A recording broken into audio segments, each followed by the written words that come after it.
Chapter 61. When Yun came out of the shower, GCU was still teasing her baby. She even strung her cat's eye gemstone with a small chain and hung it on the baby's neck, so that it would always lift its short legs to fiddle with it. Xianzhu also circled around it, and the blood-colored gemstone inlaid on the handle of the knife flashed a faint light from time to time. I don't know what he was thinking. The baby had fallen asleep next to Song, and his round belly bulged between breasts. Song opened one eye and saw that he was smacking his lips and snorting from his nose because he didn't know what good dream he had, and then closed his eyes again. Yun saw the scene from the open door, wiped her wet hair and smiled, and when she was about to sit on the sofa, the star snail she placed on the table suddenly shook. She paused and glanced at the message she received. It was still the last time, the sound of the tide without a note. Are you Black Iris? Why are you pretending to be me? What did you do tonight? What is your purpose? Several questions in a row, revealing the other party's anxiety at the moment. Yun raised his lips slightly. It seems that the other party has already known that prison number 7 was attacked by Black Iris and Purple Iris. Such a big pot suddenly appeared, no wonder it was not calm. She did not leave him alone, but replied a message, and then did not care about the other party's reaction, and stopped looking at Xinghua. GCU probably had enough of playing with the kitten, holding it in his arms, and walking into the small building, just in time to see Yun drying his hair and carrying a blanket to sleep on the sofa, and was speechless for a few seconds. He rubbed his cheap sister's fluffy hair that had just been washed in annoyance, and put the kitten on her head. Are you really going to sleep on the sofa? Come here. The last two words were spoken quickly and briefly, and Yun blinked and deliberately insulted him. Does brother intend to give the room to me? You wish, GCU said without hesitation. He did not explain, and walked in with long legs. Yun looked at his back, thought about it, and followed him with the kitten on his head and a blanket in his arms. Of course, there is more than one room in the whole building, but GCU never entertains guests, and the only place to sleep is his bedroom besides the sofa. Behind the large screen in the living room is the study. On the bookshelf are books related to star patterns and mimicry, but there are no less serious novels such as Imperial Marshal XXX. There is a carved wooden door behind the layers of bookshelves. GCU pushed open the door, revealing a beautifully decorated lounge, with the windows half open, and the moonlight entering the house, bringing a quiet and cold atmosphere. Looking out, you can see a gurgling stream, a lush grape trellis, and a baby sleeping next to Song. From this angle, the layout outside the window shows that the upstairs should be the bedroom of my cheap brother. GCU grabbed Xianzhu, who was about to fly inside, and said to his cheap sister, "Do as you please." The kitten made a small cry, its big round eyes looked around, and its short tail pressed Yun's hair and swept it back and forth. Yun asked curiously, "Why didn't you leave me here last time?" "Guess." GCU left 2 words, and took Xianzhu out of the study. Yun looked at his back and laughed softly, but didn't guess. She closed the door, and sat down on the bed with a blanket in her arms. A faint fragrance floated into her nose. It was not tuberose, but a flower fragrance that she couldn't describe. The kitten jumped onto the bed, and stepped on the soft quilt with his short legs, obviously liking this new home. In a dimly lit dormitory of Xingyang Military Academy, a pair of dark eyes stared at the message in the star snail and cursed. A week ago, he received a title sound, which contained only 3 simple words, Black Iris. At that time, he was shocked and broke into a cold sweat. He wanted to ask who the other party was reflexively, but after reacting, he thought that this was probably Tang Xixing's fishing trick. It is an indisputable fact that Black Iris is in Xingyang Military Academy, but he thinks he is well hidden. Every time he contacts Purple Iris, he is very cautious. Unless there is a problem at Iris Manor, his identity will never be exposed. Tang Xixing cannot find him through normal channels. Perhaps he has no other choice but to find another way. He casts a wide net, and sends the title sound to the suspected object, who may be Black Iris, to test it. If he loses his composure and replies to the message, he will be in trouble. At first, he kept quiet and quietly observed the people around him, and tried to see if they had received similar messages. The result was no, and the other party sent him the sound of the tide at a fixed time every day, and guessed what he was thinking every time, which frightened him. Last night, he finally couldn't help it, and took a new star snail to ask who the other party was, but he didn't receive a reply. 10 minutes ago, he received news that Black Iris led Purple Iris to attack prison number 7, and fought a big battle with the Golden Crow guards. Black Iris escaped, and Purple Iris all died in the battle. Such a familiar event. A month ago, He received a message that Black Iris ordered Purple Iris to go to the Sea of Biqiong to assassinate Tang Shisheng. At that time, he was full of doubts, thinking that Iris Manor had sent another Black Iris to Xianyao Star, but he got a negative answer, and it took a long time to find out that someone was holding the Black Iris token to order Purple Iris to act. It was during the investigation of this matter that a group of Purple Iris were captured, and his position was almost exposed. So, when he learned that Black Iris appeared, he subconsciously thought of the person who pretended to be him and gave orders to Purple Iris a month ago. He stared at the news in the Star Snail and clenched his teeth unconsciously. Go or not, Tang Xiao sat on the steps of the training ground in a daze, and Shi Yuan called her several times before she came back to her senses. What are you thinking about? Shi Yuan sat next to Tang Xiao with the kitten on his head and handed her the juice in his hand. Tang Xiao whispered a thank you, took a sip of the juice, and hesitated. Qing Yuan, have you quarreled with GCU and the others? This morning, Yuan Jing apologized to her. The person who once looked down on her now bowed his head and looked respectful to her, but she couldn't feel the slightest joy. Her heart felt like it was leaking air, and she felt very uncomfortable. Shi Yuan laughed, of course. Tang Xiao looked at her in surprise. She thought she would get a negative answer. Shi Yuan sighed. When I first returned to Tiandu Star, my third brother hated me so much. Everyone in Xingman City knew that we had a bad relationship. Tang Xiao thought about Ji Qinglian's attitude towards her from the beginning of school to now, and said in disbelief, I can't tell at all. Anyone who saw Ji Qinglian and Ji Qingyuan getting along would think that he was a complete sister control. He would listen to whatever his sister said, and he would scold anyone who bullied his sister, even if he didn't do anything. Shi Yuan saw that her face was full of don't lie to me, and he held his chin up and said, I beat him up, beat him hard, and made him lie in bed for a week, and then he became obedient and became my third brother. Tang Xiao was shocked and said, You didn't lie to me? Thinking of how she easily killed the 7th level black talent, it was not an exaggeration to beat Ji Qinglian. Tang Xiao imagined the arrogant Ji Qinglian being beaten to the ground by her sister, and couldn't even get up, and couldn't help laughing. Shi Yuan said mischievously, Fists can't solve all problems, but they can solve quite a few problems. In a world where strength is respected, the strong naturally stand at the top of the food chain. Tang Xiao nodded thoughtfully. After a while, she seemed to have figured something out. She stood up from the steps and said in high spirits, You are right. The right to speak belongs to the strong. Only the weak will complain about themselves. She is dependent on her brother, and has no right to refuse his arrangement. She can only be sent back to the dormitory by his people. If she has the same strength as her brother, he will never ignore her ideas. There is no equality in a subordinate relationship. Shi Yuan saw her put down the juice, and ran to the training ground quickly, stretched her eyebrows and smiled. The effect of Shenji being arrested is really good. The fantasy of a perfect brother is shattered. Her Royal Highness will see more ugly things in the future, and find herself trapped in a filthy quagmire. I really can't wait to see what expression the Crown Prince, who is in charge of the plan, will have when she spreads her wings and flies high. It must be quite exciting. While thinking, a sound of footsteps came from far away, and the military boots stepped on the ground with a firm and steady rhythm. Shi Yuan's expression did not change, and he did not look back, but just took a sip of the juice. Under the dim street lights, the figure of the young man gradually became clear, and the shadow behind him became longer and longer. He had a school uniform jacket in his arms, and 2 buttons of his thin shirt were opened, revealing a slightly sunken clavicle. He stood behind Shi Yuan, his eyes were as deep as cold ink, and wrapped in an indescribable complexity. No one spoke until Tang Xiao ran a lap and passed the starting point. Seeing the young man, she greeted him with a little surprise. Senior one, why are you here? Are you here for training too? When Songshu smiled at her, when I passed by outside, I saw the president sitting on the steps, so I wanted to come in and say hello to her. Is your highness training? Tang Xiao did not doubt him, nodded and said, Then you guys chat first, I will continue. The footsteps gradually faded away, and when Songshu asked with a smile, Do the president and the princess often train here? Shi Yuan put down the empty packaging box, looked at him sideways, and did not speak. The two looked at each other, when Songshu's smile remained unchanged. President, why are you looking at me like this? Is there something on my face? Shi Yuan's eyes moved down to his arm, where his school uniform jacket was hanging, and she chuckled. Do you think you are faster in drawing the knife?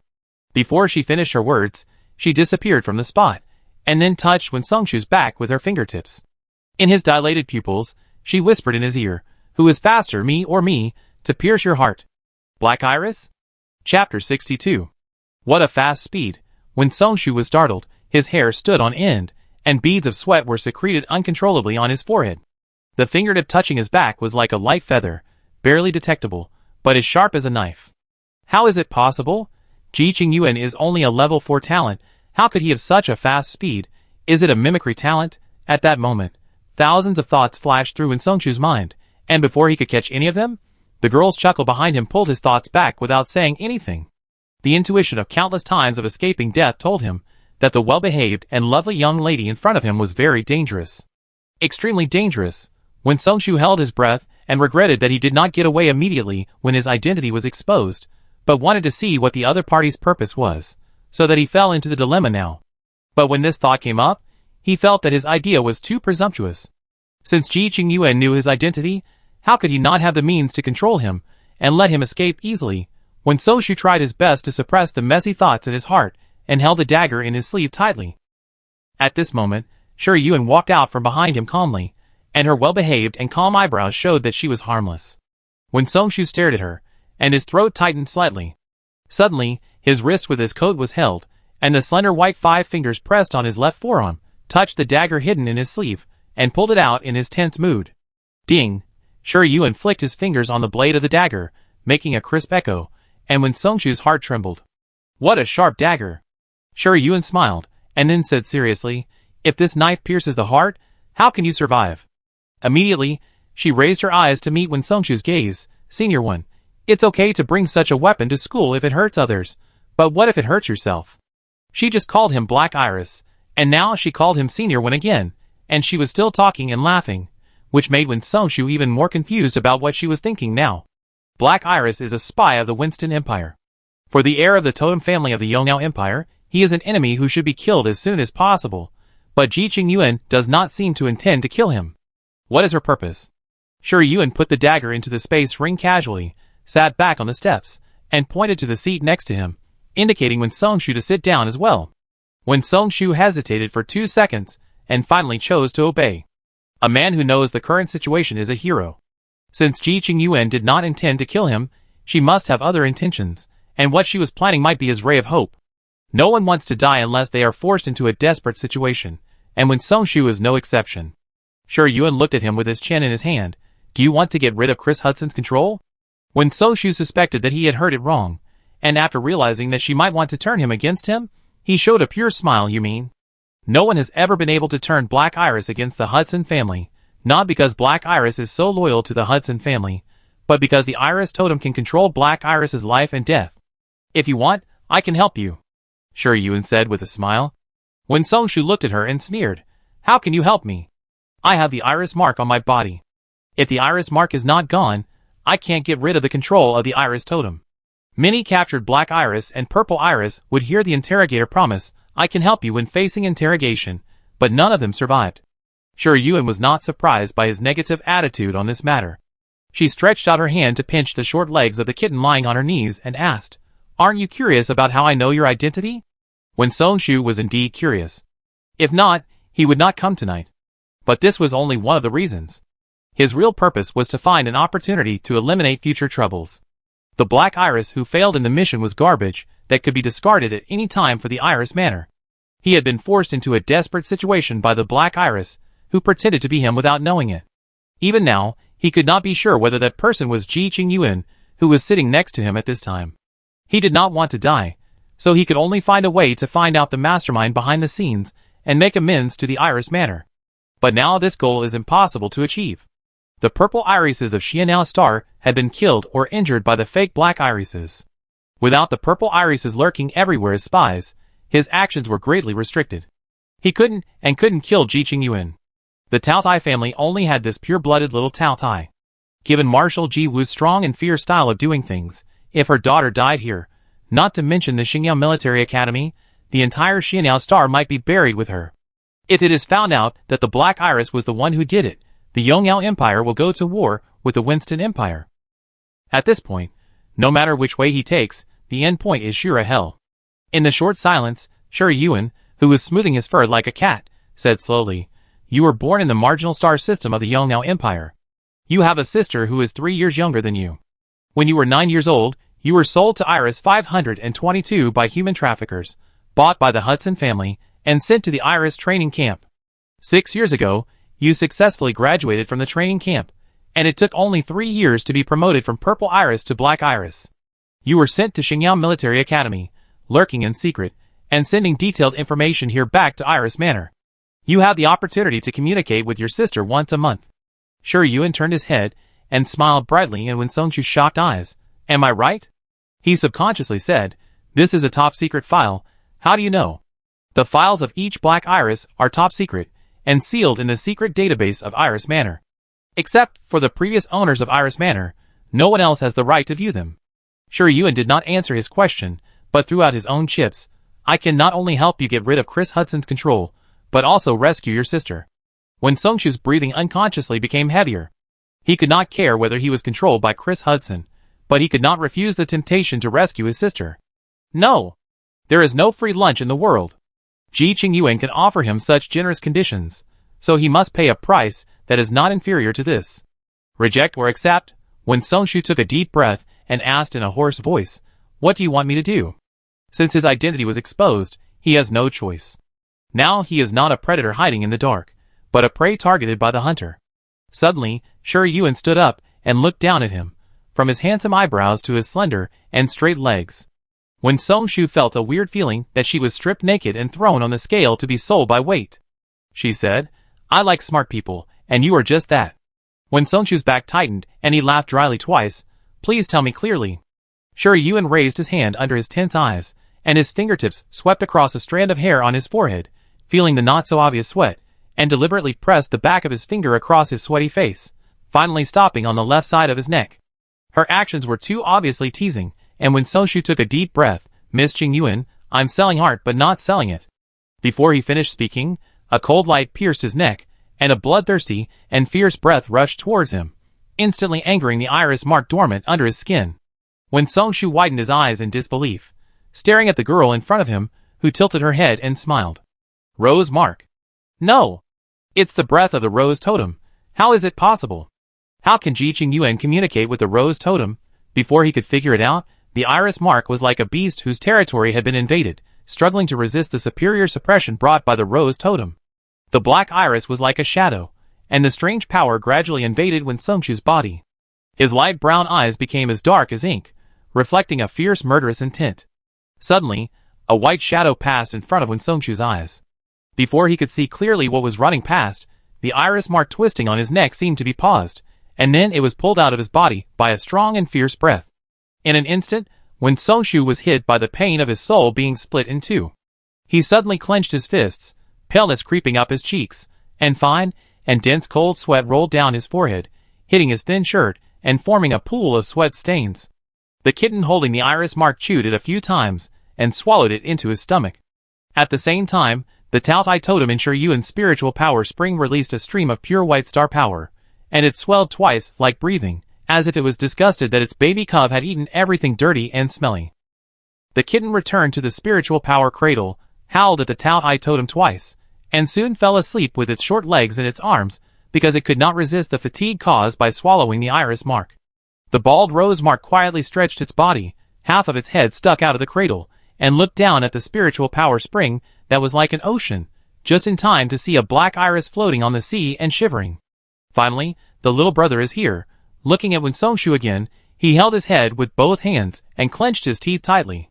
If it were not for his strong will and strong endurance, he would be rolling on the ground in pain. Sure Yuan ignored him, but took out a box of biscuits and ate them slowly. The sound of chewing was against Wen Songshu's eardrum, gradually replacing the pain caused by the forced removal of the iris mark. He bit the corner of his lip, a trace of blood, and looked over with bloodshot eyes, slowly spitting out 2 words. Is it you? Sure Yuan bit a biscuit and looked over, looking at the sweaty face, as if he couldn't hear the meaning behind these 2 words, blinked and said, How about it? Am I sincere enough? I can easily get rid of your identity as a black iris. When Songshu closed his eyes. Sincerity is bullshit. She didn't give him any choice at all, and directly erased his iris mark. I guess the iris totem has already fed back the news of his death to Chris Hudson. If he doesn't cooperate, she can let him die once at Chris Hudson's hands, and also let him lie dead in Xingyao Military Academy. Or maybe he should be thankful that he could save his life from this ruthless master, and even be described by her as a smart man, although the way she looked at him was not like looking at a smart man. Can't bear to part with it? Sure, Yuen asked back lightly, and the smiling tone not only did not ease Wen Songshu's mood, but made his scalp tighten. He gritted his teeth and said with a pale handsome face, "It's my honor to serve you." Sure, Yuen smiled with satisfaction, raised his hand to pinch Wen Songshu's chin, and looked at him twice in his dilated pupils, and then let go of his hand with a little disgust. "You should just sell your skills. Your face is neither as sharp as my third brother's, nor as reserved as my second brother's, and even less unique than my eldest brother's. I don't like it." Wen Songshu, If you don't like it, then don't like it. It's too much to drag it down. Who doesn't know that the main line of the Tianduji family is unparalleled in appearance? Besides, he is a spy. Why does he need a pretty face? Sure, Yuen didn't know what he was thinking at the moment, took out a box of cookies and threw it to him, waved his hand and said, "Okay, go back and think about how to save your sister, and introduce a few colleagues to you in a few days. It doesn't matter if the Red Wolf has no brains. Just put a dog chain named Wen Songshu on him." Wen Songshu held the cookie and hesitated. "You won't plant the rose mark on me?" Although he didn't know why this killing god came to Yongnao Empire and became the only pure-blooded Tao Tai in Tianduji's family, out of fear of her inherent cognition, Wen Songshu decided to follow the survival rule of a man who knows the times is a hero. He used to be Black Iris. She should know that the rose mark is the best way to control people like him. Sure, Yuen asked in surprise, "Why did I get that thing for you?" She leaned over and whispered to him, "I can kill people who betray me without the rose mark." Chapter 63. When Tang Xia finished running, she saw Wen Songshu's back as he left. She wondered, no one usually comes here. How come Senior Wen happened to pass by? After joining the camp, most military academy students will go to the training ground on the camp's floating island for training, or in the indoor training room on the ground campus. The outdoor training ground will be mostly empty at night, which is why they can monopolize the number 9 training ground without being disturbed. Sure, Yuen ate the last cookie and answered with her chin on her hand, "Who knows?" She had seen Wen Songshu's information in the secret archives of Iris Manor, so she could tell his past so accurately, and knew that his sister was his weakness. She didn't intend to use Wen Songshu's sister to control him. That was the lowest and most useless means. Once she did that, the two sides would never be able to build trust again. Most of those who were trained as killers by the Saint Totem family were orphans, who were trafficked to the Winston Empire by human traffickers. They were thrown into training camps, and in the killing day after day, their innocent and simple natures were wiped out, and they learned to be insidious and cunning. Some people were tamed, crawling at the feet of the Saint Totem's contractors, becoming the butchers who cut through the thorns for them, while others were unwilling to become controlled puppets and quietly looked for ways to escape from the control of the Saint Totem. Wen Songshu was the latter. The reason why Sure Yuen kept Wen Songshu was because he was aware of the current situation, had good eyesight, and had undergone professional training, so his business ability was no problem. He could understand her meaning without her having to explain many things. With him tying up the Red Wolf, things will be much easier in the future, saving her a lot of time and energy. As for the Black Iris that Tang Xixing wanted to investigate, he could investigate it if he wanted to, and whether he could find it depended on his ability. Tang Xia said thoughtfully, and then remembered that it was time for actual combat training, and subconsciously said, "Shinji, today we have to." She looked to her side, and Shinji, who was supposed to finish long-distance running and do stretching exercises with her, was not there. At that moment, Tang Xia felt an irrepressible sense of confusion and loss in her heart.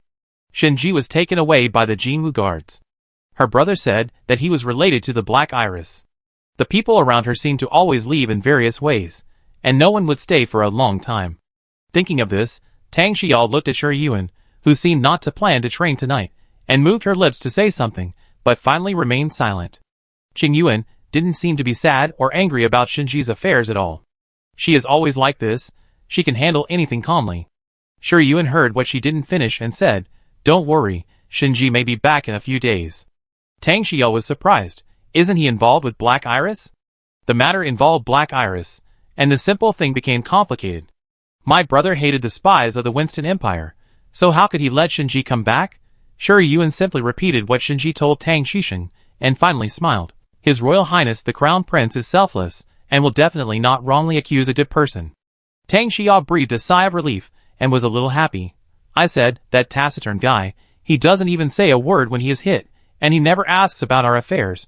How could he be a spy for Black Iris? What happened next was exactly as Shi Yuan had expected.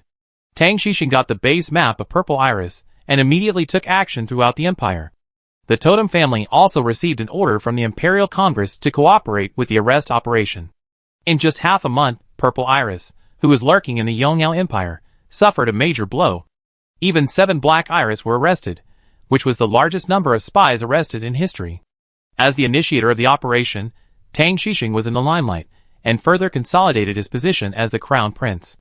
Those who knew about this all praised him for his intelligence and courage, and his father's style. As for what he thought behind his back, no one knew. The heirs of the Totem family had different reactions to the news. Some people did not care about it, some people sneered at Tang Xixing's luck, and some people thought that Emperor Yongyao was paving the way for his son. Tang Xixing swept away the previous haze, and rarely showed a bit of the young man's spring breeze. He was very friendly to everyone he met recently. Once a person is proud, he will lose his original caution and feel that he can do anything, such as Tang Xixing's treatment of Shenji. Tang Xixing investigated Shenji's past over and over again. He was indeed thrown at the door of an orphanage when he was a child. Because of his taciturn and unpopular personality, he performed mediocrely in middle school. It was a few months ago that he suddenly showed his excellent mimicry talent and became the only genius student on his planet to be admitted to the Xingyao Military Academy, which completely fits the situation he described. Because he did not have the power of the Iris Totem in his body, the confession he gave was more credible. In addition, the excellent results achieved by the Stronghold map made Tang Xixing feel that his experience had a certain degree of credibility. After all, Chris Hudson is not a fool. He would sacrifice more than half of the Purple Irises lurking in the Yongyao Empire for an exposed chess piece. Under the promotion of various conditions, Shenji gained a certain trust from Tang Xixing and returned to Xingyao Military Academy safely, becoming his spy in the Yaoguang camp. Of course, Tang Xixing's cautious and suspicious character would not make Shenji important, but he claimed to be good at manipulating people's hearts, and was a chess player outside the chessboard. He would always think of wasting the chess pieces, and reusing them to play his last value. He probably didn't expect that Shi Yuan took advantage of his character, and set a trap for him, making him willing to jump into the pit. It was also at this time that the front line received good news. The Golden Crow Legion led by Prince Tang Xijin defeated the Holy Angel Legion in the Rose constellation. The Winston Empire changed its previous tough attitude and proposed to negotiate with the Yongyao Empire. This news completely overshadowed Tang Xixing. The Star Network was flooded with good news about Tang Xijin and the Golden Crow Army. People were talking about this previously unknown royal prince. Shi Yuan sat on the sofa, listening to Qi Qian's report on the major events that had happened recently, and said thoughtfully, "Tang Xijin." Qi Qian nodded. He seemed to have suddenly appeared. It is almost impossible to find any information related to him. All we can find is that his mother is a commoner. The previous emperor met her when he was on a tour. Because she was extremely beautiful, she was taken back to the imperial palace and died less than 3 months after giving birth to him. Tang Xijin has always been a transparent person.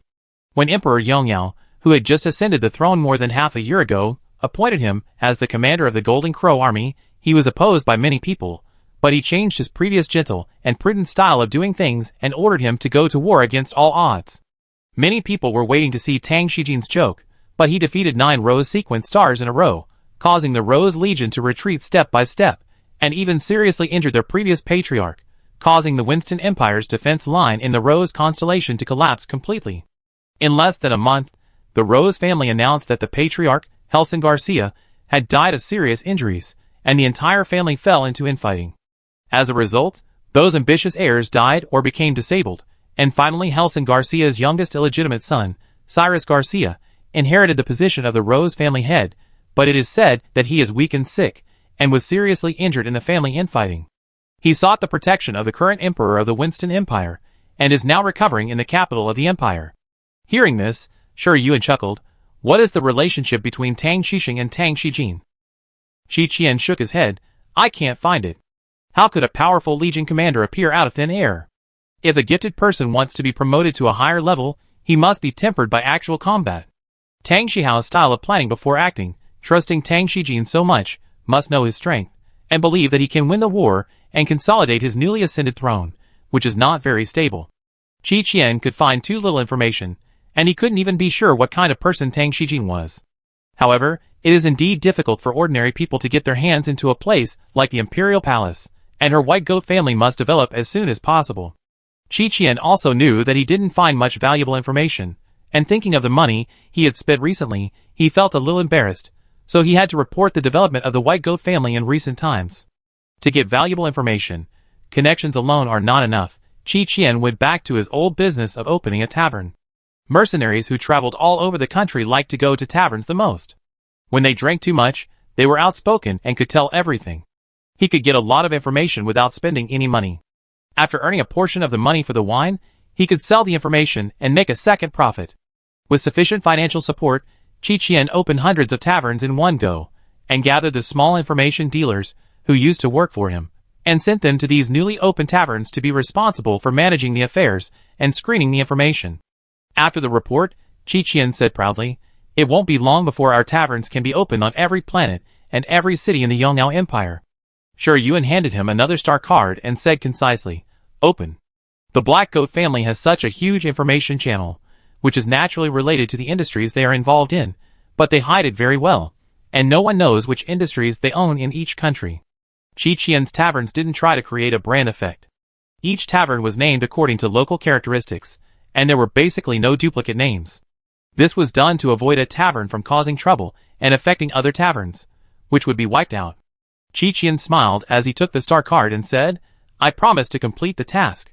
Yuan Xing sat aside and listened to their conversation very seriously, learning how to handle various matters so as to avoid encountering emergencies and not knowing how to deal with them. At this time, she couldn't help but curl her lips when she heard Qi Qian's tone rise. Since she came to Xianyao Star, she no longer had to live in fear. She could go to the community garden every day to breathe fresh air and enjoy the leisurely life she had never experienced before. She gradually felt that life was full of hope. She had to be cautious even when she fantasized about these things before. Yuan Xing heard them finish their conversation and asked, "Qing Yuan, it's late now. Do you want to stay for dinner?" Shi Yuan shook her head. "I have something else to do, so I won't stay." She came here today to tell Yuan Xing about Yuan Xiao. Xiao Baizhe, who was kept in captivity by the royal family, was silent and timid. She was almost not allowed to contact outsiders, and once she tried to make friends with others, the other party would soon disappear. Only she, because of her identity as a pure-blooded glutton, the people who monitored Yuan Xiao did not dare to do anything to her, let alone come to her and ask her to stay away from Yuan Xiao. Even so, there were still many eyes in the dark, and they even stared more closely.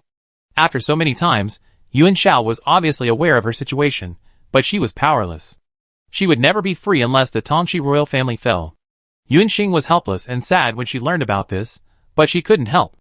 She was also glad that her sister was just weak and not blind like her, and couldn't walk well. Shi Yuan's business was to go to the blood-forbidden land to hunt alien plants. With the blessing of a large number of black crystals, the kitten was promoted to level 5, and steadily moved towards level 6. As the level increased, its demand for black crystals increased. B-level black crystals were not enough for it to eat. Shi Yuan could only focus on A-level and S-level alien plants. Although Tang Xiyao was also a level 5 talent, and her combat power was greatly improved during this period of hard training, she was only a little stronger than ordinary talents, and couldn't keep up with her fighting rhythm. So, the two of them killed each other. Shi Yuan came to the inner circle of the blood-forbidden land. The lowest-level alien plants here were also A-level and very cunning, but compared with low-level alien plants, they preferred to act alone and had a stronger sense of territory. The violent star power makes them fierce and aggressive. Once they find that their territory has been invaded, they will launch a fierce attack on the invaders. If they can beat them, they will tear them to pieces, and if they can't beat them, they will run away. As her strength recovers, Shi Yuan needs high-intensity fighting to maintain her physical condition.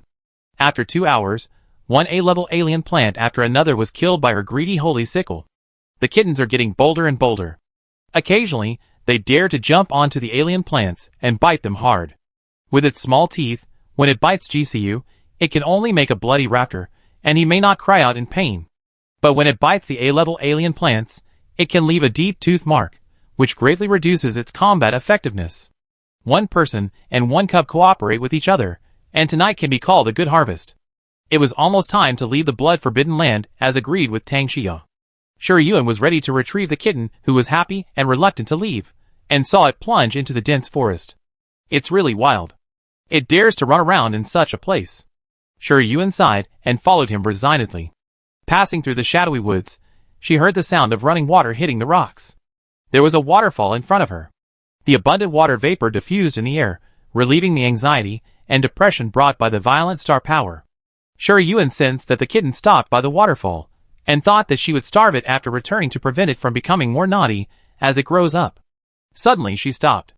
A solid and broad back crashed into her field of vision. The moonlight fell, reflecting the lake under the waterfall as glittering as a jade plate. The man turned his back to her, and let the water from the waterfall hit him. His thin white shirt was completely wet, and his wheat-colored skin was looming. His slightly concave spine supported the tight muscles, hiding the terrifying explosive power. As if he noticed someone was watching him, the man turned around, revealing deep and cold eyebrows, and his golden red eyes were sharp and intimidating. When their eyes met, 7 words emerged in Sure Yuan's mind. Prince Beilai Tongshi Jin. Chapter 64. Amid the sound of rushing water, the two looked at each other silently. The cold moonlight shone through the thin clouds, revealing the girl's puzzled and slightly vigilant expression. Her silver blue eyes reflected the ripples on the lake, clear and vivid. Tang Shijin's eyes paused, and then he saw that she was wearing the uniform of Xingyao Military Academy, and holding a silver-white bone sickle in a defensive posture.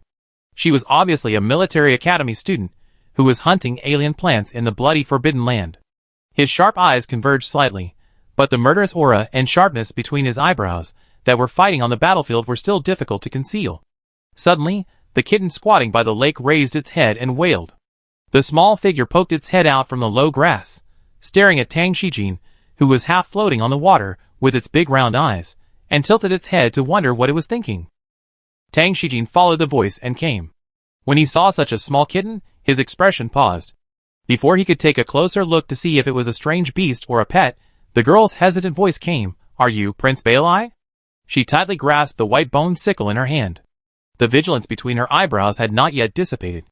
The doubt in her eyes was even greater than before. It seemed that she did not dare to believe that the man in front of her was a young warrior with many achievements in the rose seat.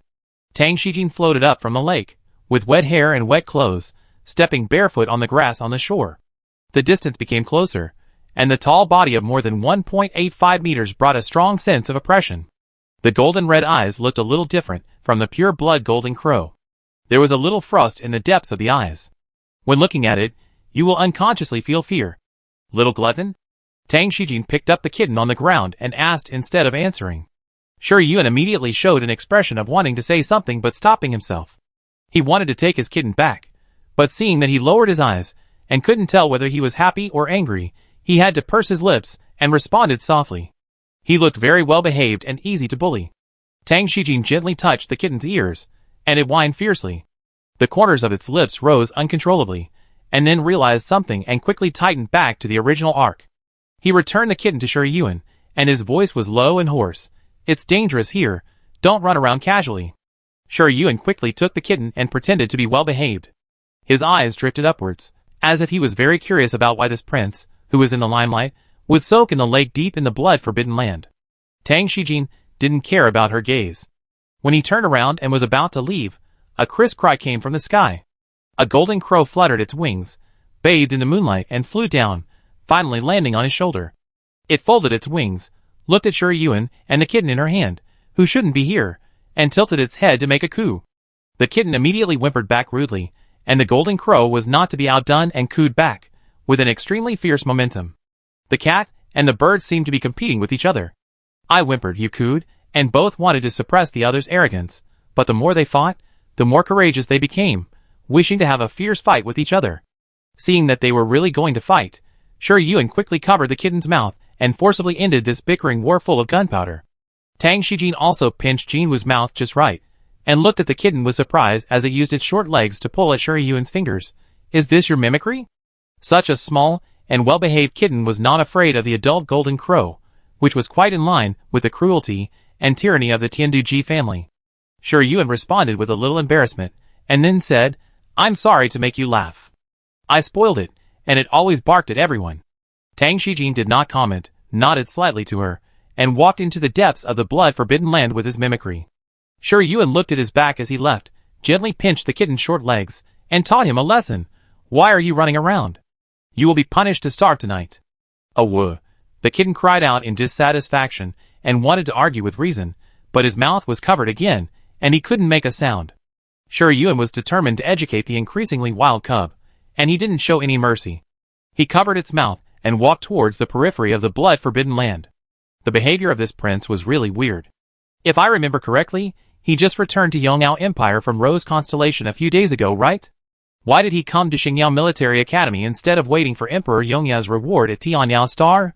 The encounter in the blood-forbidden land was a small episode, and Yuan didn't pay too much attention to it. Shinji, who returned to Xingyao Military Academy, has been very low-key recently, but at the instruction of Tang Xixing, he found Yuan that night. Shinji said speechlessly, "He asked me to apologize to you and tell you that he wanted me to be an undercover agent for you, in exchange for your trust and monitor your every move." Yuan raised his eyebrows and smiled. "So you are now an undercover agent of an undercover agent? Just listening to it makes me dizzy. What about this set of dolls?" Shinji said helplessly. "What should I do in the future?" Yuan replied, "Of course I did what he said." Tang Xixing really bit the bait she threw, and she was not disappointed at all. Will he believe it? Shinji was a little uncertain. There was no room for him to turn around after being targeted by Tang Xixing. At that time, he had only two choices. One was to abandon his current identity and flee far away, and act with Qilang in the future, and the other was to set a trap for Tang Xixing according to Yuan's plan. The former was safe enough for him, but he could only live a life of hiding as a wanted criminal in the future, and there would be many problems left. The latter was risky. If Tang Xixing did not fall into the trap, he would kill him with the mentality of killing him by mistake rather than letting him go. Yuan would get rid of the suspicion, but he would have to pay with his life for it. Shinji did not have the spirit of selfless dedication and sacrifice, but he still decisively chose to follow Yuan's plan. Everything has risks. Who can guarantee that he will not fall into Tang Xixing's hands one day in the future after leaving Xingyao Military Academy? After experiencing the prisoner car hijacking incident in the Biqiongsi last time, he has fully realized how powerful the boss he followed is. It is good to protect yourself, but it is far worse than following an ambitious and capable master to expand the territory. Yuan smiled and said, he will believe it. In a short period of time, he may verify the information you give from many sources, but in the long run, he will gradually get used to your identity as his own person, and you only need to reveal key information to him on some important matters, and his trust in you will be further deepened. This trust does not mean that Tang Xixing will take Shinji with him as a confidant, but that he will trust the news he sends back. And information is the key to victory. Shinji thought carefully, and when he secretly glanced at her again, he recalled himself during the military training. Where did he get the confidence at that time to think that he could become the confidant of this young lady, even though he had other purposes? Fortunately, he knelt down quickly enough, and did not play the game of who is the undercover with her. Otherwise, he would have ended up dead in the wilderness. Yuan saw that Tang Xia had finished her running training, stretched his waist, and started training. The combination of basic training and combat can keep her in good physical condition, and she will not go downhill from the peak state because of the current comfortable life. She needs to be stronger, so strong that no one can stop her, so strong that she can achieve everything she wants. The next day, in the Yoguang Dome, in Yuan's office. Camp guidance instructor? Yuan hesitated. When Songshu nodded, each camp actually has a guiding instructor, but most of those who can become camp leaders are of the bloodline of the totem family. Whether they are pure blood or subspecies, they have been trained by the family since childhood, and they are not short of theoretical and practical experience. Some are even better than the instructors. Gradually, the guiding instructors have become decorations. It is normal that you don't know.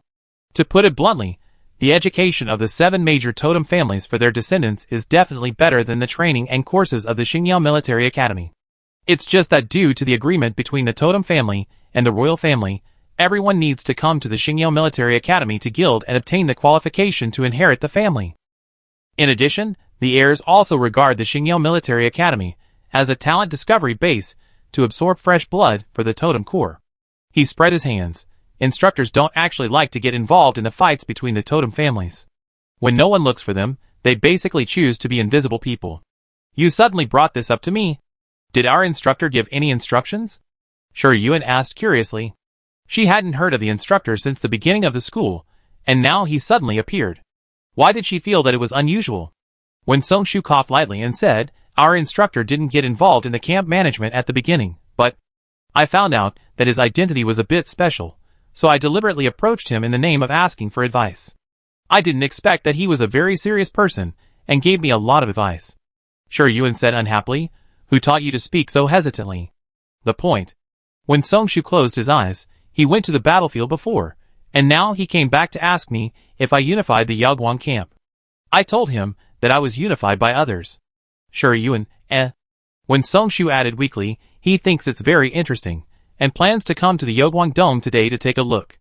Sure, Yuan said expressionlessly. Tanshi Jin? When Songshu nodded vigorously, he is an instructor at Xingyo Military Academy, and his name is Jin Shi. Just as he finished speaking, the door of the office was knocked, and Lei Lai pushed the door open and said nervously, President. President. Prince Bei Lai is here. We have to see the results of our camp competition since the beginning of the school. What is he going to do? Sure, Yuan, Speaking of the devil will appear. When Songshu sighed, he is our Yaoguang's instructor. What? Lei Lai was dumbfounded. Before he could equate the notorious Prince Bei Lai with the camp instructor, a golden crow had already flown low from the wide corridor and landed directly on the decorative vase in the office. It tilted its head and made a coo sound at Sure Yuan, its eyes scanning her body, as if it wanted to have a verbal fight with the kitten. The crisp footsteps came from far away, and Tang Shijin's figure appeared outside the door. Today, he was wearing an instructor's uniform, with neatly combed short black hair, mid-tube military boots wrapped around his calves, and pants that were tight and bound up his thighs, outlining tight lines. Seeing Sure Yuan sitting at the desk, Tang Shijin was obviously stunned. Sure Yuan smiled and looked at him with one hand on his chin. Hello, instructor. After she entered school, she caused a lot of trouble. She could know the famous Ji Qingyuan by going to the forum or chatting with other instructors. He was like a savage who came back from the deep mountains and old forests. Did he know nothing about this? Chapter 65. Sure Yuan thought that the encounter in the blood-forbidden land was just an accident. After all, as the Prince of Tongxi Jin Empire, he appeared in Xingyang Military Academy just after the War of Rose Constellation. He probably had other purposes. Unexpectedly, he also had the identity of an instructor. Jin Shi. No wonder Qi Qian found very little information about Tongxi Jin. It turned out that he had such a fake identity. Sure Yuan thought that she would let Qi Qian use this identity as a starting point to check his past, at least to find out what role this prince played in the royal family. If she could win him over, everyone would be happy. If not, she could make plans. Without revealing her thoughts, she greeted Tongxi Jin briskly, still with that well-behaved and lovely expression, which made Lei Lai and Wen Songshu more jealous than each other. I don't know if Prince Bei Lai, who is in charge of the battlefield, will be deceived by her harmless face. After a brief surprise, Tang Shijin nodded to Sure Yuan, hello. When he sat down in the conference room, Sure Yuan could feel Tang Shijin's subtle scrutiny of him. She fully played the role of a well-behaved student, answering every question, and took the initiative to talk about the future development of the Yaoguang camp, deliberately leaving some loopholes, and asking him for advice. As Wen Songshu said, Tang Shijin is a very serious person, very insightful but not self-righteous. After praising her, he pointed out the areas he thought needed attention. Sure Yuan also asked about some things that happened on the Rose Constellation battlefield, and Tang Shijin was not stingy in sharing his experience. In this one-hour exchange, she also had a certain understanding of the prince's character. He is not very talkative, but he can talk freely in the areas he is good at, and he is quite responsible. He does pay attention to the development of the camp, not just going through the motions. After sending him away, Sure Yuan learned that Tang Shijin did not go to Hanmei or Shuri, and he had a further understanding of his character. He would not meddle in other people's affairs unless they asked for help. The two encounters with Tang Shijin did not have much impact on Sure Yuan. She has always followed the principle of not offending others if they do not offend me. At present, Tang Shijin is much more pleasing to the eye than Tang Shisheng, but he can gain the trust of Emperor Yongyao, so he must not be a simple character, and he must be careful to deal with him if he encounters him in the future. The first 3 days of the large-scale camp competition happened to be a holiday, and Sure Yuan took Wen Songshu to Xiamengxing. Today is different from the past. Because the two-way star gate connecting to Rose 404 is open, and the Golden Crow Legion has achieved excellent results in the Rose constellation, the ban on the Star Forest has been lifted. The originally remote and backward little star is now bustling with people, and the streets are full of mercenaries.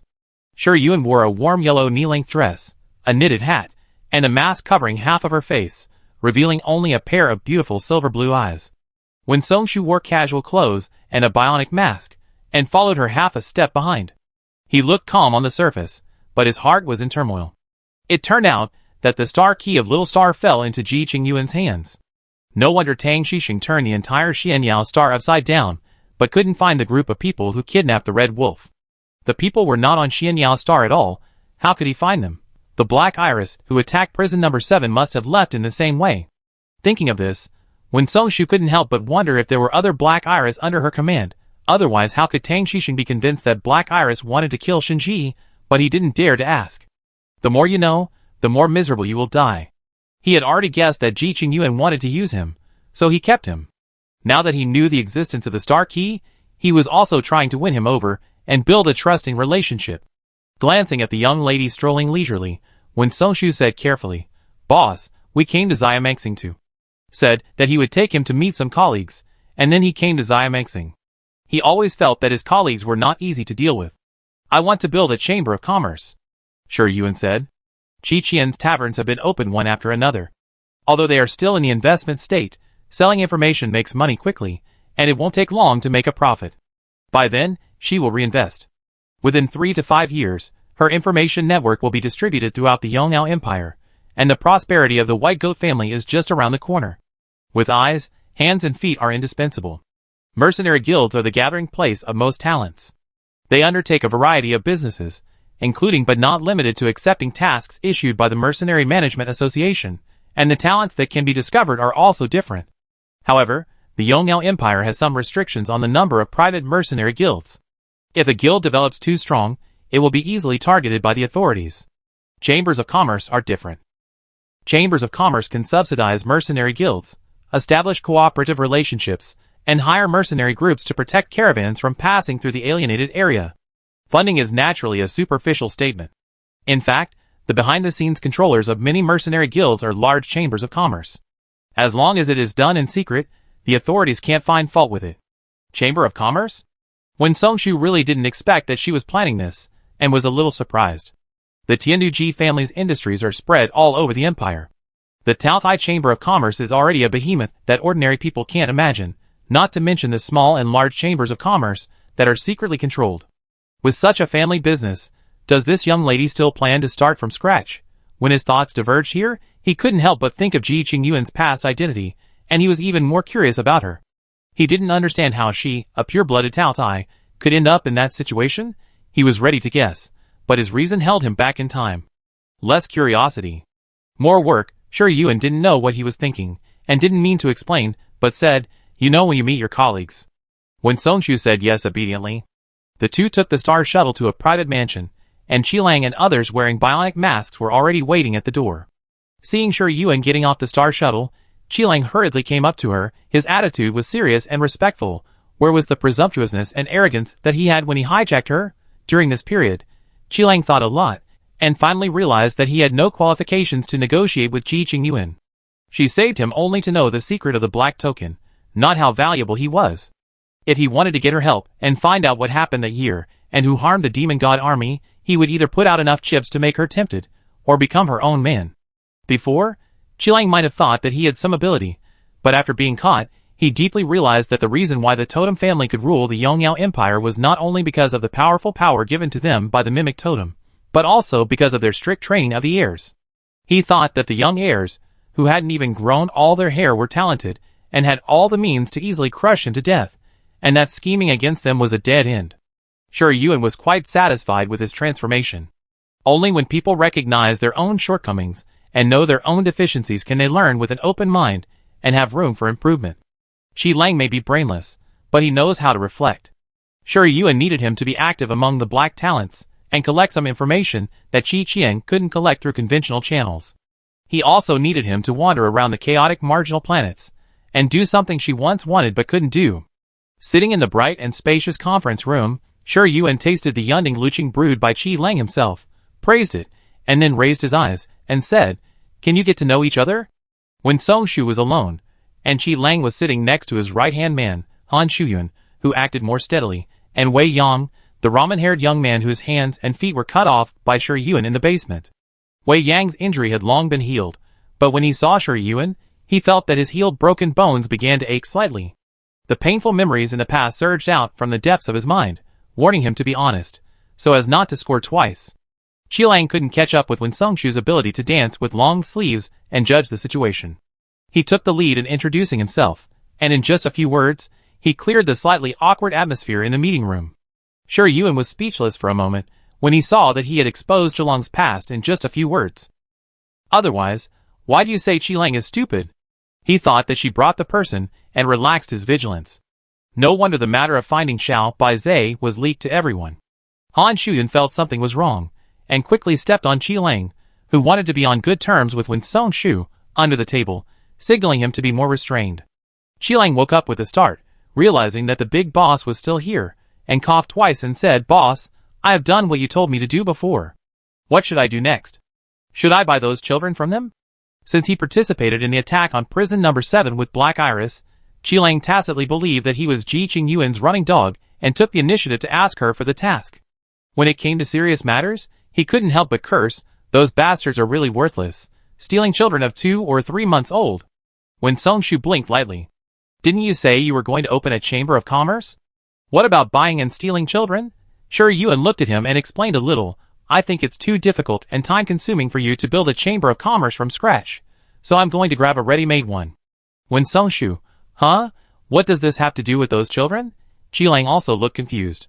"What is the establishment of a chamber of commerce?" A few hours later, night fell. In the abandoned warehouse of the number 9 slum area of Xiamengsing, a group of children aged 5 to 10 huddled in a container, with their knees hugged. Some of them sobbed in fear, some looked numb, and some were covered in wounds and huddled in a corner. A few sturdy men opened a table and chatted while eating melon seeds. A sturdy man, with a big black mole on his mouth, spat out the melon seed shells and said, "Once this batch of goods is sold, I'm going to go out and have fun. My snake army has sealed off the Starlight Forest for so long, causing this batch of goods to be shelved until now. How much of our food has been eaten up by it? Hey! That's the Totem Legion. Anyone can destroy us. The military lord wants to be promoted. What can we little people do?" The scarred man sitting next to him sneered. "Bah! A bunch of second-generation rich people, who can only rely on their ancestors. If there is no totem, who are they? I'm afraid they will come to carry shoes for me." This statement is indeed a bit shameless, but the several strong men sitting together laughed and cursed the totem family one by one. After cursing until his mouth was dry, Big Black Mole said angrily, "It's been more than half an hour. Why haven't the food and drinks arrived yet? Doesn't Son Shorty want to keep the store open?" Another shirtless man scratched his itchy soles and laughed evilly.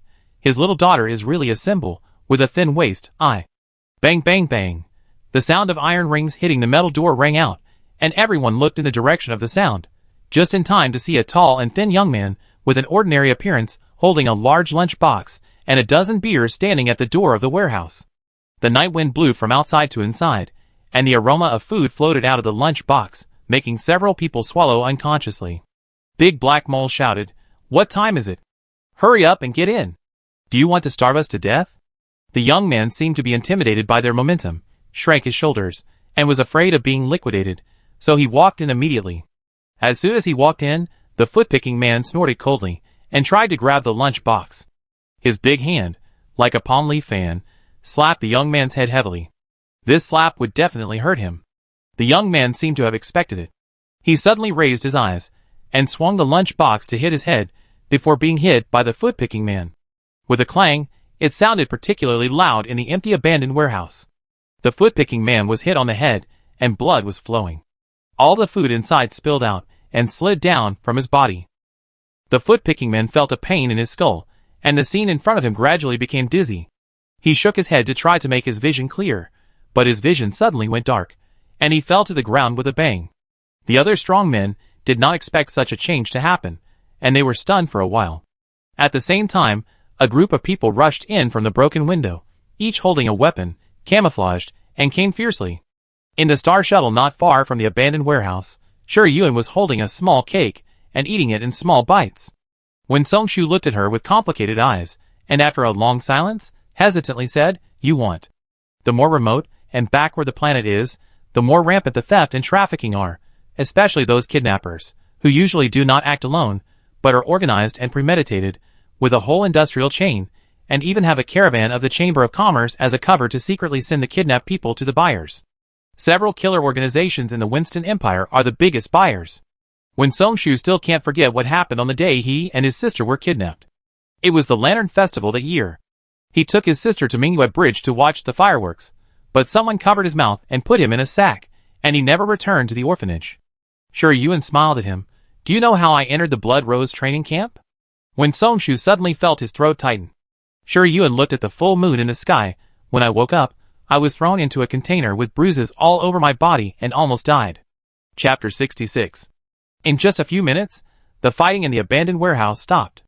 Those strong men were only level 5 or 6 talents. How could they be opponents of Qi Lang and others? After they were beaten and bleeding, they knelt down faster than each other, crying and begging Qi Lang to spare their lives, and were willing to serve him. Qi Lang resisted the nausea and did not chop them up immediately. Instead, he followed Shi Yuan's instructions and interrogated them about who was behind them and how big their sphere of influence was. A group of cowards naturally told everything they knew and poured out everything they knew. But they were just small minions, doing things for money and only responsible for delivering goods. The identities of the people they contacted were limited, and they only knew that the other party was from Mingyue Chamber of Commerce. Seeing that he could not give more information, Qi Lang raised his knife and sent them all to see the King of Hell. Mingyue Chamber of Commerce. Shi Yuan ate the last bite of the cake and searched for Mingyue Chamber of Commerce on the light brain. The web page immediately popped up relevant information. Yongao Empire does not allow chambers of commerce to have the same name, so she did not need to filter. The first information that popped up in the search bar was the official introduction of Mingyue Chamber of Commerce. Mingyue Chamber of Commerce is just a small and medium-sized chamber of commerce, mainly active on the marginal planets of White Lion near Winston Empire. It mainly deals in the sale of star weapons and alienated biological materials, and has a close cooperative relationship with the Lion Mercenary Guild. Lion Mercenary Guild? Sure, Yuan felt that this mercenary guild seemed to have been heard of somewhere. After thinking about it carefully, she recalled that the black talent she killed in the Blood Forbidden Land had close contacts with the Lion Mercenary Guild. That person seemed to be Qi Lang's former subordinate. What a coincidence. When Shi Yuan opened the door and got off the star shuttle, Wen Songshu suddenly came to his senses and followed her quickly, suppressing the complicated emotions in his heart. If he was afraid of Ji Qingyuan before and wanted to cooperate with her for the time being, then after seeing her actions tonight, he suddenly wanted to follow her and do a good job. She had a similar past with him, with helplessness and suffering that cannot be told to outsiders. She returned to the Tianduji family, not looking down on everything from a high position as a top noble, but to smash the sin that had brought her suffering and build a mansion for those who were still suffering. The Hyacinth of the past, the Ji Qingyuan of today, you are so attractive no matter where you are. Boss, how did you get in? Qi Lang heard the footsteps, and quickly took out a wet towel to wipe the blood splashed on his face. Shi Yuan glanced at the bodies lying on the ground. He did not ask him whether he knew about the Mingyue Chamber of Commerce and the Lion Mercenary Guild. Instead, he looked at the container opened by Han Shuyuan and his men not far away. The children curled up inside, some were scarred, some were skinny, and some were full of panic. They looked at the people standing outside the container in fear, trying to hug their bodies, as if to gain a sense of security. Han Shuyuan showed reluctance and tried to make his expression gentler. He told them that the bad guys had been driven away, but few people were willing to come out of the container. Shi Yuan retracted his gaze and said to Qi Lang, "First, arrange for them to wash up and have a meal, and then ask them if they remember where they came from. Write down the information, and I will send someone to send them back later. If they are orphans with nowhere to go, you can check the nearby welfare homes. If there is no problem, buy them out. If there is a problem, solve it and recruit new employees." After that, she took out an anonymous star card and handed it to Qi Lang. Qi Lang quickly reached out to take it, and had a new understanding of the boss's personality and the extent of her wealth. She would never do things halfway.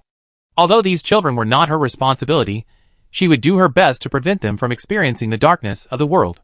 The two had business to discuss, so Han Shuyuan and several subordinates, who looked more friendly, took the children to a safe place, ate, washed and had a physical examination. When Shi Yuan asked about the Lion Mercenary Guild, Qi Lang frowned and said, "I did cooperate with them, but it was all about black crystals." When it came to the black crystal business, he sneered, The batch of black crystals that fell into your hands in the blood-forbidden land was provided to them.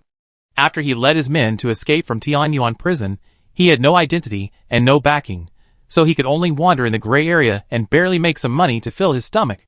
He was unwilling to do the real evil business. After picking and choosing, he only hunted violent alien creatures and sold black crystals, which was not so cruel. Sure, Yuan chuckled. I see. Qilang didn't know what she meant by these 4 words. After thinking for a while, he added, I haven't come into contact with the Minghui Chamber of Commerce, but there are a lot of chambers of commerce that cooperate with the Lion Mercenary Group. Many of the underground black markets in the White Lion are also related to them. There is a phenomenon that the Chamber of Commerce controls the Mercenary Guild behind the scenes, and naturally there will be a situation where the Mercenary Guild controls the Chamber of Commerce in turn.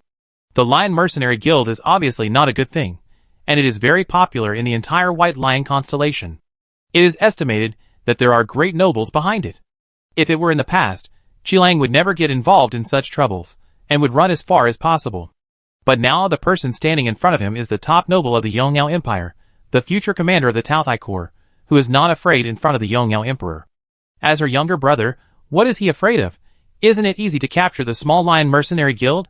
Sure, Yuan glanced at Qilang, who suddenly straightened his back, and then looked at Wen Songshu, who had been silent all the time, and issued them a task.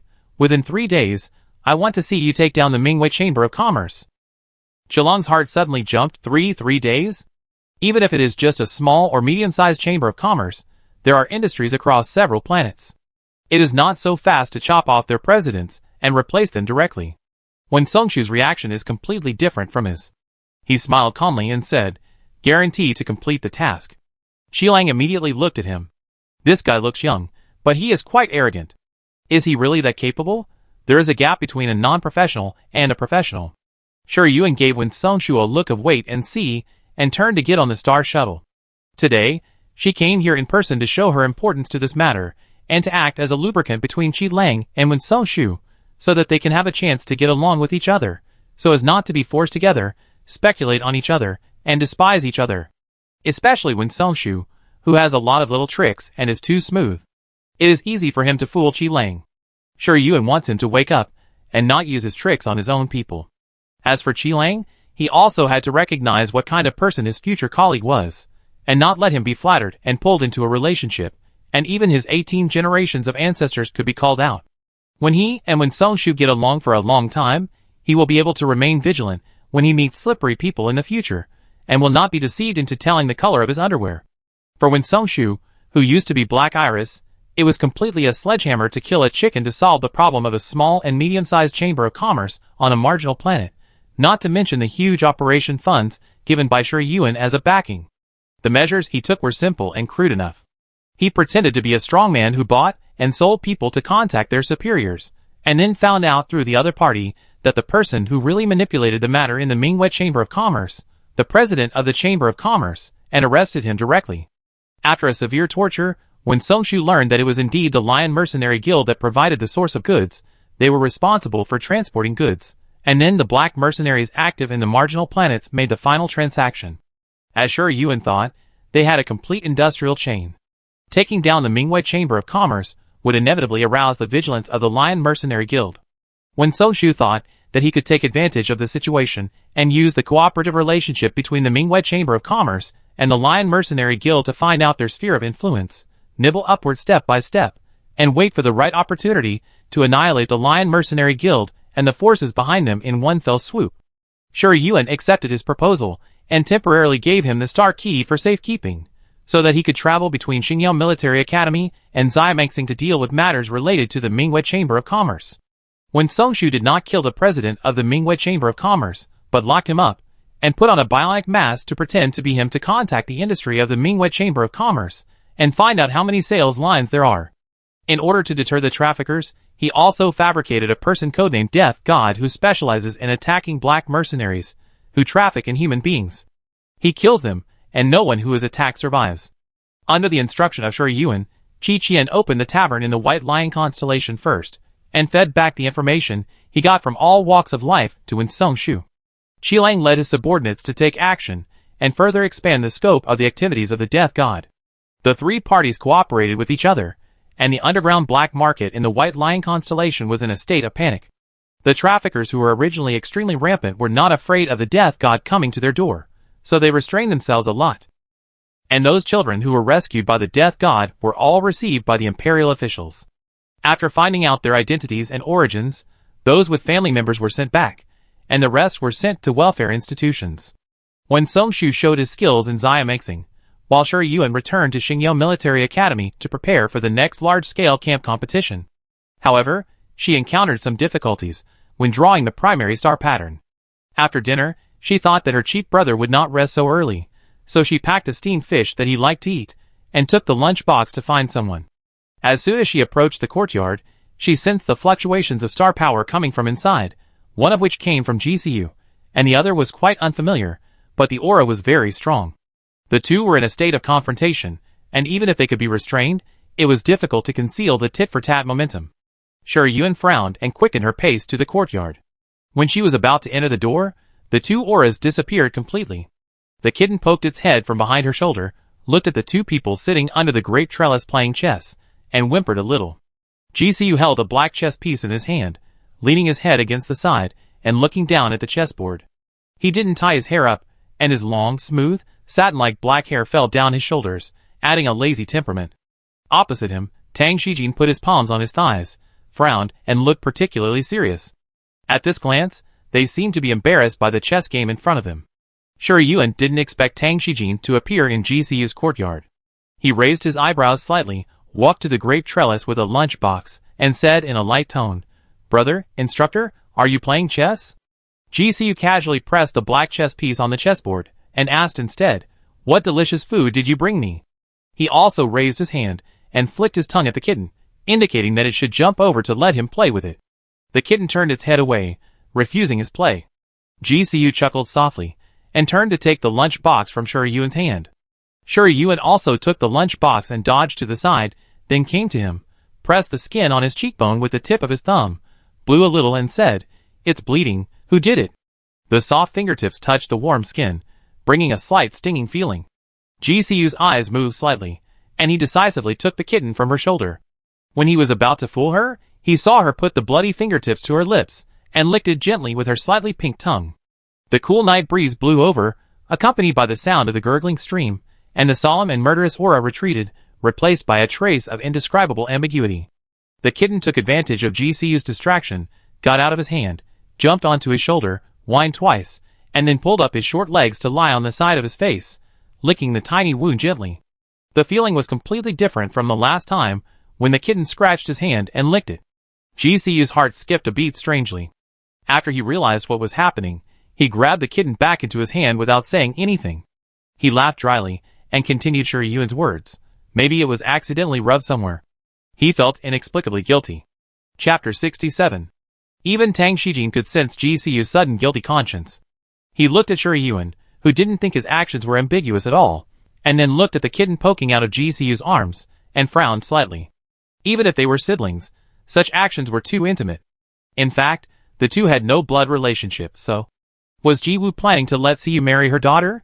Just at this moment, a cooing sound came from the sky, and the golden crow flapped its wings and flew down, landing on Tang Shijin's shoulder, tilting its head, and cooing several times at GCU.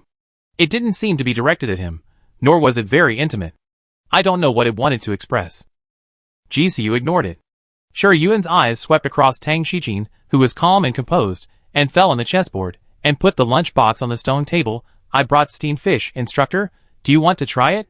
Sitting there without leaving, it was obvious that there was something unfinished.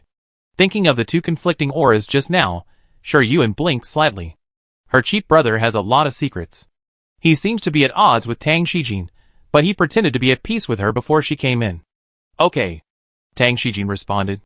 GCU barely suppressed the strangeness in his heart and raised his eyebrows. "Have you met before?" Otherwise, why did he even call the instructor? When Tang Shijin was the instructor Jin Shi, he was unknown. Few people knew him, not to mention that he was an unfavored prince in the Cold Palace. Shi Yuan opened the lunch box and answered without raising his head, "I met him at the Yoguang Dome a few days ago. The prince is our camp instructor." She did not mention the encounter in the bloody Forbidden Land, and Tang Shijin looked at her again. GCU noticed his actions and narrowed his eyes slightly, realizing that things were not that simple, but he did not expose his cheap sister's lies. Instead, he put the kitten licking its mouth with its tongue on the table, put away the white jade chessboard, helped her take the dishes out, and said, by the way, what a coincidence. Sure Yuan finally looked at him reluctantly. Why do these 4 words have a bit of a yin and yang taste? She was not polite and deliberately asked, why did the instructor come to my brother? Were you familiar with each other before? Tang Shijin paused, and spit out 2 words in GCU's slightly cold eyes, passing by. Sure Yuan said thoughtfully. GCU's expression was slightly restrained.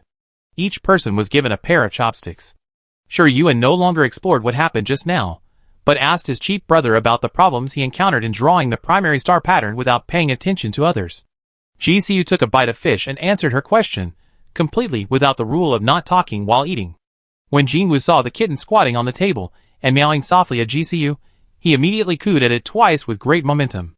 However, the kitten's attention was all on the food in front of it, and it had no intention of arguing with it. Tang Shijin tasted the fish meat seriously, probably thinking it was to his taste, and ate it with chopsticks one after another. Seeing this, GCU couldn't help but order him to leave. It's getting late, instructor, aren't you going back? His tone was not friendly, but when he was angry or hated someone, he would never react like this. After being together for so long, Sure Yuan had already realized that his cheap brother was not a person who easily showed his emotions. He had the Jinwoo curse on him and hated Tang Shijin very much, but now towards Tang Shijin, it seemed that there were other emotions mixed in. Tang Shijin stopped the action of extending the chopsticks, put them on the plate after a few seconds, stood up and said, goodbye. It was surprising that he didn't leave just now, but now he left so straightforwardly. The footsteps gradually faded away, and GCU's mood improved a lot. The action of picking up the fish meat became lighter. He also bent his fingers to flick the little ears of the kitten. When it bit fiercely, he immediately took his hand away to prevent it from biting. Sure Yuan finished drawing the star pattern, took the kitten away, and didn't let him bully it. He asked directly, brother and the instructor had a fight? The wound on his face was clearly cut by the star blade. And scratched? Don't find a decent excuse. GCU was caught off guard and touched nothing. He sighed and said, curiosity kills the cat. Don't ask around. Sure Yuan was surprised and said, didn't you ask me if I had seen him before? GCU was choked by her and finally just said, stay away from him. Sure Yuan obediently hummed twice, and was perfunctory no matter how he heard it. GCU didn't want to be treated as Ji Qinglian by her one day. He suddenly felt that the fish in his mouth was not delicious enough, and he didn't want to mention anything related to Tang Shijin, so he changed the subject. It's almost midnight. Why don't you go back to sleep? If I remember correctly, you are going to participate in the camp competition tomorrow, right? Sure Yuan said calmly, brother, don't you have a guest room here? If it doesn't work, I can stay here for one night. Stay here? That's really wrong you. GCU stretched out his hand to ask for rent. Sure Yuan put the kitten in his hands. Seeing that his expression did not change much even though he was bitten by those little teeth, and he even pinched the kitten's short legs with his backhand, he could not help but ask, brother, will you participate in tomorrow's camp competition? GCU answered as a matter of course, no. He was just trying to get by in Xingyo Military Academy. He passed all the exams with passing scores. He didn't participate in the camp competition if he could. Feng Shiyuan couldn't call him. He was just here to mess around. Sure Yuan sometimes felt curious. His brother didn't have the right to inherit the Taotai family, so he didn't have to waste time in Xingyo Military Academy. But he still spent 3 years here, like a playboy with no ambitions. But the heirs of the totem family all knew that he was not a simple character. Even Tang Shishing was afraid of him. How did they know this? Sure Yuan was quite regretful. Well, I was thinking that I could join hands with my brother to kill all the enemies in the camp competition. GCU smiled and said, you want to order me around again? How could it be? I'm going to sleep. Brother, don't fight with others at night. Sure Yuan stood up and stretched, and took away the kitten that was biting and chewing on his cheap brother again, and entered the small building with ease. She really didn't treat herself as an outsider at all. GCU put the plate with only fish bones left into the lunchbox. When he looked up, he saw that Tang Shijin's golden crow had flown back again. At this moment, he was standing on the courtyard wall beside the stream, tilting his head and making a sound to him. He didn't respond and turned into the small building. 3 large-scale camp competitions were held at the same time each time. The venue of the match that Sure Yuan participated in was on the Xueling Plateau, which was the home court of the Tianquan camp. After Qi Qinyu lost his position as the leader of the Kaiyang camp, he rarely appeared in public, and the Kaiyang camp was split into two. This matter started when Qi Huan and Yu Shizhe successively moved from the Yaoguang camp to the Kaiyang camp.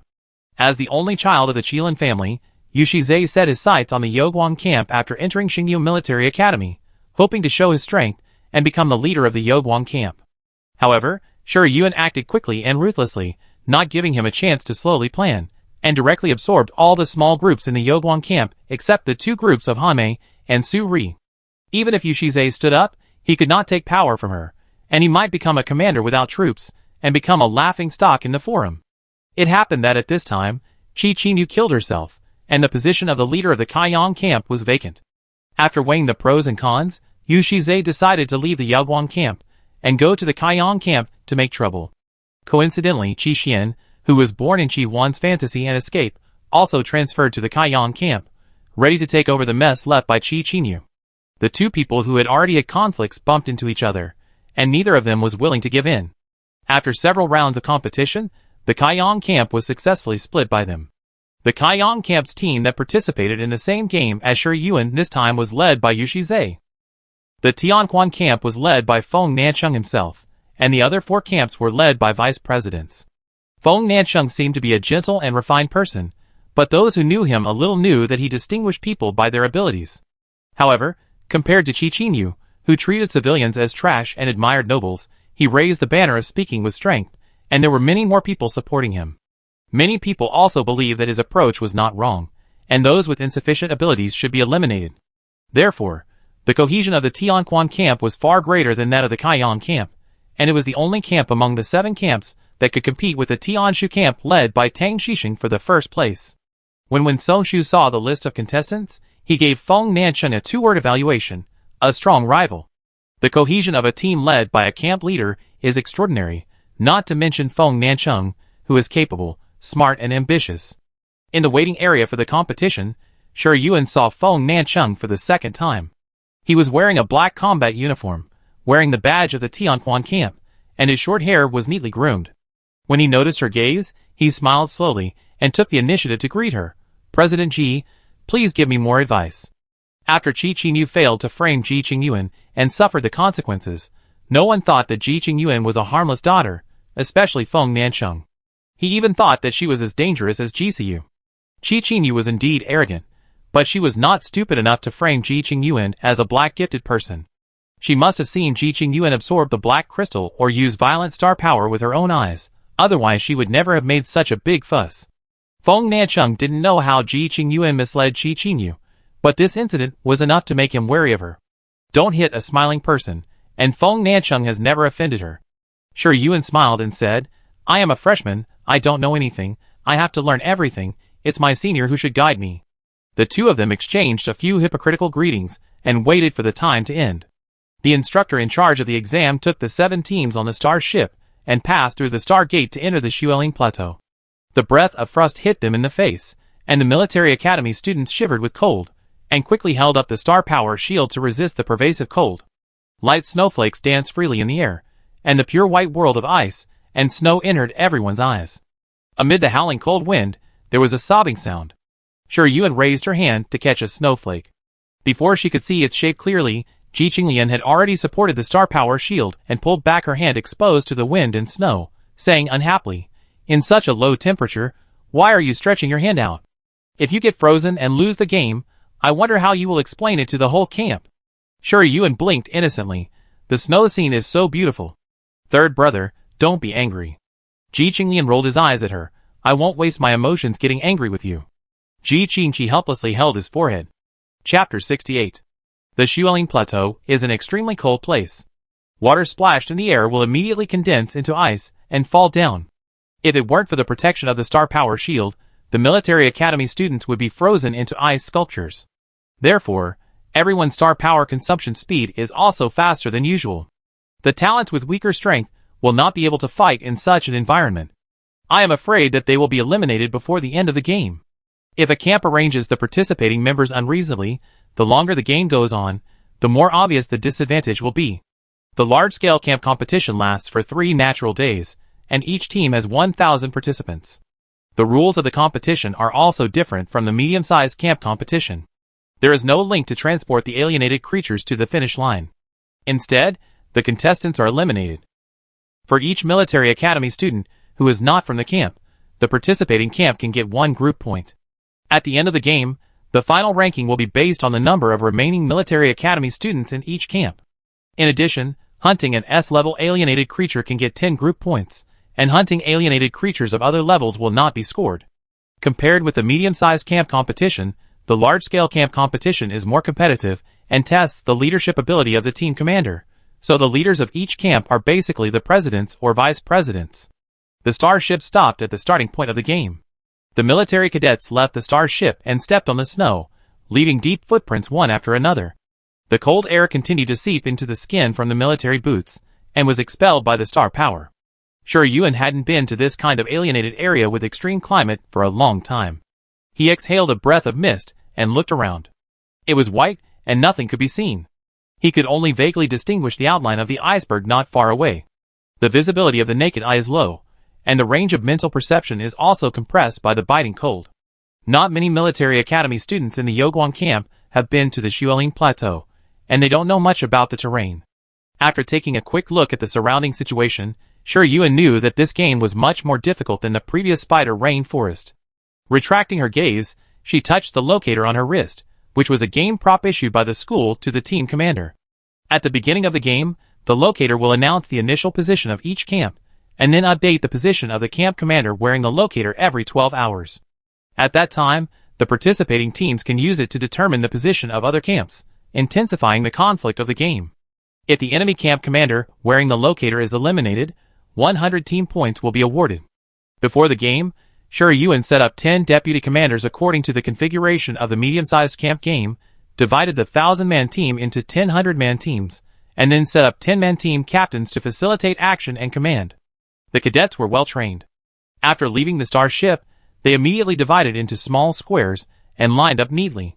Lei Lai counted the number of people, and there were only 2 minutes left in the countdown. When the sound of the tide of the start of the game came from the star conch of each participating cadet, the locator on Sure Yuan's wrist also refreshed the initial coordinates of each camp, with the camp logo on the coordinates. The coordinates were only displayed for 3 minutes, and everyone in the command group wrote them down. Lei Lai asked appropriately, "President, which plan should we follow?" The information that Xueling Plateau was used as the game map was announced half an hour before the start of the game. The major participating teams had almost no time to make accurate game deployment in advance. Only the Tianquan camp had the home advantage. However, the command group held a meeting in advance and made several backup plans. Although they cannot be used mechanically, they can still be used after a slight adjustment. Sure Yuan pointed to the coordinates of the Kaiyang camp on the terrain modeling map of the optical brain and said, "According to Plan A, deal with Kaiyang first. Pick the weak persimmon. The other camps are led by the president or vice president.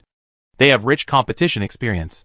After the Kaiyang camp experienced the change of dynasty, it can't be said that it was seriously injured, but its strength is far less than before, and the current leader is Yushiza.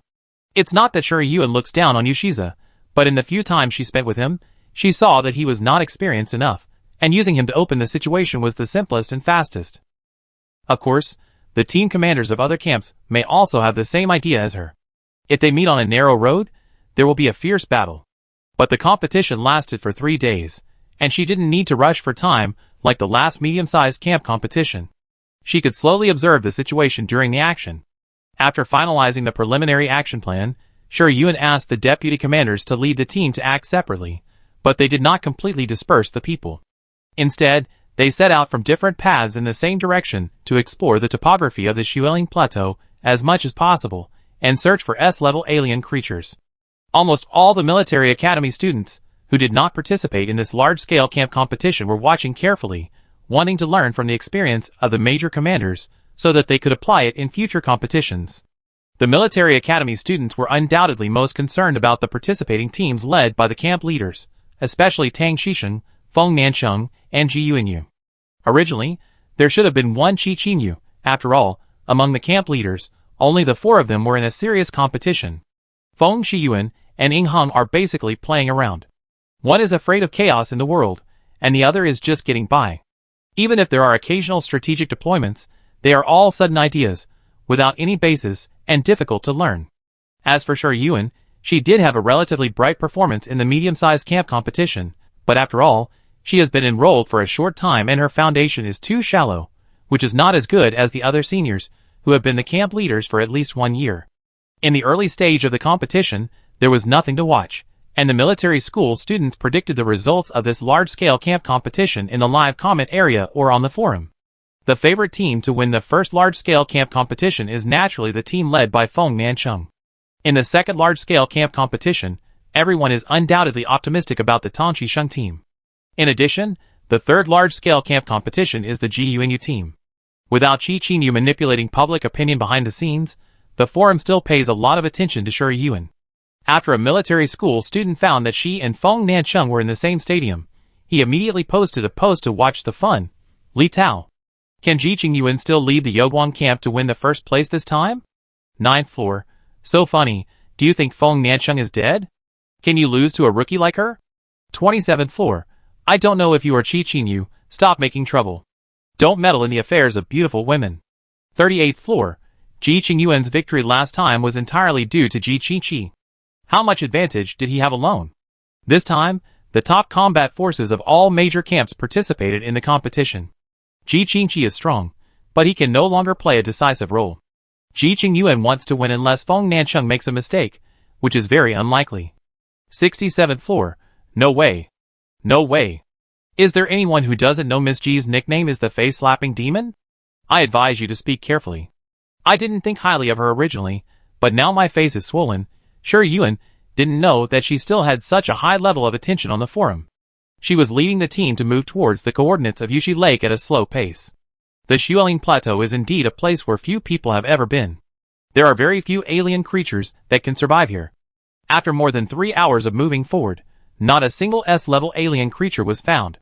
No wonder it is stipulated that hunting an S-level creature will earn 10 points. With such a low distribution density, no camp can get a lot of points by hunting S-level alien creatures, which will not affect the balance of the game. Knowing that S-level alien creatures are hard to come by, Shi Yuan did not waste time on this.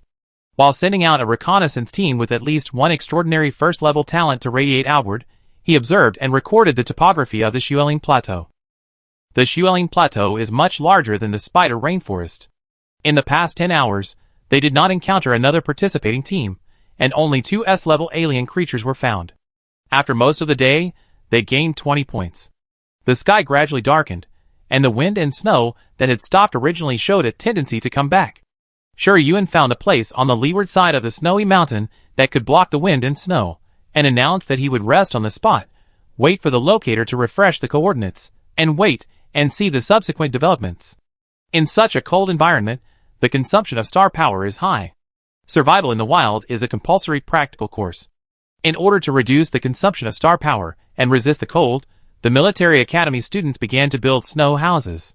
Staying in the snow house, everyone gutted the 2 alien creatures they had hunted before, and made a fire to cook bowls of hot soup. Although there were no seasonings, everyone's body warmed up after drinking a mouthful of hot soup after a long journey in extremely cold weather. Ji Qinqi led the team on patrol outside. Tang Xiao walked to Shi Yuan, who was checking the terrain modeling map with a bowl of meat soup, and exuded the golden crow fire breath to warm her. Shi Yuan smiled without raising his head. You are really a little stove. It's right to bring you this time. Tang Xiao is already a level 5 talent, but it is still a bit difficult for her to participate in the large-scale camp competition. In the end, when Songshu had to deal with the affairs of Mingwei Chamber of Commerce, and did not participate in this camp competition, so he gave her the vacant spot. Tang Xia cherished this opportunity very much, and smiled when she heard it. Of course not. The fire of the golden crow is the fire of the totem, which is not afraid of high temperatures or severe cold. Other talents may have their strength greatly reduced in an extremely cold environment, but she has no such worries at all. You have been watching for so long, have you found anything? Tang Xia handed her the hot soup and asked curiously. She also made a terrain modeling map, but it was not as detailed as Shi Yuan's light brain. She couldn't help but carefully compare the differences between the 2 modeling maps, and write down all the shortcomings. Shi Yuan drank a sip of soup and said, not normal. Tang Xia immediately put on a posture of listening attentively. The Xueling Plateau is very vast, but the scope of the competition is not the entire plateau. We walked for 11 hours and passed the initial coordinates of the Kaiyang camp. Even if they have left, we should not have met anyone from other camps. Sure, Yuan does not like to play the snipe and clam, so the whole team's speed is not fast, and they focus on safety.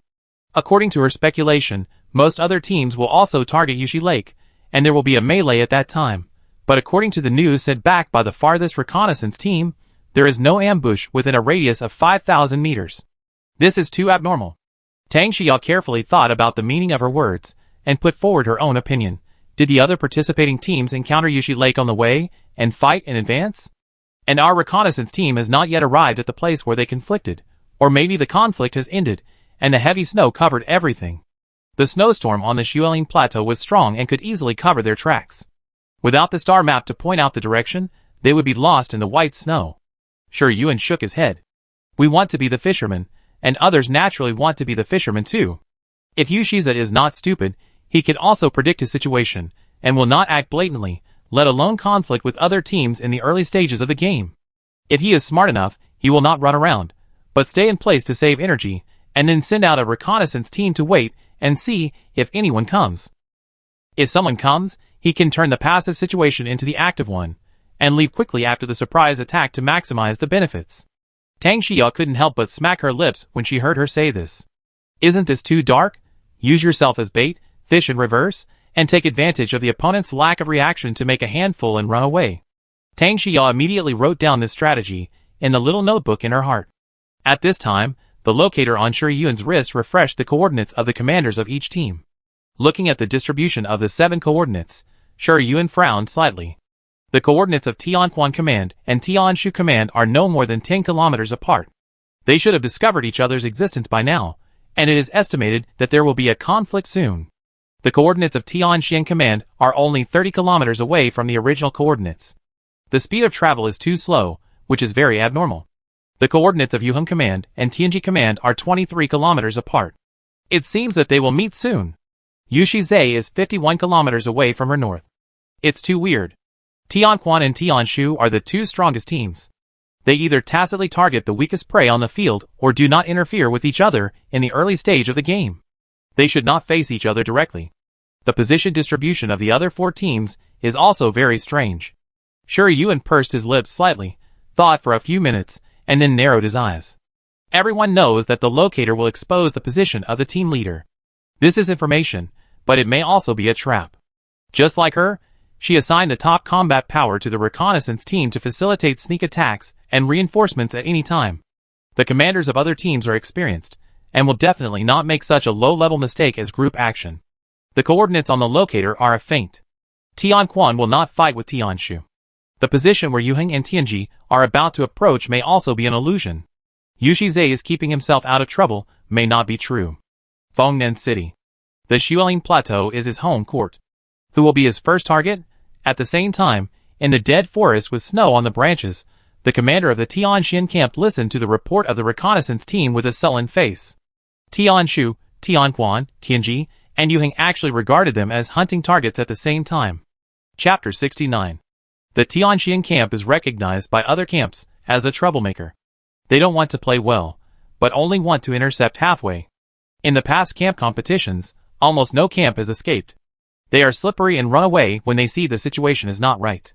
Even if the provoked camp wants to die together, they can't find an opportunity. If they are brought into their rhythm, they may fall into the trap.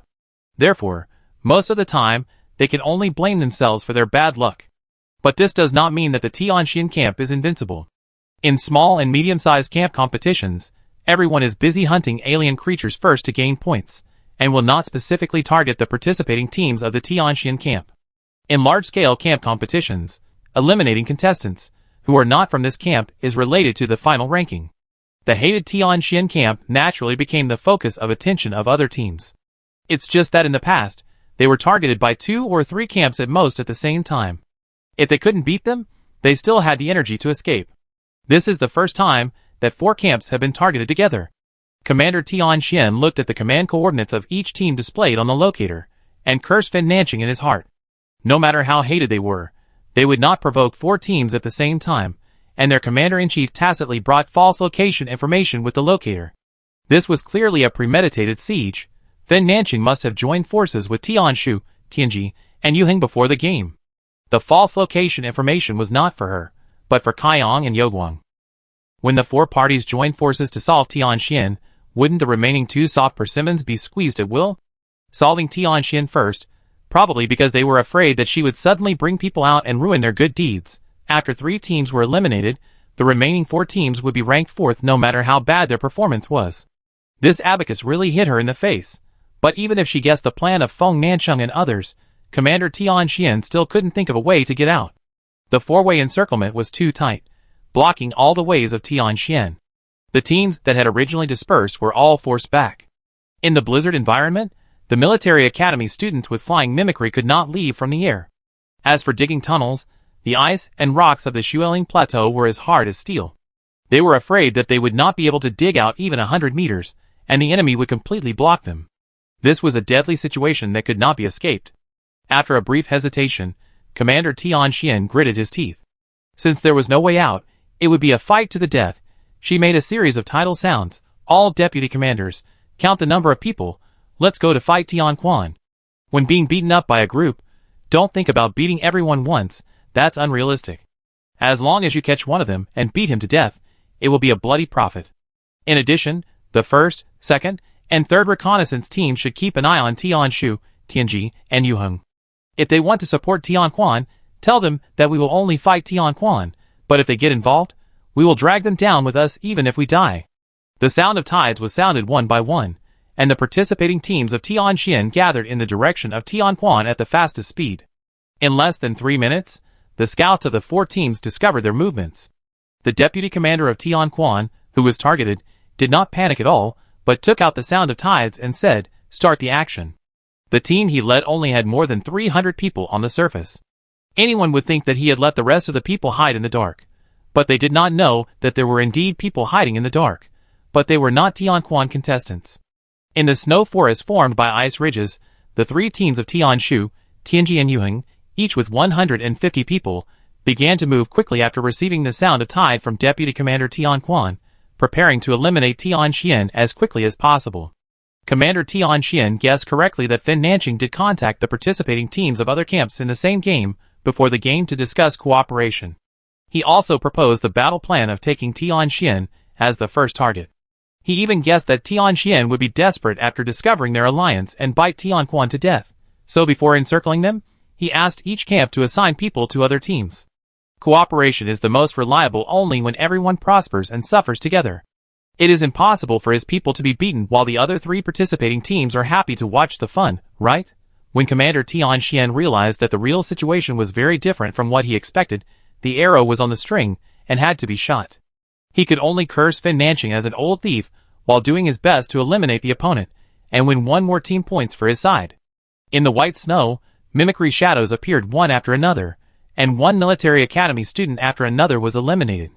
As the last contestant of the Tianxian camp was eliminated, both the live broadcast comment area and the forum were heatedly discussed. It is not uncommon for large-scale camp competitions to form alliances. It is common for evenly matched teams to cooperate to eliminate common enemies and finally compete with each other, but it is the first time that 4 camps have cooperated to target a certain camp. Some people think that Feng Nancheng is cruel and ruthless, and has lost the fairness of the camp competition. Others think that since it is within the scope allowed by the rules, it is an open conspiracy. Besides, enemies on the battlefield will not talk about fairness. Strategy and strength are the key to determining the outcome of the war. Sure, Yuan didn't know that Tianxian had been eliminated by all members under the joint siege of the 4-party alliance, but she keenly smelled the breath of danger. Sitting and waiting for death is not her style. Before the next coordinate refresh, she ordered the deputy commanders to lead the team to leave, and she took a small group of people to find a place to hide. During this period, the team led by Ji Qingqi found the traces of the Kaiyang camp, about 40 or 50 people, hiding in a snow forest somewhere. They lay in the cold snow, covered with a thick layer of snow. If Ji Qingqi's perception was not sharp enough, he would not have found someone secretly ambushing here.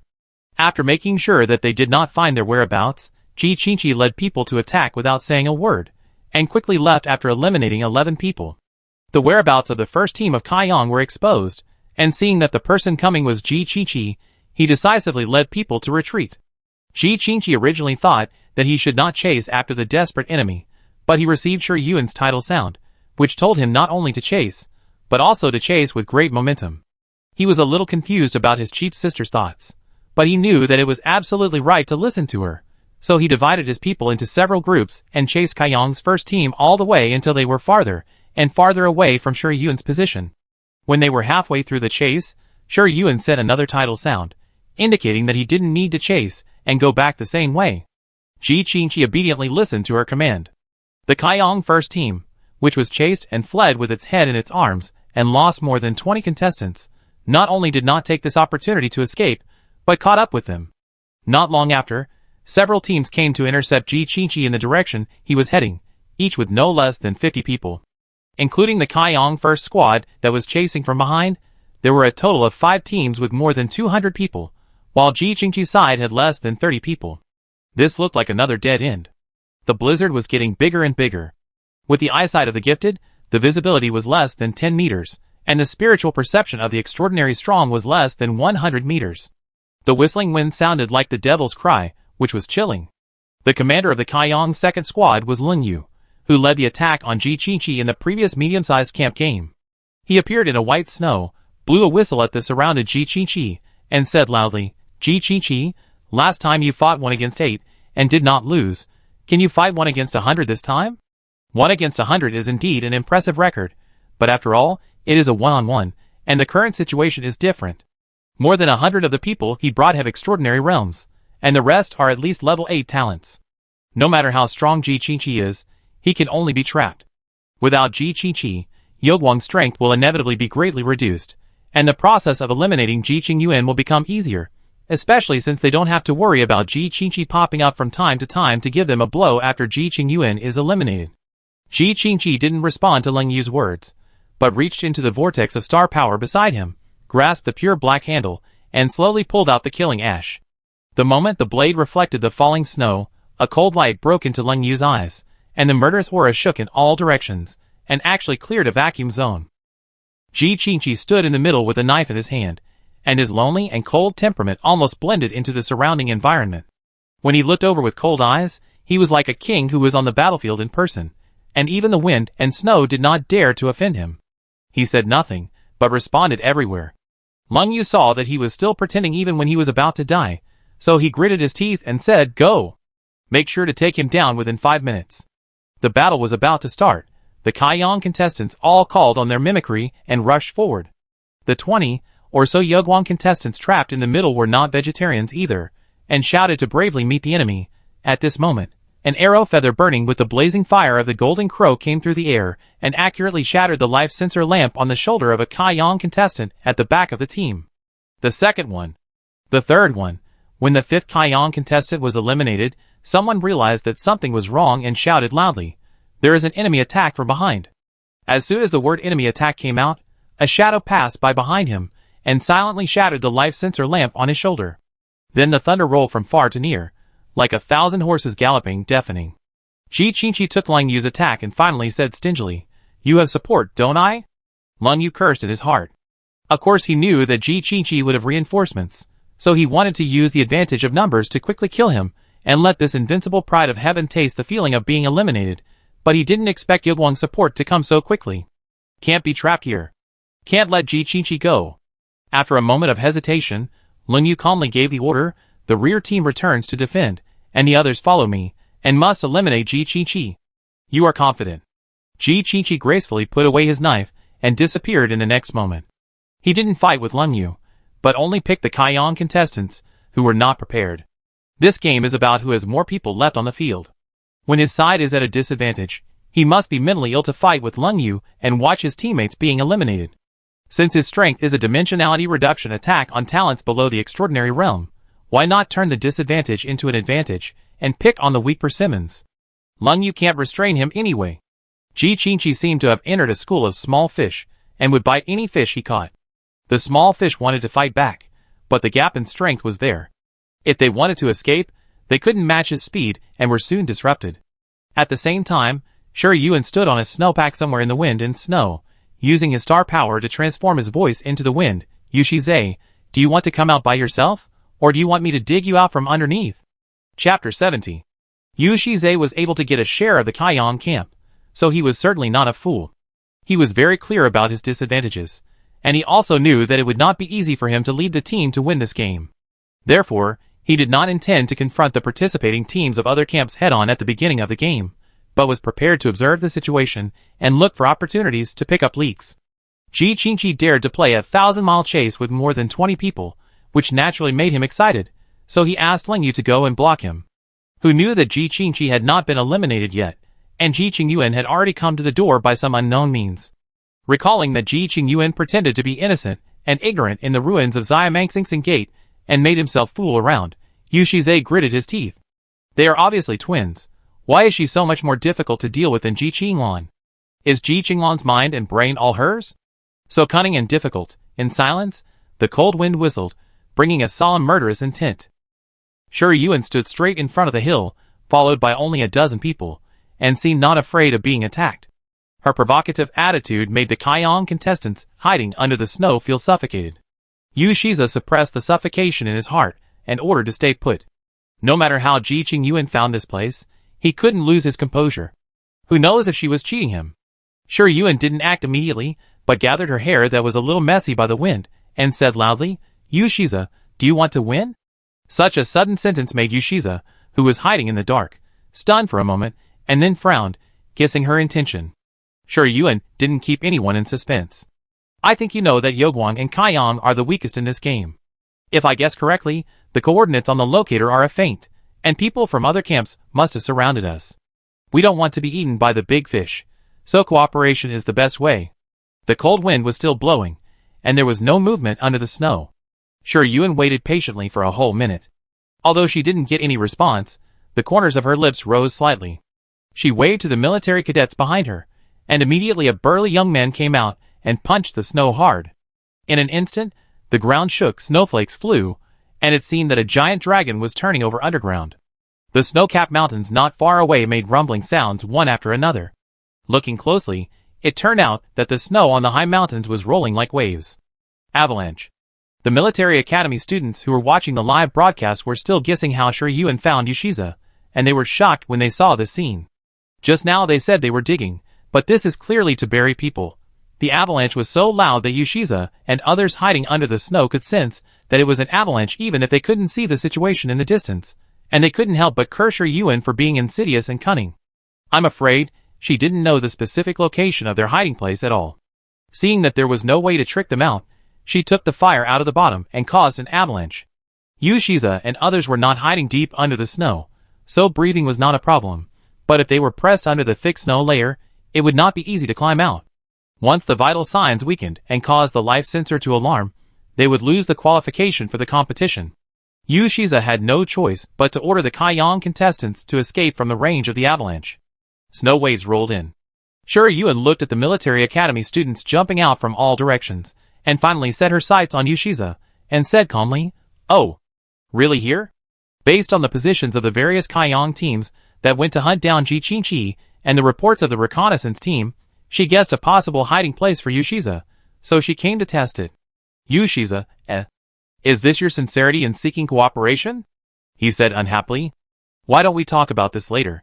Shi Yuan pointed to the snow on the snowy mountain in the distance that was rolling closer and closer, and smiled and called on his people to run away quickly. Yu Shize saw that she ran away with people, cursed in a low voice, and immediately ran away with hundreds of people. He wanted to run in the opposite direction of Shi Yuan, but somehow there was a rumble over there, and the snow waves rolled down again. In the hazy snow shadow, a flying mimic flapped its wings and flew into the sky. Yu Shize could not see that the avalanche over there was also caused by Shi Yuan. He was so angry that he wanted to take revenge, but the situation was stronger than him. He did not want to be eliminated and could only change direction. Shi Yuan, who had run far away, stood on a snow rock in a safe area with a dozen military academy students. He smiled and watched Yu Shize running towards him with a dark face. He held a greedy holy sickle in the vortex of star power, turned the sickle handle as if he was using his arm, and pointed the sharp blade at Yu Shize. "Commander Yu, do you want to cooperate with me? Or do you want to cooperate with me?" The corners of the mouths of the military academy students watching the game twitched. Are these two choices? The huge silver-white bone sickle emitted a layer of cold light in the snowy scene. In the snow behind her, contestants from the Yogwang camp stood up one by one, and mimicking phantoms appeared one after another. Looking closely, there were more than 200 people. This was a clear threat to him. If he didn't agree to cooperate, he would be kicked out. Yu Shize didn't expect her to be so shameless, and he almost couldn't breathe. But at this time, he had no way out. He didn't want to be buried alive by the heavy snow and lose the qualification to compete, so he could only agree to cooperate. Yu Shize was so angry that his lungs hurt, but the comment area of the live broadcast room was a different scene. Ha ha ha, I am dying of laughter. What is the difference between this and putting a knife on Yu Shize's neck and asking him to choose to cooperate or die? Too shameless. Ah! I like it so much, ha ha ha. Yu Shize is really too naive. He is no match for Ji Qingyuan. Can anyone explain how Ji Qingyuan knew that Yu Shize was hiding under that snow pack? Did she use the god's perspective? It seems to be related to those who are chasing Ji Qinqi. These two siblings are playing fishing. Yu Shize, the stupid unicorn, took the bait obediently. By the way, Ji Qingyuan should not know that Fin Nanqing has formed an alliance with the other three camps to eliminate Tianxian, right? The comment area of the live broadcast room was in full swing, but Yu Shize on the field was half disappointed. Listening to the rumbling sound getting closer and closer from the upper right, he met Shi Yuan's smiling eyes, swallowed the anger in his heart and said, "Cooperation." Shi Yuan retracted the greedy side with satisfaction, and the other military school students also put away their mimicry, with the word cool written all over their eyebrows and eyes. Isn't it cool? Seeing the expression of the enemy who used to suppress him and had to compromise, it was even more cool than eating an old popsicle in the hot summer. After successfully arriving at the safe area, the Kaiyang contestants had no joy of surviving the disaster. Their faces were as red as if they had eaten a fly. They wanted to turn against the Yogwang contestants on the spot and fight. Yu Shize was flexible and knew that turning against them at this time would only hurt both sides, and Ji Qingyuan had been plotting against him one after another, so he might have a backup plan. He chose to cooperate as he was told. After negotiating the alliance, the two exchanged the sound of the tide of the star snail, and exchanged a group of people to the other camp to ensure the smooth progress of the cooperation. The third coordinate refresh will take another half an hour. In order to prevent the other camps from knowing about the alliance between Yogwang and Kaiyang, the two sides quickly separated. Looking at Shi Yuan leading people away, the deputy commander of Kaiyang said to Yu Shize, "Commander, do you really want to cooperate with Yogwang?" It is undeniable that after Shi Yuan disrupted the pattern of the Yogwang camp, the overall level of Yogwang has been improved by more than a level. The overall planning, strategy, and cohesion are not comparable to the past. Even though Hanmei and Shiri have not been subdued yet, her presence has spurred them to do their best in the camp competition. If Ji Qingyuan is given more time, she may be able to make Yogwang stronger, but now she is not enough to participate in the competition between Fin Nanqing's Tianquan camp, Tang Xixing's Tianshu camp, and Zhuan Yizhuan camp. Yu Shize did not act on impulse, and said objectively, "She is so confident, I want to see what tricks she can play." At the end, he laughed softly, and I don't know what he was laughing at. Seeing that he had a plan, the deputy commander stopped talking. Just at this time, Lung Yu sent a message. The plan to encircle Ji Qinqi failed, the first team of Kaiyang was wiped out, and the other teams suffered losses. Yogwang eliminated more than 100 people in Kaiyang at the cost of less than 40 people, and Ji Qinqi escaped. Yuxai's expression, which had eased a little, fell again, and he couldn't help but curse, "Damn Ji Qingyuan." The deputy commander was silent. The third coordinate refresh, the icon of the Tianxian camp disappeared, which meant that the Tianxian commander wearing the locator had been eliminated. Except for Yuxai's, the four coordinates were distributed in a completely irregular manner. Tang Xiao was quite surprised. After the list of players was announced, she carefully learned about the commanders of other participating teams. The Tianxian commander was very cunning, and was best at using the opponent's strength to fight against him. He should not have been eliminated at the beginning. After she raised this question, Shi Yuan smiled meaningfully and asked her to think about why this happened, give all possible guesses, and wait for verification afterwards. Tang Xiao frowned and thought seriously, while Shi Yuan began a new strategic deployment. The sound of tides was released one after another, and the blizzard gradually stopped. The sun was high in the sky, and the sunlight shone on the white snow on the ground, which was dazzling. The school gave goggles before the game, so there was no need to worry about snow blindness. While drinking the nutrient solution, the star snail on Shi Yuan's waist vibrated. It was the news from the #1 reconnaissance team. They discovered that the Tianquan team was approaching from the north. Immediately, the sound of tides from the number 2, number 3, and number 4 reconnaissance teams came one after another. The teams of Tianshu, Tianji, and Yuheng surrounded them from the east, south, and west respectively. Tang Xia, who was still thinking about the situation, heard the news, and it was like a revelation. She said decisively, "They have formed an alliance." Tian Xian was killed by them together. As she came to the conclusion, her face turned a little pale. Family members know their own business. They can't even deal with Tian Quan. How can they fight against the four-party alliance? Sure Yuan glanced at the Kaiyang contestants in the team and curled her lips imperceptibly. It seems we have to run away. We can't stay here. She took out the star conch and sent the sound of the tide to Yu Shizhe. Commander Yu, how is the situation over there? My people have found traces of the other four parties. Tian Quan and Tianji are preparing to besiege us, and Tianshu and Yuheng seem to be heading in your direction. Without waiting for Yu Shizhe to reply, Shi Yuan made a gesture to the team, and the military academy students immediately followed her and rushed to a rift valley hundreds of meters away, each of them jumping down like a dancing butterfly. Chapter 71. The bad experience in the past made Shi Yuan develop the habit of leaving a way out for herself, no matter what situation she was in. Therefore, the resting place she chose had another way out besides the snow surface and the air, that is, a narrow rift under the ice. This rift appeared after the avalanche. It was more than 100 meters deep, but more than half of it was filled with snow. The width was only enough for two people to pass side by side, and there were ice ridges in some places. At this time, the sun rose, and the sun shone on the snow surface, melting a little snow. The cold snow water dripped down and condensed into ice in places where the sun could not reach. And these ice ridges were occasionally broken by the cold wind passing through the rift and fell vertically downward. The military cadets supported the star power shield and passed through the narrow rift lightly and flexibly. At the same time, Yu Shiza, who received the sound of the tide, frowned slightly and replied, "Our scouts did not find any traces of Tianshu and Yuheng." "Are you kidding me?" Shi Yuan said calmly. "We are partners now. What good does it do me to kid you? If you are eliminated, how long can I fight alone?" After that, she said, "It seems that they want to defeat them one by one. Since there is no movement on your side, why don't you come to help me? We will attack them from the front and back, and catch them off guard." "You Shiza, he said speechlessly. "You said you found the traces of the other four teams. Why don't you run away now? You still want to turn the tables? How can 2 against 4 win? Isn't it a waste of food for me to bring people here?" Shi Yuan chuckled and asked, "Commander Yu, have you noticed that you put yourself in a position where you can't win this game from the beginning? So no matter your thinking or strategic deployment, are they all thinking about how to protect themselves, rather than using their own strengths and weaknesses to make their opponents fall?" Yu Shizhe was startled when he heard this.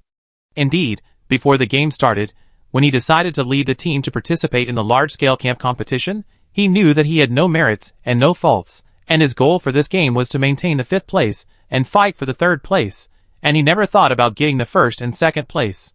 Why is this so? Because the strength of Tan Shisheng and Fin Nanqing is deeply rooted in the hearts of the people. He also recognizes this point, and feels that there is a gap between him and them, thinking about gradual progress, thinking about growing up slowly, and thinking that he will be as experienced as them in the future. But does he really lack theoretical knowledge and practical experience? No, he is the heir carefully cultivated by the head of the Qilin family. Since he was brought back to Tiananxing, he has received the most advanced and rigorous education. When other children were still lying in their parents' arms and acting like a spoiled child, he was thrown out again and again by the strict instructors under the scorching sun, and never got up once. Everyone knows that Ji Qingqi followed Marshal Ji Wu to the battlefield before graduating from the military academy, but they don't know that he had witnessed the cruelty of war with his grandfather at the age of 14. He hates blood, he fears blood, but he has to accept blood. "Yu Shizhe, you have no ambition." The girl's faint voice came from the other end of the star snail, like a heavy hammer hitting Yu Shizhe's heart. He was bound by his identity, bound by his blood, pushed forward by the Qilin family, mechanically regarded becoming the leader of the camp as his goal, accustomed to failure, accustomed to the desire for the distant future, so he did not think about changing the present, but just followed the arranged path step by step.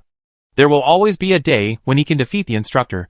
There will always be a day when he will have Tang Shishing's strategic planning, Feng Nanqing's smoothness and sophistication. There will always be a day. No matter what, he will put the result in the future. Yu Shizhe pursed his lips and said nothing.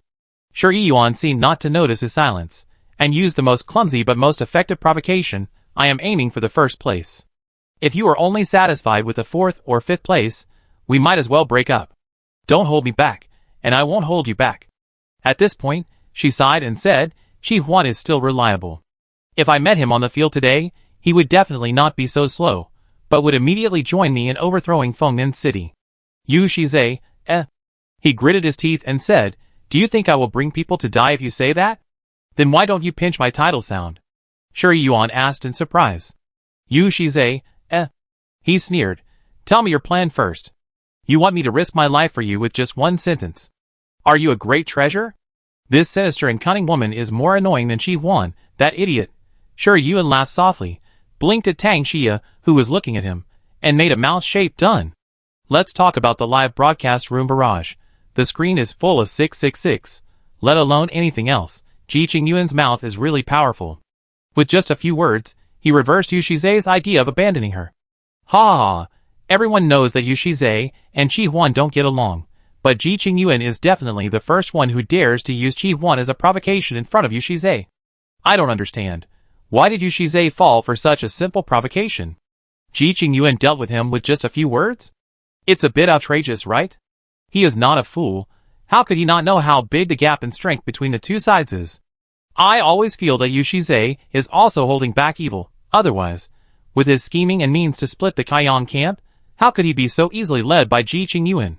Damn it, these heirs of the totem family, everyone has 1,800 minds. Which words are true and which are false? Putting away the star snail, Shi Yuan smiled. She had discovered Yu Shizhe's trump card. The team of 100 people rushed along, and Shi Yuan sent additional instructions to Ji Qinqi and others. Half an hour later, about 5 meters away from the Rift Valley under the ice, the contestants from the 4 camps, led by the Yuan camp, were heading towards their destination. They adopted the same method as the previous siege of Tianxian, surrounding it from 4 directions, leaving Yaoguang no chance to escape. In order to deal a fatal blow to Yaoguang, Fen Manqing also gave the topographic map of the nearby area to the participating teams of the partners, trying to minimize the probability of deviation and omission. Without the interference of the blizzard, Shi Yuan's mental perception was enough for her to discover the situation on the snow. She made a stop gesture, and the cadets brake together, stepped carefully on the soft snow, and waited for her next instruction. Shi Yuan made gestures of hiding and ambushed one after another, and the cadets immediately hid under the snow with light movements. In less than half a minute, several flying mimics flew over the rift, with sharp eyes staring at the ice crystals reflecting the faint light. Not long after, a team of 10 people came from the front of the rift to search. 2 extraordinary first level and 8 ninth level. This configuration is the same as the reconnaissance team sent by Shi Yuan. Very careful.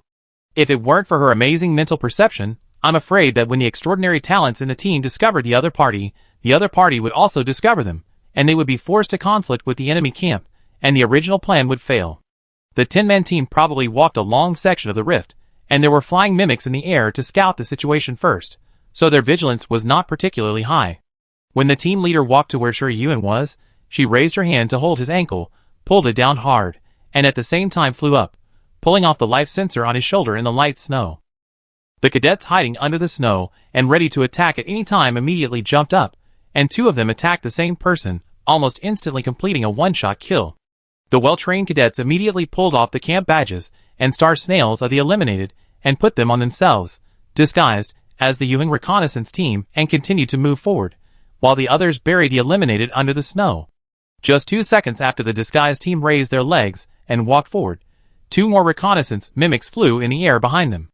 A vague shadow passed by, and Tang Xia pulled one of the eliminated people to hide under the snow, her heart beating violently, the blood flow in her body accelerated, and her face was also hot and full of blood.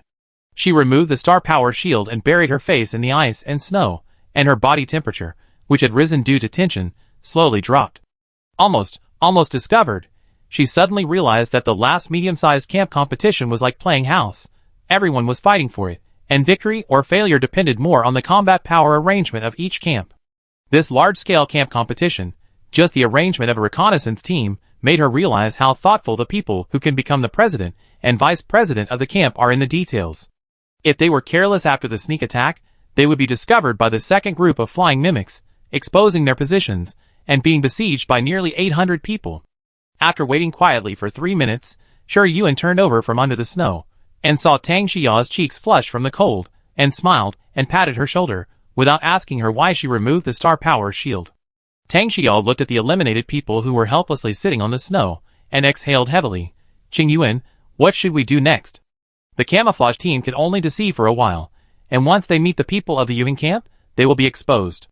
No, or they might be exposed when they report with the star snail next time. Sure, Yuan replied, let's go to the front and wait for them to come back. Tang Xiao was confused for a moment, and didn't react to what she meant. After finally leaving the encirclement, why put yourself in danger? Sure, Yuan added slowly, wait for them to fall into the trap. These 4 simple words shocked Tang Xiao, you mean? Sure, Yuan blinked at the eliminated person, who was surprised on the ground. More than half an hour has passed, Yu Shizhe should be here soon, right? As soon as these words came out, the vague concept in Tang Xiao's mind immediately became clear. She looked at Shuri Yuan, her eyes were so bright that they almost glowed. Deliberately let the other party find the flaw, thinking that they ran away, but actually set up an ambush and eliminated them unexpectedly. True and false, real and fake, who can withstand this? Chapter 72. Since the truth has been revealed, Feng Nancheng does not need to continue to blur his position. Instead, he leads the remaining contestants of the Tianquan camp to rush to the position of the Youguang camp at full speed, ready to catch them all in one fell swoop. Halfway through the journey, he received the sound of the tide from Commander Yuan. After listening to the content, he frowned slightly. The deputy commander saw his expression, and couldn't help but ask, what happened? The Youguang people ran away. Feng Nancheng said.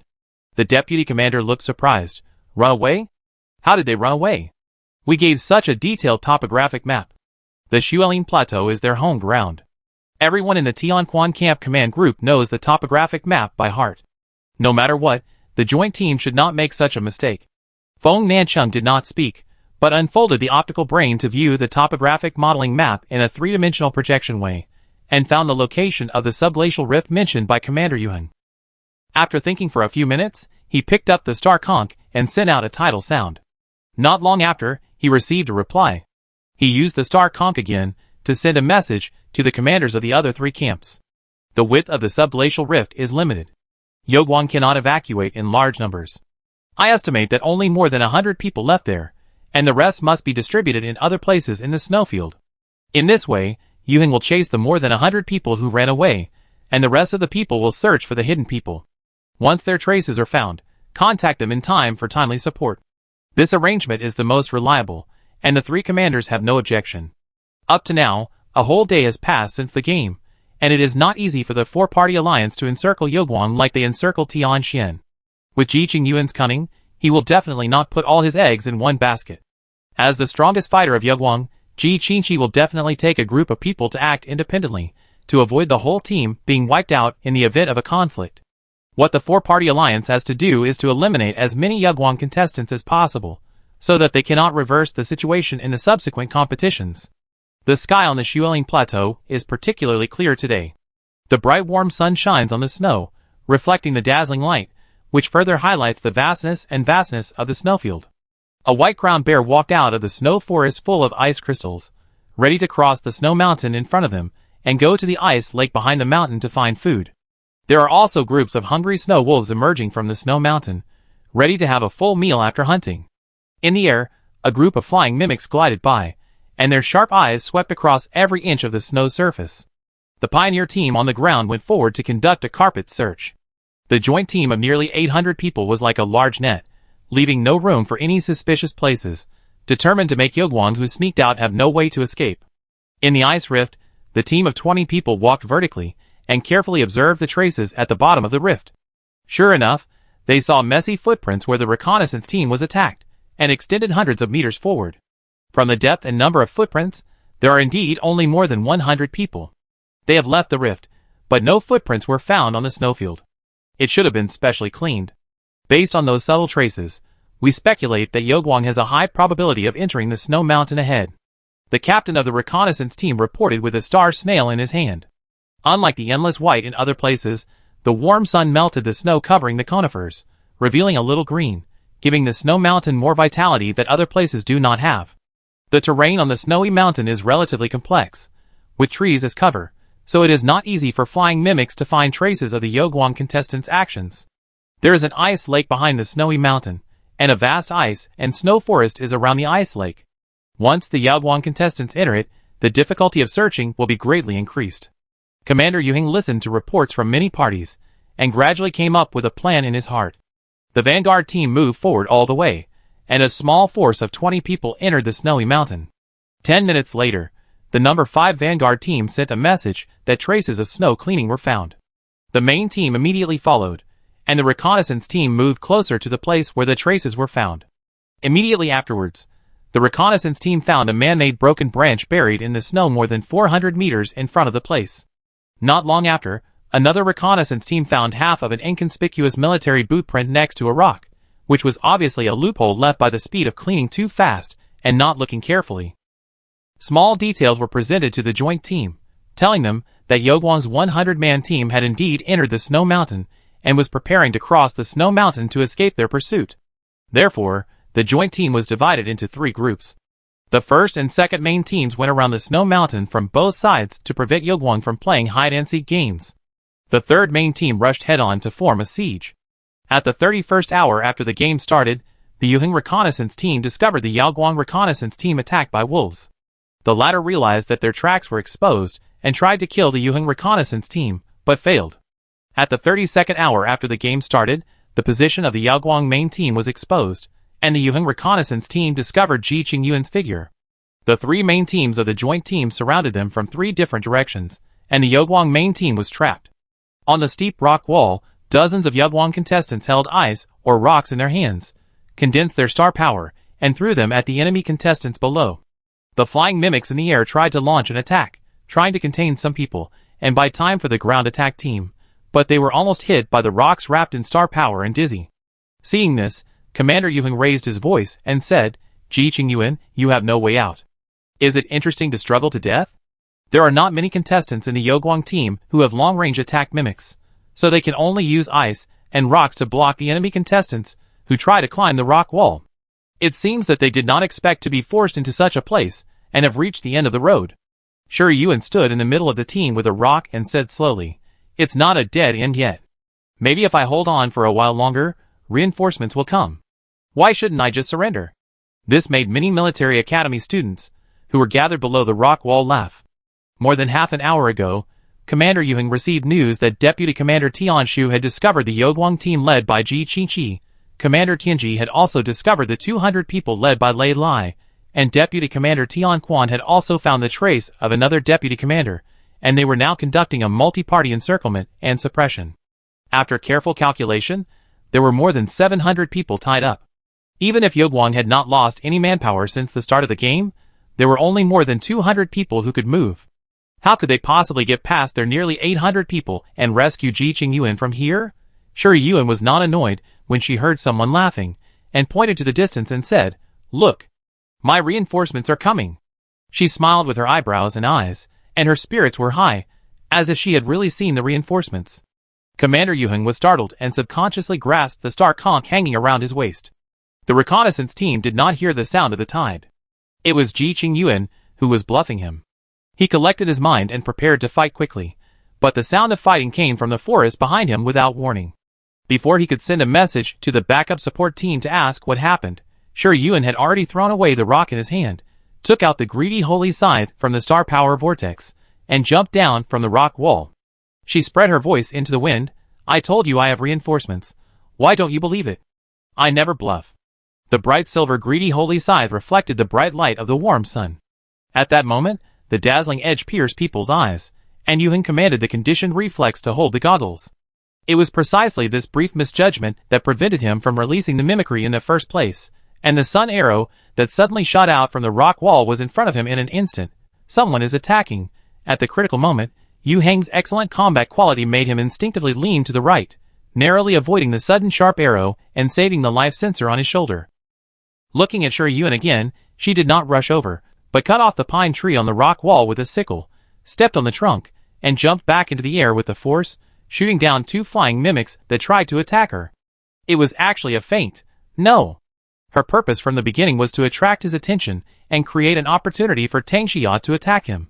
If he was eliminated at this time, the team would lose overall command in a short period of time, and chaos would inevitably occur. Tang Xiao missed the arrow and pursed her lips tightly, a little annoyed that she could not complete the task. But she quickly calmed down and drew the bow and arrow again. 1 arrow, 2 arrows, 3 arrows. Every arrow was aimed at Yuheng, as if they would not stop until he was eliminated. Commander Yuheng was prepared, and the majestic star power surged out, and the mimic shadow slowly emerged. Naturally, it was impossible to appear in the embarrassment just now.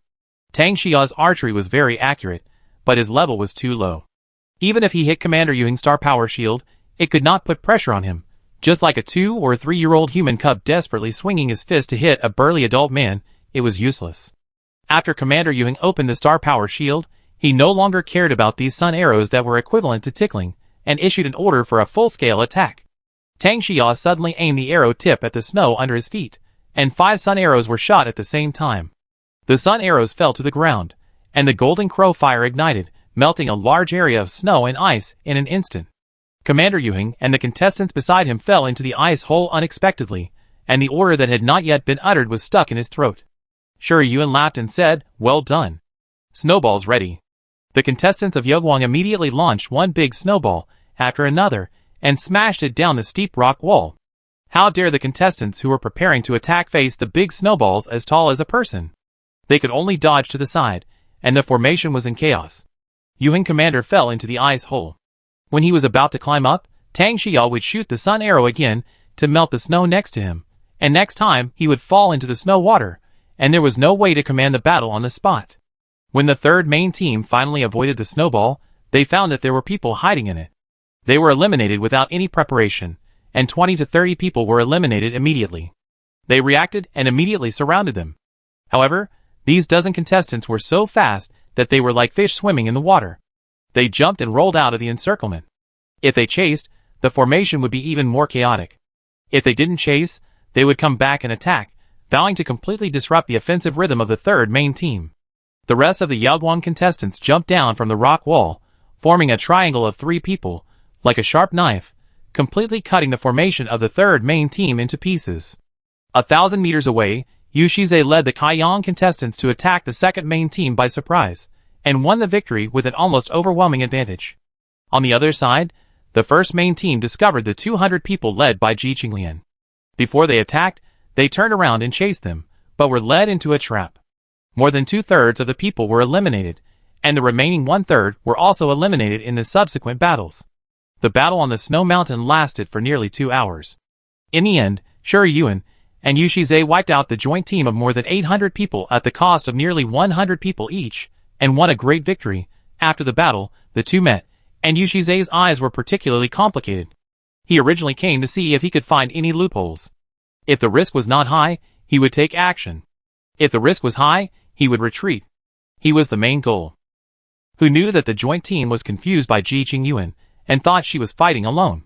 They divided the full 800 people into 3 groups, and did not intend to let go of any Yagwang contestant, but this gave them the opportunity to defeat them one by one.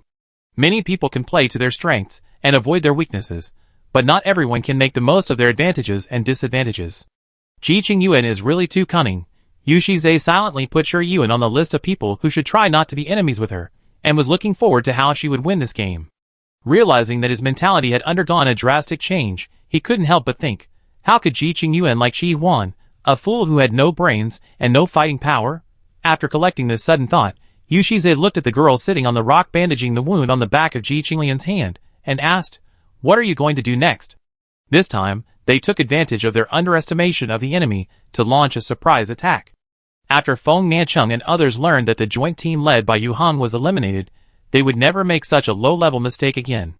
Shi Yuan tied a beautiful bow for Ji Qinglian and said slowly, "The coordinates will be refreshed soon, right?" Yu Shize nodded, wondering why she suddenly mentioned this. Shi Yuan chuckled, "It's impolite not to reciprocate. Feng Nancheng wants to hunt me, so I can't just do nothing. Take him by surprise, and attack him when he's unprepared. Next, we besiege Feng Nancheng and send him out." Yu Shize's eyes suddenly widened. People who control the situation with a hunter's mentality usually ignore that they are also in the hunting ground. The relationship between hunters and prey is never a one-way relationship. Chapter 73. Shi Yuan's strategy of showing weakness to the enemy first, luring them deep into the enemy, and then cooperating with Yu Shize to wipe out the enemy that was several times larger than her was made the military academy students outside the venue overwhelmed and excited. When she took down Yuhan command in one fell swoop, comments such as awesome, good guy, and 666 almost filled the entire live broadcast room. Those who originally thought that Yoguang would follow in Tianquan's footsteps now felt so embarrassed that they quietly hid and said nothing. When the words "Let's go besiege Fengnan City and send him out" were transmitted to the ears of the military academy students who were watching the live broadcast, the barrage and comment area were like boiling water. It's on fire. It's on fire. Everyone has seen the strength of Fengnan City. Ji Qingyuan is obviously not a pushover. I don't know who will win in the end. Ha ha ha, I'm looking forward to the subsequent games now. First of all, I admit that Ji Qingyuan's counterattack was very beautiful. She calculated that Fengnan City would guess how many people she led away from the Rift Valley under the ice, and deliberately let Ji Qingqi and others show up to attract their attention and restrain them in the opposite direction. But isn't she too confident? Does she really think that she can compete with Fen Nanqing with a little advantage? You are right. After gaining the advantage, you don't take this opportunity to expand the advantage. Are you waiting for Fen Nanqing to react and wipe them out? I don't understand what those who are pessimistic are thinking. Isn't it enough to just shout 666? If I were in Ji Qingyuan's position, I would definitely not be able to achieve the current results. Fen Nanqing's outstanding ability has made him have a considerable number of supporters in Xingyang Military Academy. Even though Shi Yuan fought a beautiful comeback, many people still firmly believe that her arrogant plan could not succeed. On the field, Ji Qinglian flicked the bandage tied into a bow shape with his fingers, muttered something fancy, and quickly raised the corners of his mouth. While Shi Yuan was not paying attention, he took a photo with the optical computer. If the optical computer could not be used in the alienated area, he would have sent the photo to Ji Siyu and Ji Qingqi at least, and asked them to comment on whether the bow was tied well. Yu Shizai's attention was all on the words "eliminate Feng Nancheng." After concentrating on the possibility of this plan, he asked cautiously, "How sure are you?" Shi Yuan smiled. "Everything is risks. I promise to eliminate him. Do you dare to believe it? I don't have so much time for you to consider the pros and cons. In a word, do you want to follow me? If not, we will break up now, so that you won't be hesitant and drag me down. Yu Shizai, are you really not afraid that I will turn against you now, and deal with you first? You can try it." Before Shi Yuan spoke, Ji Qinglian had already looked over with a fake smile, as if she was ready to turn against him at any time. Yu Shizai, I almost forgot that this dead sister control was also there. Ji Qinglian is really good at it. Whether it is Ji Siyu who does his own thing, Ji Qingqi who is alone, or Ji Qinglian who is arrogant, everyone treats her as a treasure. Shi Yuan looked at Yu Shiza's indescribable expression and smiled. "How about it? Have you thought about it?" Yu Shiza gritted his teeth and said, "Let's do it." Ji Qingyuan had already proved her ability to him with her recent victory. He must be crazy to break up with her at this time, and go out to fight alone. Even his ally could not guess that Ji Qingyuan's next target was Fengnan City. No matter how fast Fengnan City's brain turned, he probably could not have imagined that she was so bold. The two sides reached a consensus, and Yu Shizai immediately led people to leave the snow mountain and prepare for the next move. Shi Yuan, through the star conch of Yu Hung command, tilted his head and said to Ji Qinglan, "Third brother, the coordinates are about to refresh. I will withdraw first. You lead people to the north and wait for my next instructions." Fengnan City should have guessed that Yu Hung command and the people he brought had been wiped out, and further speculated that Yoguang might have joined forces with Kaiyang. He didn't want to capsize in the ditch, so he would definitely go to the main force of Tianquan to join forces, and use the advantage of numbers to regain the initiative in the game. It happened that the main force of Tianquan was still playing hide-and-seek with Ji Qingqi. She only needed to determine the location of Fengnan City through the locator to ambush him halfway. Of course, this is a more ideal plan. Fen Nanqing's combat style is more changeable, and there may be variables at any time. She has to think about how to restrain him within the controllable range. Ji Qingyuan nodded, put her bow-tied hands into her pockets, and took the lead to lead people away. At the same time, Fen Nanqing looked at the sound of the tides that disappeared on the star conch, and said nothing with a gloomy face. The deputy commander saw his expression and couldn't help asking, "President, is Yuheng?" Since more than half an hour ago, Commander Yuheng and the deputy commanders led by him have disappeared, and no news has been received. In this case, they are probably eliminated. However, the joint team led by Commander Yuheng has 800 people. How can Ji Qingyuan wipe them out in just a few hours? Using the terrain advantage to defeat the enemy with fewer troops. Commander Yuheng and others clearly have a detailed terrain map in their hands, So why shouldn't they make such a low-level mistake? Could it be that something else happened? Feng Nancheng thought silently for a while, and finally said coldly, "We fell into a trap." Everyone knows that Ji Qingqi is the biggest trump card in Ji Qingyuan's hand. With his combat power, unless 4 or 5 extraordinary second-level talents attack at the same time, it is possible to trap him. Once he is trapped, and the other deputy commanders of Yugwang are held back, Ji Qingyuan, who is only a 5th-level talent, will never be able to escape the encirclement of Commander Yuan. Ji Qingyuan took advantage of their idea and deliberately led Ji Qingqi and others appear to attract firepower, so that they would relax their vigilance, and deliberately created the illusion of escaping from the encirclement, disrupting the original offensive plan of the joint team, weakening their almost overwhelming numerical advantage, and turning escape into attack. Just at this time, the Xingluo, which had been silent, shook, and Commander Yuheng sent the sound of the tide. Feng Nancheng frowned slightly, put the star snail to his ear, and unexpectedly heard a clear and laughing voice. "President Feng, you are nothing but this." Instantly, Feng Nancheng clenched the star snail in his hand. There was only this sentence in the sound of the tide, not long, but extremely provocative. He could almost imagine the expression on Ji Qingyuan's face when he spoke. He must have a smile on his face, slightly raised his lips, and spoke softly. Feng Nancheng finally understood Ji Qingyuan's mood when she went crazy. He put away the star snail expressionlessly. Yu Shize has joined forces with Ji Qingyuan. The deputy commander was about to ask him if there was a turnaround, but when he saw his face suddenly change, he realized that the situation was probably not very good, and silently swallowed the original words back into his stomach, and asked again, "Then do we still go to the coordinates provided by Commander Yuheng?" Commander Yuheng has been eliminated. It is definitely not safe there, and Ji Qingyuan will probably not stay there. Feng Nancheng glanced at the time. No hurry, wait until the coordinates are refreshed. In less than half an hour, the coordinates of the major commanders will be refreshed again. Several independent teams of Yugwang are still playing guerrilla warfare, with the main teams of the 3 major camps. This time, the coordinates are refreshed, and the location of Ji Qingyuan can almost determine the location of the other contestants of Yugwang. Time passed by, and all parties were taking the time to rest and prepare for the next conflict. The sun set, the sky became gray, and gradually the wind and snow started again. The exotic beasts that came out to be active because of the clear day returned to their nests, waiting for the end of the long winter night. Finally, the 4th coordinate refresh. Feng Nancheng looked at the position of Shi Yuan, and Yu Shize narrowed his eyes slowly, took out the star conch, and said to Tianshu and Tianji, "Are you all here? How about going to help Yu Shize relax his muscles? Didn't Ji Qingyuan find Yu Shize to cooperate with her? In that case, let's send her partner out first, and then see what means she will use to turn things around." After determining the target, the 3 teams rushed straight to Yu Shize's position. At this moment, Shi Yuan, Yu Shize, and Ji Qingyuan led people to Feng Nancheng's position. Just as Feng Nancheng knew that Shi Yuan didn't have many people, Shi Yuan also knew that the contestants around him were no more than 200 at most. This time, she didn't need to lay out various details to confuse Feng Nancheng's sight, but to use the numerical advantage he used to crush Tian Xian at the beginning of the game to eliminate him in one fell swoop. In the dark night, the drifting snowflakes cover the ground with a new layer of silver, obstructing vision, limiting perception, and greatly increasing the difficulty of investigation. When the Tianquan reconnaissance team found the traces of Kaiyang's main force, Kaiyang's reconnaissance team also found them. The 500 people who followed them were like locusts passing through the border, crushing them with a crushing force.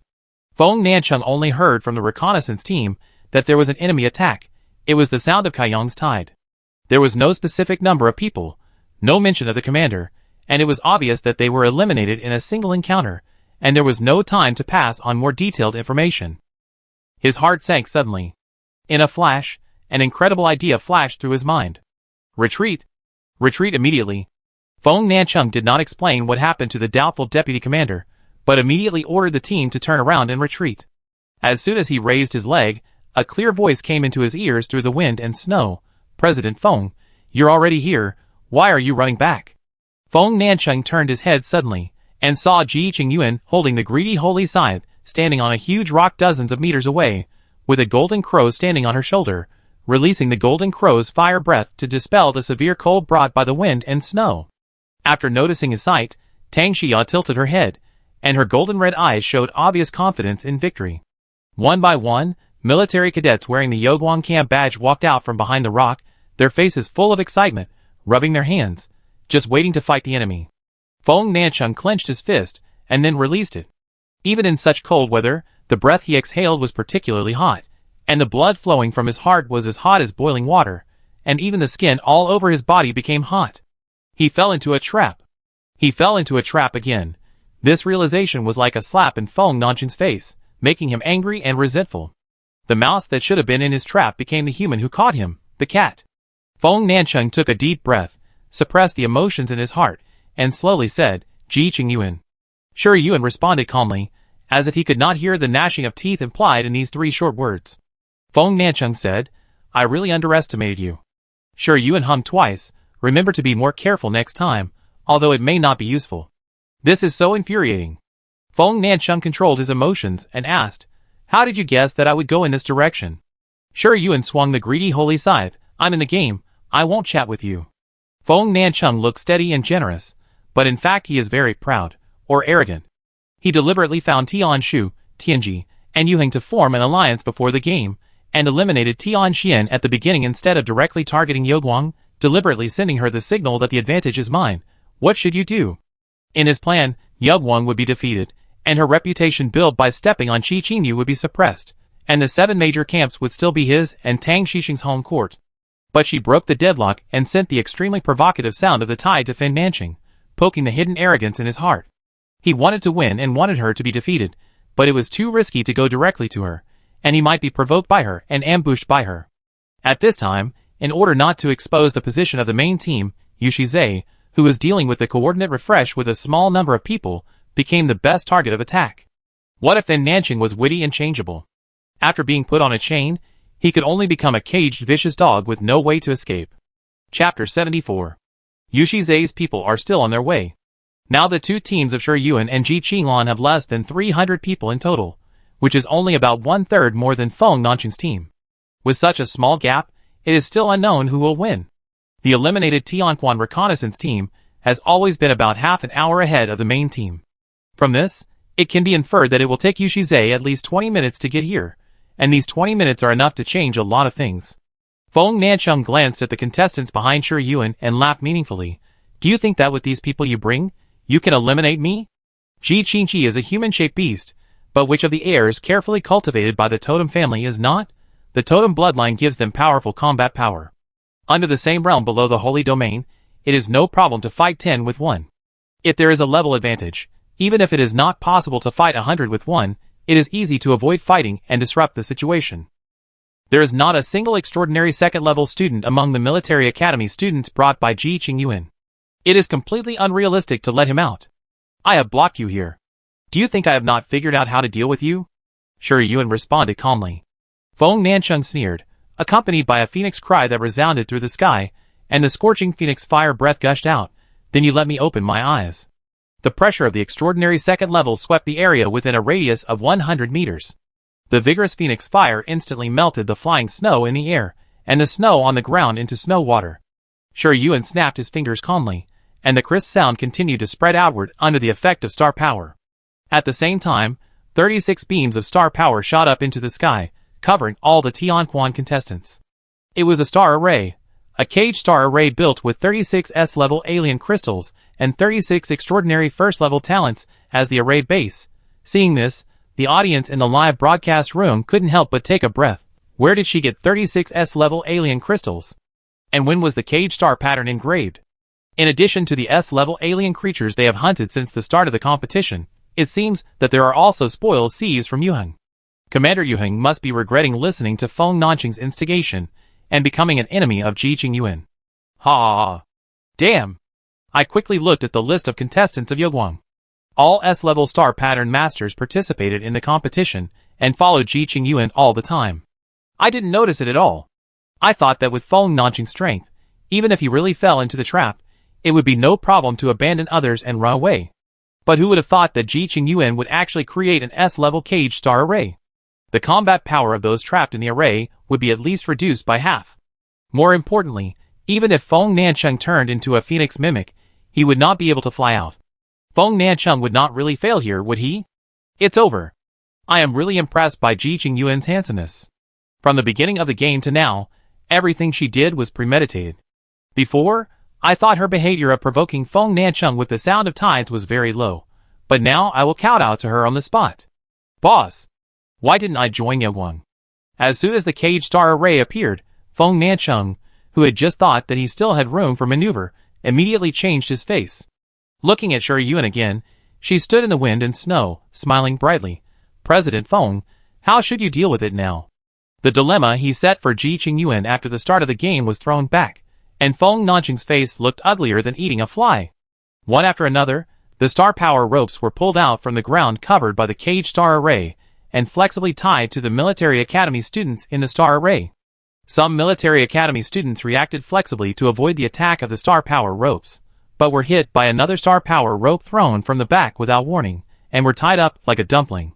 Feng Nancheng bit his back teeth, unwilling to be eliminated in such a frustrating way. In that case, what is the difference between him and Qi Qinyu, who was used as a stepping stone by Ji Qingyuan? It held its 5 fingers in the air, and a shark-toothed long knife, with a pure black blade and a scarlet blade suddenly appeared. The blade was pulled horizontally to cut off the flying star power ropes, mimicry of chemical weapons. Phoenix Absolute Hellfire. Black and red flames floated up, and were about to burn the entire cage star array with the momentum of a prairie fire.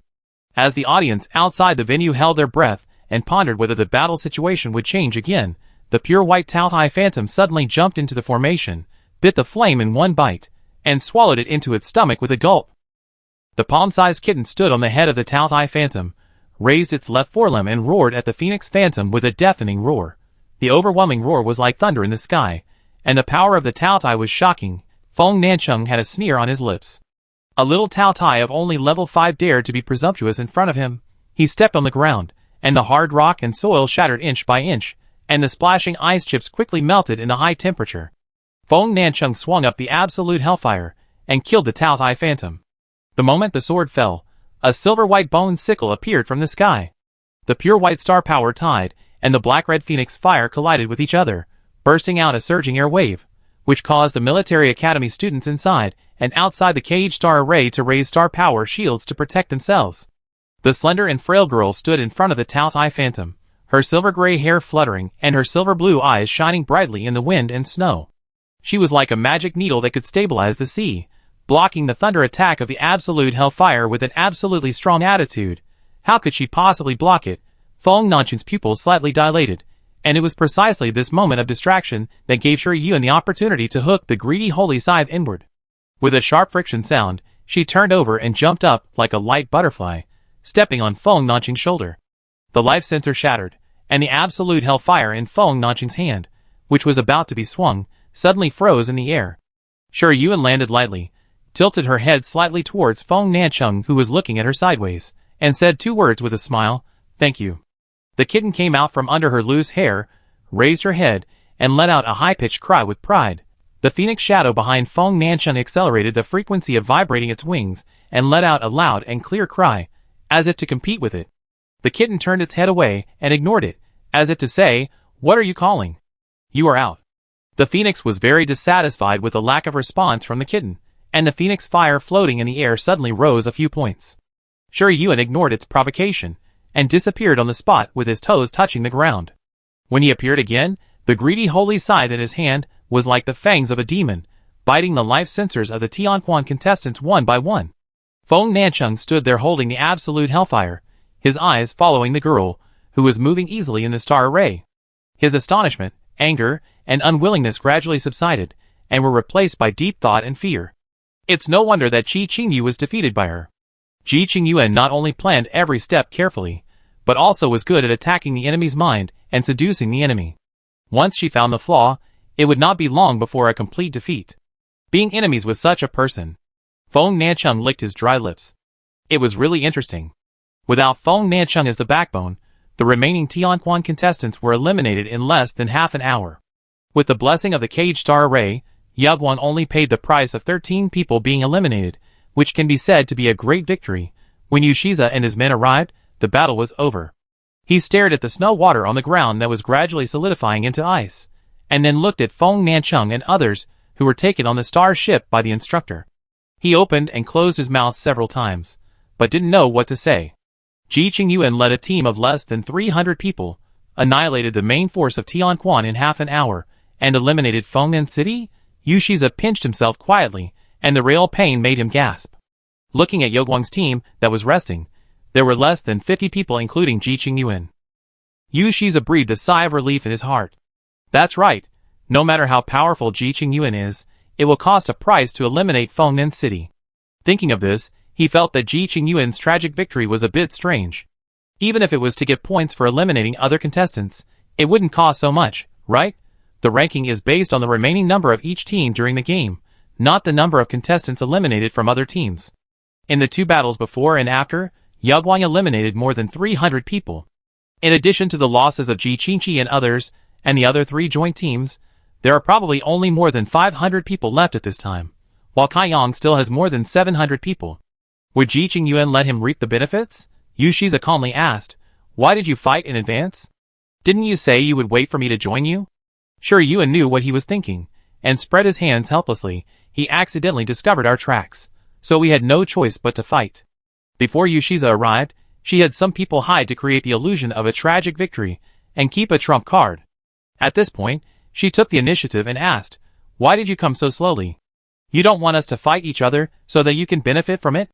Her scrutinizing eyes fell on Yu Shize's face, and her half-smile made him feel a little guilty for no reason. Fortunately, Yu Shize had the ability to hide his emotions, and immediately said with a fierce face, what good will it do for me if you are eliminated? We are allies now, and the enemy has not been resolved. Infighting will only make them take advantage. Sure, Yuan looked at him, probably not seeing any traces, and snorted, you'd better. Immediately, she took out Feng Nanjing Star Snail, found the sound of the tide of Commander Tianji, and sent it out in front of Yu Shize. After a while, the voice of Commander Tianji came from the Star Snail. Feng Nancheng, why didn't you reply to the message just now? I found the trace of Kaiyang's main team, you. Commander Sun. Sure, Yuan smiled and spoke. The girl's clear voice made the other end of the Star Snail so quiet that you could hear a pin drop.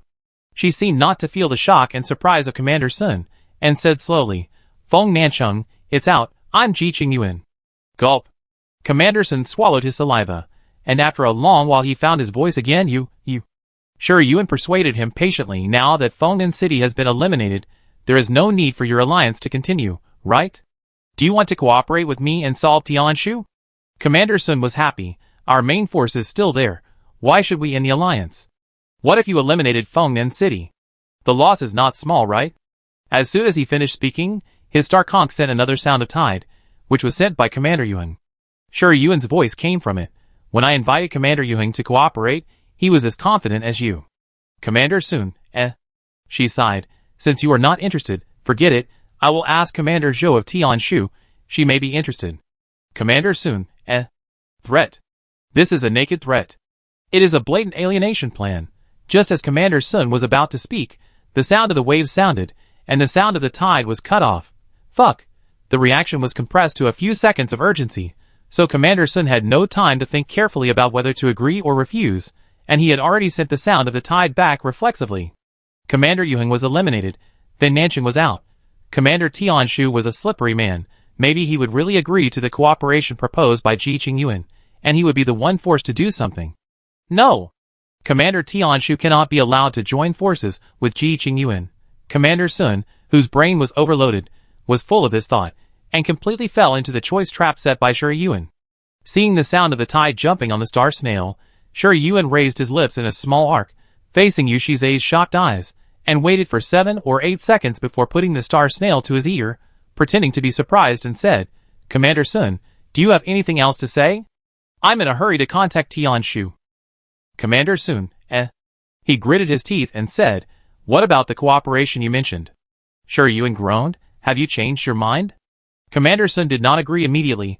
I have to hear whether your plan is feasible, otherwise I will be used as a gun by you. Sure Yuan laughed softly. Commander Sun, your wishful thinking is too loud, right? Things like combat plans can only be told to partners. It's impossible for you to take all the benefits, and I have to bear all the risks, right? I think I'd better ask Commander Tianshu. I just want to know one thing. How many people did you lose when you eliminated Fengnan City? Commander Sun was so angry that his lungs hurt, but he had to interrupt her immediately before she finished speaking, so that she would not directly interrupt the sound of the tide like before, and go directly to Commander Tianshu. 13. Yuen gave the real data. Commander Sun said reflexively, "How much?" Yuen repeated patiently, 13. Commander Sun was shocked. "You didn't lie to me?" She said, "I have always been sincere to my partners. If I lied to you this time, will anyone dare to cooperate with me in the future?" That's the truth. Cooperation between camps attaches great importance to credibility, and the major commanders basically will not do things that betray at the last minute. If Commander Yuheng and Fin Nanching were not eliminated one after another, the four-party alliance was in jeopardy, and the difficulty of encircling Yoguang increased sharply. Commander Sun would not have been here to argue with Yuen. Commander Sun gritted his teeth and said, "Okay. I will cooperate with you." Ji Qingyuan's ability to eliminate Fin Nanching is enough to prove her strength. What's wrong with a gamble? If it doesn't work, run away first. Yuen smiled with satisfaction, then let's work together to eliminate Commander Tianshu. Commander Sun, okay. As expected, to capture the thief, you must first capture the leader. If the camp commander is eliminated, the team will lose its backbone, and even if the team is not in chaos, its morale will be affected. If he rejected Ji Qingyuan, she would have discussed with Commander Tianshu how to eliminate him. What a cunning little Tao Tai. Before, a bunch of people laughed at the decline of the Tianduji family. One Ji Qingqi was a loner, and not good at commanding, and the other Ji Qinglian was a young master with a reckless temper. The pure-blooded Tao Tai that was finally found was arrogant and squeamish. After this large-scale camp game, he wanted to see if those people could still laugh. After confirming the cooperation, the three parties rushed directly to the position of Commander Tianshu and eliminated him in one fell swoop. Then, everyone went to meet up with Ji Qingqi and others. With the help of people from the Tianji camp, they eliminated the remaining people from Tianshu, Tianquan, and Yuheng with almost no effort. At this point, there were less than 12 hours left in the competition.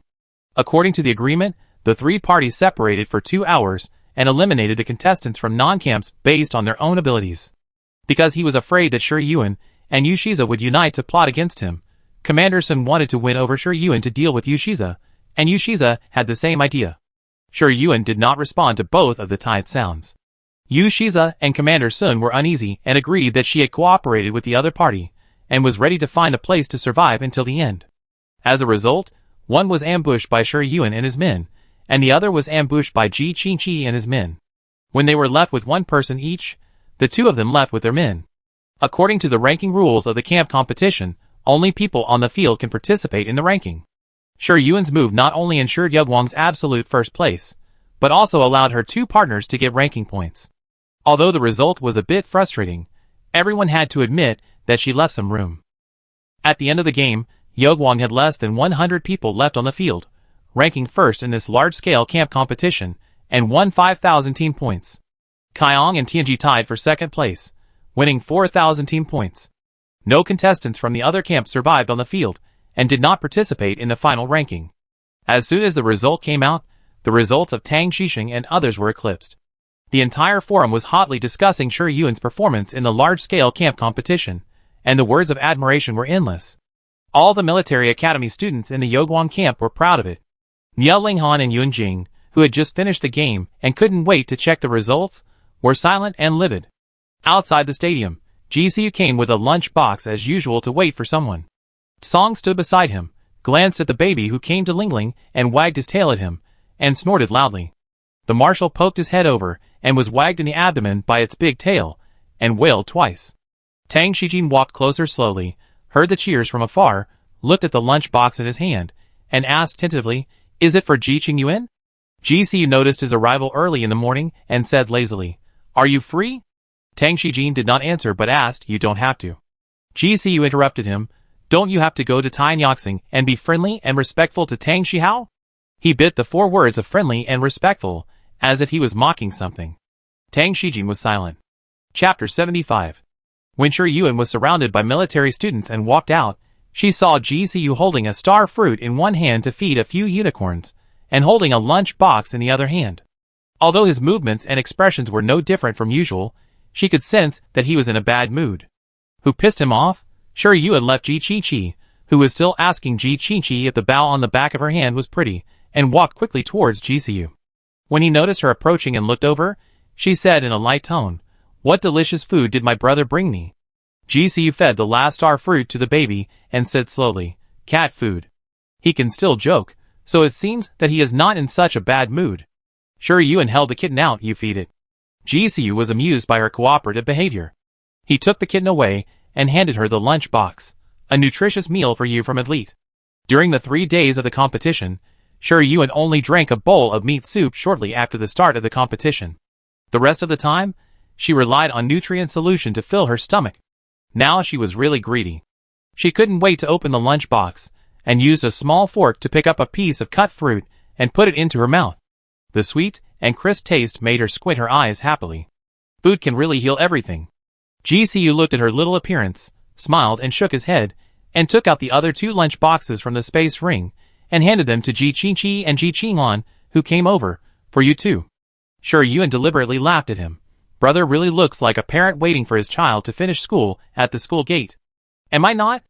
GCU raised his eyebrows slightly. From the beginning of the school year until now, his stepsister has caused so many problems. 1, 2, 3 things. Which one doesn't worry him? And Ji Qingqi and Ji Qinglan are not easy to deal with either. Ji Qingqi didn't know that he had also been listed as a troublemaker. He chuckled, which attracted Ji Qinglian's look. You are such a fool. Why do you laugh so hard? Yes, yes, brother, you are the best. Sure Yuan said with a smile. GCU was quite satisfied with her advice, and generously handed the cat a S-level alienation crystal. The cat's eyes lit up, and he immediately squatted in his hand, hugged the alienation crystal with his short legs, showing his milky white teeth, bit it in one bite, and ate it with a crisp crunching sound. Brother is so nice. Sure Yuan continued to praise him, and didn't forget to eat another piece of fruit. GCU glanced at her, and didn't comment. The 4 people, who were both outstanding in temperament and appearance, stood together, attracting many military school students' sidelong glances. Ji Qingqi was not used to such attention, so he rode on Lingdang and ran away first. Ji Qinglian couldn't stand not taking a bath for 3 days, so he rode on the marshal and left.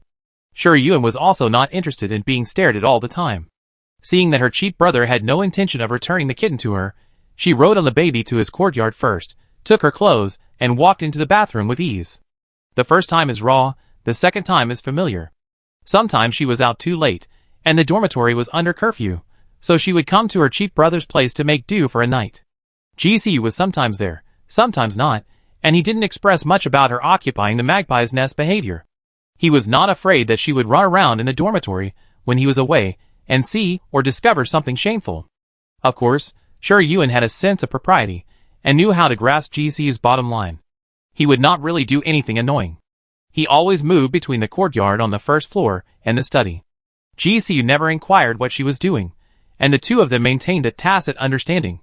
In the study, there were many experiences and insights that GCU had recorded while learning star patterns, as well as the information he had collected during the process of learning star patterns. After obtaining his consent, Sure Yuan would soak in it when she had nothing to do, eagerly learning the knowledge that she had never known before, and her understanding of star patterns and star arrays also made great progress. The cage star array used in this competition was her work. GCU would test her in his spare time, and was also quite amazed at the learning speed of his cheap sister. When she did something, she would be dedicated and persistent, and she would definitely succeed. When GC walked into the courtyard slowly with the kitten in his arms, Sure Yuan had already finished washing, and was sitting at the dining table, eating a nutritious meal with satisfaction. Perhaps because of the benefits, the kitten turned a blind eye when he pinched its short legs, and did not scratch him. Sure Yuan asked casually, Brother, do you know why Prince Beilai did not return to Tianyao Star, but appeared in Xingyao Military Academy? It's his freedom to go wherever he wants, how can I know? GCU stroked the kitten and answered lazily. Apart from the Golden Crow curse, Sure Yuan could only think of Tang Shijin, and hearing his tone at this time, she was more certain that the person who made him unhappy was the mysterious Prince Beilai. She didn't get an answer, but she didn't get angry, but asked another question. Has the principal found out about the collusion between the military academy students and the black talent to sell black crystals? GCU paused while stroking the kitten, and looked at his cheap sister who picked up the chopped green onions, and didn't eat them with one hand. You can connect these 2 unrelated things together? Asking Tang Shijin first, and then the black talent clearly shows that he is speculating on the relationship between the 2. Sure Yuan hummed, after all, I can't think of another thing that would make this prince come to Xingyao Military Academy instead of returning to Tianyao Star to be conferred after defeating the Rose Legion and the Holy Angel Legion in succession. Did those black talents do something in this war? causing the Yongyao Empire to suffer losses? Did Tang Shijin find out and come to Xingyou Military Academy? She guessed with great energy. GCU sighed, you have a clever little brain, but you are wasting your life to come to Xingyou Military Academy to play house with Tang Shisheng and the others. Sure, Yuan also sighed, isn't my brother also wasting his life? With my brother accompanying me, life is still wonderful.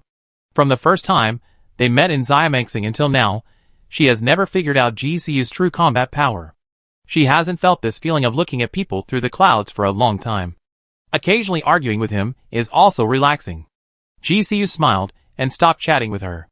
Instead, he talked about business. Tang Shijin's coming to Xingyou Military Academy is indeed related to the Black Talents. An officer of the Jinwu Corps absorbed the Black Crystal and was threatened by the spies of the Winston Empire.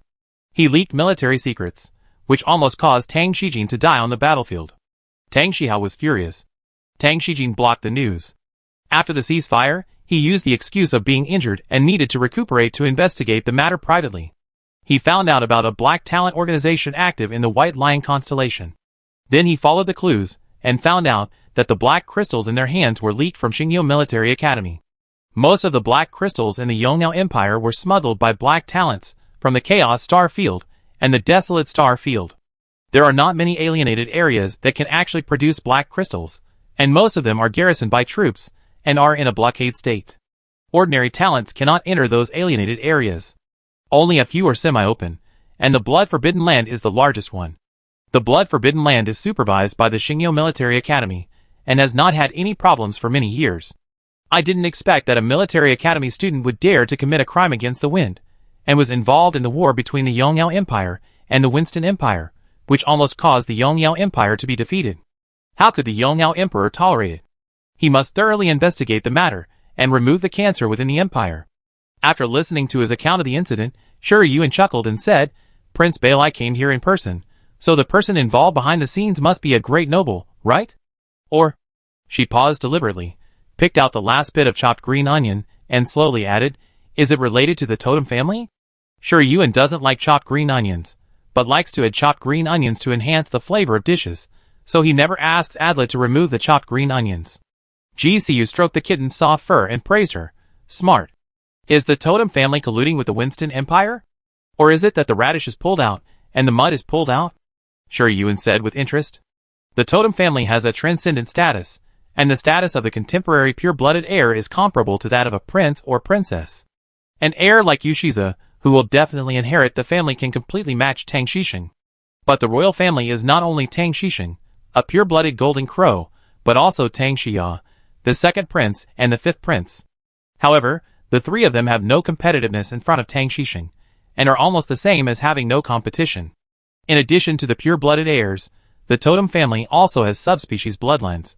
Pure-blooded people are immortal, and they cannot inherit the family even if they achieve the Holy Land. Money moves people's hearts. Without supreme power, naturally some people will want to use the status and privileges of the totem family to earn endless wealth. If this handle falls into the hands of Emperor Yongyao. TSK. How should I know? GCU spread his hands. Anyway, it's not us who did it, just watch the fun. Jiwu treated him, and Ji Qingqi very well. They had everything that Ji Qinglian had, and they were completely trained as their own sons. They didn't need to get involved in the muddy water of black talents for a little money. As for Ji Qinglian, he was even more disdainful of those petty gains. Moreover, he had just entered school, and was thinking about how to improve his strength and defeat his two brothers and sisters all day long. How could he have time to get involved in such things? Shi Yuan blinked lightly. Won't Xingyou Military Academy be lively again? When was Xingyou Military Academy not lively? GCU asked back. The competition between the heirs of the totem family is the biggest excitement. At the same time, Winston Empire, Iris Manor. Knock, knock, knock. The young butler knocked on the red lacquered door of the study carved with an iris totem. Behind him stood a girl with sparse eyebrows and features. She looked only 18 or 19 years old, with thin lips slightly pursed and short hair covering a shallow scar behind the corner of her eye. If you look closely, you will find that she looks a bit like Wen Songshu, especially her eyes, which can be said to be exactly the same. Come in. Chris Hudson's voice came out, and it was impossible to tell whether he was happy or angry. The young butler pushed the door open, and the girl followed him silently, lowering her eyebrows and eyes, slightly restraining her aura of keeping people at a distance. Duke, 009652 is here. The young butler bowed, and the girl moved in sync with him. Chris Hudson, who was sitting behind the desk with his back to the two of them, turned his chair and glanced at the girl who was standing with her head down. 009652, 009651's mission failed. The Iris totem can no longer sense his breath. Are you willing to go to the Yongyao Empire to find out what happened to him? The young duke folded his fingers and asked his subordinate's willingness in an open-minded manner. 009652 had long been accustomed to such tricks. Knowing that he had no room for refusal, he said respectfully, I am willing to share the duke's worries. Chris Hudson smiled with satisfaction. In addition, you have to keep an eye on whether Hyacinthus appears in Xingyao Military Academy for me. He leaned forward slightly, put the photo frame in his hand on the table, turned in a direction, and presented the photo carefully preserved in the photo frame to 009652. The girl in the photo looked only 17 or 18 years old, with light golden curly long hair, porcelain-like skin, and gentle eyebrows. She stood in a cluster of roses in a complex aristocratic dress, gently twisting a gorgeous rose, smiling and looking back, like an angel fallen to the earth. 009652 looked at the girl in the photo, and after taking a look at her appearance, he sneered in his heart. Who could have thought that the high and mighty Duke of Iris actually coveted the fiancée of Duke of Rose, the youngest daughter of the Hyacinth family? Oh, she was a fake, and was a honey trap set by Cyrus Garcia in order to get the treasure of the Iris family. And this young and promising Duke knew that the person who came was not kind, but he still plunged into the trap and is still immersed in fantasy. Chapter 76. Sure, Yuan had no way of knowing what happened in Iris Manor, and perhaps she would not care even if she knew. After roughly determining the reason and purpose of Tang Shijin's appearance in Xingyao Military Academy, and knowing that it had nothing to do with her, she took the kitten back to the dormitory and slept comfortably all day. Without a cat to play with, GCU sighed, destroy the bridge after crossing the river. Sure, Yuan was hit hard by these 4 words, but it didn't hurt. Unlike Sure Yuan's calm and relaxed expression, Tang Shishing and others had different expressions after learning about her performance in this large-scale camp competition. Especially Tang Shishing, who watched the live broadcast replay back and forth no less than 10 times. Finally, he revised his evaluation of Sure Yuan again. She is not only a wild thorn that is not afraid of wind and sun, but also a dangerous and cunning man-eating plant. If you are not careful, you may step into her trap and be eaten by her without leaving even a bone. This realization made Tang Shishing feel extremely bad. The Tianduji clan was already in trouble with GCU, but he didn't have the qualifications to inherit the Taotai family, so it wasn't a difficult situation. But Ji Qingyuan was different. She was a pure-blooded Taotai, and it was legitimate for her to become the head of the Ji clan. She could also communicate with the Taotai totem. If she was allowed to grow up safely, she would be another Ji Wu in the future. Strong, overbearing, and didn't take the royal family seriously. Ji Qingyuan. Where did this evildoer come from? Why did the heaven favor the Tianduji clan so much? Tang Shishing leaned back in his chair with his head raised. The chandelier in his field of vision was emitting layers of light circles. He kept thinking about how Ji Qingyuan flexibly used various strategies in the large-scale faction competition. Even if he watched it with a critical eye, he had to praise it as brilliant. Feng Nancheng did not lose unfairly. Feng Nancheng was too arrogant and underestimated Ji Qingyuan's strength, giving her the opportunity to turn the tables. We must learn from this, and not make the same mistake. And Ji Qingyuan's combat power does not seem to be as simple as a level 5 talent. She can actually block Feng Nancheng's absolute hellfire. It seems that we need to find an opportunity to test her true combat power. Thinking of this, Tang Shishing felt very strange again. Totem mimicry is indeed at the top of the mimicry food chain, but he has never heard of anyone with such a fast promotion speed, jumping from a level 1 talent to a level 5 talent in just a few months. Even Qi Xian, who was once known as the first genius of Yongyao Empire, spent a full 2 years at this stage. Only black talents can ignore the barriers of mimicry levels and achieve such a rapid breakthrough by absorbing a large amount of black crystals. Black talents. Is Ji Qingyuan a black gifted person? Could it be that she used a method unknown to others to conceal the detection crystal? One after another, doubts occupied Tang Shishing's brain, making him feel as if he was in layers of fog, and no matter how hard he tried, he could not see the way forward. He raised his hand and pinched his eyebrows, and suddenly felt that he had spent more energy during this period than in the past year. Just as he was thinking, there was a knock on the door. Tang Shishing regained his mind, and his tone was a little impatient. "What's the matter?" He knew that he had been troubled by many things recently, and he didn't want to disturb him, but he couldn't send the visitor away casually, so he had to ask Tang Xixing, "Your Highness, Prince Bailai is visiting and wants to talk to you about the matter of Black Iris." Tang Xixing opened his eyes immediately. "Please let him in." Tang Xijin is only 5 years older than Tang Xixing. Before the former crown prince Tang Shiza was assassinated by Blood Rose's killer Zero, Tang Xijin and the current Yongnao Emperor Tang Shihao were both invisible people in front of the late emperor. Tang Shihao's mother was just a poor little noble, and the late emperor had many princes and princesses who awakened the pure-blooded golden crow mimicry, and he was not missing one. The mother and son had a hard time in the imperial palace. In order not to become cannon fodder in the power struggle, Tang Shihao chose to rely on Tang Shiza, who was most valued by the late emperor, and gave him advice and suggestions, and gradually gained a place in front of the late emperor. Tang Xijin was regarded as a shame by the late emperor because his mother died early, and he awakened the subspecies golden crow mimicry with serious defects at the age of 14. He was thrown into the coal palace and ignored. Tang Shihao took into account the brotherhood and secretly helped him. It is easy to add icing on the cake, but it is hard to send charcoal in the snow. With this friendship, although the two are not born of the same mother, their relationship is better than that of ordinary brothers. 7 years ago, Tang Xijin completed the second awakening in a rare way, not only making up for the defects, but also going a step further to become a pure-blooded golden crow. It happened that Tang Shiza was assassinated and died, and the late emperor was very sad. Tang Shihao took the opportunity to arrange for Tang Xijin, who did not like fighting, to leave the imperial palace, change his name to Jinsi, and become an inconspicuous instructor in Xingyao Military Academy. Tang Xixing also had a lot of contacts with Tang Xijin after that, and the relationship was okay. Now, Tang Xijin has returned in brocade clothes, and has become the popular Prince Bailai, and has overshadowed his destruction of many Purple Iris strongholds. Tang Xixing feels a little uncomfortable in his heart. If he had not graduated from Xingyao Military Academy, he would have to go with the army to conquer the Rose Seat this time. The military boots made a crisp sound when they stepped on the ground. Tang Xixing suppressed his chaotic thoughts, stood up from the chair, and greeted Tang Xijin with a smile on his face. "Uncle, you finally came to see me." He had received the news that Tang Xijin had returned to Xingyao Military Academy earlier, and he also knew that he was investigating the smuggling of black crystals by military students.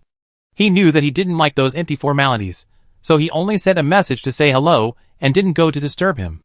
Tang Xijin nodded slightly to him. The two sat down on the sofa, and he got straight to the point. "I heard you were investigating Black Iris?" Tang Xixing nodded. "There is a Black Iris hidden in Xingyao Military Academy." After that, he smiled bitterly.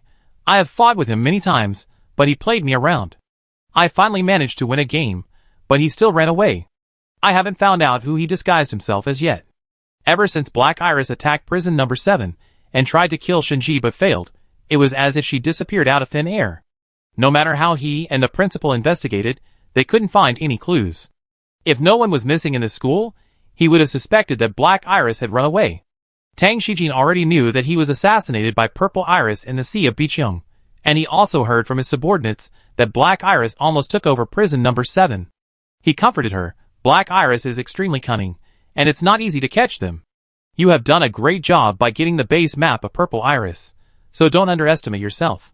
Immediately, he mentioned the purpose of his visit. "I need all the data and information you have investigated about Black Iris. The smuggling of black crystals by military academy students may be related to him." Tang Xijin didn't think that the spies of the Winston Empire could so coincidentally discover that the officers of the Golden Crow Legion were secretly absorbing black crystals. There must be deeper involvement behind it. This matter concerns the safety of the Empire, and Emperor Yongyao attaches great importance to it. He wants him to speculate with the greatest malice how complicated the politics, power, and interest relations are behind this matter. Tang Xixing will naturally not refuse. He will not be able to sleep peacefully until the Black Iris is removed. After the attack on prison number 7, he often thinks of the smile that the man showed him before he escaped. It was eerie and strange, as if everything was under control, which was creepy. Even if he got the map of the base of the Purple Iris, he could not feel the pleasure of winning the competition. Tang Xijin flipped through the information said by Tang Xixing, and when he saw the image of the Black Iris, his fingertips on the light screen paused. His actions were too secretive, so Tang Xixing didn't notice it. Instead, he said, "Is there any progress in my uncle's investigation?" If you need cooperation, you can tell me. Tang Shijing replied, the network has been set up, but the school's previous search was too noisy. The people hiding behind it are probably afraid of being exposed. The black market has temporarily quieted down. We need to wait. Tang Shijing also asked the school about the progress of the investigation into the smuggling of black crystals by military academy students, but because his attention was mainly focused on black irises, he did not participate too much. The study room was quiet, and Tang Shijing waited patiently for Tang Shijing to look through the information, and made him a cup of tea. After roughly looking through the investigation information, Tang Shijing drank the tea in one gulp. I have backed up the information. If you have any questions, I will ask you again. Tang Shijing smiled and agreed. After leaving Tang Shijing's residence, Tang Shijing looked at the bright moon in the sky, and his eyebrows slowly frowned. The sun's light was faintly shown into the simple and spacious conference room through the floor-to-ceiling windows.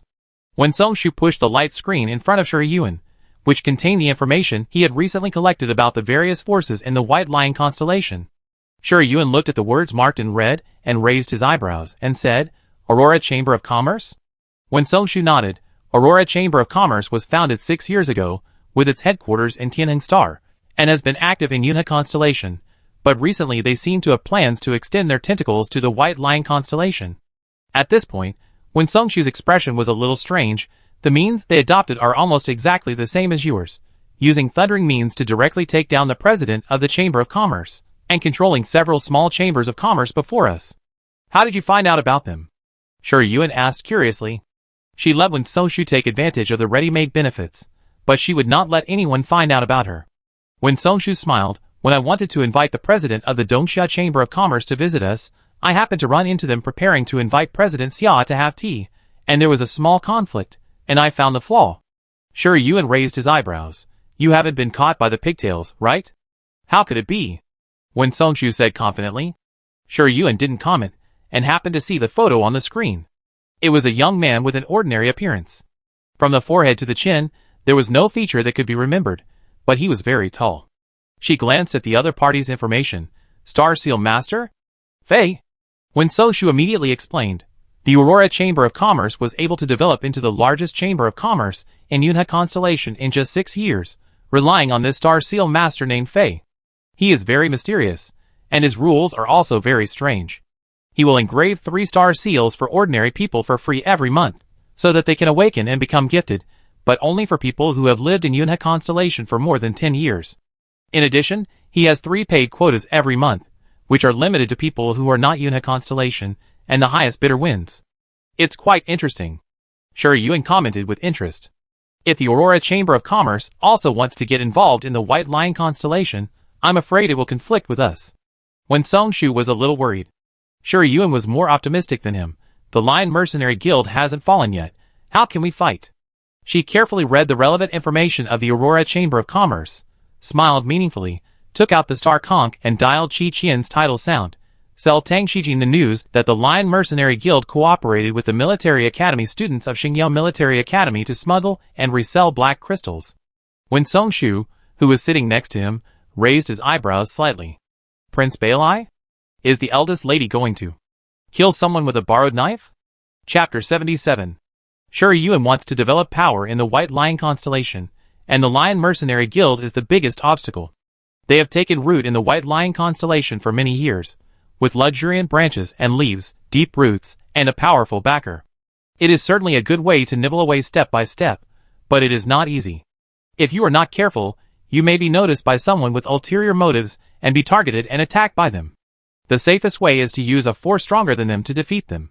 At that time, the White Lion constellation will become ownerless, and it will be much easier to divide it than it is now.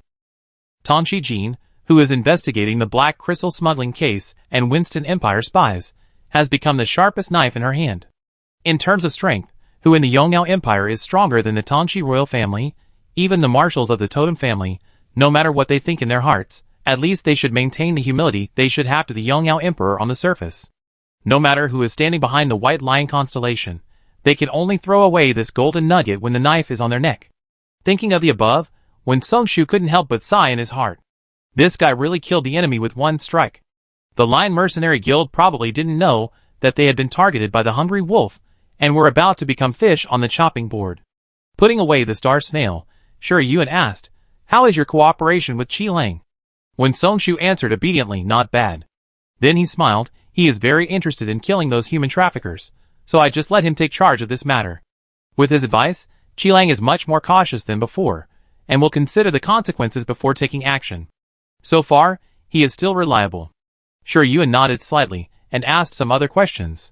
When Songshu answered them one by one. The next day, the ranking of the camp competition was refreshed. The Yogwang camp jumped to 5th place, only more than 300 group points away from the 4th place. The military academy students who participated in the meeting on the 7th, 8th, and 9th floors of the Yogwang Dome heard the news and burst into huge cheers. Some of them were even excited. Looking at the personal points issued to the student cards, the military academy students wanted to lift Shi Yuan up and throw him into the sky. In this large-scale camp competition, Su Ri made a major mistake and all members were eliminated early. They only got points for hunting S-level alien creatures and eliminating some military academy students who were not from this camp, and their contribution to the ranking was negligible. Hanmei's performance was not much better. She barely got the 4th place by hiding. If it weren't for the faction led by Shi Yuan, which ranked first and eliminated a large number of military academy students from other camps, Yogwang would not have climbed to 5th place. The military academy students who watched the live broadcast or the replay of the game all knew Shi Yuan's outstanding performance in the game. It is not an exaggeration to say that she turned the tide. The record of eliminating Fin Nanching made her gain a large number of admirers and supporters, and became a powerful leader in the eyes of the military academy students, who could be ranked with Tang Xisheng. Under such an obvious contrast, Nie Linghan of Hanmei and Yun Jing of Shiri fell into an extremely embarrassing situation. If Ji Qingyuan was just a show-off, no one would be dissatisfied if they continued to stick together, but since she has the ability to lead Yogwang to a higher level, it would be overestimating their own abilities to continue to stalemate. After the meeting, Hanmei and Shiri members looked at the people of Yogwang organization with smiles on their faces, chatting about how many points President Ji gave them, and how they were going to have a big meal in the evening, and they felt very uncomfortable. People are creatures who admire the strong, not to mention that this is a world where the strong are respected. Just at this time, in the internal forum of the Yogwang camp, Shi Yuan's account once again issued an announcement, inviting members of Hanmei and Su Ri to join the Yogwang organization. The first ones, who couldn't hold on, were the freshmen who had just enrolled this year. They had a limited sense of belonging to Hanmei and Su Ri, and they didn't leave before just to wait and see the situation. Now, the pattern of the Yogwang camp is very clear. Nie Linghan and Yun Jing can't beat Ji Qingyuan. She doesn't play tricks at all, and never secretly wins over Hanmei and Su Ri's people. She just shows her leadership ability to everyone in the simplest and most intuitive way, telling the military academy students that following her can not only get points, but also win the game, both material and honor. If one person switches to Shi Yuan's command, there will naturally be a second, third, and fourth. This is not on the battlefield. There is no such thing as betrayal. When Nie Linghan received the 10th withdrawal application, his face was terribly dark. But he could not, and had no position to stop the military academy students from leaving Hanmei, so he could only hold his breath and approve the withdrawal application. The core members of Hanmei were also worried, and didn't know what to do in the future. Ji Qingyuan's rise was unstoppable. Compared with her, Hanmei would gradually lose its original advantages. Nie Linghan could naturally see that Hanmei's future was bleak. He locked himself in the office for a whole day, and went to the 9th floor of Yogwang Dome early the next morning. Lei Lai has been in high spirits recently. Shi Yuan is a half hands-off boss, and when Songshu has been busy with other things recently. The decision-making power of many things in the Yogwang organization has fallen into his hands. Although important matters still need to be consulted with Shi Yuan, it does not prevent him from experiencing the joy of holding power and working harder. Today, he arrived at Shi Yuan's office early in the morning, humming a little tune while organizing documents for her, and watering the plants she kept on the windowsill. When he turned around, he was caught off guard and saw Nie Linghan standing at the door of the office, and almost smashed the kettle in his hand. Lei Lai rubbed his eyes quickly, and after making sure that he was not mistaken, he thought of the reason why Nie Linghan appeared here, and the corners of his lips rose uncontrollably. He deliberately said, "President Nie, why are you here so early in the morning? Did you go to the wrong place? You shouldn't have moved out of the 9th floor of the dome for 2 months." Nie Linghan, This guy knows how to stab him in the heart. Lei Lai felt relieved when he saw his dark face. The president came to force the emperor to abdicate. That night, Nia Linghan was not polite to him at all. You never thought it would happen. Things change. Now he is the chief steward on the 9th floor of the dome, enjoying the good life with the eldest lady. Nia Linghan is eating dust on the 6th floor of the dome. Ah. It's so cool just to think about it. Nia Linghan felt a pain in his teeth when he saw his villain's smug look, but the situation was stronger than the person, so he swallowed his anger and said, Is Ji Qingyuan here? I have something to talk to her about. Are you looking for our president? Lei Lai stretched out his tone and laughed immediately. If you want to bring Han Mei to join us, just talk to me directly. Our president won't take care of such trivial matters. Nia Linghan, If when Song Shu is a smiling tiger who says one thing to one person and another to another, Lei Lai is the leader among villains and the king of bad mouths. Having reached the 9th floor of the dome, Nia Linghan certainly would not leave because of his one or two sarcastic words. He suppressed the feeling of depression in his heart and tried to stay calm. Can you make the decision? Of course. Lei Lai raised his chin slightly and added, I manage the president's forum account, and I also posted the announcement the day before yesterday. Nia Linghan, You are so proud of being a dog. Lei Lai smiled and said, How is it? President Nia wants to talk to me? Talk. Nia Linghan gritted his teeth. Things have come to this point, and he can't act according to his temper. He who knows the times is a hero. Han Mei continues to go against Ji Qingyuan. There is no future to speak of, and it will also drag down his companions who trust him. Nia Linghan wants to become the second Ji Yuanyu, but reality makes him gradually understand that it is as difficult for a civilian who has no support to stand out in the Xingyao military academy full of nobles as going through fire and water. He is not a person who can't see the situation clearly, and he can't let down his companions who always believe in him. After all, the ultimate goal of graduating from Xingyao Military Academy is to join the Totem Corps and have a good future. Going against the heirs of the 7 totem families is to set obstacles for your own future. Sure, Yuan soon heard from Lei Lai that Nia Linghan came to surrender. She really didn't care much about this matter. As the ranking of the Yoguang camp got higher, her prestige became stronger, and it was only a matter of time before Han Mei and Su Ri fell apart. However, Nia Linghan came with sincerity, and Shi Yuan still took time to meet him and asked him to cooperate with Lei Lai and others to incorporate Han Mei members into the Yoguang organization to prevent the occurrence of group building. Nia Linghan had expected her to do this, and was mentally prepared in advance. He cooperated and didn't cause any trouble. Shi Yuan was also willing to give him face, and gave him the position of assistant to the president, which was equal to Lei Lai, but the power he got was naturally not as much as when Song Shu and others who had joined her earlier. Nia Linghan looked arrogant, but he saw this point quite thoroughly. He did the things assigned to him well, and would not interfere with tasks that did not belong to him. After Han Mei was incorporated into the Yoguang organization, only Su Ri, an independent group, was left in the Yoguang camp. Yuan Jing learned about this, and scolded Nia Linghan for being a spineless person, but no matter how angry she was, she could not stop the loss of military school students in the group, especially when the news of Nia Linghan's submission to Ji Qingyuan came out. The people in Su Ri were unsettled, and some people tentatively asked Yuan Jing what to do next, and whether she should also join the Yoguang organization. Yuan Jing did not give a definite answer. That night, the man submitted an application to withdraw from Su Ri. A week later, Su Ri had a serious loss of personnel, and in the end only Tang Xixing's spy planet in Yoguang was left. Yuan Jing was powerless to change the trend of Yoguang's unification. Finally, after reporting Yoguang's current situation to Tang Xixing, she chose the same approach as Nia Linghan. In the morning, Lei Lai watered Shi Yuan's plants in the office as usual, while Nia Linghan, who was caught by him, sorted out the tactical information piled on the desk with an expressionless face. Someone knocked on the open door of the office, and the two looked over at the same time. After seeing Yuan Jing's figure, one raised his eyebrows slightly, and the other sneered.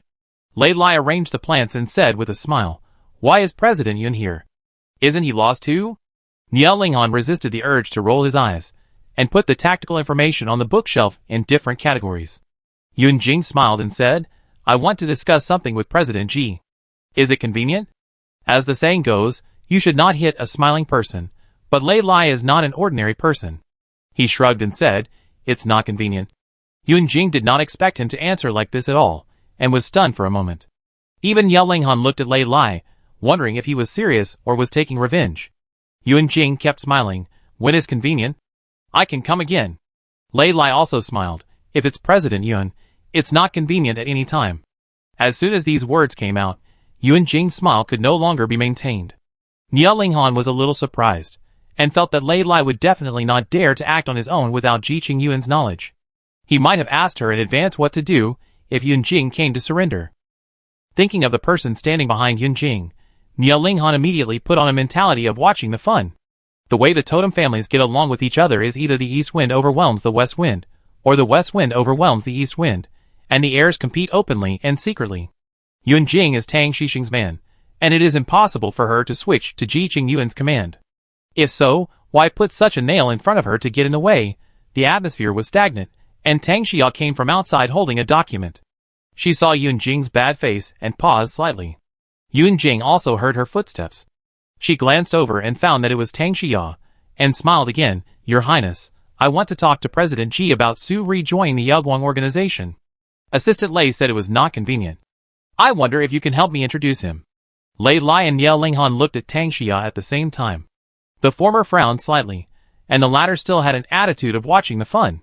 For this princess, Lei Lai's senses were average, a little smart, but his ability to judge the situation was not enough. In the Xingyo Military Academy where smart people gathered, it was really not enough. He began to think about whether he would refuse to give her face if Tang Xia accepted Yuan Jing's words, or would he bother the president? Why did she come at this time instead of earlier or later? Before he made a decision, Tang Xia smiled and said, Sister Yuan Jing, I am only the meeting recorder of Yaoguang at present, so it is not easy to handle this matter beyond my level. Sorry.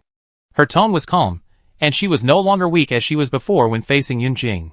Seeing a little disbelief and obvious anger in Yuan Jing's eyes, Tang Xia looked past her and handed the file to Nie Linghan. I have sorted out the minutes of yesterday's meeting. Please help Assistant Nie to check if there are any problems. Chapter 78. Yuan Jing left in a rage. Ji Qingyuan's rejection was beyond her expectations, and what she didn't expect was Tang Xia's attitude. She said she respected the crown prince, but she was always so tactful, more like a dog at Ji Qingyuan's feet than Lei Lai. Yuan Jing wanted to tell Tang Xixing about this, but she was a little scared when she thought about how he had been in such an awkward situation in the Yaoguang camp because of Tang Xia's warning and her hesitation. The crown prince wanted to control the Yaoguang camp and recruit more outstanding military academy students for the Jinwu Corps. She joined the Yaoguang camp for this purpose. But not only did she fail to complete the task, she also watched Yaoguang become Ji Qingyuan's possession. How could she dare to appear in front of His Highness? With Tang Xia crying to His Highness first, she couldn't even say how stupid Tang Xia was, otherwise she would be suspected of holding a grudge and deliberately complaining. Yuan Jing was in a dilemma. When she didn't know what to do, Xinglua shook and a strange tidal sound came over. Seeing the content inside, Yuan Jing's pupils dilated. The second week of the large-scale camp competition is a 7-day holiday. GCU disappeared the day before the holiday, and no one knew what he was doing without Song. Ji Qingqi and Ji Qinglan went to the alienation area to improve their strength. Shuri Yuan sat in the garden of the mansion, looking through the detailed information of the Lion Mercenary Guild, occasionally throwing a star fruit to feed Song and the baby. The kitten lay beside her, biting the pom-pom made by Adlit, looking relaxed and at ease. Suddenly, the star snail beside her shook slightly. The kitten was attracted by the noise, let go of the ball in his hand, raised his short legs to step on it, but when he was about to step on it, Shuri Yuan grabbed the back of his neck and pulled him aside. This little guy is getting more and more lively, curious about everything he sees, always wanting to grab and step on it. It was the sound of the tide said by Qi Qian. Shuri Yuan put the star snail to her ear. What's the matter? Qi Qian usually doesn't send her messages unless it's important. Boss, I got the news about the immortal flower. Qi Qian's tone was a little excited. Shuri Yuan was also quite surprised. Where is it? Even Bai Zhe couldn't predict the location of the immortal flower, so she didn't have much hope for it. Fortunately, the immortal flower she had eaten before was very effective, and the kitten would occasionally go to her cheap brother to get a mouthful of blood, so the rose curse had no tendency to break out for the time being. Qi Qian said quickly, they bought it from a black talent in the Lion Mercenary Guild. What a coincidence! She was about to attack the Lion Mercenary Guild, and they got the immortal flower. Is the news authentic? Shuri Yuan said cautiously. Qi Qian said, it's a coincidence. I heard that the Lion Mercenary Guild was going to hold an auction, so I asked someone to check it out. I saw the Wuxing flower on their undisclosed auction list. To be on the safe side, Xiao Xing used her mimicry talent and found that there was indeed a Wuxing flower. The black talent, who traded the Wuxing flower to the Lion Mercenary Guild, came from the Desolate Star region. You also know that few people have set foot in the desolate star region, so it is not impossible for the whooshing flower to appear. The universe is extremely vast, and there are still many planets that have not been developed. Because most planets are scarce in resources and extremely dangerous, they are collectively called desolate star regions. Only black talents and wanted criminals with nowhere to go will enter them to seek a glimmer of hope.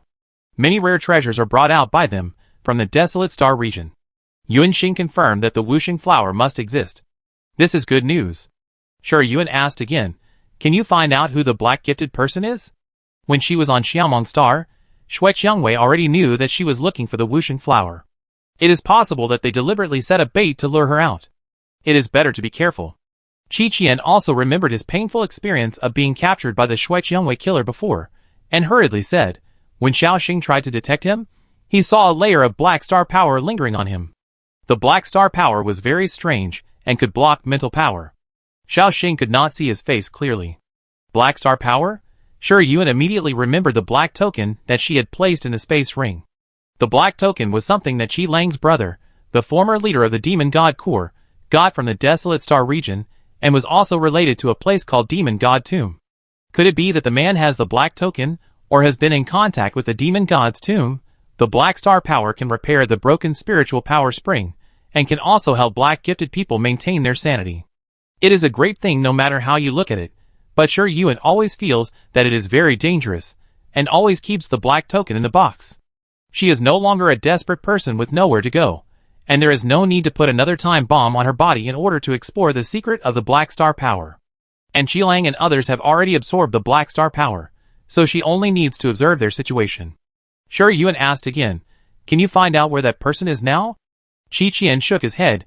The interference effect of the black star power is very strong. Xiaoxing can't determine his location, and I can only find out that the last place he appeared was on the Crazy Lion Star. After trading the immortal flower, he disappeared. The Crazy Lion Star is the neighboring star of the Little Meng Star. It has 5 star gates leading to other planets. It is much more prosperous than the Little Meng Star, and is adjacent to the desolate star field. There are often wanted criminals and star pirates in it, and the chaos is extraordinary. The efficacy of the eternal life flower will be exhausted sooner or later. The cheap brother can't save himself. She can't always rely on his blood to survive. She still has to get the immortality flower, and find a way to solve the rose curse. It seems that I have to go to the Crazy Lion Star. Sure, Yuan pinched the short legs that the cat cub swung over and ordered, keep watching, I want to know more detailed information. Qi Qian hurriedly agreed. Cutting off the sound of the tide, Sure Yuan tapped the cat cub's forehead and scolded, GCU spoiled you, and even scratched me? Awuh! The cat cub raised his little head, and roared very arrogantly. The little bad guy refused to repent, so Sure Yuan laughed angrily, and threw it back to the spiritual power fountain to reflect on it. Suddenly returning to the spiritual power cradle, the kitten whimpered several times in dissatisfaction. Seeing that its owner was heartless, it had to bite the rose mark that was curled into a ball and shrunk into the corner. With its short legs raised, it fell asleep with its legs spread out. Not long after Qi Qian sent Sure Yuan the news of the whooshing flower, the underground black market of Crazy Lion Star announced that a large auction would be held in 3 days, and announced the list of auction items, and whooshing flower was on the list. Whooshing flower is a very rare 3S level alien plant, but it is not very aggressive. Apart from absorbing the power of the curse, it has basically no other function. Sure Yuan was determined to get it, so he went to Xiaomong Star through the Stargate that afternoon, disguised as a member of the Mingwei Chamber of Commerce, and followed the caravan to Crazy Lion Star. The Stargate world connecting Xiaomong Star and Crazy Lion Star is called Jin Langsan region. The vegetation inside is sparse, and the whole place is full of sand dunes, which are stacked like waves. The last time she left Xiaomong Star for the Corona constellation, Sure Yuan rode the Unicorn Pegasus to cross the Jin Langsan region in less than half an hour, and did not carefully observe the ground conditions. This time, sitting on the giant back lizard, she felt the rolling heat waves around her, and felt that if she stepped on the sand, she would be scalded on the spot. It's really a relief that the giant back lizard can walk quickly in such a high-temperature environment. There are quite a few people in the caravan, some of whom are mercenaries hired by the Mingwei Chamber of Commerce to protect the safety of the caravan, and the other part are ordinary people who paid protection fees to follow the caravan to Crazy Lion Star. The gifted can still use the star power shield to isolate the heat in the air, But ordinary people can only hide in simple bamboo houses to endure the high temperature. Yuen was bored, so she took out a B-level alienation crystal from her space ring. In the puzzled eyes of Shinji and Wen Songshu, she took out a bright silver carving knife, poured star power into the carving knife, and engraved a group of frost star patterns on the surface of the alienation crystal. Her movements were smooth and flowing, and Wen Songshu and Shinji could hardly take their eyes off her. When the small frost star array was successfully drawn, the originally transparent alienation crystal turned into ice blue, and snowflakes were faintly floating inside. Yuen injected star power into it, and a snowflake phantom spread outward with the alienation crystal as the center. The cool breeze blew on the face, gradually eliminating the heat in the air, bringing a refreshing and cool feeling to the entire caravan. There was a faint commotion in the other bamboo houses on the giant back lizard, which soon subsided. When Songshu looked at the alienation crystal floating in the air, and secretly glanced at Yuen. For Miss G, who is a gifted person, as long as she slightly uses the star power, she can isolate herself from the outside world, and there is no need to make any frost star array. It is hard to imagine that a cold-blooded killer, who came out of the sea of blood and corpses, would have such a gentle and soft-hearted side. Character can be seen from the details. Obviously, she rescued the abducted child not just for the sake of conquering him. The heat was gone, and when Songshu was about to speak when a wave of star power suddenly came from 1,000 meters ahead. Yuen frowned slightly, and his mental power extended forward, sensing a group of people dressed as mercenaries, who were protecting several low-level talents and ordinary people and running towards the caravan, and behind them were several sand rats as big as star shuttles.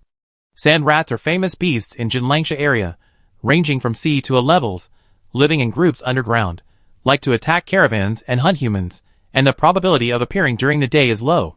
The captain of the caravan was a first-level gifted person. When he found that there were 5 A-level sand rats in front of him, his face changed slightly. Sand rats are cunning and flexible. If they are not all killed after encountering them, the sand rats that escape will call their friends to attack the target together. She immediately set a 15-man mercenary team to hunt the sand rats and change the direction of the caravan's advance, preparing to take another detour to avoid a head-on collision with the sand rats to prevent them from being regarded as targets. After half an hour of fierce fighting, all 5 sand rats died at the hands of the mercenaries. The captain of the mercenary collected their bodies and brought back the attacked group. They were people from the Flying Fish Chamber of Commerce. When they crossed the Jilang Sand region, they were unlucky and encountered a sandstorm. They were separated from the caravan. They finally survived the sandstorm, but were spotted by the sand rats again, so they had to run all the way. Yuen sat on a bamboo stool, drinking the tea that Wen Songshu made for him, while looking at the people from the Flying Fish Chamber of Commerce. In the team, there was a girl with low eyebrows and pleasant appearance. She stood silently behind a middle-aged woman. She seemed to notice someone was looking at her and looked up. Wen Songshu was holding a teapot to add tea to Yuen. He was caught off guard by the girl's gaze. His hand shook, and he almost dropped the teapot. Chapter 79. Wen Songshu is always calm and rarely loses his composure. Yuen couldn't help but notice his reaction. She raised her eyebrows slightly. What's wrong? An acquaintance? Wen Songshu knew that he had lost his composure. He was afraid of attracting attention and dared not stare at the girl in the distance. He lowered his eyes and squeezed the handle of the teapot. He said in a hoarse voice, She seems to be my sister." The girl had turned her head away. She had clearly looked at him, but her expression did not change at all. To be able to become Black Iris, Wen Songshu's camouflage ability is needless to mention. He is now just an ordinary gifted person who followed the caravan to the Crazy Lion Star. He looks ordinary and has a quiet and honest personality. It is normal that his sister did not recognize him just by looking at him from a distance. It is not ruled out that his sister recognized him, but for some reason, she could not recognize him or even give any hints. Why is she here? Is it because Chris Hudson determined that he was dead through the Iris Totem, so he sent her to take over his mission? If so, Wen Songshu subconsciously looked at Yuen. If she can solve one Iris mark, she can naturally solve the second one. If she is willing, her sister can get rid of the control of the Iris Totem like him. And she said that she would help him rescue his sister from Chris Hudson. Yuen was a little surprised. Such a coincidence? Are you sure? When Songshu nodded, I won't admit my mistake. It saves me the trouble to get someone back from Chris Hudson. Find an opportunity to contact her and see the situation. If there is no problem, I don't mind helping you and your sister reunite. Sure Yuan chuckled. Wen Songshu breathed a sigh of relief without leaving a trace. During the subsequent journey, he had been quietly observing the group of people who joined the caravan. He did not find any small movements from them, and he did not know what purpose they had. The girl followed the middle-aged woman obediently from beginning to end, and was very inconspicuous. The caravan arrived at the Crazy Lion Star, and the group, who claimed to be from the Flying Fish Chamber of Commerce, took the initiative to say goodbye. Before leaving, the girl glanced at Wen Songshu standing next to Shi Yuan, and still did not express anything, as if she was just glancing at an irrelevant stranger. Wen Songshu got a clear answer from this glance. His sister recognized him, and he needed to be careful about the people who were traveling with her, and could not recognize him. Wen Songshu could hardly suppress the joy in his heart, and immediately warned himself to be careful, so as not to bring trouble to his sister. After leaving the caravan, Shi Yuan boarded the star shuttle that Wen Songshu had arranged in advance, and asked with interest, "Do you think they just happened to pass by, or did they come to the Crazy Lion Star on purpose?" The iris mark planted by Chris Hudson on Wen Songshu was eaten by the kitten. For him, it meant that the black iris lurking in the Xingyo Military Academy was dead, but Wen Songshu was still alive. He didn't know that there was someone in the world who could swallow the iris mark, and most of them would think that Wen Songshu was a fake now, so they would naturally investigate who was controlling him behind the scenes. But the Yongyao Empire was strictly investigating the spies of the Winston Empire, and it was not easy for the irises to sneak into the Xingyo Military Academy, so they had to find another way. Coincidentally, the Lion Mercenary Guild had a close relationship with the underground black market of the Xingyo Military Academy. Wen Songshu frowned and thought, "Do you think there is something wrong with this auction?" Shi Yuan shrugged, "It's just a reasonable suspicion. Chris Hudson has been trying to catch me for a long time. Purple Iris was hit hard in Yongyao Empire. He must have guessed that I was behind it. This matter cannot be concealed. Shui Qiangwei must have also received the news. In addition, the Wuxing flower will be unveiled at the auction soon. Shui Qiangwei knows that she is determined to get the Wuxing flower, and will definitely send someone." Shinji also frowned. He didn't know what grudges Shi Yuan had with Duke Iris, but he knew that being targeted by him was definitely not a good thing. He tried to probe. "For your safety, why don't you leave the Crazy Lion Star first?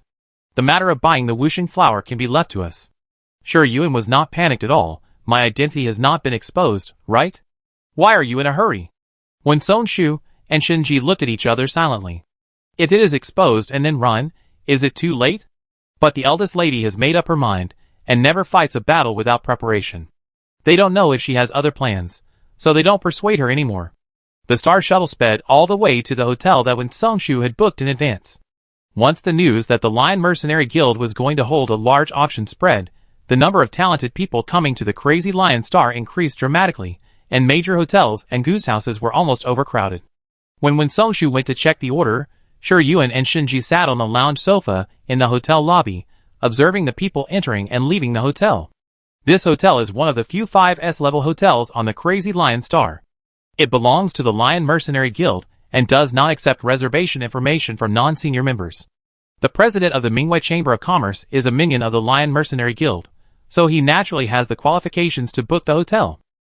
Most of the people entering and leaving the hotel at this time are related to the Lion Mercenary Guild, and Shi Yuan has seen many of their faces in the information compiled by Wen Songshu. Suddenly, a group of black-clad bodyguards walked in from outside the hotel quickly, clearing a wide passage in the eyes of the curious passers-by, and stood firmly on both sides of the passage like two walls. Such a grand ceremony? Who is the big shot? Shi Yuan looked over with curiosity, and saw a man with ordinary appearance walking into the hotel surrounded by bodyguards. His face was too ordinary, so ordinary that there was no memorable point. Only his height of nearly 1.9 meters made him look slightly different. She had seen this face before, in the investigation materials given by Wen Songshu. If I remember correctly, it was the Star Seal Master named Fei from the Aurora Chamber of Commerce. Such a brilliant name, coupled with an extremely ordinary face, is really interesting. As if she noticed someone was looking at her, Fei looked over from a distance over the human wall formed by the bodyguards, and met the eyes of the woman sitting on the sofa, who looked ordinary, and had similarities with him. After a brief 3-second stare-in, Fei retracted her gaze, and walked forward as usual, as if she had only seen an insignificant person. On the sofa next door, someone was whispering about Fei's identity. When they learned that he was a Star Seal Master, they sighed one after another. When Wen Songshu came back, he saw Shi Yuan staring blankly at the direction of the elevator with one hand on his chin. He had never seen this ruthless man show such an expression, and he gave Shinji an inquiring look, wanting to know what happened during the time he was away. Shinji spread his hands and motioned him to talk later. When Songshu had no choice but to call Yuan back to his senses, and took them to the reserved room. After a short rest, it was already dusk, and the red clouds filled the sky, bringing up one after another of the clouds, coating the world with a unique brilliance. After dinner, Yuan asked when Songshu to pay attention to the auction and his sister's affairs, and took Shinji, who had never seen the world, to the night market. The night market on the Crazy Lion Star is quite prosperous, covering 13 long streets, with everything from food and drink to entertainment. Mercenaries set up stalls on the spot, and shouted loudly to attract people to stop. The things here are sold at a very cheap price. Shinji couldn't help but sigh. Not to mention food and drink, the goods suitable for gifted people include star weapons, alienated materials, and various star arrays. There are so many varieties that it's dazzling. Buy whatever you want, I reimburse you tonight. Yuan pinched an anonymous star card, and stuffed it into Shinji's shirt pocket on his chest. How could Shinji take the money? He quickly refused. No, I don't want anything. Yuan said disdainfully, you should replace those broken daggers. Count the number of nicks on them. Shinji grabbed his hair embarrassedly, wanting to say that Qilang was looking for him, but seeing that Yuan had turned and left, he had to swallow his refusal. When he was about to follow her, he saw her waving her hands with her back to him.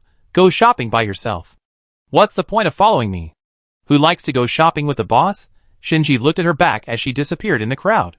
The corners of his lips rose uncontrollably. He realized that his reaction was a little wrong. He quickly touched his teeth with the tip of his tongue, and went shopping alone with the anonymous star card in his pocket. Yuan hadn't been to the night market for a long time. He looked left and right. Occasionally, when he saw something he liked, he would swipe his card to buy it. As we walked, we suddenly saw a crowd of people moving forward. Upon listening carefully, it seemed that someone had found a rare treasure on the street stall. Yuan didn't like to join in the fun, so she followed the crowd and squeezed towards the street, ready to wait for the crowd to pass before leaving, but someone bumped into her from behind, so she stepped forward quickly and avoided the collision. Just at this moment, a slender white hand reached out from the front, naturally supported her arm, and whispered, "Are you okay?" The hand was too beautiful, like ice and jade, and too familiar, so familiar that Yuan's eyelids twitched unconsciously. In her field of vision, the person who came was wearing a pair of leather boots that completely covered his calves, and his light gray cloak was below his knees, half covering his straight and strong legs. Seeing that she didn't look up for a long time, the man chuckled and said gently, 11. Almost at the moment, when the two words 11 came out of his mouth, Yuan grasped the narrow knife worn on his waist under his cloak, and pulled it out suddenly, but when the narrow knife was about to be unsheathed, the other party's cold hand covered the back of his hand. The man seemed not to sense her killing intent, and his voice was still gentle. "I haven't seen you for a long time. Is this your gift to me?" Yuan raised her head and met the man's red eyes, and saw the golden hair hanging from his temples. He has a fascinating face, a high nose bridge, deep facial features, beautiful fox eyes that seem to speak, and the arc of his thin lips raised upward is affectionate and lingering. Even in such a crowded place, he never concealed his appearance, as if he was sure that no one could keep him here. Duke of Rose. Cyrus Garcia. Her former partner, the person she trusted most in the past. Yuan sneered. "You dare to appear in front of me, you are really tired of living." Cyrus Garcia smiled indifferently. "It's my honor to die in your hands." He used his other hand to sweep away the hair in front of her forehead, leaned over and kissed her. Yuan immediately took a step back, and when he was about to take action, a hand came across at a faster speed and strangled Cyrus Garcia's wrist. Unlike Cyrus's 5 fingers that were as white as handicrafts, this hand had distinct joints, and the veins on the back of the hand were slightly stretched, full of strength and wildness. Taking advantage of the moment, when Cyrus realized that someone was attacking him, and let go, he held Yuan's hand without saying anything, and took her away from the range of the Duke of Rose's breath, and protected her in his own territory. The treasure was taken away, and a touch of coldness flashed across Cyrus's red eyes. He was about to draw the knife out of the sheath, but he felt a blade across his neck, drawing a thin line of blood. 3 steps away from him, a man with an extremely ordinary appearance wiped his most precious Rose's hands with a wet towel and scolded her. "Who told you to go out without anyone? Did you meet a gangster?" The girl with an equally ordinary mask let him wipe her hands and looked at him with a strange look, as if she was surprised that he would appear here. After remaining silent for nearly 3 seconds, she stood on tiptoe, pinched the cheek of the damn man with her other hand, and hesitated. "Brother?" The man's body stiffened, and he suddenly remembered that he was disguised, and should not appear in front of her in this way. Cyrus' pupils dilated, holding Xuanzhu's blade, letting the blood fall from his palm. He took 2 steps forward, staring at GCU's mask. "Brother?" Sure Yuan ignored him, and pulled GCU into the alley next to him. Cyrus wanted to chase, but a rose vine firmly held his ankle, and could not move forward. The black candle flew out from his tightly clenched fingers, bringing out a stream of blood. He shook the hilt of the knife with great pride, and controlled the star power to draw a word in the air: "Get out." Chapter 80. Cyrus Garcia's cold eyes were swallowed by the high walls of the narrow alley. The power imprisoned on his feet was like an unbreakable cage, separating him from the girl, who was walking away with an insurmountable natural chasm. The sky was getting darker, the stars were disappearing, and the storm was coming. On the other side of the high wall, GCU led Shi Yuan through the crowd, walked out of the mixed night market, and entered the brightly lit commercial street. It was no longer crowded here.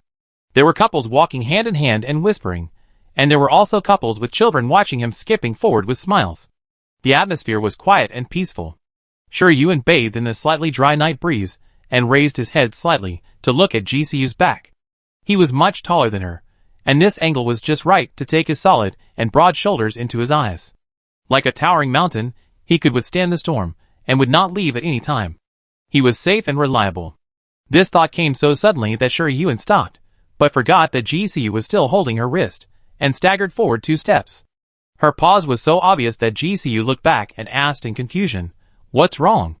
He glanced at the night market behind him without leaving a trace, and quickly retracted his gaze. Shi Yuan didn't notice his little movement, and calmly pointed to the ice cream shop in front of him, finding an excuse for his sudden loss of composure. "Brother, I want to eat fruit smoothie." He was harassed by a gangster not long ago, and he was thinking about eating it so soon? GCU looked in the direction of her finger, and saw an ice cream shop full of young couples inside and outside. Most of them leaned against each other, sharing the same bowl of fruit smoothie. When talking about interesting things, the girl would smile and lie on her boyfriend's shoulder, casting a reproachful look at him. GCU walked over calmly, and ordered 2 bowls of iced drinks. When he turned around, he saw his younger sister sitting down in a place surrounded by young couples, with her chin in a trance. Thinking about that gangster? GCU calmly walked to Shi Yuan and sat down, making sure that the face-to-face position was conspicuous enough. But he stared at her wantonly for more than 10 seconds without her coming back to her senses, and he couldn't help but frown. So focused? He should have just let Xianzhu cut the gangster's neck and then burn the body, so she wouldn't have to worry about it so much. While thinking, Shi Yuan's doubtful voice came. "What are you thinking about, brother? Why don't you pay attention to me?" GCU regained his mind. It turned out that the shaved ice was already on the table, and his sister, who was still in a daze not long ago, was looking at him with her chin on her hand. She was very good at pretending to be good, and even with an ordinary face, it was difficult for him to treat her coldly. Nothing. GCU threw Cyrus Garcia's 108 Ways of Death into the depths of his mind and changed the subject. "Why are you here?" Shi Yuan scooped a mouthful of smoothie and put it into his mouth. "Of course, I came to attend the auction." "But you?" She looked GCU up and down and said disdainfully, "What an ugly face." GCU, he said unhappily, "Same here." Shi Yuan chuckled and stopped arguing with him, concentrating on eating smoothie. No one mentioned the sudden appearance of the Duke of Rose. At the same time, Cyrus walked towards the private star shuttle parked outside the night market with a gloomy face. As soon as he opened the door, he noticed that there was an extra breath in the star shuttle that should not have been there. He immediately stopped getting in the car, slightly bent his 5 fingers, called the power of the rose totem to condense a rose dagger, and threw it towards the back seat without hesitation. The cold white blade reflected the dazzling light of the street lamp outside the car window, and a cold light appeared in the dark star shuttle, directly approaching the life gate of the uninvited guest. With a crisp sound, the aggressive rose dagger was blocked by a pure white feather, and was restrained by an invisible force, and stopped in the air without moving forward. A slender porcelain white hand stretched out from the darkness, not afraid of the sharpness of the blade, gently pinched the handle of the dagger, and turned 5 fingers to make a beautiful knife flower. The white feather slowly fell, and suddenly ignited without fire, turning into a ball of cold white flames to illuminate the star shuttle, reflecting a clear and bright smile. "Who made you unhappy?" The girl turned her head, and her pure white long hair slid down her shoulders along with her movements. Her eyes of the same color trembled gently, and the cold face of Cyrus was reflected in her golden eyes. White hair and golden eyes are the iconic appearance of the Holy Angel family of the Winston Empire. Cyrus stood outside the Star Shuttle, saying in a cold tone, "I don't remember inviting you into my private space." Carol Patrick said indifferently, "I go wherever I want. It doesn't matter whether you invite me or not." Suddenly, she shrugged her nose, frowned slightly, leaned forward, and stretched out her cold white hand to Cyrus' neck, but missed when she was about to touch him. Cyrus took 3 steps back. Carol's eyes showed a trace of displeasure, but she quickly suppressed it and asked, "Are you hurt? Who hurt you? It has nothing to do with you." After leaving these 4 words, Cyrus turned around and left, and he didn't even want the Star Shuttle. Seeing this, Carol pulled on her cloak and caught up with him, and continued to ask, "Who is it? The person you can't forget? No wonder you came to Yongao Empire. It turns out she is here. Where is she?" "I go." Cyrus suddenly stopped. Half of his face was illuminated by the bright neon lights, and the other half was hidden in the dark. He looked down at the proud daughter of the Holy Angel family. His red eyes were filled with blood, and he said word by word, "It has nothing to do with you." After returning to the hotel to wash off his fatigue, Shuri Yuan lay on the bed, staring at the halo of the chandelier, letting the kitten drill around his neck. Cyrus's appearance on the Crazy Lion Star was completely beyond her expectations. The news of Wu Xinghua came out, and the people of Blood Rose must be waiting for her. She originally thought that Cyrus would at most send the top 10 sequence killers to come, and she could use their strength to fight against them, and take this opportunity to eliminate his minions, and prepare for the complete removal of Blood Rose in the future. The sudden appearance of Cyrus completely disrupted her plan. Coupled with the Black Iris hiding in the dark, and waiting for an opportunity, the water on the Crazy Lion Star became more and more muddy. Unfortunately, her injuries have not healed yet, and the Rose Curse also prevented her from using the power of the Rose Totem she had taken away, otherwise Cyrus Garcia would definitely not return. Just as she was thinking, someone suddenly knocked on the door, and a gentle female voice came from the speaker. "Excuse me, is Ms. Su here? Mr. Fei in VIP room 88 has ordered a nutritious meal for you." The fake identity used by Shuri Yuan was surnamed Su. Fei was naturally the fake identity of her cheap brother, but she didn't ask him why he had such a fake identity. Everyone has secrets. She and her cheap brother were only on the same boat because of the Tianduji family. They were not in a relationship where they could explore each other's secrets. It was best to keep the distance they should have. Once they crossed the line, they might be tit for tat and fight to the death. She didn't want to be an enemy of her brother yet. Shuri Yuan stuffed the kitten back into the spiritual power spring, gathered her slightly wet hair, and went to open the door. The woman standing outside the door was wearing the hotel's work uniform, and she kept a polite smile, and handed the lunch box on the dining cart to Shuri Yuan. Shuri Yuan didn't take it, but opened the door, and took a step back. "Please help me put the food on the table." The woman said yes, and pushed the dining cart into the room. When the door closed, a glimmer flashed in her eyes. She pulled out the dagger hidden behind her waist without hesitation, turned around and waved it at Shuri Yuan. But before she could stab the dagger down, a cold light had already cut her tendons. The dagger fell to the ground, and Shuri Yuan grabbed the woman's neck with his 5 fingers, throwing her against the wall. He smiled and turned his head in the other's unbelievable eyes. "Didn't the person who asked you to come tell you not to expose your back to the target who is going to hunt?" The woman was strangled to the wall by her. Her face gradually turned red, and breathing became difficult. She tried to kick Shuri Yuan to get rid of the dilemma of suffocation, but she felt a chill in her ankle, and she couldn't produce a kick even with all her strength.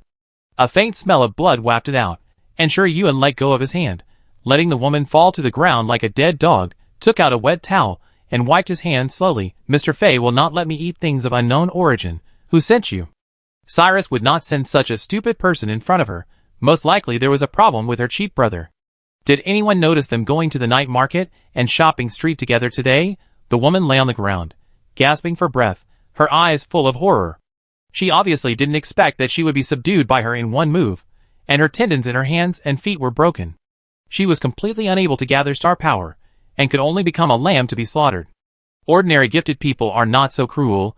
This person may not be a good person. Missed. The woman's bewildered silence greeted Shuri Yuan's heavy foot on her injured ankle, and crushed it hard. The scream rushed out of the woman's throat, and was suppressed by the invisible star power barrier. People outside the room could not know what she encountered here. "My patience is limited. If you don't answer my question within 5 seconds, The hotel staff will collect your body tomorrow. Sure Yuan looked down at her. The woman was sweating profusely from the pain. Perhaps she was not a professional killer. Under the pressure of fear and pain, she decisively chose to betray. Yes, it's the vice president. Vice president? Sure Yuan asked softly, increasing the strength of his feet. In the woman's screams, he smiled and added, there are so many chambers of commerce in Yongnao Empire, and there are countless vice presidents. Where do you want me to guess? The woman almost fainted from the pain, but Sure Yuan deliberately controlled the strength, enough for her to stay awake in the pain. It's the Crazy Lion Mercenary Guild. Zhang Songtao from the Crazy Master Mercenary Guild. He asked us to keep an eye on the Star Seal Master of the Aurora Chamber of Commerce. We found that he took you away from the night market. Zhang Songtao thinks you have a close relationship with him, and wants to catch you to threaten him. Under the stimulation of pain, the woman poured out everything she knew, but she was only responsible for carrying out the arrest mission, and didn't know more details. It really has something to do with my cheap brother. Sure Yuan narrowed his eyes slightly, kicked the dagger that fell to the ground, and thrust it into the woman's throat without hesitation. The strong smell of blood spread, and Sure Yuan had no intention of sleeping with the corpse for a night. Moreover, if the woman did not leave for a long time, her accomplices would definitely take other actions. If he continued to stay here, he would inevitably be in trouble. She pulled the white cloth on the dining table over the woman, walked to the window, and looked down at the bustling street below. Even though it was late at night, the street was still brightly lit, with pedestrians coming and going. After making sure that no one was watching outside the window, Sure Yuan stepped on the windowsill like an elegant civet cat, easily climbed to a higher floor, and finally stopped in front of VIP room 88. The kitten poked its head out from her neck, staring at the closed windowsill with its big round eyes, and made a small whimper, as if it wanted the people in the house to open the door for it, but its cat-like command was not responded to. Sure Yuan taught it, it is better to ask yourself than to ask others. Immediately, she pried open the lock of the French window, and walked into the house along the curtains that fluttered in a small arc in the night wind. The kitten stood up with its short legs in its arms, looking left and right. The room was dark, with only one nightlight on. The black-clad bodyguards were either guarding outside the door or in the next room, and no one noticed the intruder, who quietly entered the room. Listening to the sound of running water from the bathroom, Sure Yuan simply looked at the layout of the room, wondering if he could spend the night on the sofa. Suddenly, the bathroom door was opened, and GCU was only wrapped in a bath towel. His tight and firm abdominal muscles were clearly visible, and the water drops that had not yet been wiped off slid down from his sternum, and sank into the mermaid line under his abdomen. He held the star snail in one hand, and grabbed his wet long hair with the other hand, slightly irritably, and walked towards the living room. After taking 2 steps, he realized something was wrong, and looked up to meet a pair of sparkling eyes. Chapter 81. GCU had never expected Sure Yuan to appear in his room, and stared at his chest with burning eyes. He stopped moving his hair, and felt a chill all over his body for no reason, like a piece of fat meat being stared at by a wild wolf in the forest. What a terrible metaphor. GCU wanted to go back to the bathroom, but felt that it was too obvious to do so, so he coughed lightly, pretended to be calm, and walked to the living room, pulled the pajamas draped over the back of the sofa, and put them on, wrapped around his tight abdominal muscles, and tightened his belt. The star power rose, quickly drying the wet hair. "Why are you here?" he asked calmly. He should not have entered from the front door, otherwise the bodyguards would have notified him. The French window opened. It seems that he climbed in through the window. What kind of fetish? If she wants to come, why not just tell her? Why climb through the window? She's in a building dozens of stories high. She's not afraid of falling. Sure Yuan didn't know what he was thinking, and withdrew his gaze with a sense of satisfaction. He sat down on the sofa holding the kitten that was still poking its head out, and muttered, "Your trouble has come to me." GCU frowned and immediately looked her up and down. She wasn't injured, but there was a faint murderous aura on her body. "Did they do it?" "Who?" he asked. Sure Yuan replied lazily, "It is said that the vice president of the Lion Mercenary Guild wants to arrest me to threaten you. His name is Zhang Songtao." The sofa was too big, and she didn't lean on it comfortably, so she lay down sideways, and pulled the thin blanket next to her to cover herself and the kitten, revealing only a pair of bright eyes, looking at his collarbone that was still stained with water. The scene was so touching that GCU turned his eyes away unconsciously, and said dryly, "It should be that the Lions people noticed us at the night market tonight. I have a grudge against them." At this point, he paused. "Sorry, I've caused you trouble." "Yeah." Sure Yuen responded casually twice. She was not here to settle the score. Seeing that her cheap brother had a plan, she yawned, hugged the thin blanket, and picked up the kitten who wanted to crawl out, muttering, "I'm sleepy, lend me the sofa to sleep for one night." As she said, she turned sideways to the sofa and closed her eyes, and her breathing became stable. The kitten took the opportunity to get out of the thin blanket and tried to jump on GCU with its short legs. GCU was afraid that it would fall, so he quickly reached out to catch it, and then took a look at the profile of his cheap sister, covered its mouth that tried to howl, and was bitten by it without any hesitation. The blood bead rolled out. GCU took a deep breath and walked out holding the little bad boy's neck skin, gently closing the door. He whispered and scolded, "How did I offend you? Bite me again?" The kitten rolled the blood bead into its mouth, raised its head, and cried twice. GCU put it in a storage bag and hung it on the wall, asking it to reflect on how to be a good cat, and not think about how to bite and scratch him all day long. He also put a mutated crystal engraved with a cage star pattern on the storage bag to prevent the little bastard from escaping. After doing all this, he changed into his regular clothes, called the bodyguard captain, and ordered, "Zhang Songtao has a son, right? Check his current location, break his legs and tie him up." His tone was very flat, no different from saying the weather is really good today, but the bodyguard captain was startled, and immediately nodded in response, bowed and left the room. The door slammed, and GCU sat on the sofa in a daze for a while. He regained his mind when he heard the vibration sound from the optical computer. When he was about to check the information, his hand casually placed on the sofa was caught by a small milk tooth. He looked down and saw that it was the kitten that he had just locked up. Who else could it be? Jailbreak? He looked back and saw that the storage bag was torn and the alienated crystal was gone. This little bad guy is really as capable as its owner. GCU picked up the kitten's neck skin, pinched its short legs, and said, "It seems I have to put a bite-proof mouthpiece on you." "Awah!" The kitten protested loudly. GCU laughed softly, let go of his hand, and let it crawl around on him, and shifted his attention to the optical computer. Seeing the file in the dialog box, his smile was retracted, and he stared at the man in the photo. The very eye-catching blonde hair and red eyes, coupled with the androgynous face, are very attractive to women. Cyrus Garcia, the current Duke of Rose, whose mother was born in the slums, was a well-known socialite in the upper class of Winston Empire.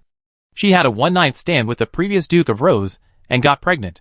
She secretly gave birth to Cyrus, hoping to join the nobility by virtue of her son, but was killed by the Duchess, who also threw Cyrus, who was only 5 years old, into the Rose training camp. Rose training camp. GCU narrowed his eyes slightly, and the red shadow that appeared on his sister's neck after she suppressed the golden crow curse for him that night appeared in his mind. Rose curse. He continued to read, and found that there was very little information about Cyrus Garcia. The most detailed information was about what happened after he became the Duke of Rose. Sure Yuen slept very comfortably. When she woke up, it was already bright. The kitten was lying on her pillow, sleeping soundly with its limbs spread out. She hooked the kitten's belly with her index finger, and it kicked her finger unconsciously, turned over with its nose twitching, and continued to sleep soundly. "Little bad boy." She chuckled and got up, sent the kitten into the spiritual power fountain, and let it continue to sleep. After washing up, she walked to the outer room. Mr. Fei, who looked ordinary, was sitting on the sofa, listening to the bodyguard captain's report. Sure Yuen pushed the door open and went out. The bodyguard captain subconsciously looked over when he heard the noise. His expression was dull for a moment, and he immediately retracted his gaze after reacting. Although he tried to stay calm, he looked like he was still greatly shocked. Sure Yuen felt that he might not be here at the right time, and looked at his cheap brother. He looked normal and said to her, "Breakfast is on the table, go and eat it yourself." Looking at his appearance, it seemed that he was not affected. So, Sure Yuen calmly walked towards the dining table, opened the lunch box, and saw that it was full of her favorite dishes. She ate breakfast with peace of mind, and listened to the conversation between her cheap brother and the bodyguard. She could hear it if he didn't avoid her. "Has Zhang Songtao's son been arrested?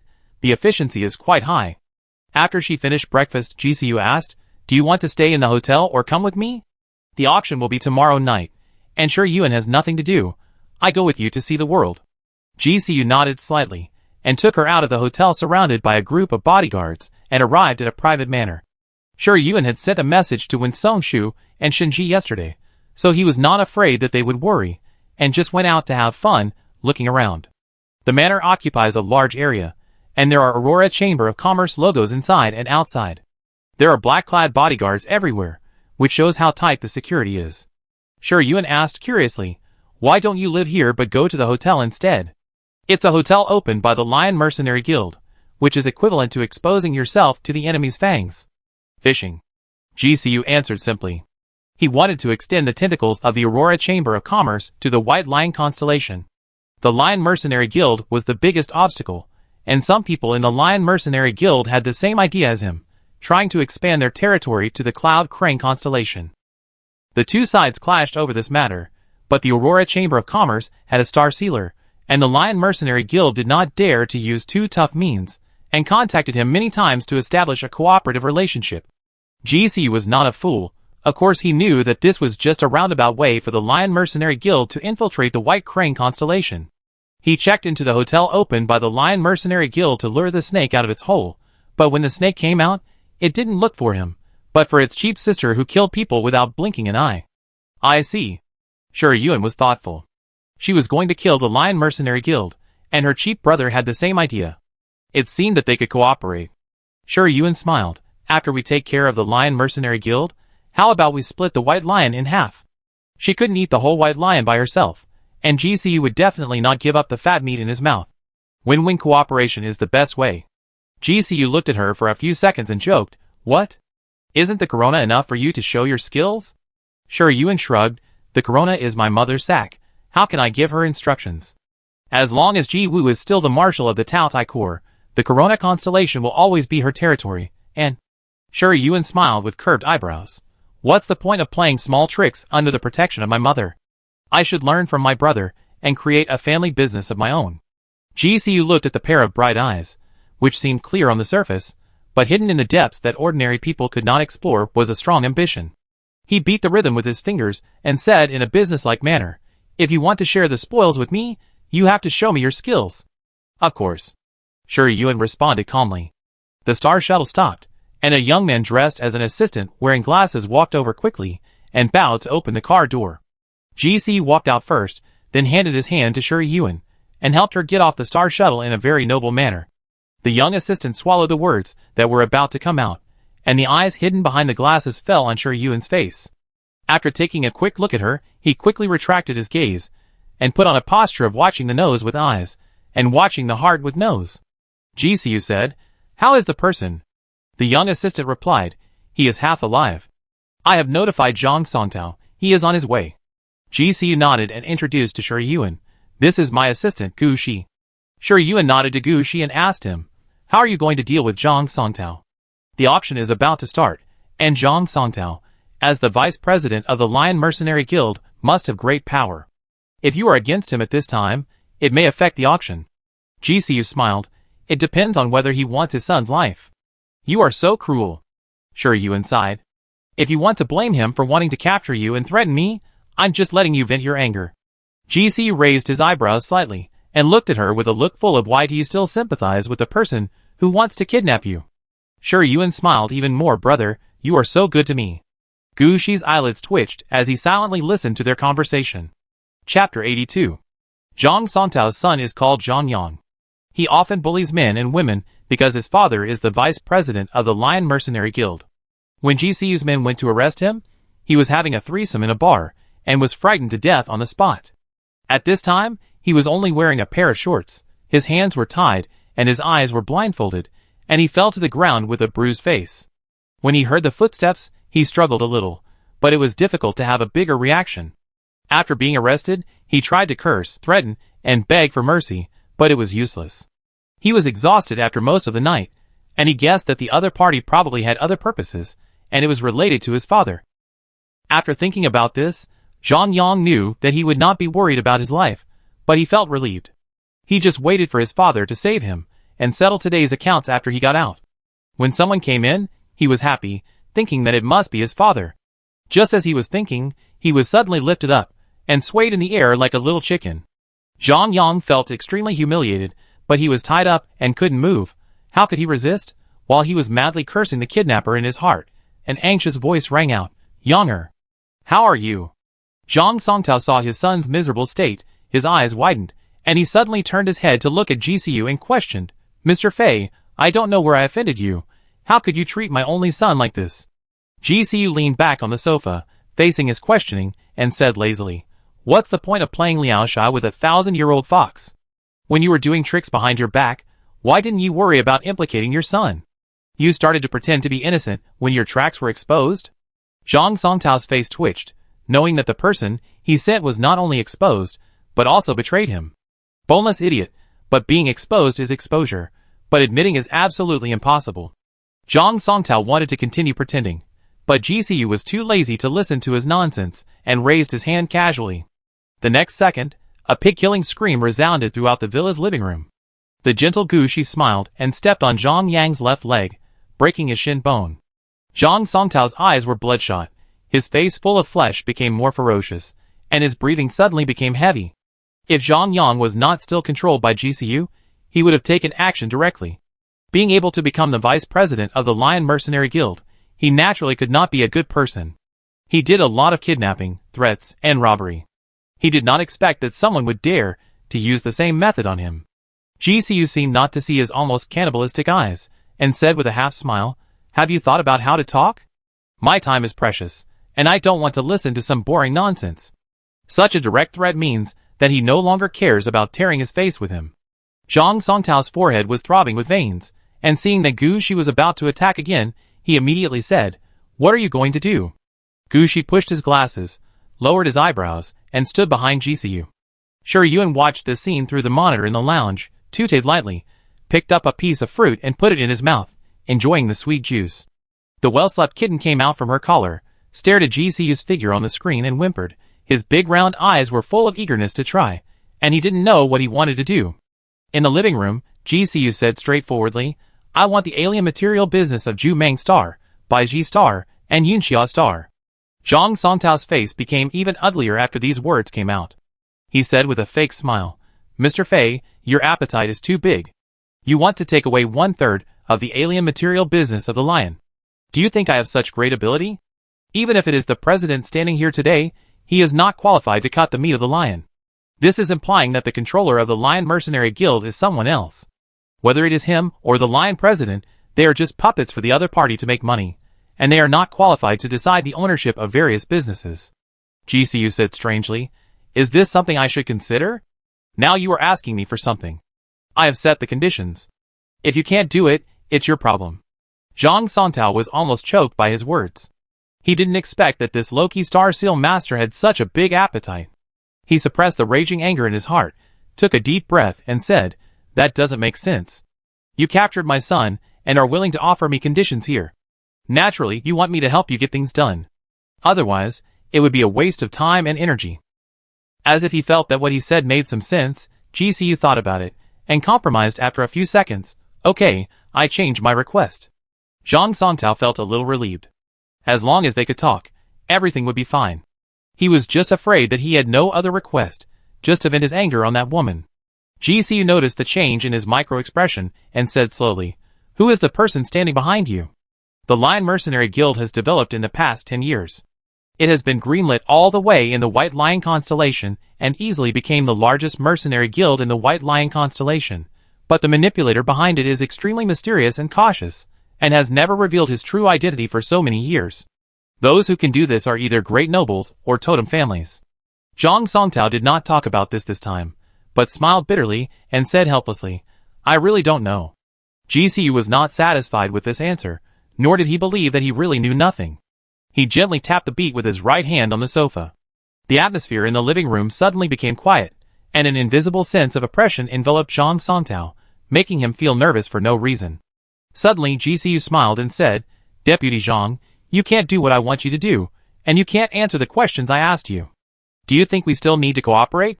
He emphasized the word cooperation, and his eyes swept over Zhang Yang, who was lying on the ground like a dead dog, as if he was looking at a corpse that couldn't breathe. Noticing the change in his eyes, Zhang Songtao was so angry that his teeth itched, and his face showed hesitation. GCU raised his hand, and just as Gu Shi was about to move, Zhang Songtao said angrily, It's the Tao Tai family. It's Marshal Ji Wu's eldest son, GCU.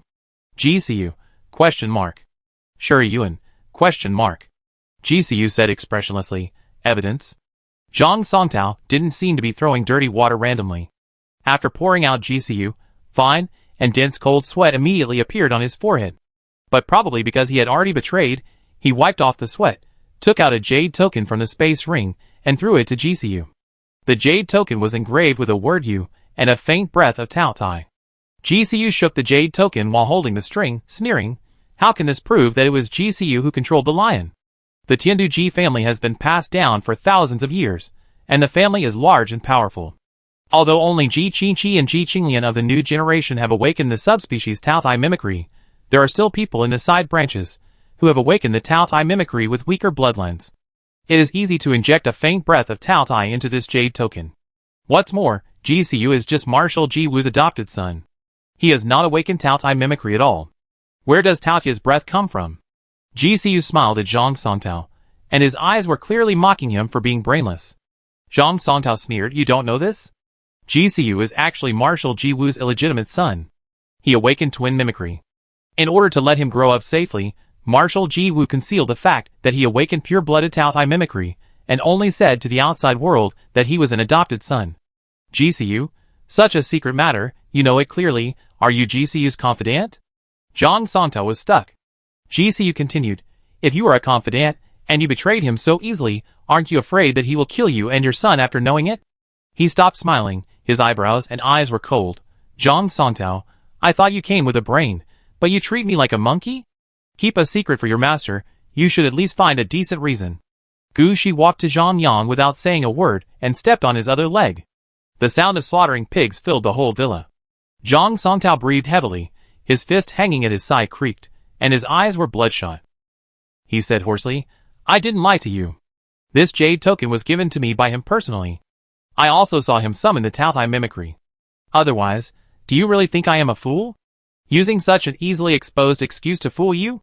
As soon as these words came out, whether it was GCU who thought Zhang Songtao would not cry until he saw the coffin, or Shi Yuan who was watching the excitement in the lounge, they all noticed something was wrong.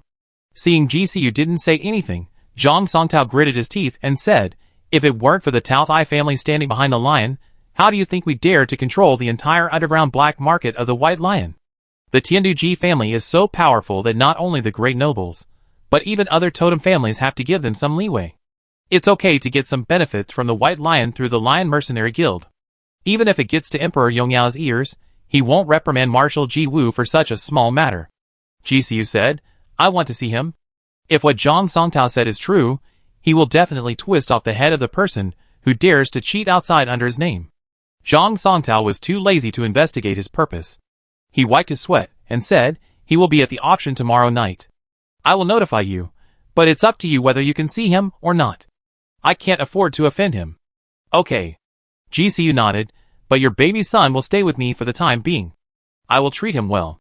Zhang Songtao knew that he would not let him go before he achieved his goal. He gritted his teeth and took out a high-level healing potion from the space ring. "Give him a drink. If anything happens to him, I will never let him go." After that, he left with a flick of his sleeves, and the bodyguards did not stop him. Zhang Yang was dragged away, and GCU got up and went to the lounge. Shi Yuan sat on the sofa, thinking. When she heard footsteps, she looked up and asked, "Do you think what he said is true or false?" GCU didn't expect such a big thunder to explode. "It's hard to say. There are all kinds of birds in the forest. My mother has a strong style, and can't tolerate any sand in her eyes. Many people in the family have complaints about this, but they dare not act recklessly in the Corona constellation.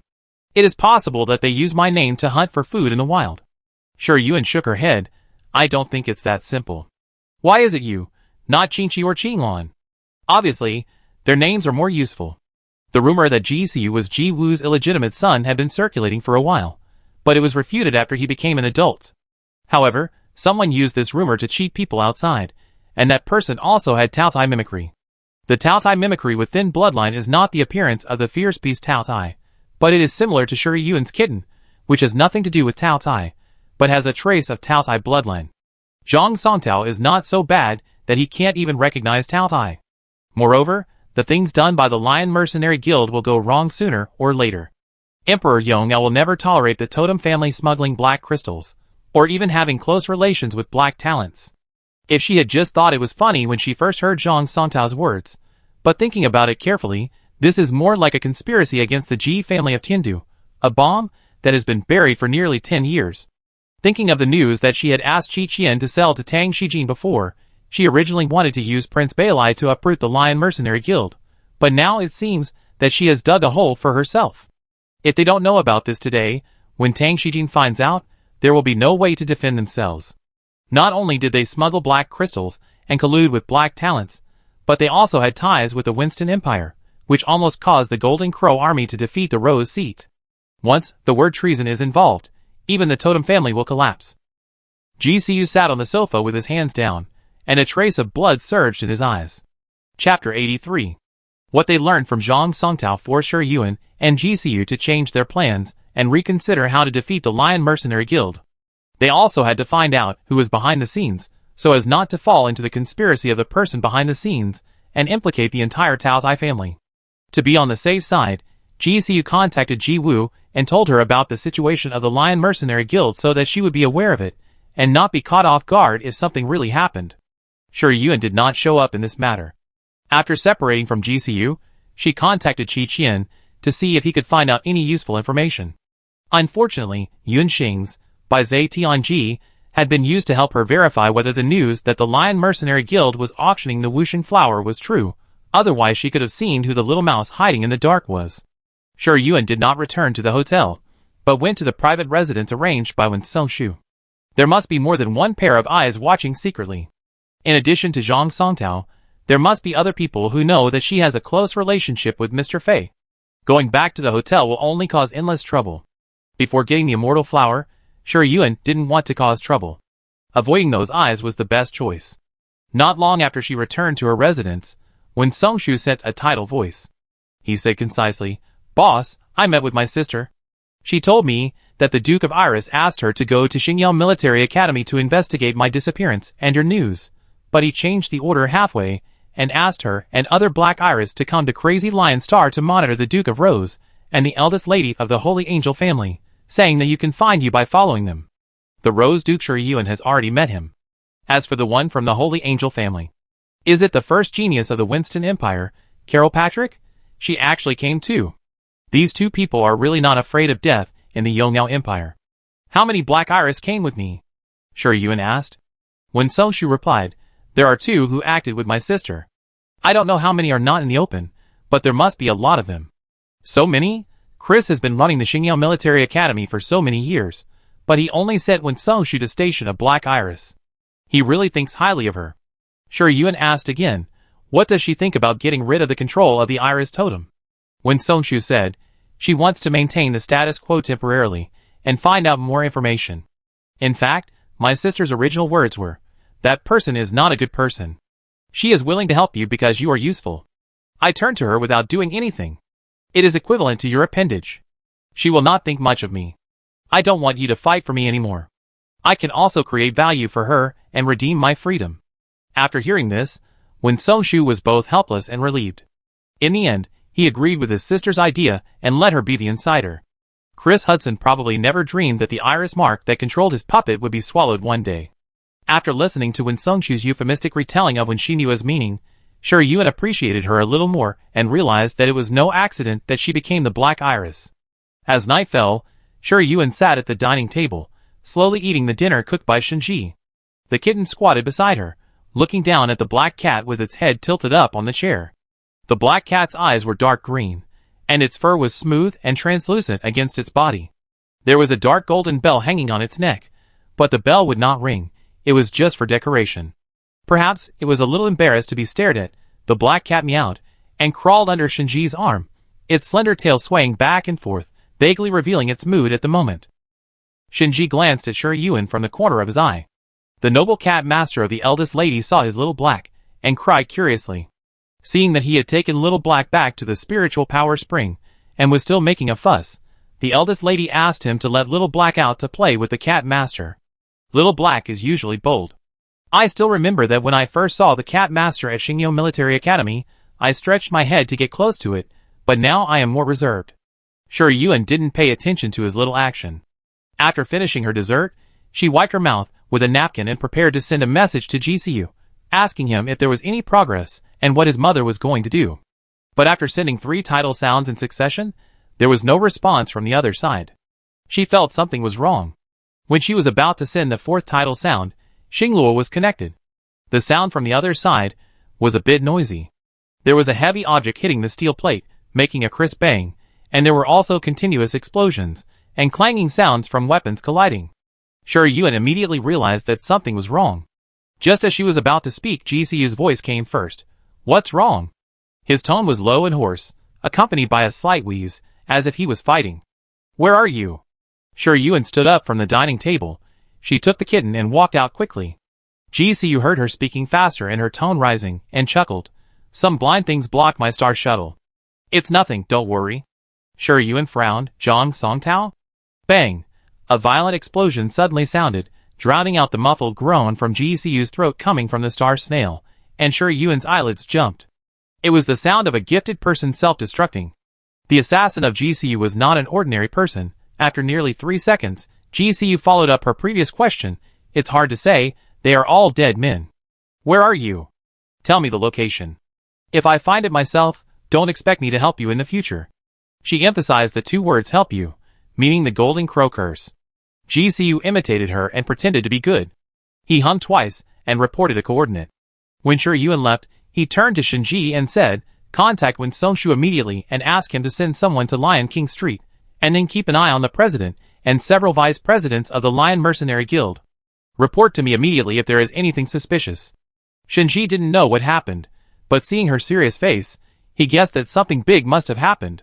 He nodded quickly and took out the star snail to contact Wen Songshu. "President, these people are fearless and self-destruct when they see no chance of winning.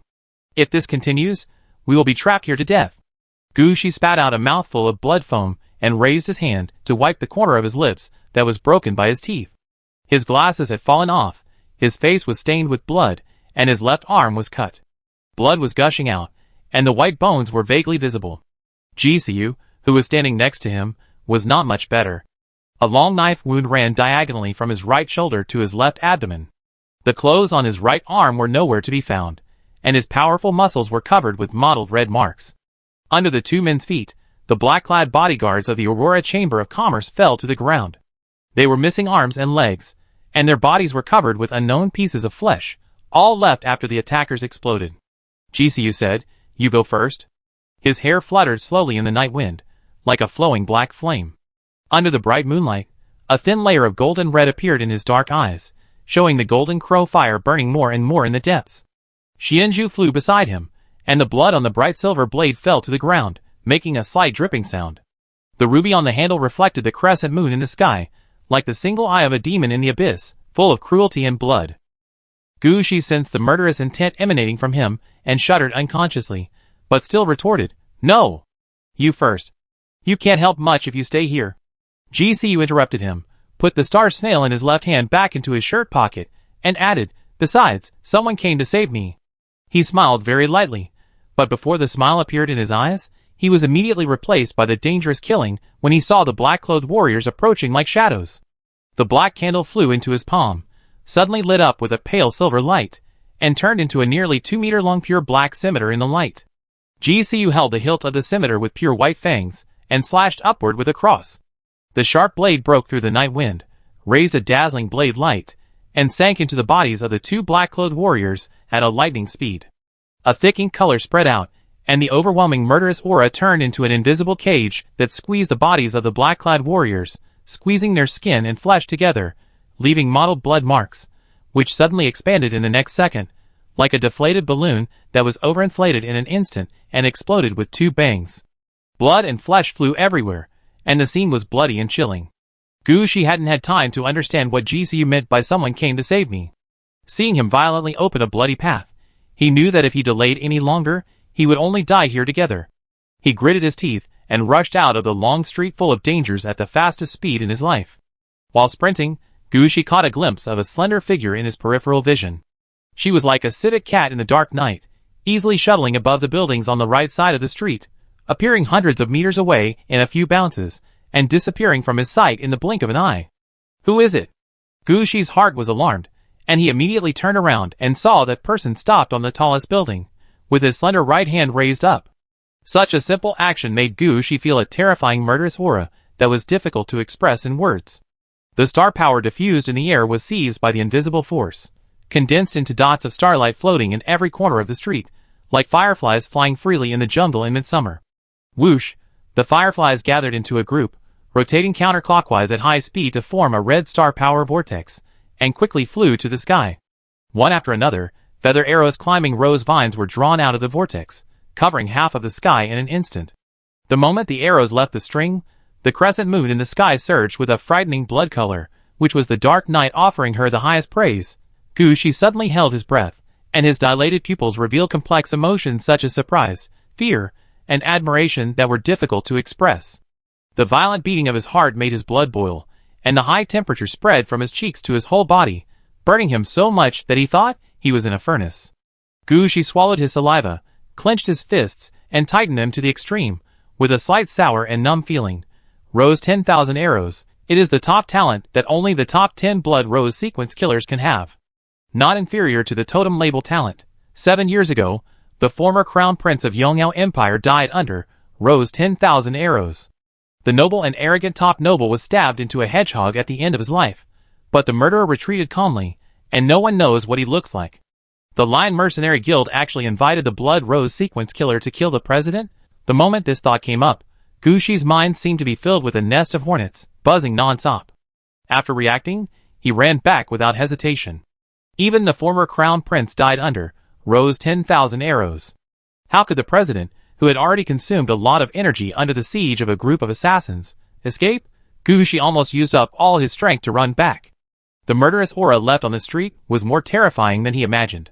The mixed star power cut long and thin blood marks on his side face, arms, and legs. Is this the strength of the Rose sequence killer? So strong, the star power field left by Rose 10,000 arrows alone made him feel the fear of dying. But soon, those murderous auras seemed to recognize that he was one of them, and took the initiative to avoid him on both sides. After he left, they reoccupied every corner of the street, and did not allow anyone to invade his territory. The center of the battle was close at hand, but the scene that Gu Shi expected did not appear. It was not the president, who was stabbed into a sieve, but the black-clad assassins who besieged him. His president was stabbing the leader of the death squad into the heart, and when the other party was about to explode with blood, he grabbed his head and twisted it off with one hand. The figure standing on the high building floated down like a butterfly. She held 2 red rose daggers in her hands, like an elf in the dark night, and easily wandered among the black-clad death squads, who were not yet dead. One body after another fell to the ground, until the last head fell to the ground. She stopped in front of the blood-stained man, and calmly put away the rose dagger. A white kitten jumped off her shoulder, and shuttled between the bodies, as if checking if there were any survivors. So embarrassed? Shi Yuan, who was not stained with blood, looked at the long wound in front of GCU and frowned slightly. Xianzhu turned into a fragment of star power, and disappeared. GCU looked down at his current appearance and raised his hand to cover Shi Yuan's eyes, but stopped when he saw the blood on his hands. He had no choice but to say, "Close your eyes, and I will still be your elegant and calm brother." Shi Yuan looked at him. "Are you deceiving yourself?" GCU laughed softly, and his body suddenly shook, and he fell forward. Shi Yuan was startled and raised his hand to help him up, but his forehead was pressed against his side face, and half of his body was stained with blood. Chapter 84. GCU was seriously injured. The wound that pierced his upper body caused him to bleed a lot. His cheek was pale and bloodless. When he fell, the weight of his body almost completely pressed on Shi Yuan. Fortunately, her center of gravity was stable enough, and she was not dragged to the ground by him. Shi Yuan raised his hand to support him. He didn't care that GCU had rubbed half of his body with blood. He gently patted his cheek and said, "Don't sleep. Drink a healing potion first." She pinched the high-level healing potion taken out from the space ring, and put it to his mouth. GCU barely opened his eyes, and wanted to stand up by himself, but he had consumed too much strength in the battle just now, and had no strength to maintain his body balance. Shi Yuan had to pour out the healing potion and hold it with star power, pinching his chin and putting it into his mouth. GCU swallowed the healing potion reluctantly. In his blurred vision, he saw the blood stain on her side face, and said hoarsely, "Sorry, I rubbed you dirty. You still have the mood to care about this?" Shi Yuan was about to speak when he suddenly felt several strange breaths approaching. He immediately said to Gu Shi, who was standing not far away and still a little dazed, Assistant Gu, someone is coming, prepare to retreat. Lion King Street was almost empty. It had been more than half an hour since GCU was attacked. The black-clothed warriors were all gifted people in the extraordinary realm. The continuous self-explosion was so loud, but no one came to check the situation. This was obviously a premeditated and well-prepared assassination. Now someone is approaching, he must have seen Rose 10,000 Arrows disaster, and realized that something was wrong, so he came to investigate. Shi Yuan put one hand around GCU's waist, and put his left hand on his shoulder. Hearing his muffled groan of pain, he couldn't help but say, "Bear with it. I don't want to stay here and be buried with you." GCU responded, and it was obvious that he had no strength left. The kitten, who had patrolled the battlefield and eaten all the mimicry marks, jumped onto his shoulder along his trouser legs, not caring that he was covered in blood. He accurately found the wound on his arm, and licked it gently with his tongue, again and again. GCU tilted his head slightly, looking at its bright eyes, and wanted to touch it, but he really didn't have the strength to move his fingers, so he could only let it lick his wound. Shi Yuan pretended not to know what the kitten was doing, and took out the S-level black crystal engraved with the bursting star pattern from the space ring, and threw it on the ground.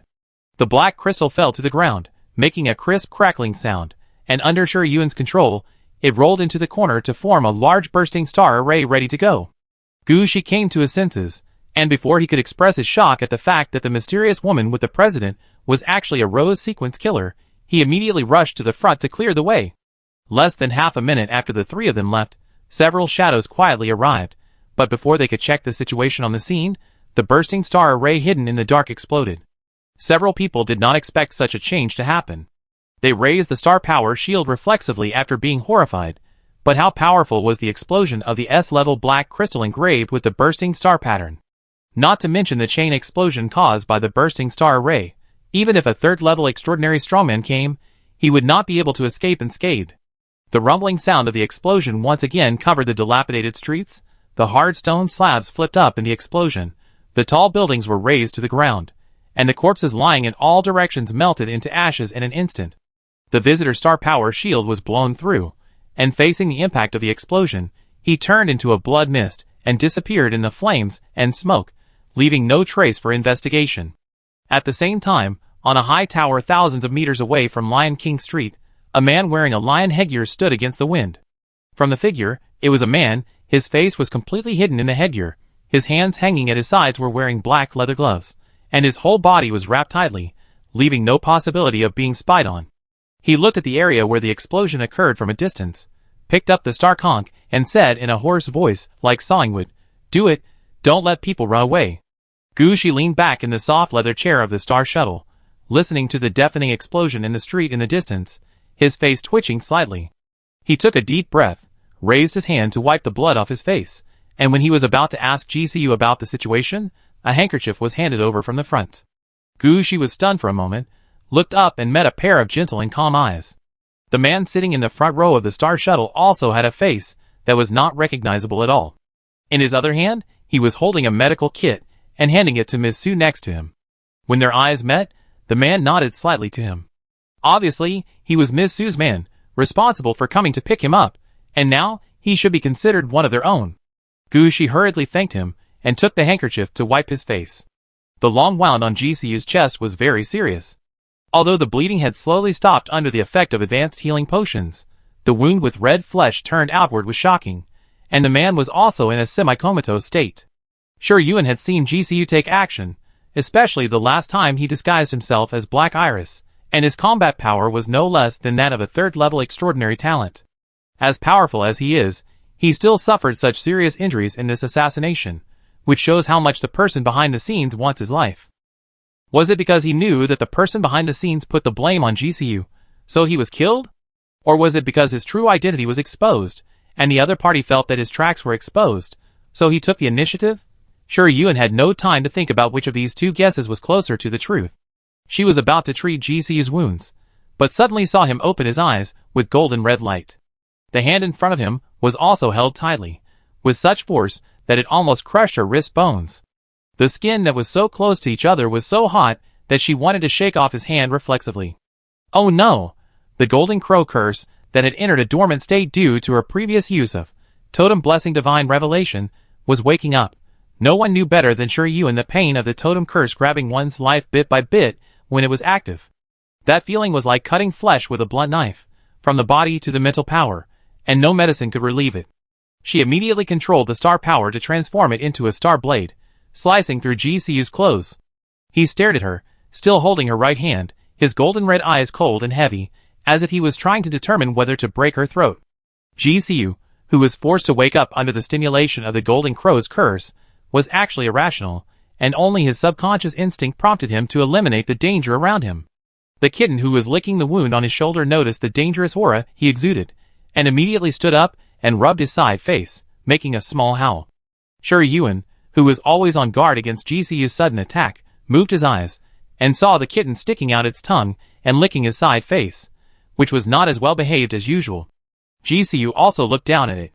After a few long seconds, he closed his eyes, and gently rubbed the kitten's erect ears with his side face. His left hand fell on his legs, and he fell into a coma. Shi Yuan breathed a sigh of relief, but was quite surprised at his trust in her. The kitten whimpered again, and licked another wound. Suddenly, she looked at the wound licked by the kitten.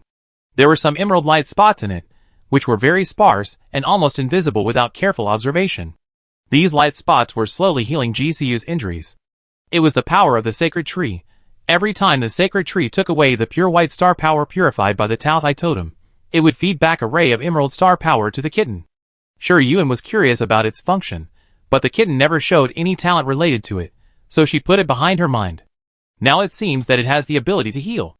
If you continue to absorb the green star power fed back by the sacred tree, maybe your healing ability will become stronger and stronger. Thinking of this, Shi Yuan raised her hand to support GCU's head and put her forehead against his. The scorching body temperature soaked her skin, burning her sweat unconsciously, and the space inside the star shuttle became extremely stuffy. Gu Shi and Wen Songshu kept paying attention to them. The former looked worried, and the latter frowned slightly. Shi Yuan had no time to take care of the two of them. She closed her eyes slightly against GCU's sweaty forehead and used Totem Blessing Divine Revelation.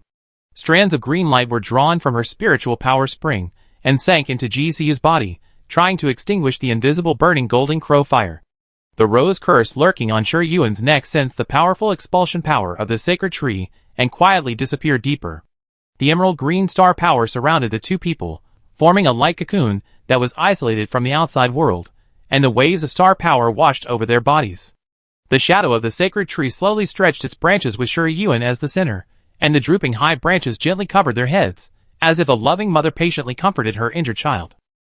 The small wounds on GCU's body quickly scabbed, and the largest wound on his chest also slowly healed under the nourishment of the power of the sacred tree. A lot of the majestic vitality power escaped, and even the wound on Gu Shi's body was healed. The two looked at the scene in shock. Wen Songshu immediately opened the star power shield to isolate the star shuttle from the outside world to prevent the power of the sacred tree from spreading outward and attracting attention. As the star shuttle moved forward, Wen Songshu said to Gu Shi, "The Lion Mercenary Guild has ambushed many people nearby. It's not certain whether they will intercept us. To be on the safe side, I hired a group of talented people. They are on the way. In addition, I have reported the case. If the official of Crazy Lion Star is not dead, he should be here by now. But my boss took action, Rose 10,000 Arrows disaster, made too much noise, and many people must have noticed it. After tonight, the royal family and the totem family may come to the Aurora Chamber of Commerce." He paused and added, "You'd better report the case immediately and release it to the public. Your boss was not only assassinated by the Lion Mercenary Guild, but also nearly died at the hands of the Rose Sequence Killer. Question whether the Lion Mercenary Guild is colluding with the Blood Rose." Wen Songshu's mind turned quickly. When he arrived at the scene and witnessed the extremely beautiful killing scene of Rose 10,000 Arrows disaster, he immediately thought of a series of events that would be triggered afterwards. It is inevitable to alarm the royal family.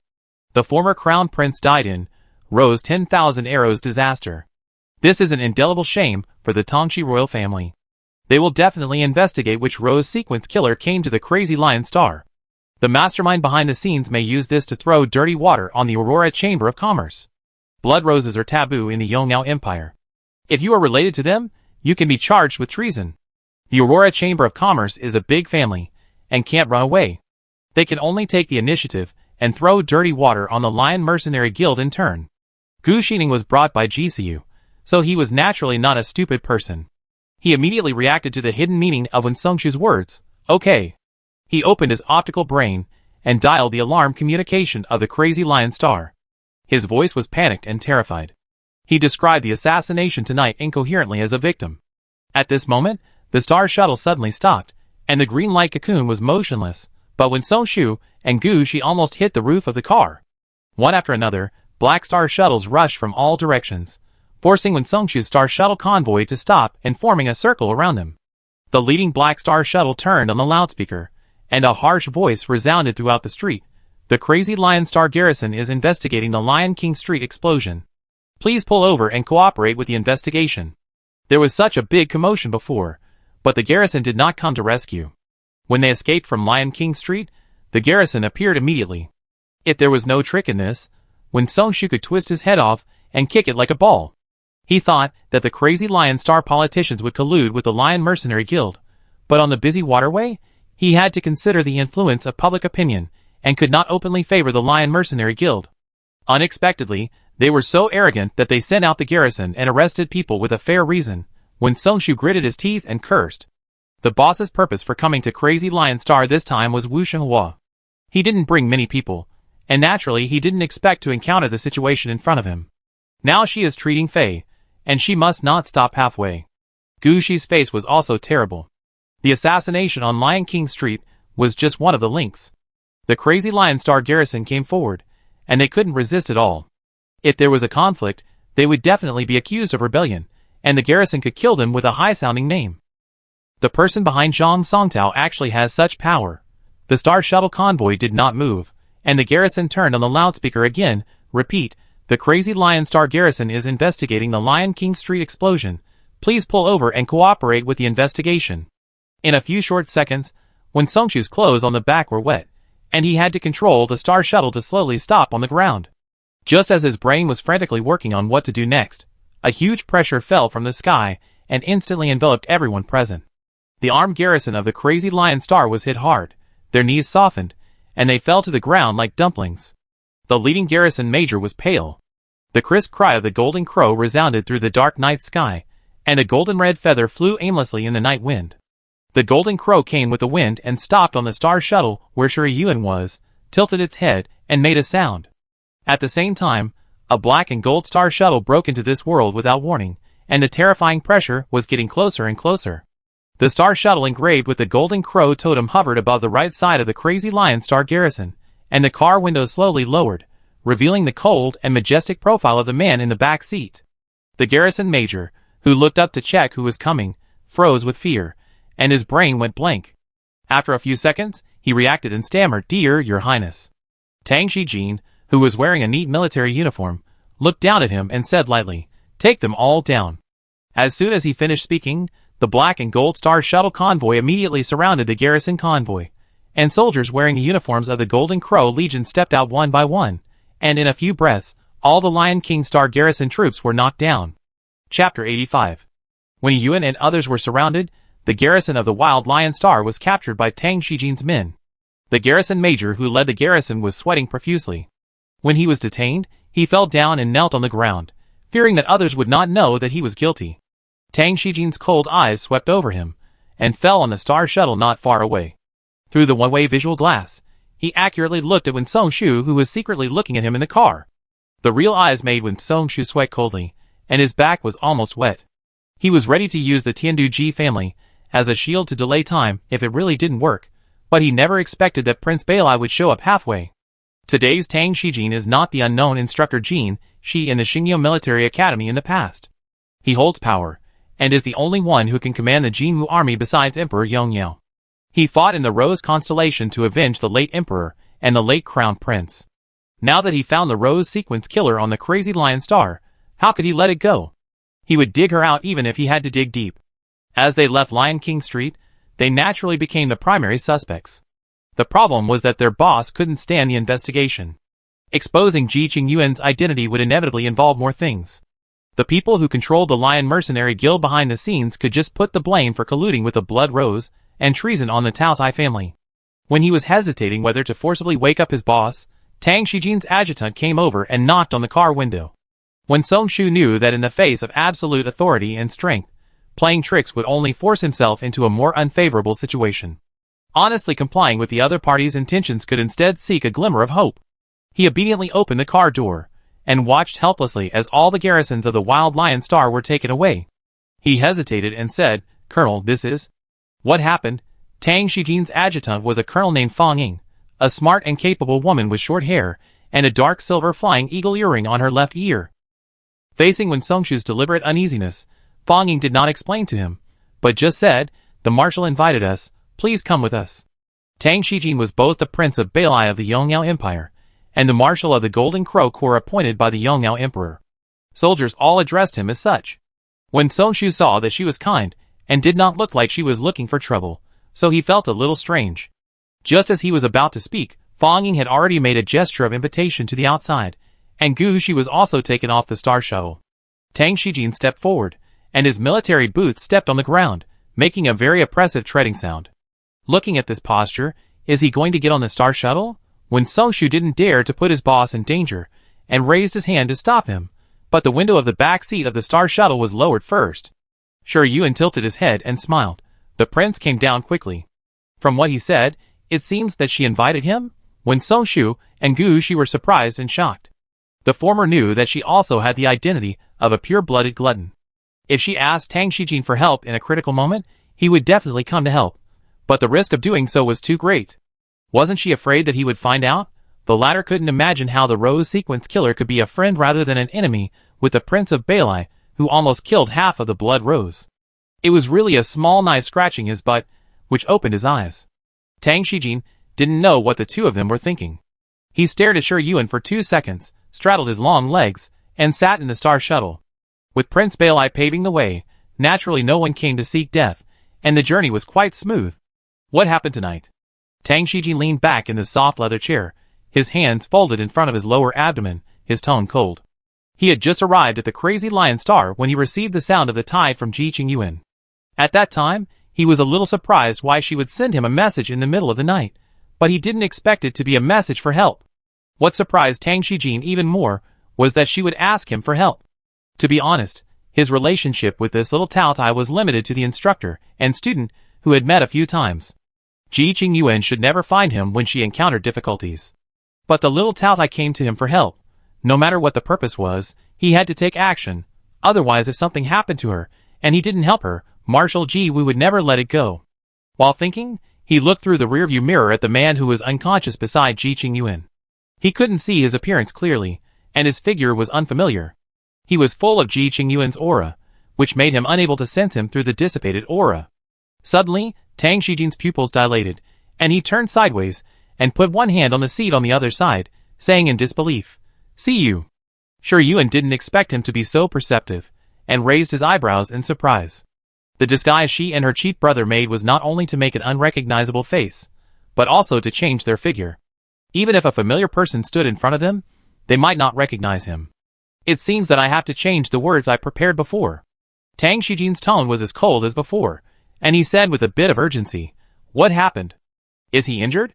While speaking, he probed GCU with his mental power to sense his physical condition, but was stopped by Shi Yuan's mental power barrier.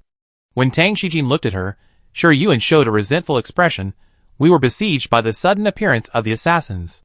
We finally fought our way out, but suddenly someone appeared and used Rose 10,000 arrows. My brother was injured by her, and his life was hanging by a thread. If I didn't have the eternal flower in my hand, I'm afraid I would not be able to escape this disaster. That person was seriously injured by my brother, and we took the opportunity to escape. We didn't expect to meet those garrisons halfway. They stopped us without stopping anyone. They simply didn't take the order of the Empire into consideration." At the end, she suppressed the emotion in her words. "Fortunately, Your Highness, you came in time, otherwise my brother and I would have to die here." Tang Shijin frowned after listening to her concise description. He felt that she was not telling the truth, but he knew too little information at present, so it was not easy to question her directly, so he asked again, "Who wants to kill you?" His tone was a little heavy, and his eyes wandered back and forth on the blood stain stained by GCU, with a faint murderous intent in his eyes. His concern for GCU far exceeded Shi Yuan's imagination, which made her curious about the relationship between the two.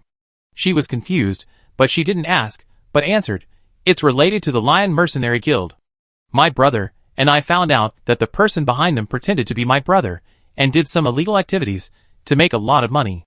We wanted to find that person, but he took the initiative and sent a large number of assassins to kill us, and also hired the serial killer of Blood Rose." Sure, Yuan's words were half true and half false, but it was almost the same. She and GCU didn't expect the other party to react so quickly.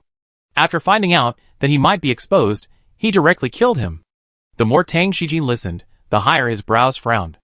At the end, he took out the star snail and contacted Suing, asking her to gather the military doctors at his place of stay, and then to send someone to investigate the Lion Mercenary Guild and the Lion King Street explosion. Coincidentally, at this time, Sure Yuan's star snail also sounded. After listening to the sound of the tide, she said to Tang Shijin, "Zhang Songtao is dead." He jumped from the building of the Lion Mercenary Guild headquarters and fell into a pile of rotten meat. He also left a suicide note saying that he planned the assassination tonight and hired the assassin of Blood Rose to kill Fei, who threatened him. This is to shoulder all the responsibilities and try to exonerate the Lion Mercenary Guild from this incident.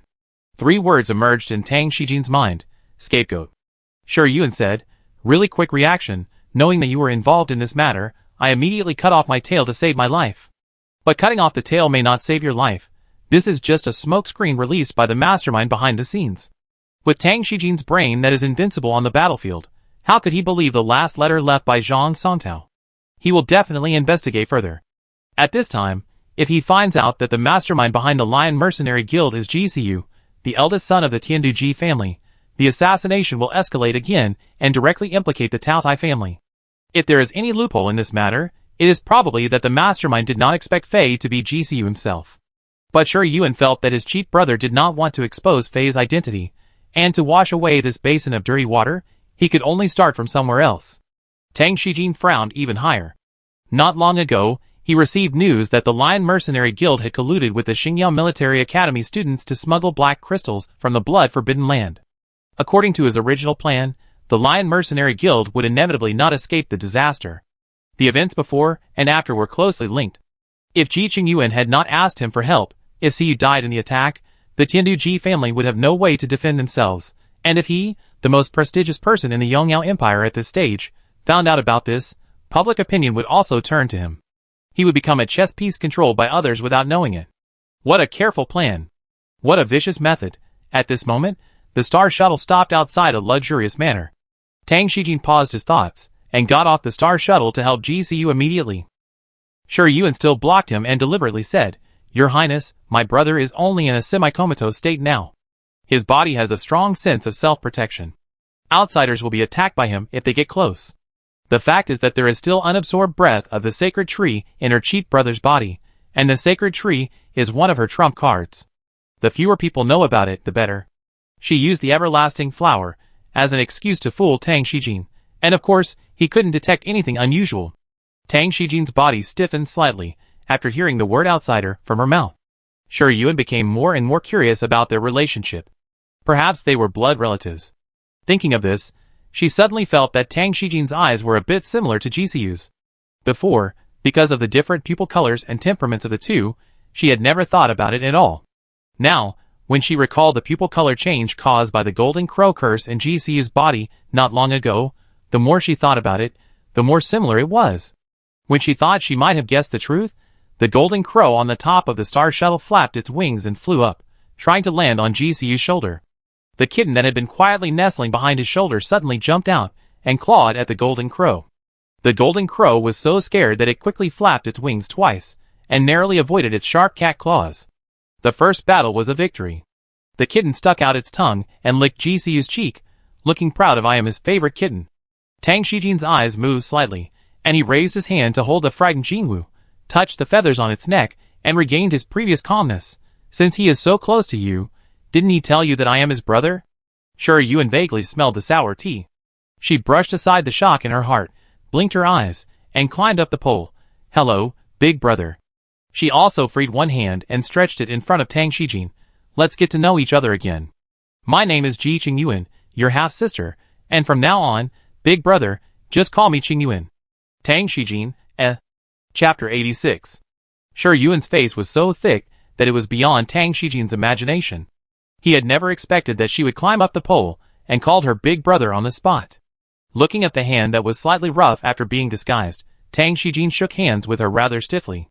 The word Qingyuan went back and forth in his mouth for a few times, but it seemed to be blocked by a ball of cotton, and he couldn't say it out. Shi Yuan seemed not to notice his stiffness. He smiled with curved eyebrows, and called big brother again, and helped GC walk into the villa. When Song Shu and others were quite far away from them, Tang Shijin used star power to isolate the conversation, so he didn't hear the secret he revealed. He just suddenly saw the two people with different expressions shaking hands, as if they had reached some kind of consensus. Then, when Song Shu and Gu Shi were led to the reception area by the manor's housekeeper, there was no interrogation or probing. They were treated by a military doctor from the Golden Crow Corps. They were also given a hot bath and delicious supper. They were treated like VIPs. When Song Shu was fine, he knew that his boss was very capable, and that turning enemies into friends was a routine operation. He accepted the rich supper with peace of mind. While relaxing, he did not forget to contact his friendly companion codenamed Dead Money to exchange known information with each other to deal with what might happen next. Gu Shi was greatly shocked. He was born a commoner. Before he met Fei, he was a small trader who made some star coins by reselling alien materials. Becoming the vice president of the Aurora Chamber of Commerce was an achievement he had never dared to imagine. He did not expect that one day he would be treated as a distinguished guest in the manner of the imperial prince.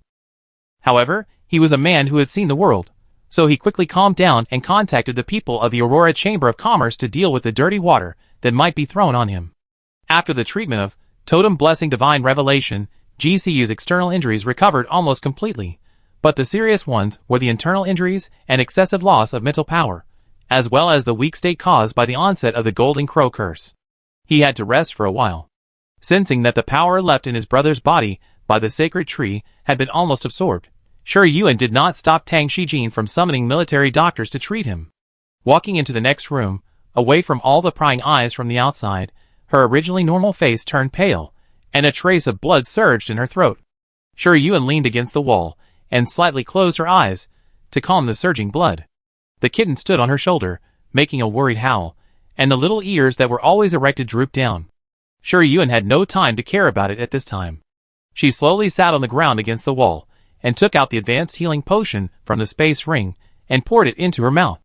It was too much of a stretch. With the suppression of the rose curse, even if she only used part of the power of the rose totem, she still suffered backlash. When her cheap brother wakes up, she has to kowtow to him at least.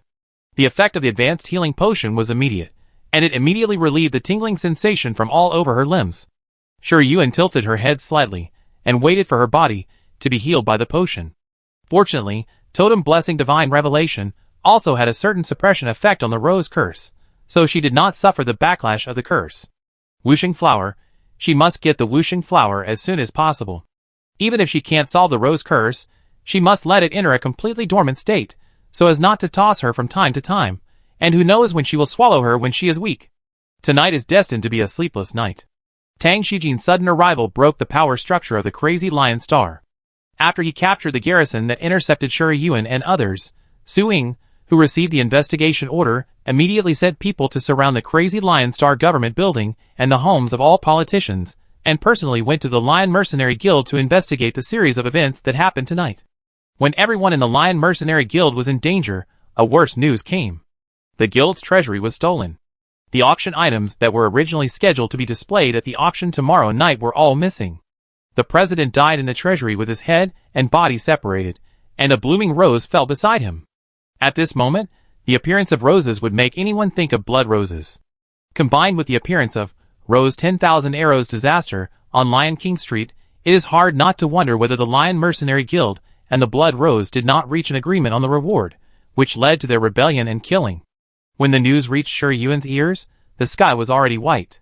She took a shower, changed into clean clothes, drank the nutrient solution, and was about to go see if her cheap brother had woken up, when the star snail in her pocket rang. Listening to Qi Qian's general report of the theft of the Lion Mercenary Guild's treasury, especially the news that a rose flower fell at the scene, her face suddenly turned cold. All the auction items were stolen, including the immortal flower. The efficacy of the immortal flower that she had eaten in the ruins of the Little Mang Star Gate had been almost consumed. Although she could occasionally rub blood from her cheap brother, the amount was too small to have an absolute suppression effect. Her cheap brother himself was also deeply tortured by the Golden Crow curse, and rubbing his blood was not a long-term solution. Was the one who stole the treasury the mastermind behind the failed plan, or? Shi Yuan took a deep breath and said to Qi Qian, "Keep watching." The theft happened after the assassination on Lion King Street. The news had spread, and the people involved must have been quite panicked. It was easy for someone to take advantage of this opportunity to do something. But the president of the Lion Mercenary Guild was a third-level extraordinary talent. The person who could kill him silently must have at least the same strength as him. There were no signs of fighting at the scene, which meant that it was possible that an acquaintance committed the crime. It was also possible that he was attacked by someone and died before he could resist, or that the battlefield was not in the treasure house, and he was knocked unconscious and taken there to be killed. All kinds of speculations are possible. At this moment, a violent star power fluctuation suddenly came from the next room. Shi Yuan paused in his grip on the star conch, walked out of the room quickly, and pushed open GCU's door without saying anything. The man who was so seriously injured last night that he didn't even have the strength to move stood naked on the bed with bare feet, his gray-black pupils staring at Tang Shijin, who staggered a few steps after being hit by his palm, with a terribly cold look. Tang Shijin frowned slightly, and wiped the blood from the corner of his lips with his thumb. He moved his lips, and wanted to say something, but finally chose to remain silent. Looking at the postures of the two, it is not difficult to guess that the star power fluctuation just now was caused by them. Aren't they brothers? Why do they feel more like enemies?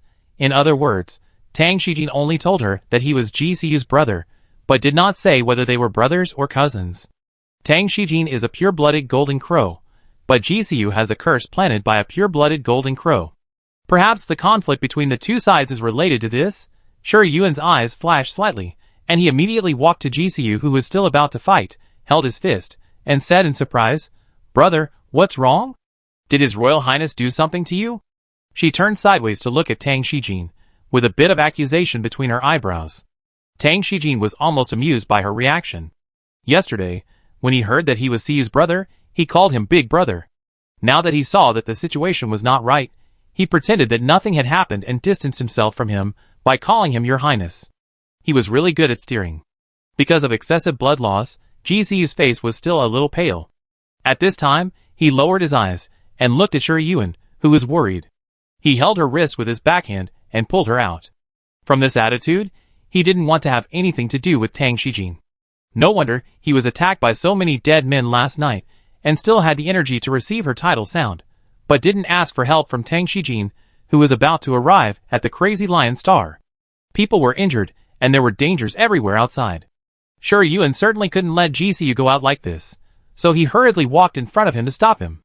Seeing him looking at her, she blinked and said, "Brother, the Wild Lion Star is in chaos now. Your injuries have not recovered yet. Why don't you stay here first?"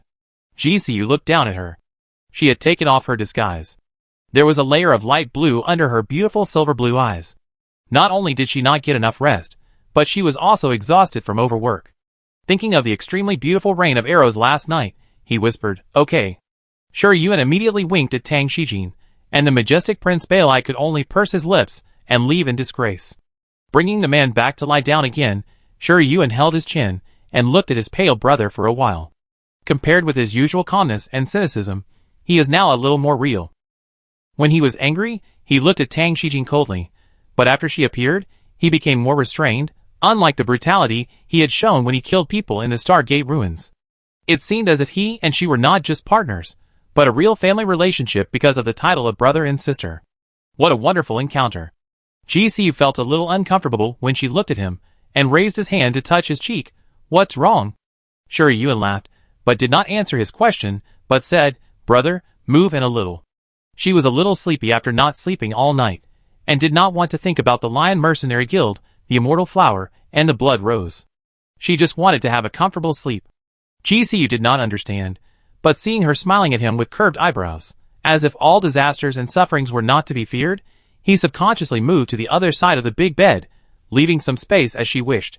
Shi Yuan yawned under his puzzled eyes, kicked off her shoes, lay on the bed sideways, squinted her eyes and muttered, "I sleep for a while, you should sleep for a while too. After you're full, let's settle the accounts for last night." She turned her back to GCU, one hand on the pillow, one hand in front of her body, and fell asleep peacefully, leaving GCU alone with his whole body stiff. The distance between the two was not close, more than a foot apart, but Sure Yuan's breath seemed to consciously drill into GCU's nose, with a faint fragrance of shower gel, refreshing and sweet. She was very thin. After returning to Tianduji's family, Adlet made delicious food for her every day, but she couldn't gain weight. The silver-gray long hair fell softly on the pillow, and the white neck firmly caught GCU's eyes. She easily exposed her vital points in front of him, like a well-behaved and soft little kitten opening its belly to the person it trusts. They had been face to face and exchanged breaths before, but it was not as close as this time to disturb GCU's mind. He forced himself to look away, but the presence of the girl beside him was so strong that his peripheral vision could not be controlled and drifted towards her unconsciously. His mind kept replaying the scene of her standing on the high building last night. The wind blew her hair, the moonlight was dyed crimson because of her arrival, and thousands of rose-blood arrows played empty music. It was obviously a terrifying and desperate killing, but it was a miracle that saved him. He knew very well that they were all people who crawled out of hell. They would love themselves more than loving others. There was no need for her to risk exposing her identity and being caught to save him. What was she thinking at the time? She felt that she and him were grasshoppers on the same rope. If he died, it would implicate the entire Taotai family and affect her supreme power? Or did she think he was useful and should not die quietly on the crazy lion star?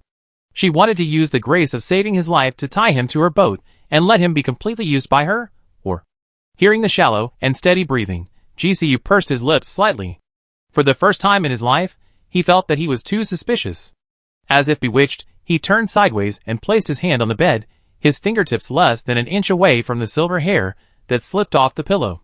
Half an hour later, GCU's fingers slowly moved forward 1 centimeter, and when he was about to touch the slightly raised hair ends, a small bag bulged up from under the long hair. GCU withdrew his hand, as if he had been electrocuted. A pair of white furry ears moved, shaking off the hair on his head. The kitten poked its head out, looked at GCU with a tense expression, and made a small whimper in confusion. Chapter 87. Perhaps because he knew that the people around him would never hurt him, Sure Yuan slept very comfortably. When he woke up, it was already afternoon. The hot sun shone in from the French window, making the room bright. In the field of vision, the kitten was running around on the ground chasing a plush ball toy, with its tail swaying left and right, and it was extremely energetic. GCU got up at some point, changed into decent clothes, and sat on the sofa. His eyes fell on the kitten, but his eyes were unfocused, as if he was in a daze. Xianzhu flew around beside him, and he was annoyed by it. He pressed it on the sofa with one hand, and it couldn't struggle. Sure Yuan felt funny for no reason. He rubbed his eyes and sat up. It happened to meet GCU's gaze. As before, he smiled and called him brother. This brother, she called more and more skillfully. Thinking back now, she almost got goosebumps when she first heard this name. Sure enough, after getting used to pretending to be young, she would subtly feel that she was really 18 years old. She patted her cheek, stepped on the shoes neatly placed beside the bed, and asked, "How is your injury?" GCU collected his scattered thoughts and replied, "I'm fine, just need to rest for a few days, but you?" He still remembered that she fainted directly after using the power of the sacred tree to suppress the golden crow curse for him last time. Now that she uses it again, the burden must be not small. Brother is so worried about me. Why don't you help me find the immortal flower? Sure Yuan walked over and picked up the kitten, gently pinched its short legs, and it protested with a howl. It is no secret that the Wuxing flower can suppress the totem curse. She knows it, and GCU, who is cursed by the golden crow, naturally knows it too. Before this, the two of them tacitly did not mention the Wuxing flower that will be unveiled at the auction, because they both need it, and who can get it depends on their ability. Now, Sure Yuan took the initiative to break this tacit veil, with the intention of repaying a favor. She thought GCU would consider it, but he agreed immediately. Okay. So straightforward? Sure Yuan was quite surprised, and asked his doubts very frankly, don't you need it? Life-saving things. Give it up just like that? Is my cheap brother such a generous person? GCU is certainly not. GCU chuckled and explained her doubts. I have eaten one Wuxing flower, and the second one is useless to me. Sure Yuan was stunned for a moment, then reacted. Did you take the Wuxing flower from the bone burial slope a few years ago? She went to Xiaomong Star a few months ago, not only to escape from the blood rose, but also for the Wuxing flower that had appeared in the bone burial slope. At that time, Yunxing's, by Zai Tianji, could not find the location of the Wuxing flower, and she thought it was used by someone, so she did not pursue it too much. Now that I think about it, GCU's blood can help her suppress the rose curse, probably because he ate the whooshing flower, and the power of the whooshing flower remains in his blood. But since he ate the whooshing flower, why does the golden crow curse still break out from time to time? Is it because the power of using mimicry will affect the suppressing effect of the whooshing flower? GCU nodded. When I was 15 years old, my mother could no longer suppress the golden crow curse for me, so she took me to the bone burial slope to rob it. But no one else knows about this except us. It turns out that the gifted in the saint realm can suppress the totem curse. She was cursed for a shorter time than GCU, so it should have a good suppressing effect. It's a pity that she can't let Ji-woo know that she is cursed by the rose, otherwise she can ask her for help. Listening to the word rob, the situation at that time was vividly revealed. It is expected that the notorious Marshal Ji-woo must have been full of vigor and elegance when he was young. Before, she was still wondering how GCU could tolerate Ji Qinglan, who was only taller than his brain and always had a bossy temper, and was not a perfunctory superficial brother to him. Now it seems that it is mostly because of Ji-woo. Although they didn't get along for a long time, Sure Yuen could see that Ji-woo was really willing to spend time, energy and money in raising several children, and he was not biased against Ji Qinglian because he was his biological son. GCU didn't need a second whooshing flower, so what was he doing on the Crazy Lion Star? Whether it was the Lion Mercenary Guild that Tang Shijin had targeted, or the black market auction that attracted people from all sides, they were all muddy waters that could easily sink into. He didn't have to be so anxious if he wanted to extend the tentacles of the Aurora Chamber of Commerce to the White Lion constellation. The best strategy was to sit back and watch the Lion Mercenary Guild fall. Just as she was thinking, GCU suddenly smiled at her, and before she could ask what he was laughing at, he immediately changed the subject. Have you rested well? I have asked Gu Shi to arrange accommodation. How about going there now? Although he looked normal when he said this, Sure Yuen heard the hidden meaning in his words. He didn't want to stay on Tang Shijin's territory. I still remember that before the large-scale faction competition, she went to him to ask questions about the star pattern, and unexpectedly met Tang Shijin, who was sitting opposite him. At that time, there was still a tense atmosphere in the courtyard. At that time, she felt that the relationship between the two was extraordinary. Last night, she learned that they were brothers, and thought they were just a normal competition. Now it seems that there are big differences. Sure Yuen asked tentatively, Are you of royal blood? GCU glanced at her, knowing that she asked this question probably because Tang Shijin told her about their relationship, otherwise she would not bring him to this manner. He didn't get angry, but raised his hand to rub her hair. Didn't I tell you not to be curious about me? Sure Yuen quickly slapped his hand away, and said unhappily, You know so many of my secrets. If you don't trade some of my secrets, I lose a lot. GCU seemed to be convinced by her, and sighed, He and I have the same mother but different fathers. The Tongshi royal family killed my entire family. I am a mortal enemy with them, and we can't reconcile. It was indeed like this. Are you of Bai Zai's bloodline? Sure Yuen asked again. Besides that, she couldn't think of any other family that was exterminated by the Tongshi royal family in the past 20 years. Ji-woo was really bold. The Tongshi royal family wanted to get rid of the thorn in their eyes, but she not only dared to bring him back to Xingman City openly, but also adopted him as her son openly. GCU didn't expect her guess to be so accurate, and was slightly surprised. You know? On the surface, the Bai Zai family was massacred by the demon god army. Except for the butcher and the victims of the massacre, it should be difficult for anyone to know the truth. Sure Yuen smiled. I have people from the demon god army, and a little Bai Zai who escaped from Yunding City. She is the granddaughter of the deceased Bai Zai family master. Yunding City is where the successive Bai Zai family heads lived. The disaster 18 years ago reduced Yunding City to ruins and a raging fire, and was later rebuilt by the Tongshi royal family.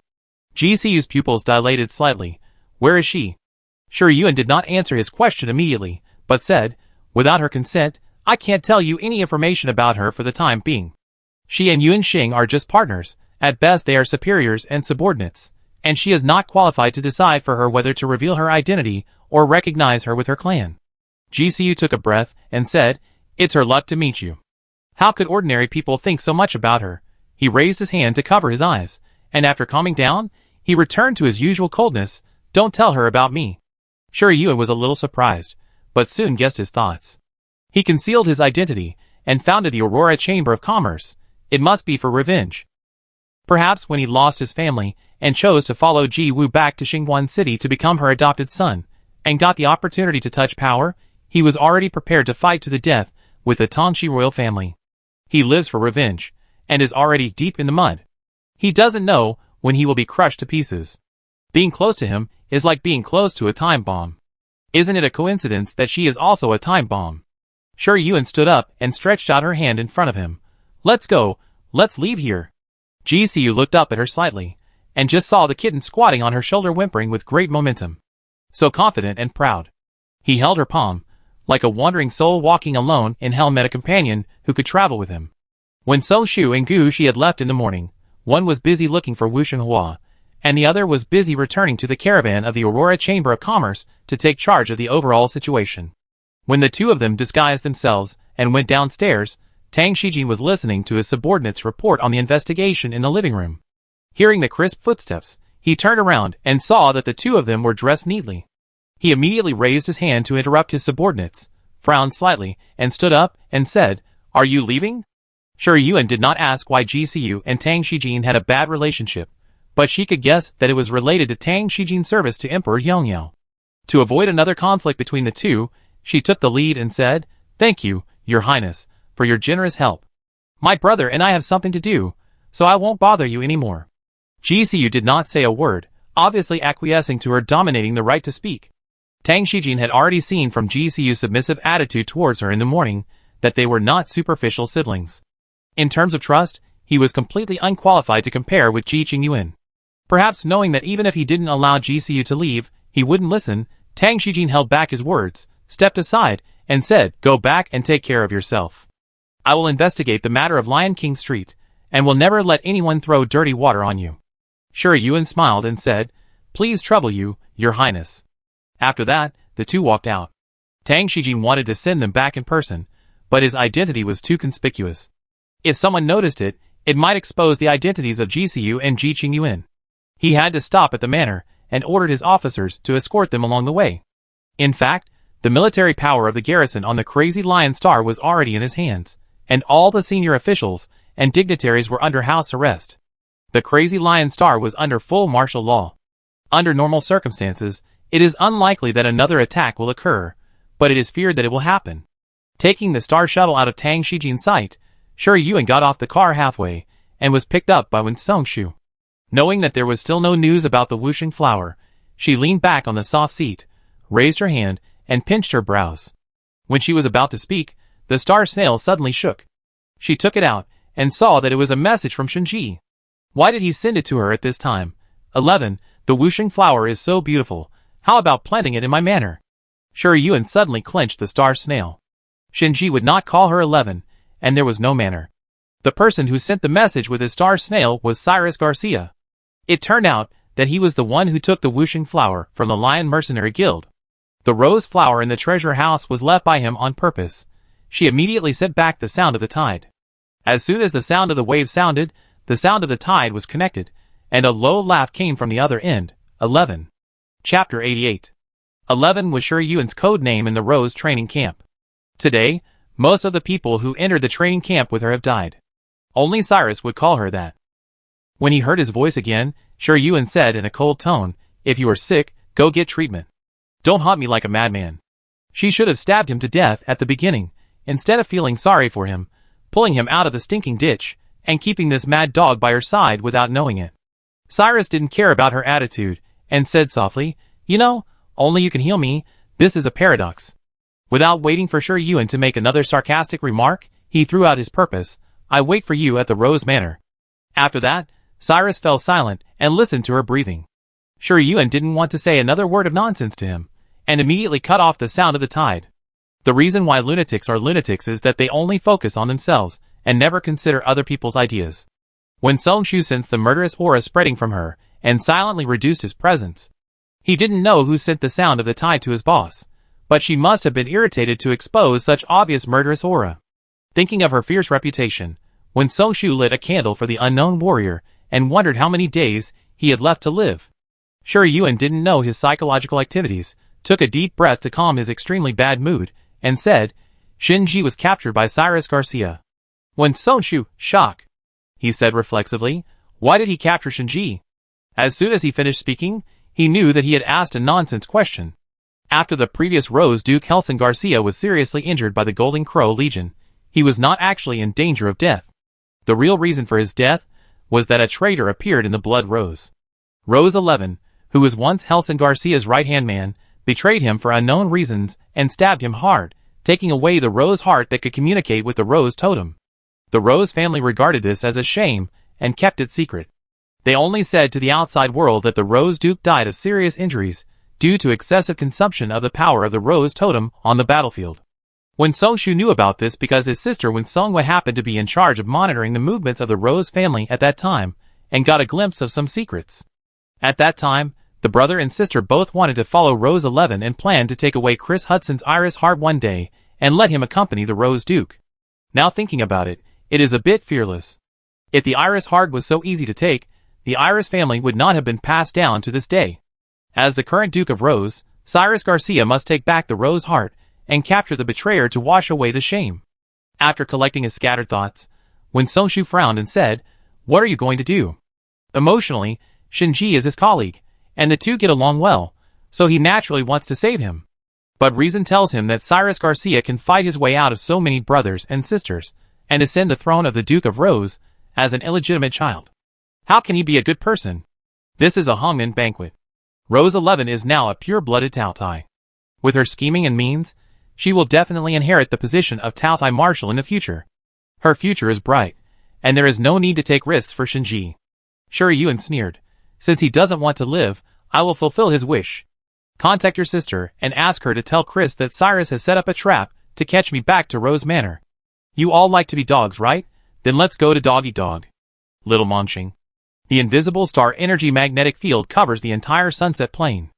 Every red iron tree stands on the plain, and the golden red flame flowers bloom on the treetops, forming a sharp contrast with the dark night sky. This is one of the 5 major mining areas of Little Mongxing. Due to the existence of the star energy magnetic field, communication equipment cannot be used, and even the sound of the tide can interfere. Therefore, the most primitive method is still used to mine and transport ore. In the dense forest, metal tracks crisscross, and outside the tracks, there are sunken inverted pyramid-shaped abandoned mines. A train carrying ore approached from afar, the wheels hitting the track with a clanging sound, heading straight to the Xingmong forest to deliver raw materials to the newly built Xingmu factory. In a carriage, Shinji, who was tied up, heard intermittent conversations. His consciousness was still a little confused. He opened his eyelids with difficulty, and his vision was dark, and he couldn't see anything clearly. According to your instructions, everything has been arranged. The man's respectful voice came into Shinji's ears. He was still a little confused about the situation, and he was startled, and his consciousness quickly returned. Last night, he received the news that Wen Songshu was safe and sound, and was about to go to bed, but he was suddenly knocked unconscious when he entered the room. Who knocked him out? What was the purpose? He had nothing worth coveting. Did they kidnap him to threaten the boss? Doubts came up one after another. Shinji moved his body. His hands and legs were tied by special ropes, so he couldn't use any strength, couldn't call on mimicry and star power, and his mouth was tightly taped, so he couldn't make any sound. At this time, another male voice sounded, "Do you think she will come to save the little black cat?" The voice Shinji heard first seemed to not know how to answer. After pausing for 2 seconds, he said, "Even if she doesn't come to save him, she will come to get the Wuxing flower. You don't have to worry too much." Cyrus chuckled. "Yes, she will definitely come. Wuxing flower is his trump card, and catching the little black cat is just to get her title sound." The carriage returned to silence, but the sound of the wheels hitting the track became louder and louder. The sky was dark, and there were no stars or moon. Shinji was shocked and vaguely guessed that this was a conspiracy against his boss. Just as he was trying to think about what to do, the door of the carriage was suddenly opened, and a dim beam of light shone in from outside. A young man with blonde hair and red eyes stood outside the door, looking down at him with his arms folded across his chest. Shinji's eyes narrowed slightly due to the light. Facing Cyrus's naked scrutiny, he felt that he had nowhere to hide. He subconsciously turned his head to the side to avoid the other party's sharp eyes. Cyrus saw his reaction and said with a light sigh, "She still likes to pick up some useless trash as always." Shinji, who was labeled as trash, lowered his eyes silently. He was indeed the person with the worst ability and the weakest strength around Ji Qingyuan, but he was not a useless trash. He could create value for her, while the man in front of him was creating trouble for her. Cyrus was not very satisfied with his indifferent performance. He walked over and leaned on the cargo box casually. He raised his hand and tore off the tape and asked, "How did she become a pure-blooded glutton?" Shinji looked up in confusion, not knowing what he meant. Seeing Shinji's stupid face, Cyrus felt more and more annoying. He also felt that with his lackey level, he probably didn't know such a secret, so he changed the question. What is the relationship between her and Faye? The confusion on Shinji's face became more obvious. Faye seemed to be a star sealer of the Aurora Chamber of Commerce. What kind of relationship could his boss have with him? Was he planning to poach her to be his own? Thinking that when Songshu suddenly became her capable subordinate, this guess seemed impossible. Seeing his reaction, Cyrus sneered, kicked him down, stepped on his side face, and leaned over slightly. "Do you really not know, or are you kidding me? I'm not her, my patience is limited, if you don't answer well." The hard soul pressed Shinji's head, and the violent mental power poured out, turning into invisible blades that filled the entire carriage, which could cut his mental power spring into pieces at any time. Shinji didn't know what was wrong with him, but he knew that if he didn't show some performance, he would suffer. His body trembled, as if he wanted to hide in a safe place, and there was a bit of fear in his voice. I really don't know. The boss just brought me to the Crazy Lion Star to see the world. See the world? Cyrus asked back, and then stepped on him harder. She will give you star cards to let you spend as you like? Shinji was shocked. This was what happened when he and the boss went to the night market on the day they first arrived at the Crazy Lion Star. How could this guy know? Was he secretly spying? Cyrus was also a person who came out of the Rose training camp. He was very sensitive to people's micro-expressions and emotional changes.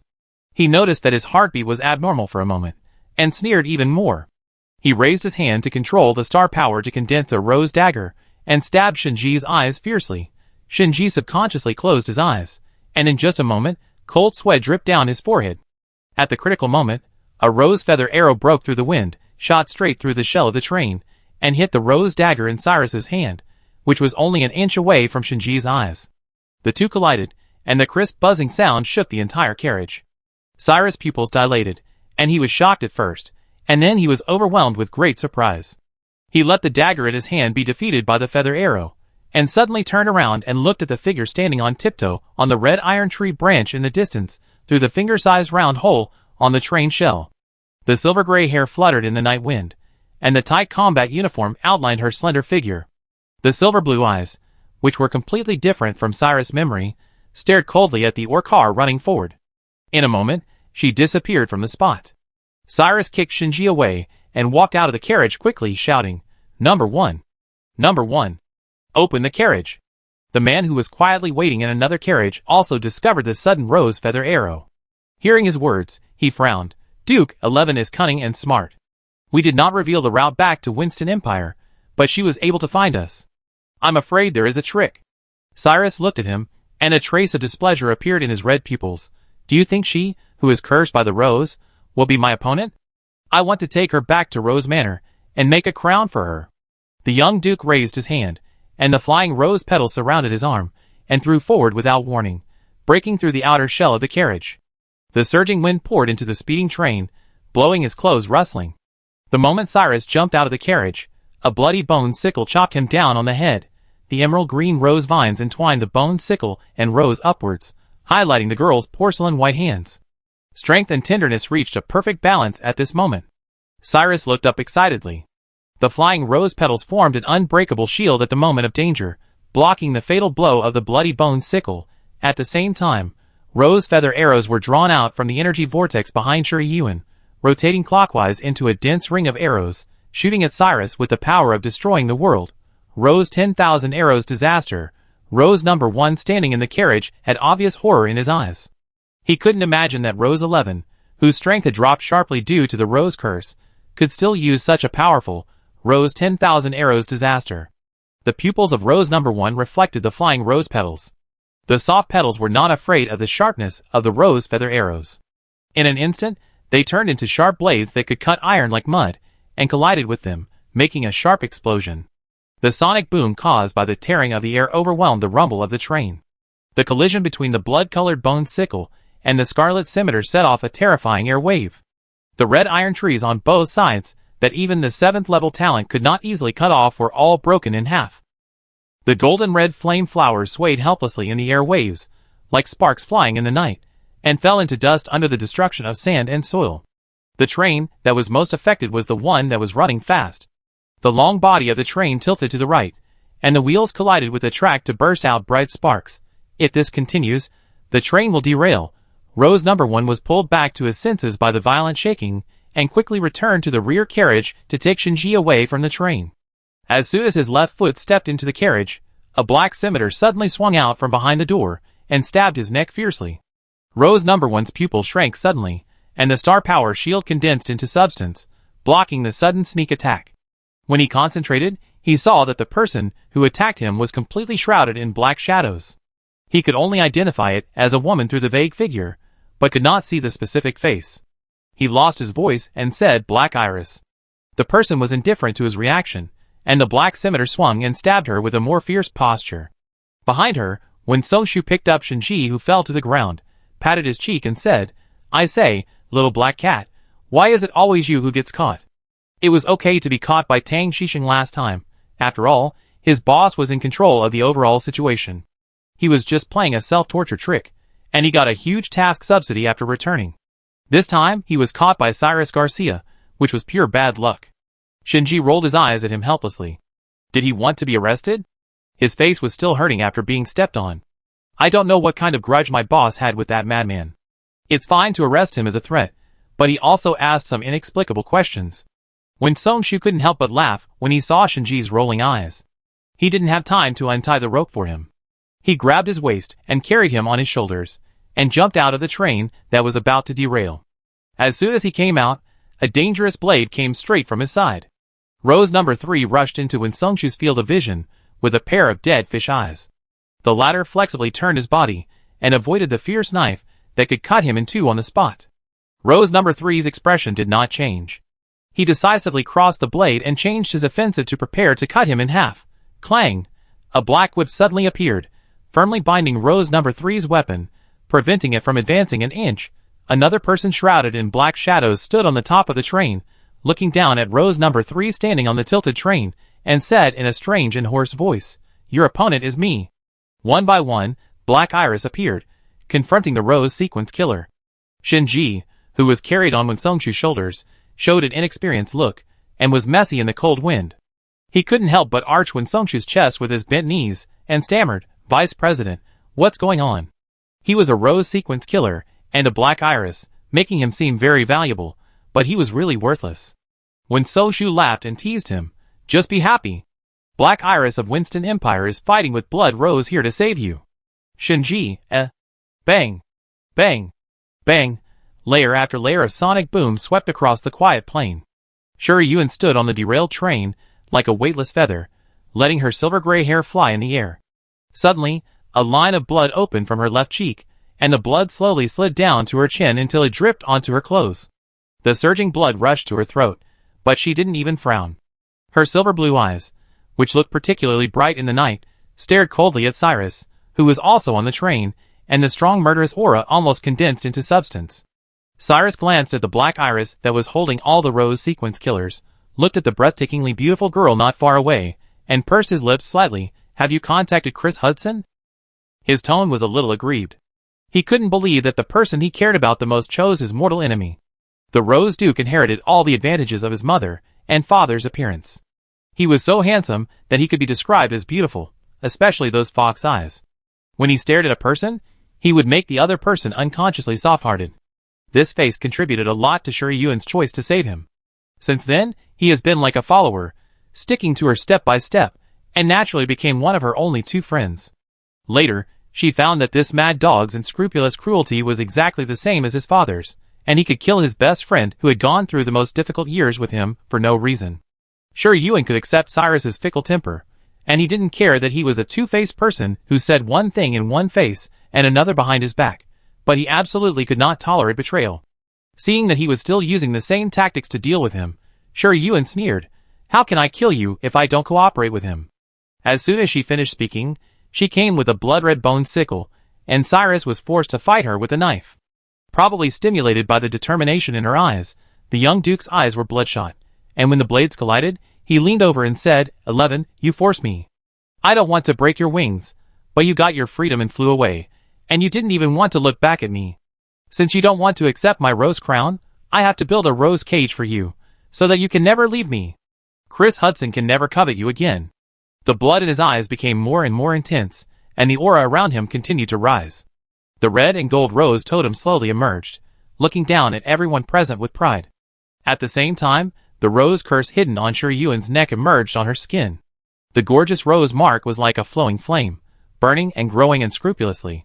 The blood-colored lines meandered behind her ears and looked at her jaw, greedily sucking her life and strength. The silver-blue eyes were gradually covered with blood, but Shi Yuan seemed to feel no pain that was almost like her soul being torn apart. The rhythm of the attack became faster and fiercer. When the blooming rose grew to the end of her eyes, a terrifying force burst out from her spiritual power spring. The huge red shadow hidden under the sea seemed to be summoned by the gods. It ignored the strong winds and huge waves on the sea and turned into a giant whale rushing out of the sea. The rose totem that was trying to punish Shi Yuan through the rose curse seemed to have sensed something. It not only stopped the action of grabbing her vitality, but also released layers of star power ripples, trying to sense the rose heart stored in her spiritual power spring and establish a connection with it. The kitten, who was forced to stay in the spiritual power fountain and could not participate in the battle, was making anxious cries. Seeing that Rose Heart wanted to break through the cage that bound it, it immediately ran headfirst into the Tao-Tai totem. The pure white star power exploded, and the palm-sized kitten suddenly turned into an adult Tao-Tai, as if it had crossed the crack of time and space. It stepped out with its sharp claws, and roared fiercely at Rose Heart that rushed out of the sea. When the sound waves surged, spiritual power chains flew out of the shaking sea surface and wrapped around the giant whale, pulling it to the boundless seabed without any explanation. Rose Heart was unwilling to be imprisoned in the cage again, and released waves of majestic rose power. Its original intention was to destroy this endless deep-sea cage, but it didn't know that all these powers were absorbed by the owner of the cage. Shi Yuan, who was originally at a disadvantage, smiled, and a rose totem that looked exactly like Cyrus rose from behind her, emitting a terrifying pressure. The rose sequence killers, who were fighting with Black Iris, felt their power stagnate, and before they could react to what happened, the rose mark that gave them power suddenly went crazy, endlessly snatching their vitality. Cyrus did not expect that she could summon the rose totem. He always felt that he had one, but suddenly he felt a sense of fear. It was not the fear of failure, but the fear that he had been dominated by Rose 11th strength since he met her. She was always so powerful, and always so unsurpassable. Even if she was cursed by the rose, she was unwilling to compromise with him, and was still determined to kill him. Just when he lost consciousness, Shi Yuan swung the bloody bone sickle, shattered the shield formed by the rose petals, and slashed Cyrus' chest with a knife. At the moment of blood splashing, the tip of the bone sickle hooked back, about to cut off Cyrus' neck. A flying feather appeared without warning, and the holy platinum light enveloped the unconscious Rose Duke, taking him away from the spot. Shi Yuan's pupils slightly opened, and she immediately wanted to chase him, but a surge of blood rushed to her throat. She fell to her knees on the derailed train that fell into the red iron forest, spitting out a mouthful of fishy and sweet blood, and the rose petals dotted the red mole at the end of her eyes, showing an unusual weirdness and enchantment. Thousands of meters away, the dark field covered Carol Patrick, who was fleeing with Cyrus in her arms, and a vigilant look appeared in her golden eyes. "It's the S-level Dark Cage Star Array. Who is it? Get out!" she shouted harshly. A shadow walked out of the darkness, and the man raised his head slightly to look at the holy angel with pure white wings, and swung the black knife at her. "Hand over the whooshing flower, or you will stay with him." The darkness was everywhere, and the only color in the field of vision was the cat's eye ruby on the handle of the man's long knife. Carol Patrick narrowed his eyes slightly. "Black Iris? You dare to stop me?" GCU said coldly. "Whooshing flower?" As soon as the voice fell, countless dark tentacles surged out of the sky, like sharks smelling blood, all attacking the holy angel in the air. Thinking of the Golden Crow army that was on the way, Carol Patrick gritted his teeth, took off Cyrus's space bracelet, and threw it hard. The tentacles immediately turned around, caught the drop space bracelet, and sent it to GCU. The white gold light suddenly lit up, and the sharp wings cut through the dark space, disappearing without a trace in an instant. The second after Carol Patrick left, GCU's lips were filled with blood. He was seriously injured and couldn't do anything. Now forcibly using Xian Zhu would only add insult to injury. He took out the jade box containing Wusheng Hua, but before he could be happy, his eyes suddenly darkened. He immediately put the jade box back into the space ring and rushed toward Shi Yuan's position. The 4 rose sequence killers, who were attacked by the rose mark, had been controlled by Gu Shi and his men, and Black Iris disappeared without a trace. When Song Shu and Shinji jumped off the derailed train in advance, and were left far behind, and they had no time to catch up.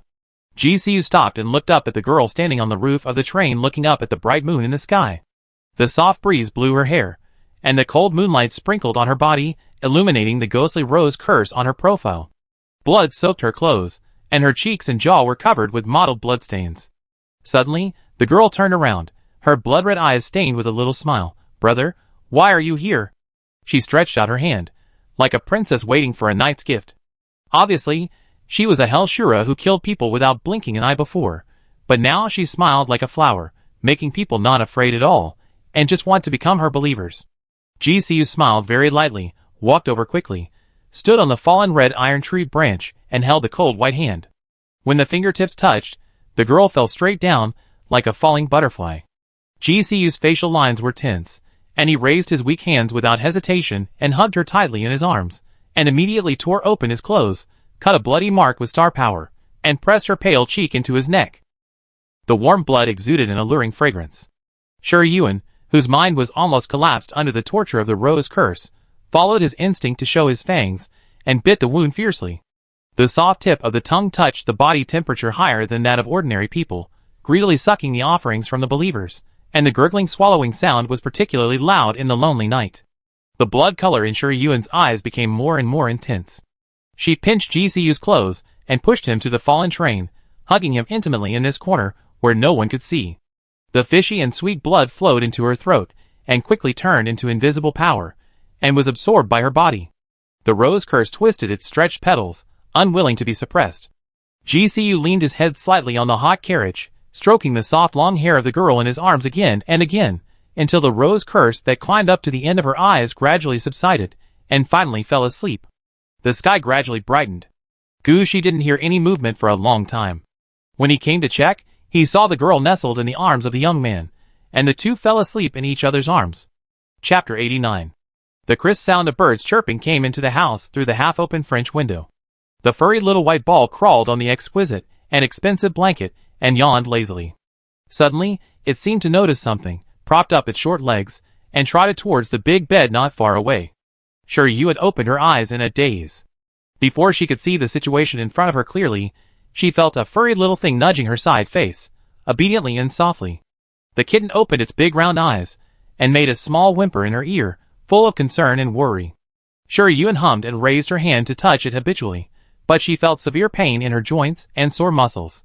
Her whole body seemed to be crushed by a huge force, and then put together again. The kitten sensed her discomfort, rubbed her cheek again, turned around and jumped off the bed, turned into a shadow and rushed out of the room, and howled loudly in the corridor, very fiercely. Hearing its full-throated voice, Shi Yuan slightly curved his lower lip. Sure enough, his own kitten is still considerate. After a while, hurried footsteps were heard outside, and the kitten's loud howling turned into a soft howling. GCU pushed the door open, and saw the girl who was stroking her neck with her eyes downcast, and breathed a sigh of relief without leaving a trace. Finally awake. He walked to the bed and sat down, whispering, "Are you awake? Are you feeling uncomfortable?" Shi Yuan withdrew his hand, and looked at him carefully. Except for his pale face, he was not much different from usual. She pursed her lips slightly, and said pitifully, "My whole body hurts." GCU paused. "You have overdrawn your strength and body. This is normal. You will recover after a good rest." Shi Yuan knew this, and just wanted to tease him. Seeing that he looked serious, and not as cynical as usual, she couldn't help but find it funny. "My cheap brother seemed a little different from before." She muttered, "Okay then." Then asked, "How long have I slept?" Although she had no concept of time after being unconscious, Shi Yuan felt that she should have slept for a long time. GCU replied, 3 days. It had been more than 3 days since she ambushed and killed Cyrus Garcia in Sunset Plains. So long. Shi Yuan was a little surprised. Where is Cyrus? Hearing her address to the Duke of Rose, GCU frowned slightly, and then quickly let go. The heir of the Holy Angel family took him away, and I only left Wushenhua. That night, Shi Yuan sensed the breath of Carol Patrick, and knew that Cyrus could not stay, so he was not surprised to hear this result. She pinched the corner of the quilt and turned sideways, half covering her face to look at GCU. "You are seriously injured and you still come to save me?" That night, She did not tell GCU her plan. One reason was that his injury had not healed, and the other reason was that their relationship was not yet to the extent that he could pry into her past. This man was too smart. Knowing a little clue, he could guess a lot of things. She had exposed too much information in front of him, and any more would exceed the safe distance. Sensing her temptation, GCU smiled. I promised you that I would help you find Wusheng Hua. It is difficult to trust people who lack a sense of security, especially when they have too many secrets, and exposing any of them will be doomed. Shi Yuan snorted softly, and looked down at the bandage wrapped around her brother's neck. After waking up, she felt that the rose curse had entered a deeper sleep than before, and it should not break out in the short term.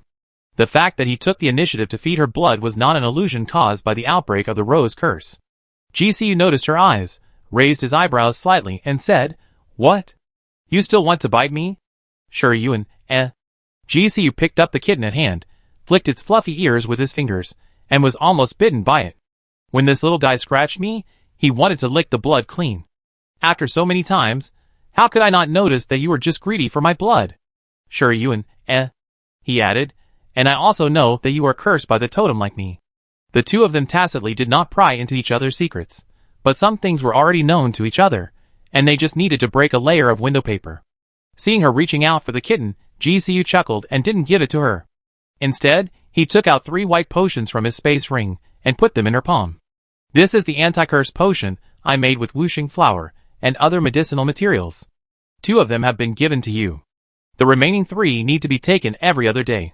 Don't forget. Shi Yuan exclaimed softly, Do you need to make it into a potion? She thought it was to be taken directly. GCU, you can take it directly, but the effect will be worse. Making it into a potion will allow you to fully absorb the medicinal properties. Shi Yuan put away the 3 potions, hugged the quilt and smiled. Brother, you are so nice. Here it comes again. GCU raised his hand to cover her eyes. Sleep a little longer. I've been sleeping for 3 days, and can't sleep. Shi Yuan grabbed his wrist. You haven't told me what happened with the Lion Mercenary Guild. 3 days is enough for Tang Shijin to turn the crazy lion star upside down. Speaking of this, GCU frowned. Tang Shishing has come to Crazy Lion Star. Emperor Yongyao learned that the garrison had accepted bribes, and became the pawns of the Lion Mercenary Guild.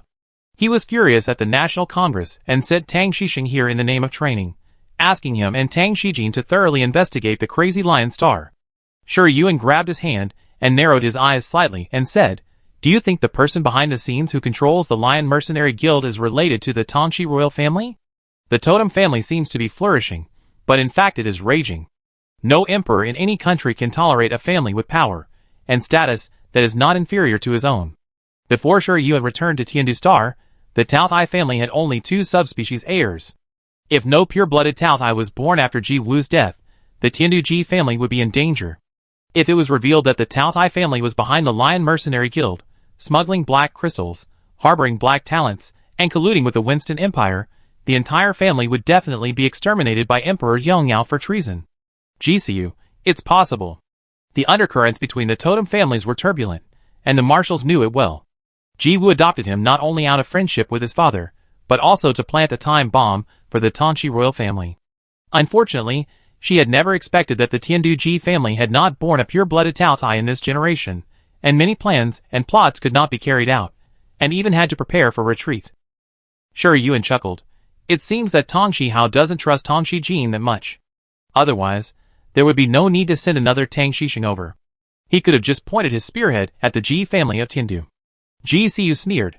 Prince Bailai is of high moral character, and will naturally not do such a dirty thing as framing others. Shi Yuan heard his sarcasm and felt that the conflict between him and Tang Shijin might not be as simple as the other's loyalty to Emperor Yongyao. Just at this moment, there was a knock on the door outside. GCU suppressed his outward emotions and said loudly, Come in. Shinji pushed the door open with a lunch box. Seeing GCU sitting by the bed, his expression paused slightly, and then quickly said, Boss, I cooked nourishing porridge. You just woke up, you can eat some. He put the lunch box on the table and asked politely, Mr. Fei, do you want to eat? GCU is a cautious person. When he went to Sunset Plains to support Shi Yuan, he did not forget to blame Black Iris. Of course, he would not reveal himself to be Fei in front of outsiders. Thank you. He took out his coat from the space ring and put it on Shi Yuan, using his tall figure to block Shinji's possible glances. Shi Yuan put on his coat and went to the cloakroom to change into casual clothes. When he came out, Shinji had already left. The cat was lying on the table, sniffing the hot nourishing porridge. Xianzhu flew in the air and controlled the star power to draw 2 words. Is it fragrant? The cat seemed to understand, raised its head, and let out a howl. Xianzhu wrote again. It's definitely not as delicious as my brother used. The cat hesitated. A woo? Shi Yuan, The knife and the cat communicated without obstacles. Jisiu, who was drinking porridge, smiled and said, It tastes good. Come and eat it quickly. Shi Yuan walked over, handed the coat in her arms to him, sniffed the aroma of the nourishing porridge, and praised, Shinji's cooking is really good. If you like it, I can make it for you to try later. This statement, combined with Xuanzhu's previous behavior of praising the master, seemed to be a little wrong. But she was quite curious about her cheap brother's cooking, so she replied, Okay. After eating the hot food, Shi Yuan felt warm in her stomach, and the soreness in her body seemed not so strong. She sighed happily. It would be great if there weren't so many troubles. Be an ordinary rich woman, buy whatever you want, eat whatever you want, go to the places you want to go, and learn what you are interested in freely. Jisiu chuckled. There will be that day. Dawn will eventually dispel darkness. Shi Yuan blinked. I want to take a walk in the garden, brother. Do you want to join me? Jisiu was about to respond, and a communication suddenly popped up on the light brain. It was Gu Shi. He said sorry, unfolded the light screen, and just happened to hear Gu Shi say, President, the Golden Crow Guards came to visit, saying that the Crown Prince asked you to cooperate in investigating Zhang Songtao's hiring of the Blood Rose Killer to assassinate you. Why come at this time? Jisiu said calmly. Tell them that my old injury has relapsed and I am being rescued now, so I can't go. Gu Shi, How dare you, the Golden Crow Guards, be perfunctory?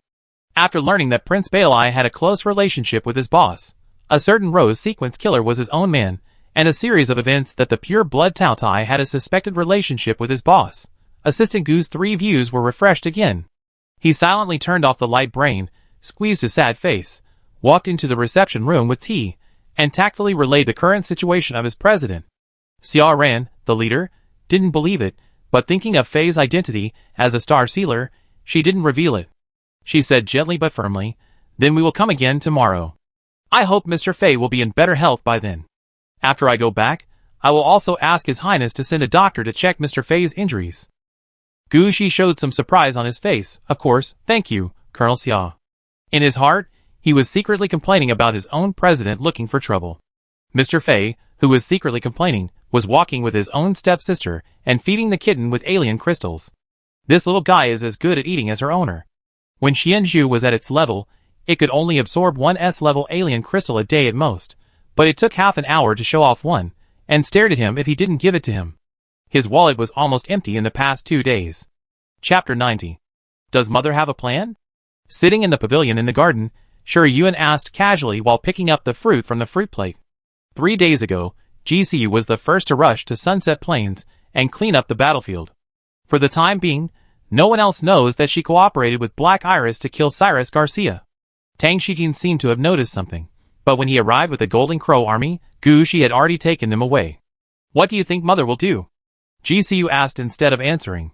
He pointed his index finger at the kitten's head, hooked a tuft of soft hair, and made circles clockwise, and soon he made a poop-like hairstyle for it. The kitten was concentrating on chewing the alienation crystal, and occasionally raised its little tail to hit his wrist, as if warning him to restrain himself. Shi Yuan stared at his evil hands. I don't know what my mother would do, but if it were me, I would divert the trouble to others, and muddy the waters completely.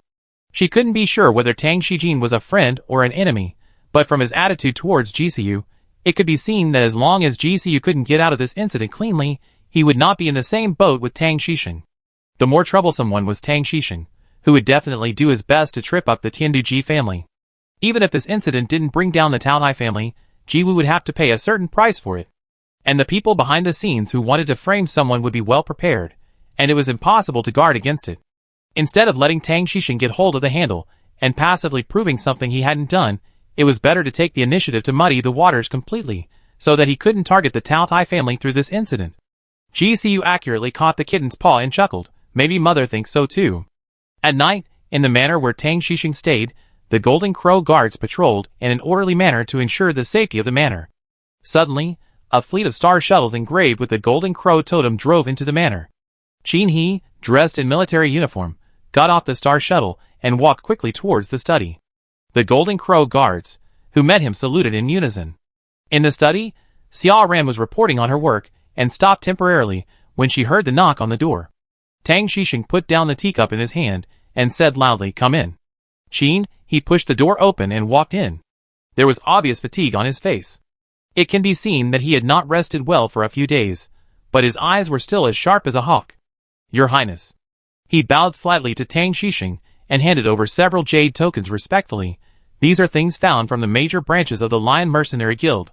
The Lion Mercenary Guild's industries are spread all over the White Lion, and there are many large and small chambers of commerce behind them.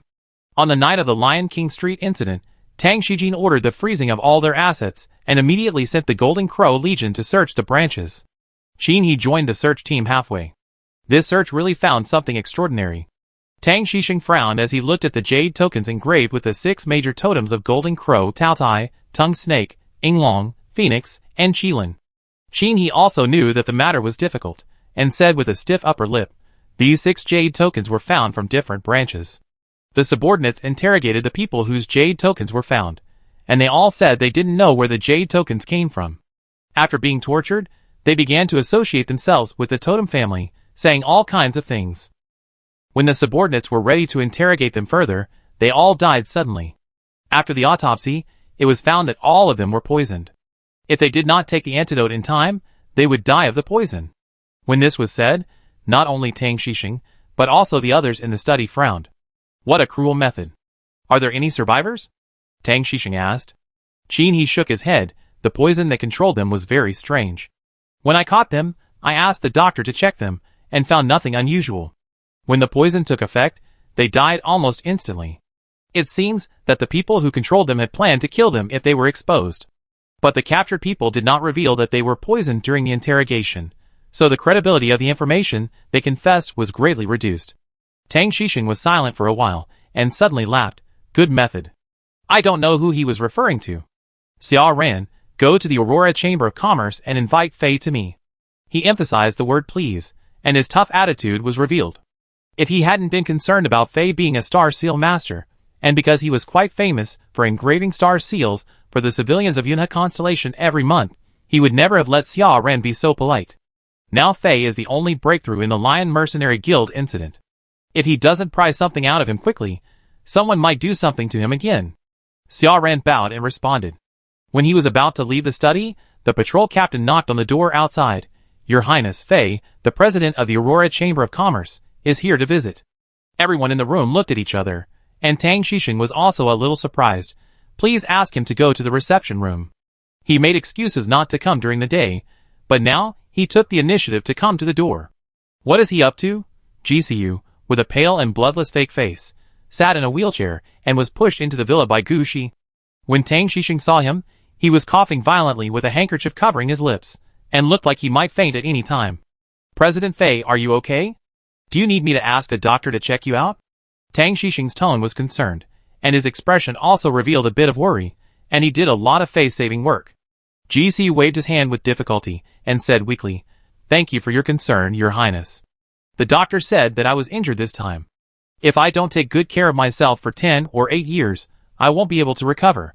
This is the only way for now." Tang Xixing said a few more words of concern, and then asked, "President Fei is so seriously injured. Why did you come here at this time?" GCU sighed. "I heard that Your Highness had something to ask, and I really didn't dare to delay. I came here as soon as I got out of the emergency room. I wonder what Your Highness wants to ask me." There was a sense of yin and yang in these words, but his face was pale and his eyes were dull, making it hard to tell whether it was intentional or unintentional. Tang Xixing's skill in cultivating qi was great, and he had previously checked that Mr. Fei had a strange temperament and was indifferent to everyone, so he would not lose his temper because of 1 or 2 seemingly true words. "I want to know the real reason why Zhang Songtao wants to kill you. Did you find something that made him have to kill you?" Tang Xixing persuaded him. Only a fool would believe Zhang Songtao's last letter. Unless he was mentally ill, even if Fei threatened him with his precious son for some purpose, he would never dare to hire the assassin of Blood Rose to kill Fei at the critical moment when Tanshi Jin defeated Winston Empire. What's the difference between this and yelling to the Tongshi royal family, "I'm tired of living. Come and rob my 9 clans?" GCU paused from coughing, and a bit of hesitation appeared in his eyes. Tongshi Jin saw this and said, "President Fei, have you thought of anything?" GCU sighed. "Before, my life was hanging by a thread, and I had no time to think about it. Now that I hear your highness say this, I do think of something, but it's a serious matter. I really don't dare to say anything." Tang Shisheng saw that he didn't dare to say it, and it was clear that he wanted to ask for benefits or promises from him. He thought and said bluntly, "President Fei, why should you worry? His Majesty asked me to investigate this matter to find out what the Lion Mercenary Guild is hiding. No matter who is behind the scenes, he will definitely protect you. In the Yongyao Empire, who else has authority that can surpass the Yongyao Emperor?" GCU seemed to have taken a reassurance pill. He silently took out a jade token from the space ring and handed it to Tang Shisheng. "I got this from Zhang Songtao." Tang Shisheng took the jade token and looked at it carefully. This jade token is similar to the jade token engraved with the Tao Tai totem presented to him by Qin He, except that this one is engraved with the word Yu, and the other is engraved with the word Qi. Obviously, it refers to GCU and Ji Qin Qi. He narrowed his eyes slightly. "Besides this jade token, what else do you know?" GCU shook his head. "Zhang Songtao hinted that the person who gave me this jade token was his boss, and told me not to seek death." He paused and smiled bitterly. "To be honest with you, Your Highness, I knew that disaster was coming when I saw this jade token. But I have been working in Yanhezuo for so many years, and I know that there is always a way out. I am ready to take a gamble and see if I can catch up with that person and replace Zhang Songtao. So I withheld this token. Who knows? I almost died that night." He sighed again. "That person probably thinks I'm hard to control, and is unwilling to give me a way out." Tang Shisheng observed him the whole time, and there was no flaw in his expression and behavior. His mentality was also very consistent with that of a profit-seeking businessman.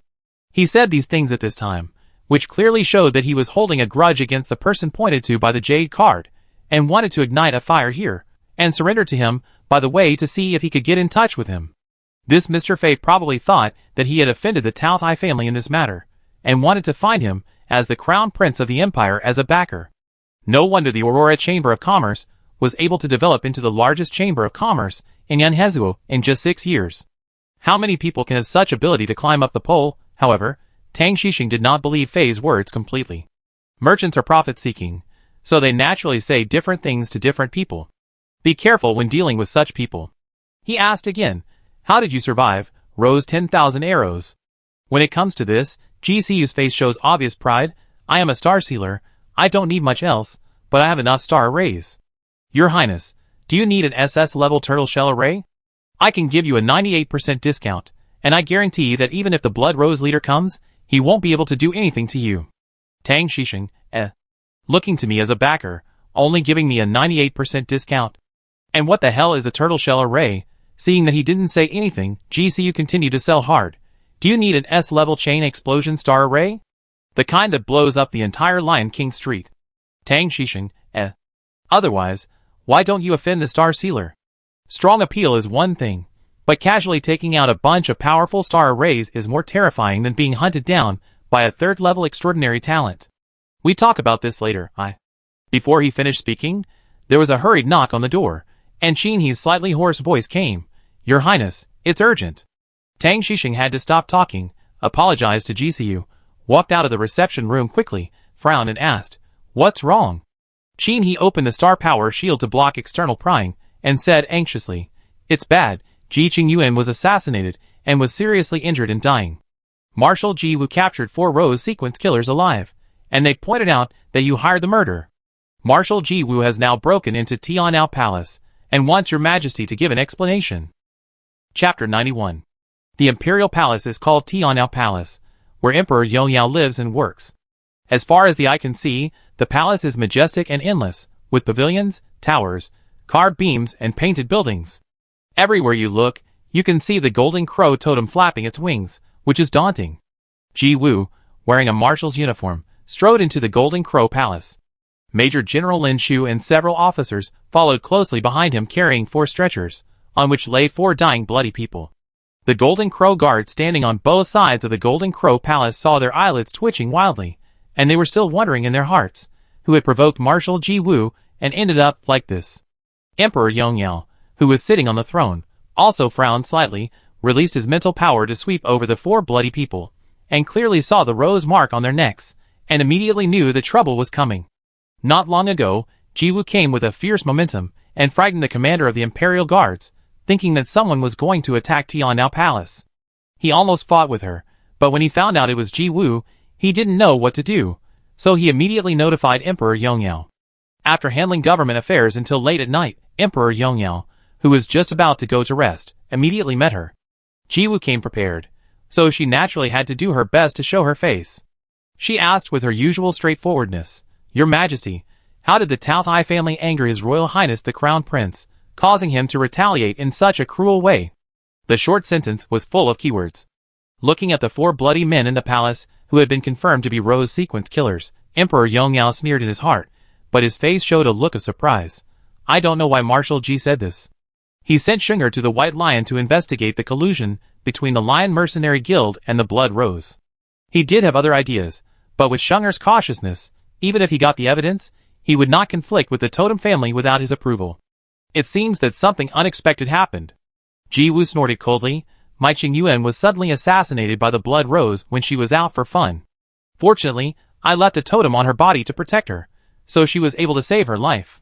After that, she stepped on the calf of a bloody man on the ground, breaking his leg bone with a click, and sneered even more. I interrogated this group of bastards, and they said that it was Tang Xixing who hired them to assassinate Qingyuan. Your Majesty, do you want to give me an explanation? In just a few words, she made it clear why she came to make trouble. Emperor Yongyao didn't know that there was a mistake on the White Lion constellation side.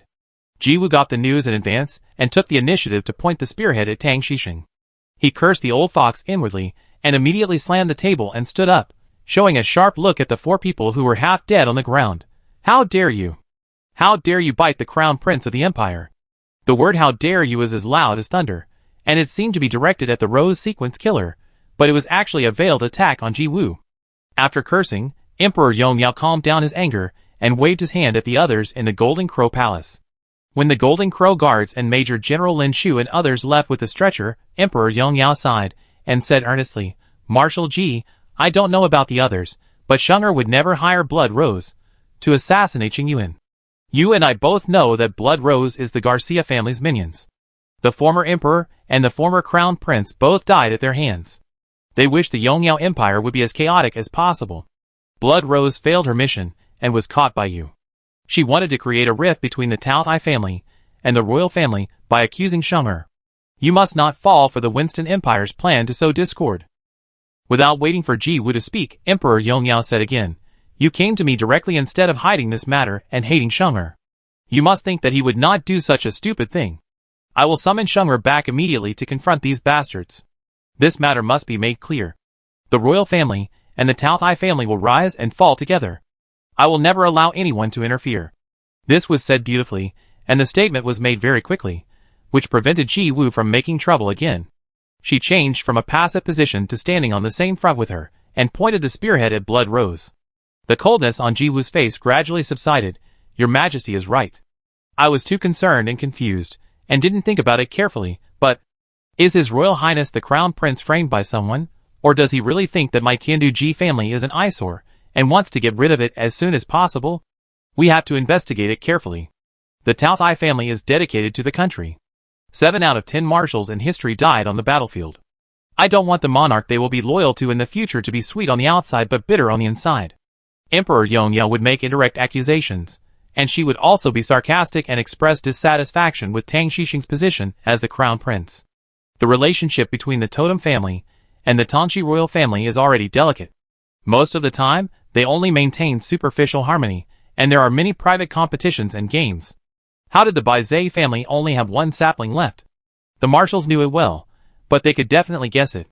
Showing weakness and giving in blindly will not only fail to get the desired stability and peace, but will instead force them into a place of no return. The Taotai family is extremely powerful. If they cannot make further progress in the future, their wealth and honor will also come to an end. Why should they be so submissive? Emperor Yongyao's expression did not change. Of course, Marshal Ji, don't worry, I will investigate this matter thoroughly, and give an explanation to Qingyuan and the Taotai family. The words have come to this point, the goal has been achieved, and pressing step by step will be counterproductive. Ji-woo also softened his tone. Wait for your majesty's judgment. Watching Ji-woo walk out of the Golden Crow Palace, Emperor Yongya's lips gradually straightened and his eyes turned cold. Where was the pleasant expression just now? Suddenly, his eyes stopped, and he watched Ji-woo casually raise her hand and use the Star Force blade to grind the necks of 4 rose sequence killers. Blood gurgled out. She kept walking, leaving 4 bodies behind, and took Major General Lin Shu and other officers out of the Tian'ao Palace. The Golden Crow Palace was terribly quiet inside and outside. Emperor Yongyao stood in the palace, watching the 4 bodies on the ground bleeding. It was not until the commander of the guards came to ask him whether he had disposed of the bodies that he smiled lightly and softly, called her back. Turning around, his eyebrows were frozen into ice, and he cursed in a low voice, "Idiot."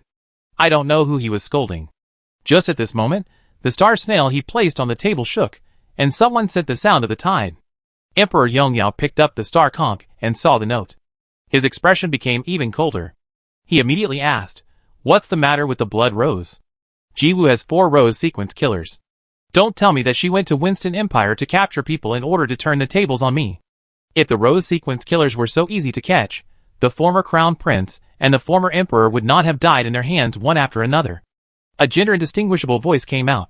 "When I killed its Star Seal Master, I set all the dead soldiers whose identities could not be found. If that person hadn't suddenly appeared and disrupted my plan, the Lion Mercenary Guild would not have been pushed to the forefront and become a useless chess piece." Emperor Yongyao didn't want to listen to useless explanations, and sneered, "In the end, what you mean is that you don't know why he appeared." The voice on the other end of the star snail said calmly, "I thought it was your work." As soon as these words came out, Yongyao Emperor's face changed instantly, and the hand holding the star snail suddenly clenched. After a short loss of composure, he quickly controlled his emotions. "Stop talking about these nonsense, and find out why the rose sequence killer appeared in the White Leo constellation." The mysterious man chuckled. "Isn't it just because I found out and told you? A few days ago, a big battle took place in the sunset plains of Xiaomong Star. The traces of the battlefield were cleaned up very cleanly, and it was impossible to tell who fought. But today I got the news that Cyrus Garcia was seriously injured. I guess he took the rose sequence killer to the Crazy Lion Star, took away something from the treasure house of the Lion Mercenary Guild, and was ambushed when he left the sunset plains." "You said Ji-woo had? If there is a rose sequence killer, then the person who attacked Cyrus Garcia in Sunset Plains is likely to be her." Emperor Yongyao frowned. "Duke of Rose? Is there anything in the Lion Mercenary Guild that he needs to come and get in person? How would I know?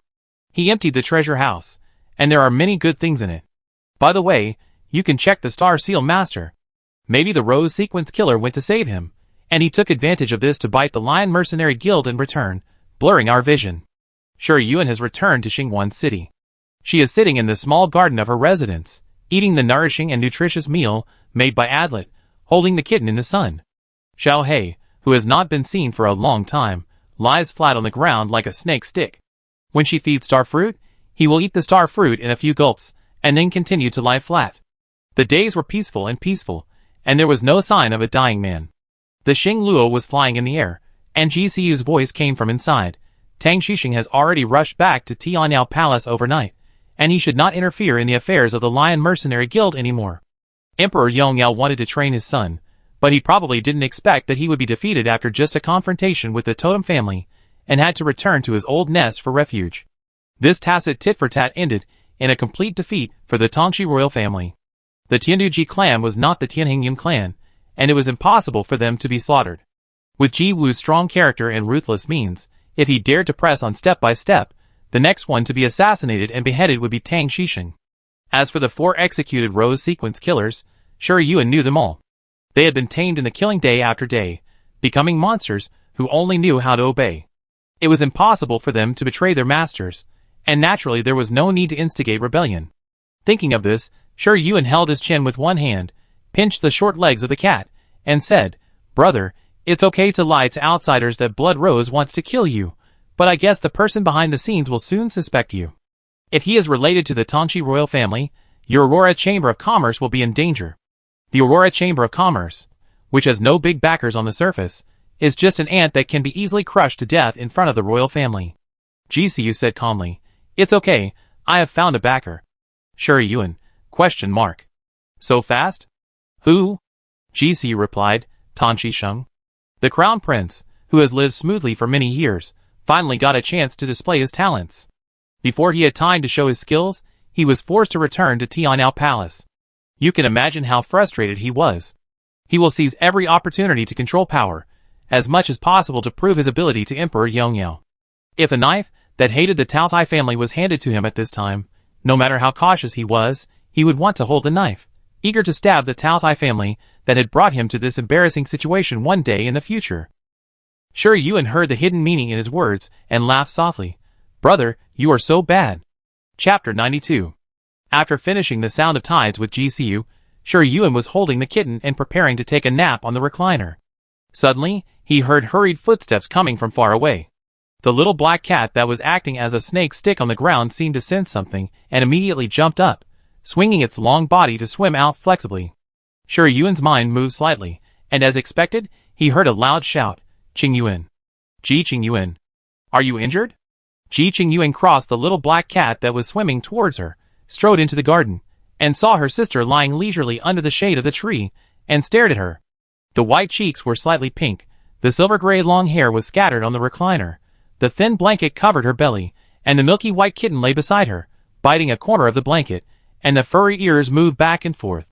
Ji Qinglian let out a sigh of relief without leaving a trace, and put on an attitude of I'm just here to take a look, walked to the small stone bench next to the rattan chair and sat down, picked up the kitten that was still biting the small blanket, rubbed its round belly, and said casually, Where are you injured? The state of mimicry is closely related to the owner. The kitten is so energetic, I think she is no longer in trouble. Shi Yuan closed his eyes and answered, Just a minor injury. Then he muttered, Why did the third brother come back? Isn't the vacation about to end? Ji Qinglian's face was full of an expression of it's just a minor injury. How could my mother break into Tian'ao Palace? You'd better not lie to me. And he was embarrassed to say that he ran back because he was worried about her after learning that she was ambushed and killed by the Blood Rose. It happened that Xiao He Gu Pu came to his feet, and he immediately said, I haven't been back to Xingman City for a long time. Xiao He must miss me. I came back to see it. Shi Yuan opened one eye, revealing a little disappointment. I thought third brother came back to see me specially, but it turns out that I was just being sentimental. Ji Qinglian, Shi Yuan took the kitten back from his hand and turned his back. You came back to see Xiao He. Why are you teasing my kitten? I won't give it to you. Ji Qinglian, Ji Qingqi walked in slowly, and couldn't help but burst out laughing. After laughing, he looked at Shi Yuan carefully, and saw that she did not seem to be seriously injured. He guessed that there must be something else going on, so he walked to the small stone bench and sat down, ready to ask her carefully later. The tough-mouthed king glanced at Ji Qingqi, raised his chin slightly, and said, GCU can play with your little cat? I can't. How can this be compared? When GCU was mentioned, Ji Qinglian immediately looked around, but didn't see him. He immediately said viciously, Where is he? He was very diligent when playing with your little cat, but why can't I see a ghost now? Shi Yuan had no intention of explaining for his cheap brother, and even fanned the flames. How should I know? Who knows where he is hiding in a corner? Ji Qinglian agreed with him, took out the star conch, and said 3 title sounds to GCU, but got no response. He was surprised and said, What are you doing? You didn't even answer my title sound. Ji Qingqi hesitated to speak. Maybe he thought you were too noisy, and didn't want to answer. Ji Qinglian happened to see his eyes, and immediately got angry. Ji Qingqi, send it to him. I want to see if he is ignoring me on purpose. Shi Yuan stopped adding fuel to the fire and appeased him. He's probably busy. He's not ignoring you on purpose. He will definitely reply when he sees the message. Ji Qinglian sat back on the stone bench, not dwelling on the matter, just snorting unhappily. He's too busy. The kitten that came out of Shi Yuan's palm raised its voice. A woo. Ji Qingqi and Ji Qinglian were originally training in the alienation zone, and they didn't know what was happening in the outside world, but Adlet would send the major events happening inside and outside the empire every day to keep them sensitive to current affairs. Ji Qingyuan was assassinated by the Rose Sequence Killer, and Ji Wu's night break-in at Tian'ao Palace was among them. With such a big thing happening at home, how could they have the mind to train? They immediately stopped what they were doing and rushed back to Tiandu Star without stopping. At this time, knowing that Shi Yuan's injury was not serious, both of them smelled something unusual. Ji Wu never spared their training, and they were not less sensitive. The two knew that everything their mother did must have its deep meaning. If their sister had not really been attacked, It would be impossible for her to break into Tianao Palace at night. Now that my sister is fine, there is only one way to explain why she is attacking Emperor Yongyao. Ji Qinglian frowned and asked, did the Tongxi royal family do something? Shi Yuan didn't think it was necessary to hide it from the two of them, and said frankly, someone pretended to be my brother, and made a lot of money in the White Lion constellation, intending to frame the Tao Tai family for colluding with the Winston Empire for treason. This not-so-long sentence made Ji Qinglian gasp. Is it Tongxi Hao? He called Emperor Yongyao's name without thinking, and I think they have made up a lot of stories about him in private. Shi Yuan replied, there is no conclusive evidence, but it should be related to him. Ji Qingqi frowned slightly. Is the royal family so impatient? While her mother is still alive, the Tao Tai family is still the most powerful totem family in the Yongyao Empire. The lips and teeth are cold, and Emperor Yongyao is doing this. Isn't he afraid that the Tao Tai family will join other totem families to counterattack? Shi Yuan knew what he meant and explained, my brother and I discovered this incident by accident. If it was according to the original plan of the person behind the scenes, this nail would probably be buried for many years. Buried until Ji Wu is old, and the Tao Tai core can no longer continue. This time, she and Ji Siu coincided and wanted to kill the Lion Mercenary Guild. Fortunately, the White Lion constellation developed its own power, but unexpectedly found this pile of sparks hidden under the dry wood. The years of hard work of the person behind the scenes will go down the drain, and I am afraid they will not give up. But Ji Wu should be quiet for a while after making such a fuss. Ji Wu deliberately put the jade plaque engraved with other totems into the branch of the Lion Mercenary Guild so that Tang Xixin could find it, just to drag the other totem families into the water. Ji Qingqi held the kitten that jumped towards him, and lowered his eyes to think. Ji Qinglian sneered, when we went to the battlefield, you said that we would share honor and disgrace, but after the war, you started to think that we were an eyesore, right? The Yongyao Empire was conquered by the first generation of totem family heads. The head of the Jinwu family became the emperor, and the other 6 heads of the family each ruled a constellation and shared the supreme honor. For thousands of years, the totem families have checked and balanced each other. Although there were frictions, they were generally at peace. Since the Baizai family was slaughtered 18 years ago, the relationship between the totem families has become a little subtle. In recent years, the 2 pure-blooded heirs of the Qilin family died on the battlefield one after another, leaving only Yushizai as the only seedling. Then, the genius of the Tingsha family died in the Jade Seat, which caused tension between the Tingsha family and the Qilin family. The most powerful Tao Tai family faced the dilemma of no successor, and was almost accused of treason. All of the above were not calculated overnight. After that, which family will face the storm? Shi Yuan glanced at his second brother, who seemed to be thinking, and then at his third brother, who was filled with righteous indignation. Just as he was about to speak, the star snail on the table suddenly shook. It was Ji Wu's tidal sound. Qing Yuan, bring your 2 unreliable brothers to my study. Unreliable second brother, Unreliable third brother shouted, Mother! How am I unreliable? Ji Wu ignored him. Shi Yuan smiled, sat up from the rattan chair and stretched. Before Ji Qinglian sent the sound of tide to Ji Wu, he stroked his fur again. Third brother is the most reliable. Ji Qinglian was reluctantly satisfied, and looked at his sister seriously. Little wounded, do you want me to carry you over? Ji Wu had just finished talking with Lin Shu, when he saw his 2 tall and long-legged sons striding into the study. Apart from anything else, these 2 little guys are really good-looking. Even if the Tao Tai family is really gone one day, they should be able to make a living by selling themselves in the Chaos Star region. Realizing that his thoughts were a bit out of tune, Ji Wu coughed lightly to cover up, put on a serious face, and said, Why are there only the 2 of you? Where is your sister? Ji Qinglian raised his hand and pointed to his coat pocket, and a milky white kitten poked its head out. My sister is injured and has no strength to walk, so I carried her over. Ji Wu, Shi Yuan jumped to the ground and turned back into human form, calling her mother obediently.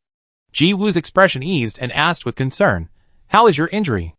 After discussing a preemptive strategy with Ji Siu, she took 4 rose sequence assassins directly to Tianao Star, and did not have time to see her little daughter. Shi Yuan shook her head. It's not a big deal, just rest for a few days. During the 3 days she was unconscious, Ji Siu told Ji Wu that she was injured when she traveled with him, and he found the trace of Cyrus Garcia and ambushed him with people in Sunset Plains, covering up the things that she was not convenient to reveal. Ji Wu felt relieved and pointed at the chairs and said, Sit down. Ji Qinglian pulled out 3 chairs, and pulled Ji Qingqi and Shi Yuan to sit down. He couldn't wait to say, Mother, did you call us here because of the White Leo? Ji Wu glanced at him. What do you think? Ji Qinglian said in a sonorous voice, this matter can't be let go like this. If they dare to plot against us this time, they will dare to plot against us next time. We defended ourselves this time, but they may not do that next time. Ji Wu motioned him to continue. Ji Qinglian made a knife gesture. If you don't do it once, you must do it twice. Pa! Before he finished speaking, Ji Wu slapped him on the head with a document. Think about it first. Ji Qinglian grinned. That's the truth. If you don't do anything, you're just fat meat on the chopping board waiting to be slaughtered.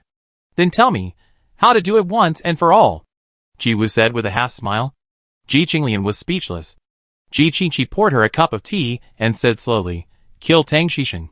Ji Qinglian, shock. Sure Yuan glanced sideways. Ji Wu was surprised. This is the simplest way. Ji Qingqi took a sip of tea slowly.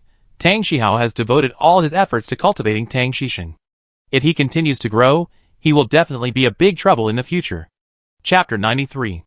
Ji Qingqi saw his mother, stepbrother, and sister all looking at him, and pursed his lips uncomfortably, and continued, Tang Xixing is dead, Tang Xihao must choose another heir to train, and the remaining princes and princesses will not be able to become powerful in a short time.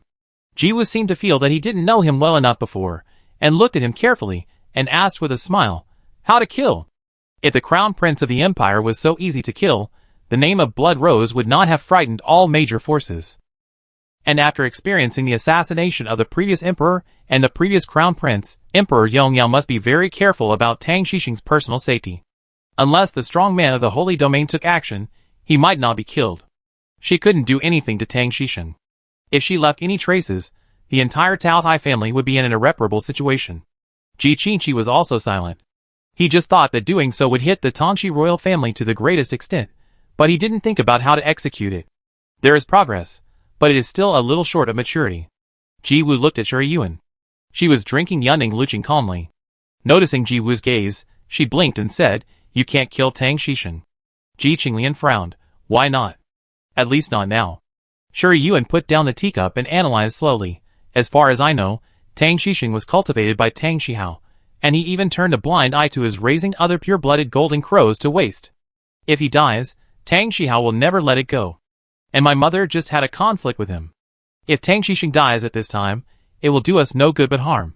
In other words, if Tang Xixing gets into trouble at this juncture, no matter who did it, Emperor Yongyao will put the blame on the Taotai family. Tang Xixing must die, but he must die for a good cause. Ji Wu asked again, if we can't kill him, what should we do? Shui Yuan smiled and said, support other pure-blooded golden crows, to compete with him for the throne. Everyone only knows that the way the Tingsha family trains heirs is almost like raising poisonous insects, but they ignore the pure-blooded golden crow's covetousness for the Yongyao throne.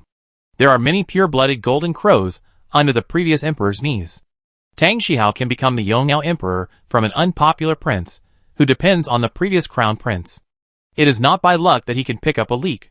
Because of their superior status, the totem family rarely participates in the fight between royal heirs, because no matter who becomes the Yongyao emperor, he cannot interfere in the internal affairs of the totem family.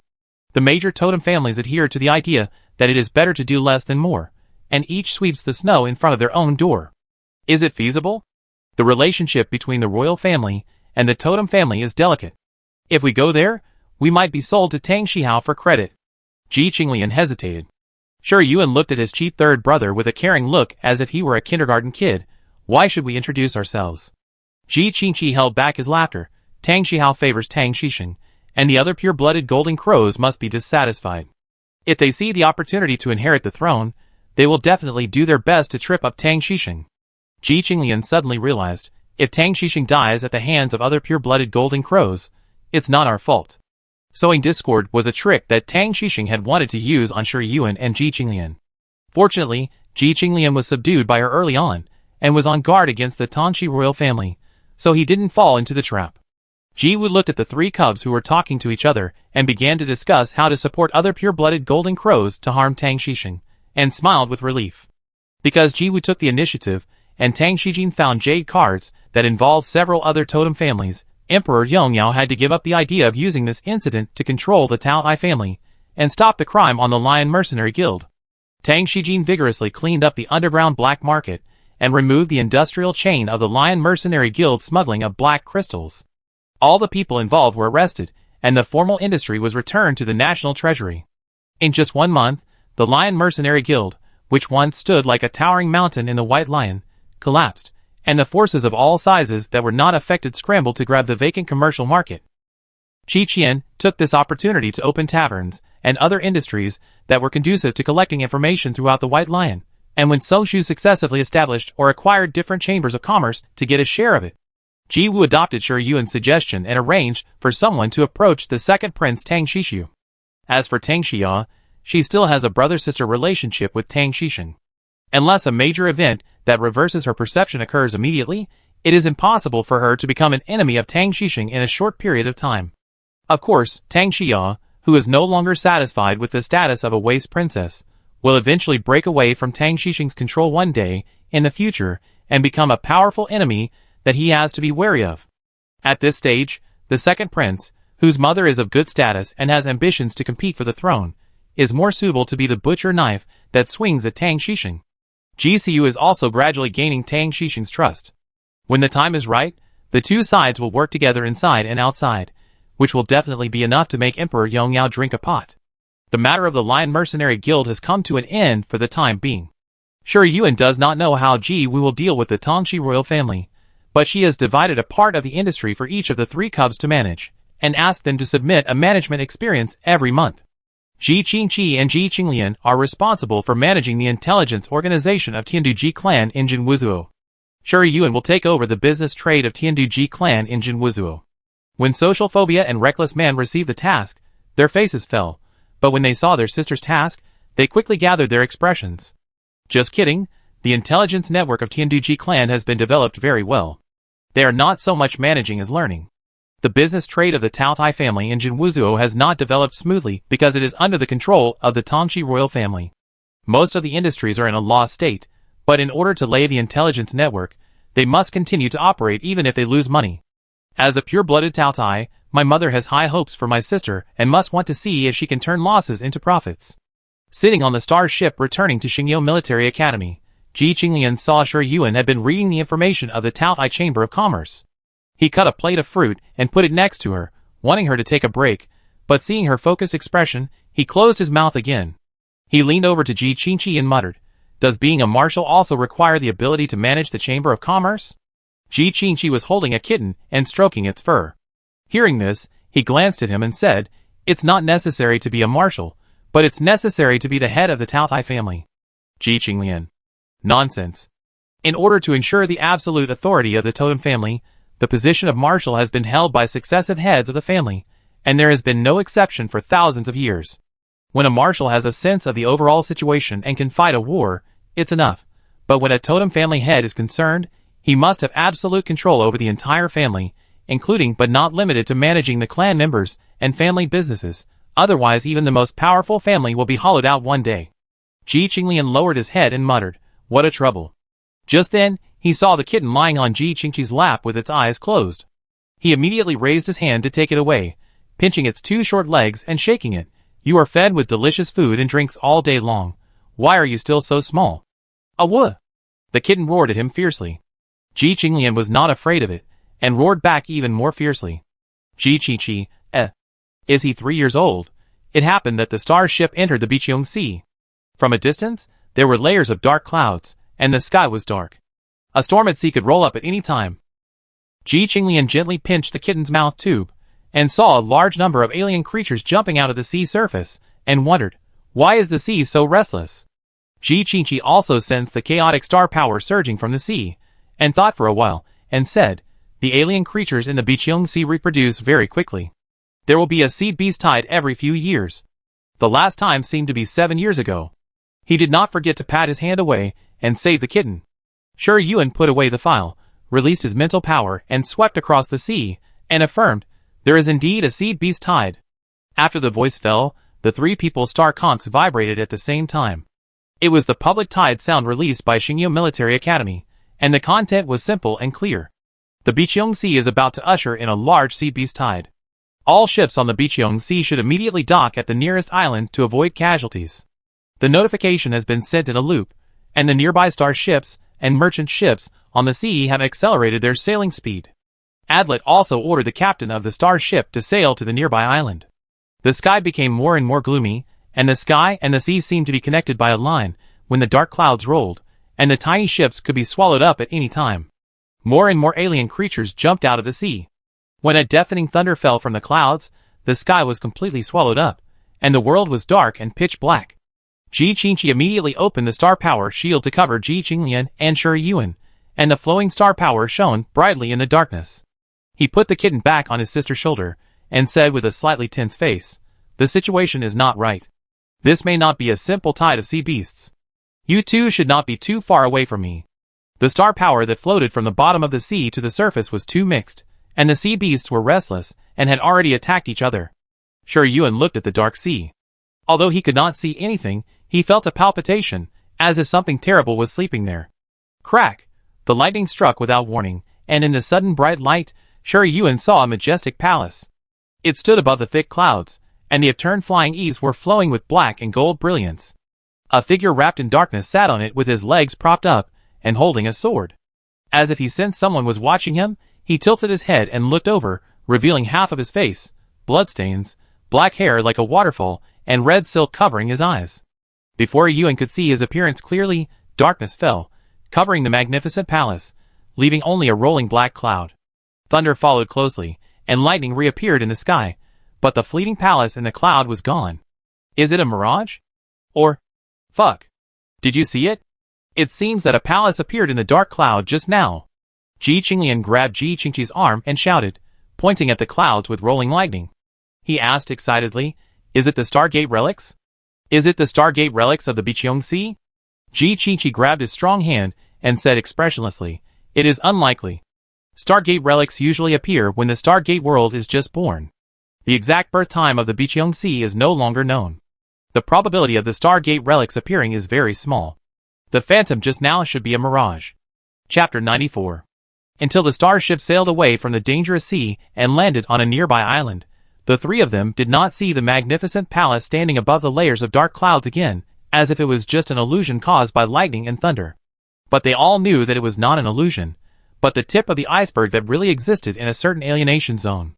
Ji Qinglian was a little disappointed to learn that the palace in the clouds was unlikely to be the ruins of the Stargate. He had never been to the ruins of the Stargate, and really wanted to expand his horizons. Soon, the fierce sea beast tide attracted his attention. After coming out of the alienation zone a month ago, his combat power had broken through to level 8. During the time he took leave in Xingwan City, he also completed the consolidation of combat power, and could consider further improvement. The sea beast tide was not a danger, but an opportunity for him. He and Ji Qingqi had the same idea about improving combat power, accumulate experience from battles, and seek breakthroughs in desperate situations. Or, that's what all the Taotai do, so they are stronger than each other, and it's hard to find an opponent in the same realm, and fighting against each other is commonplace. Who dares to provoke a madman who is not afraid of death? The duration of the sea beast tide is uncertain, generally ranging from 3 months to a year. During this period, ships are prohibited from passing through the Biqiong Sea, and only starships can enter and exit. This is a big blow to ordinary people, and small and medium-sized chambers of commerce, who rely on the Biqiong Sea for survival and money. Xingyou Military Academy will cooperate with the Xianyao Star Garrison to jointly resist the invasion of sea beasts, and protect the safety of major islands. Not long after, Shi Yuan received a notice from Xingyou Military Academy. The Military Academy students scattered on major islands immediately reported to the Talented Registration Office, received task bracelets, and helped their islands resist the invasion of sea beasts. The island where the starship landed is called Beihong Island. It is located on the outskirts of Xingyao Islands, and will face the impact of the sea beast tide. The situation is very urgent. The military has already deployed defenses. Now there is a shortage of manpower. Shi Yuan and his 2 chief brothers took the bodyguards to the Talent Registration Office. Many people have come here, and a considerable number of them are mercenaries, who make a living by hunting alien creatures. In order to encourage talents to hunt alien creatures and help resist the sea beast tide, the alien creatures obtained will belong to individuals. The official will also purchase alien crystals at a price 5% higher than the market price. The mercenaries are attracted by this premium. While queuing for registration, Ji Qinglian poked his sister's arm and whispered in her ear, "Look, is that Tang Shishu? The second prince?" Shi Yuan followed his line of sight, and saw a young man wearing the uniform of Xingyao Military Academy. He had the same golden-red eyes as Tang Xixing, his black hair was slightly drooping, and his temperament was more calm. Tang Xixu stood by the flower bed, seemingly waiting for someone. Noticed someone was looking at him. He turned around and met Shi Yuan's gaze, his expression slightly stunned. Obviously, he didn't expect to meet them. Shi Yuan nodded slightly to him, turned to Ji Qinglian and said, "Third brother, I'm hungry. Have you finished the small cake made by Adlet?" The bodyguards acted with them, and Adlet went to solve the accommodation problem. The first wave of sea beasts is about to arrive, and since they have settled in Beihong Star, they will have to stay for a while. Ji Qinglian heard this, took out a cake box from the space ring and handed it to her, and muttered, "You eat so much every day, why haven't the kittens grown up at all?" "How would I know?" Shi Yuan opened the cake box and asked Ji Qinqi, "Would you like to eat, second brother?" Ji Qinqi asked for a piece. The three siblings shared the cakes in a harmonious atmosphere, and a cheerful voice broke in, "Sister Qingyuan, can you give me a piece?" There were not many people who would call Shi Yuan like this, except Feng Shiyuan and Rong Miao, and only. She looked up and saw Ing Hung waving at her while pulling Tang Xixu over. How did these two people who had nothing to do with each other get together? Shi Yuan blinked, of course. She handed the cake box forward and said to Tang Xixu, "Do you want it, Senior Tangxi?" Tang Xixu didn't expect her to greet him. After all, the two had no intersection before. He smiled, "Thank you." It happened that there was no one behind them, so Ing Hung lined up in the queue very familiarly, finished eating the cakes and said, "How is Sister Qingyuan's injury?" Ordinary people don't know that Ji Wu broke into Tian'ao Palace at night, but the totem family and the royal family knew it clearly. He asked this in front of Tang Xixu, which seemed to be gloating, but Tang Xixu and Tang Xixing were mortal enemies fighting for the throne, and they might have hoped that the Tao Tai family would always think about this matter and become enemies with Tang Xixing. Shi Yuan smiled and said, "It's almost healed." Many people in Xingyao Military Academy noticed that she, Ji Qinglian, and Ji Qinqi all took a month off at the same time, and they privately speculated what happened. "That's good." Ing Hung also smiled. Shi Yuan also asked back, "Why are the two seniors here?" "They are all smart people." She was just short of asking directly why you and Tang Xixu got together. Ing Hung was a good-tempered man. He didn't think there was anything wrong with this question. He spread his hands and said, "He and I took on a mission to track down a wanted criminal. We lost track of him here. Looking at the current situation, I'm afraid this mission will have to be shelved." He and Tang Xixu were both seniors, who had been enrolled for 3 years. They had already completed the courses they were supposed to study. This year was their last year at school. If they wanted to graduate successfully, they needed to complete the practical tasks issued by the school, such as tracking down wanted criminals and investigating abnormal movements in the alienated area. Such tasks are usually not completed by an individual alone.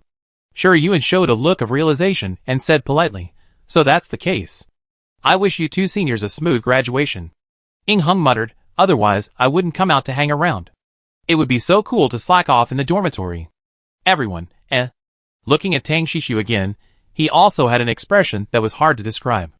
As he was talking, Ing Hung took out some snacks and distributed them to several people, and said mysteriously, "Have you just arrived at Beihong Island? Have you seen the palace in the clouds on the sea?" From what he said, it seems that there are quite a few people who have seen the mysterious palace. It makes sense. The sea beast tide came suddenly. There were many ships sailing on the sea at that time. If someone saw it, the news would naturally spread. "You saw it too?" Ji Qinglian asked bluntly, "What is that?" Ing Hung spread his hands. "Unfortunately, I just heard about it." There was obvious regret in his tone. "Maybe it is a very remarkable relic. If someone can go in and take a look, then tell me what is inside. Why don't you go by yourself?" Ji Qinglian asked curiously. Ing Hung said confidently, "It's so troublesome to go by yourself. You may encounter danger. If you encounter danger, you have to fight. Fighting will be very tiring, and you may get injured. If you get injured, it will hurt. I am afraid of pain."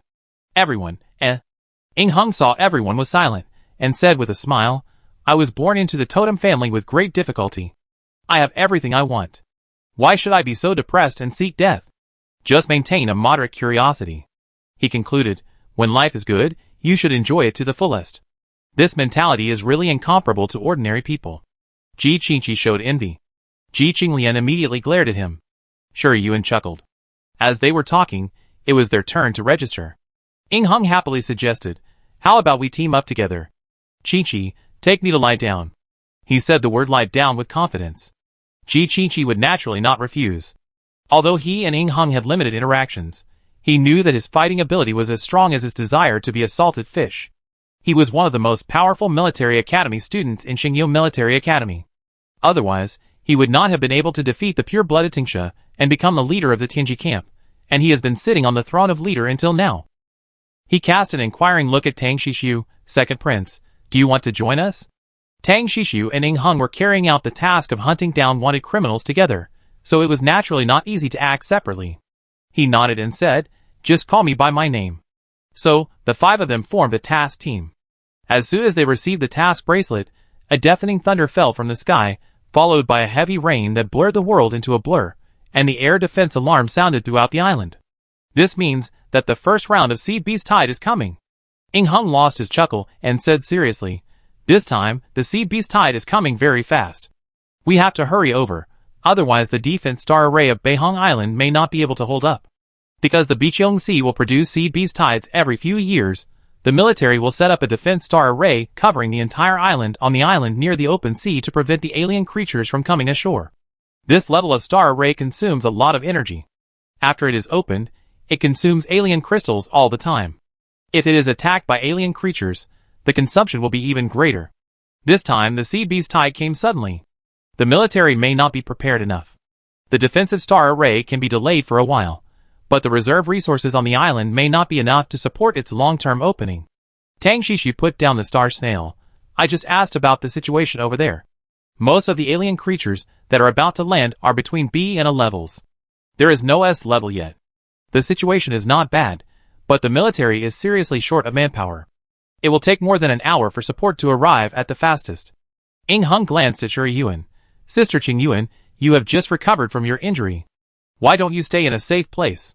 We can go there. Shuri Yuan shook his head. I'm fine. Well, I take you there. As soon as the words fell, a dragon roar resounded through the sky, and a 100-meter-long dragon rushed into the sky, and clouds and rain were avoided wherever it passed. People on the ground cried out in surprise, looking up in the pouring rain, only to see a giant green dragon swinging its tail and entering the clouds, appearing thousands of meters away in the blink of an eye. Ing Hung laughed. Do you think that palace in the clouds will suddenly appear? I just happened to take you into it. Tang Shishu barely sat on his back, and after hearing this, he couldn't help but say, don't be such a pessimist. As soon as the voice fell, thunder suddenly sounded in the sky. A hazy shadow emerged from the depths of the clouds, and the black and golden light filled the dark clouds, showing extraordinary solemnity and majesty. Fuck. Ing Hung couldn't help but burst out with a swear word. At the same time, Tang Shishu's voice rang out. I knew that your mouth would lead me into trouble sooner or later. Ing Hung was unhappy. Why are you not a jinx? I am? Tang Shishu, Ji Qinglian was speechless. It's just an illusion.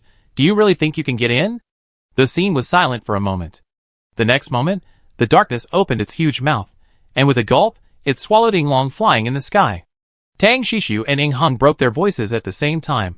Ji Qinglian. Shut up your jinx. Shuri Yuan immediately turned into a kitten and got into Ji Qingqi's pocket. Ji Qingqi held her in his arms and said calmly, don't be startled. Chapter 95. The vision was chaotic. The sound of rain and thunder mixed with each other, and occasionally there were hoarse calls.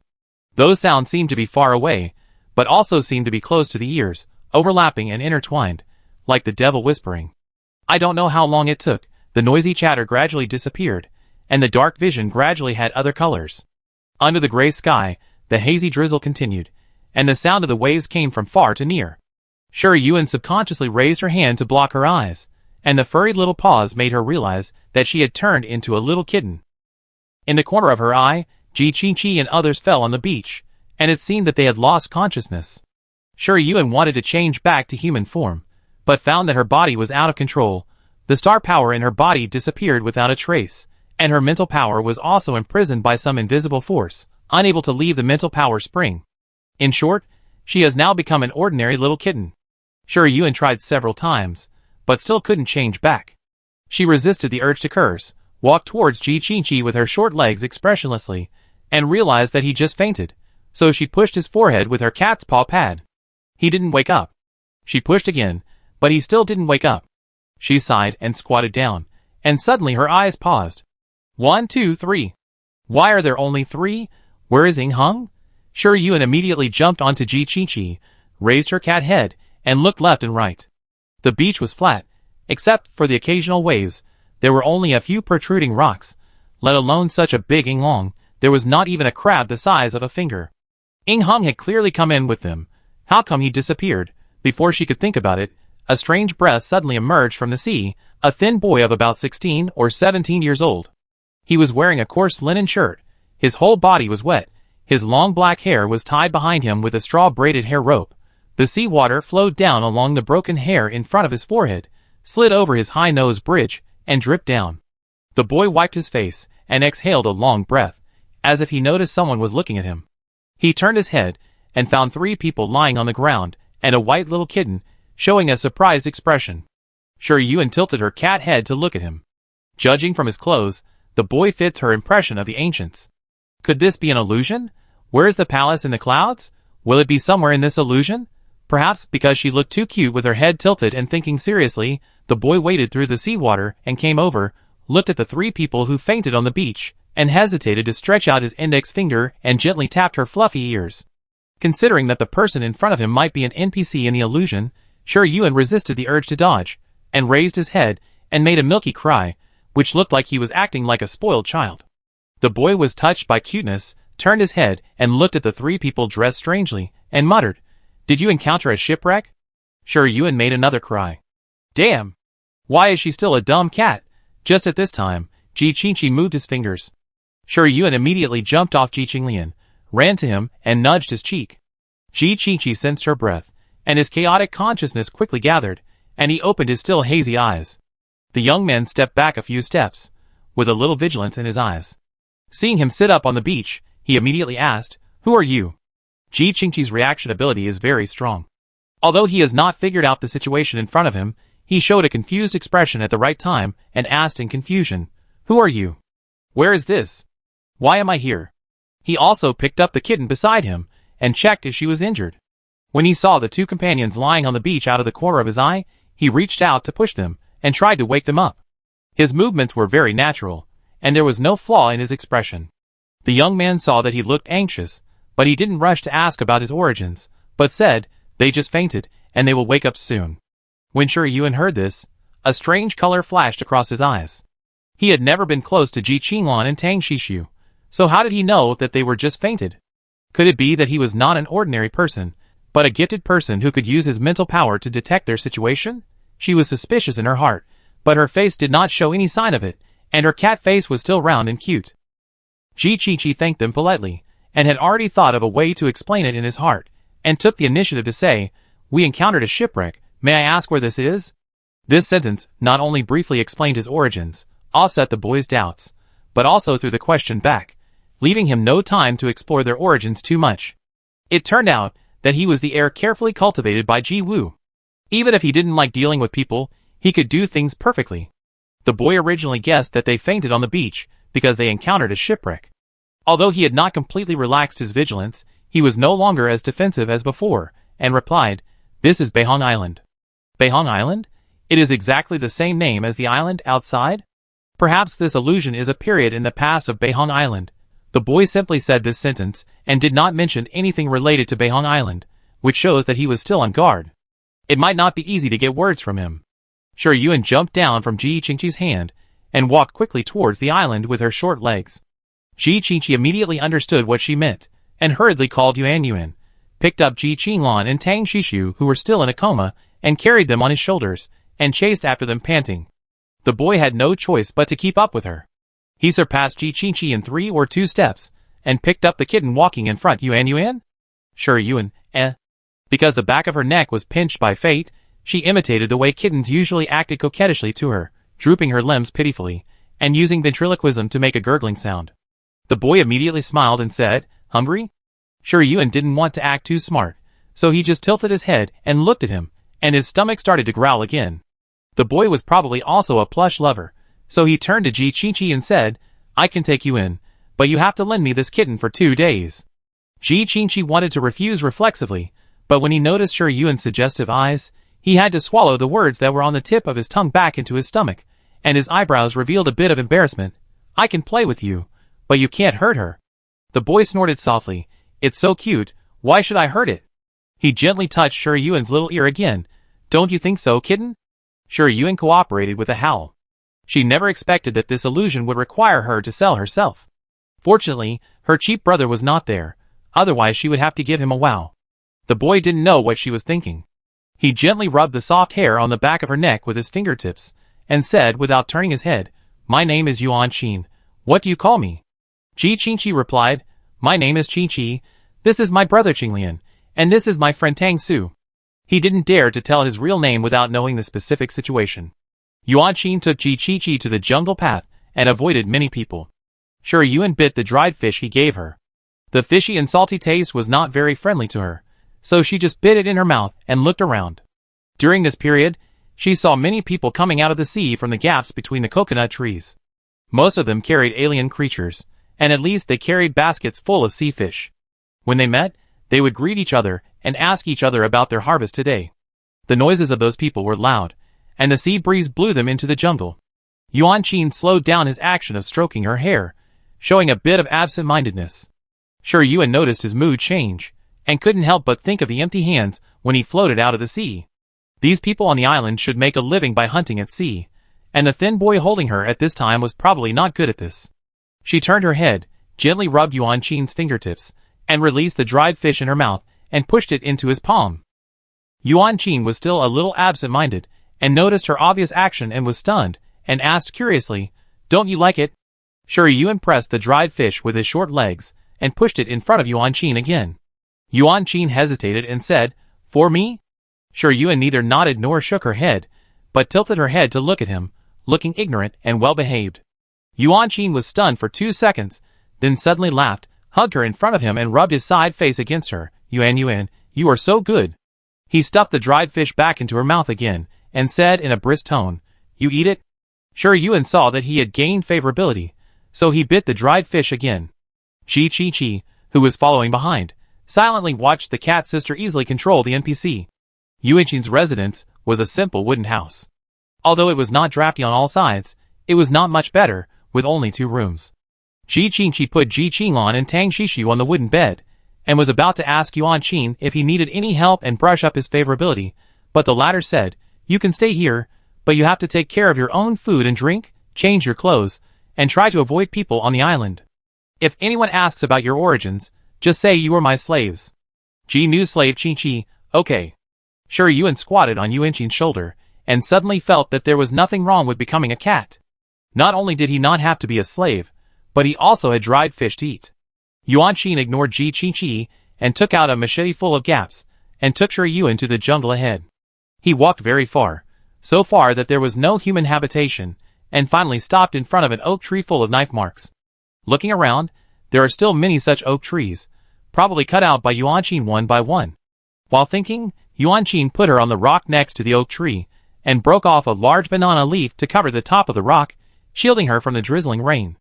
The rain hitting the banana leaves made a crisp sound, and Shi Yuan half knelt down, watching the thin boy swinging his machete, and landing heavily on the oak tree.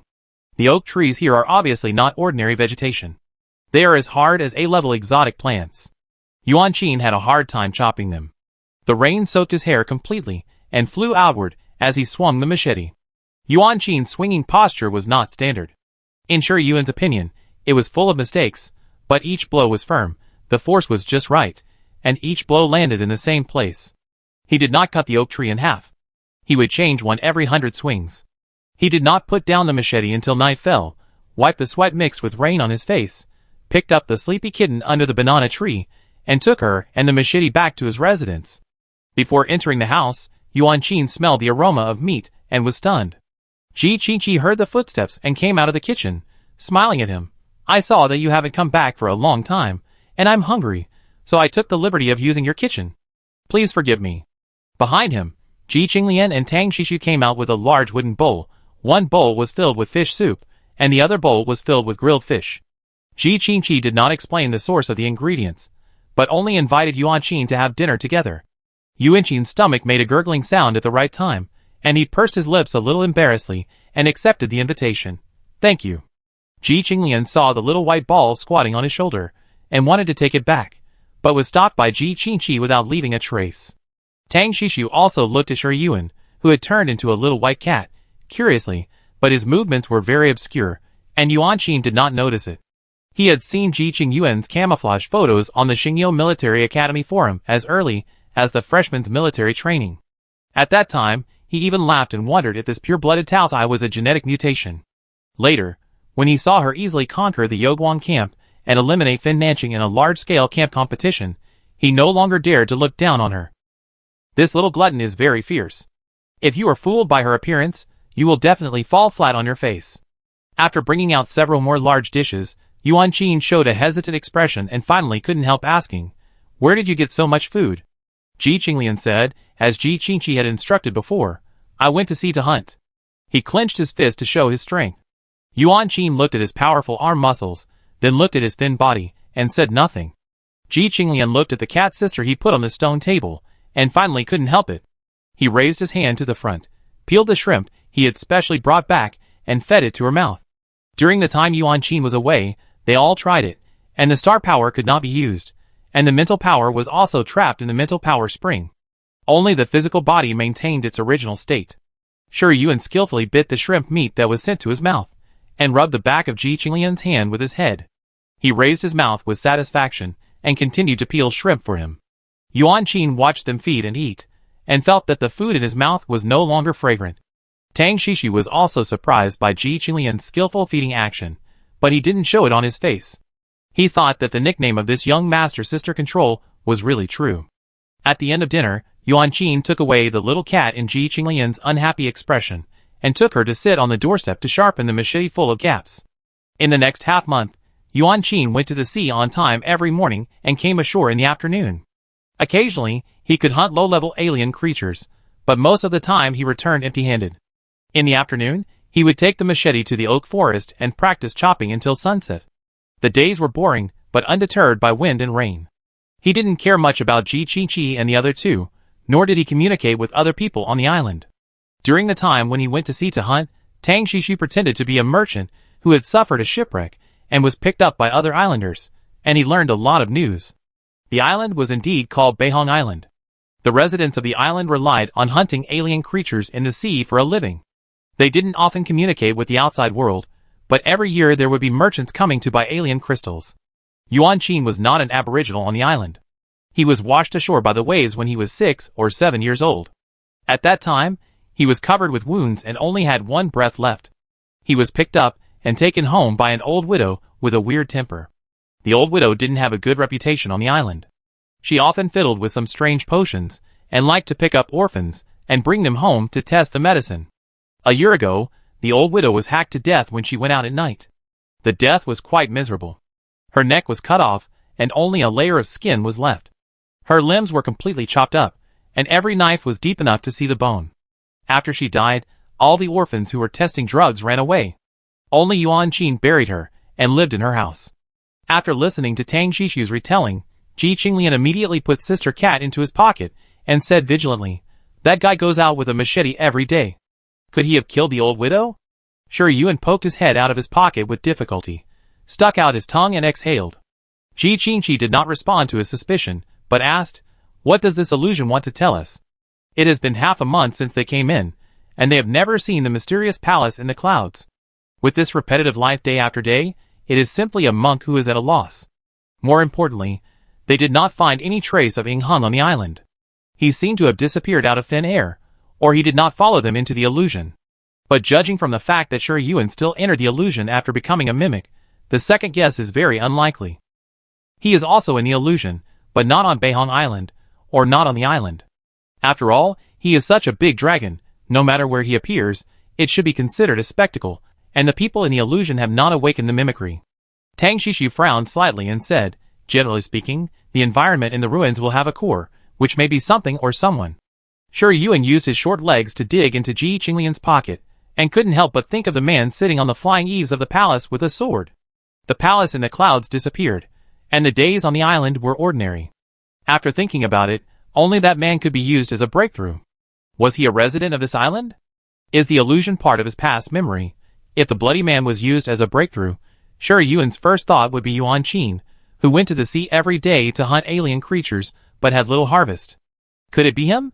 Shi Yuan tried to recall the man's face, but the scene at that time was too brief. She only remembered the stunning look when the red silk was flying, and could not remember his specific appearance at all.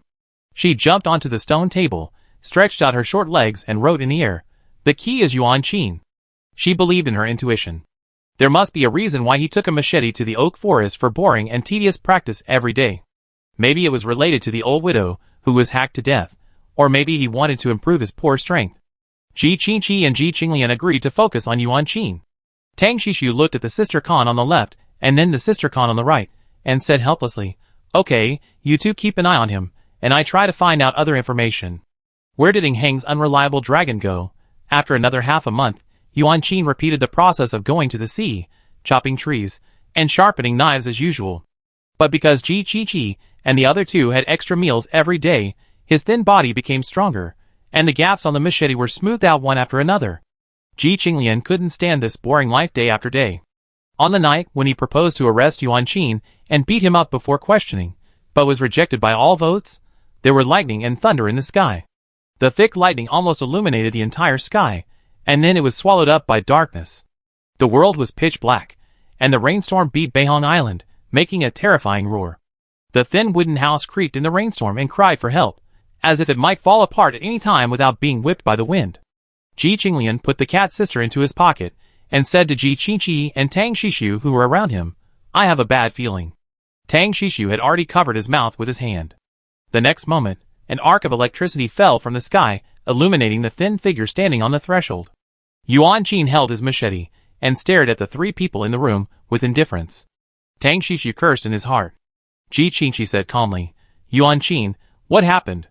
Yuan Qin's eyes moved down and fell on Ji Qinglian's slightly bulging pockets, and said hoarsely, "The sea beast has come ashore, you guys be careful." After that, he walked into the rain with the machete. Tang Shishu blinked and hesitated. "He's not here to chop us, right?"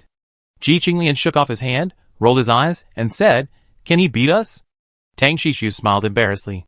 Looking at Ji Qingqi again, he had already quickly caught up with Yuan Qin, and did not forget to turn back and remind him, "Qinglian, protect Yuan Yuan." Chapter 96. The sea beasts that Yuan Qin mentioned coming ashore are the sea beast tide. Ji Qinglian carried Shi Yuan to the beach, and saw the huge waves on the sea. One after another, the alien creatures were swept onto the shore by the waves. They were huge in size, and not only did they not lose their ability to move when they landed on the beach, but they also swam flexibly on the sand and showed their sharp teeth. There was no one on the beach, and Yuan Qin and Ji Qingqi were nowhere to be seen. Ji Qinglian and Tang Shishu saw the scene on the shore, and realized that something was wrong. They did not go up to confront those alien creatures with fierce eyes, but quickly retreated. Yuan Qin ran so fast that they thought he was going to the shore with the people on the island to resist the sea beast tide. Now it seems that this is obviously not the case. There are not many residents on Beihong Island. Although they have the ability to go to the sea to hunt alien creatures, facing the overwhelming sea beast tide, confronting head-on will only lead to death. The seaside is not close to the village on the island, and I am afraid that a considerable number of alien creatures that come ashore cannot get there. At this time, it is safest to stay in the village. Realizing this, the three people all had the same doubt. What is Yuan Qin doing with a machete? After observing for a month, Shi Yuan judged that the combat power of the adult residents on the island is roughly equivalent to that of a level 7 or 8 talent. A few stronger ones have the strength of the first level of extraordinary, and Yuan Qin is about the combat power of a level 3 or 4 talent. In such a dangerous situation, what is the difference between him running around on the island and seeking death?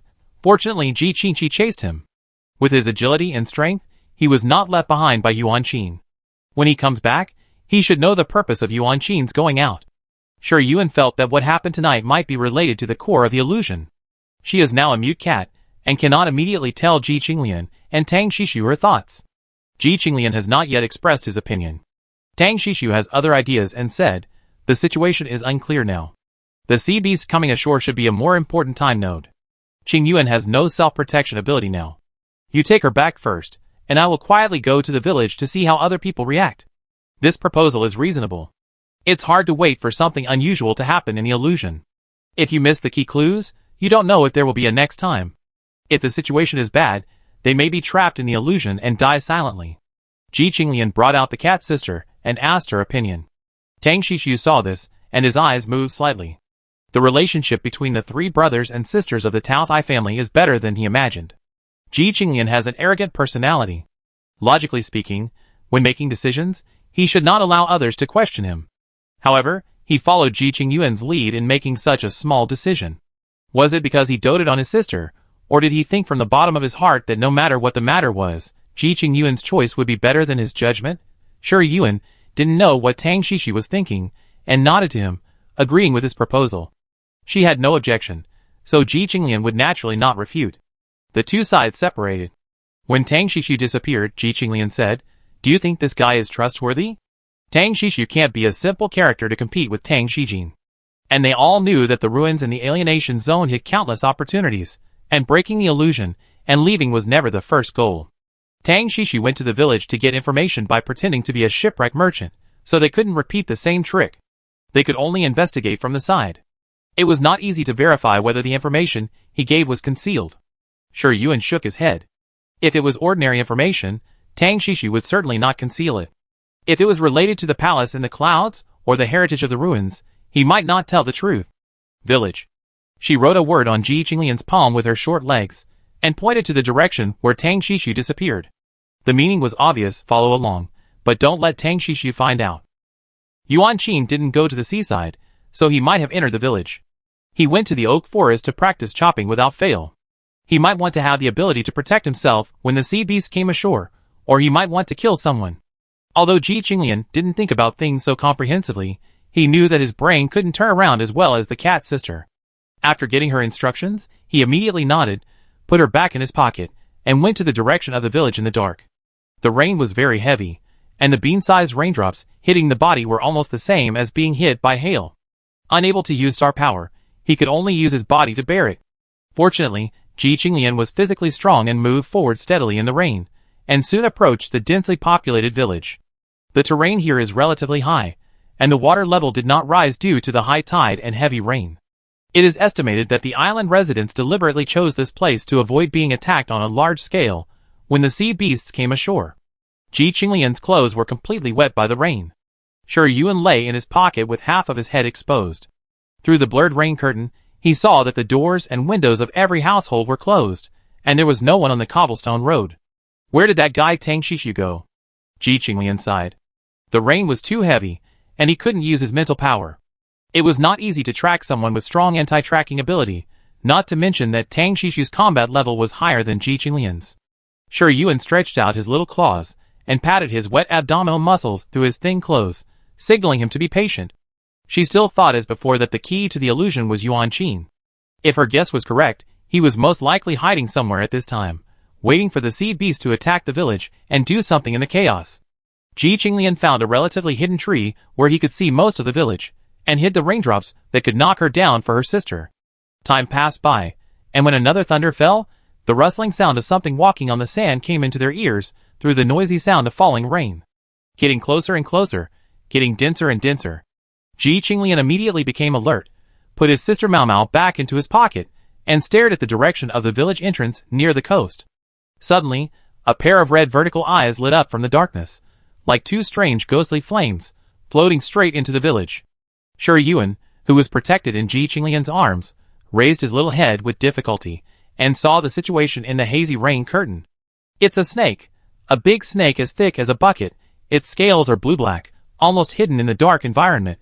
Its eyes are as bright as two balls of magma, its long tail is swaying on the ground, and it spits out its snake tongue and moves forward to sniff. Looking more closely, there are things like fish fins on both sides of its abdomen, which are transparent and flap back and forth on the ground, speeding up its swimming speed. Behind this red-eyed snake, many alien creatures followed one after another. Many of them grew frog legs and jumped on the ground, and some simply stood up long fins and crawled quickly and quickly. Their eyes were all red, as if they were bewitched by the devil, greedily looking for fresh and fragrant sacrifices for him. Ji Qinglian held his breath unconsciously. Without being able to use star power and mental power, he could deal with one or two, but if he provoked this large group in front of him, he would probably have a problem escaping. There were obviously more than one person who was as nervous as him. In the sound of the rain, the sound of heavy objects falling to the ground came from the direction of a stone house.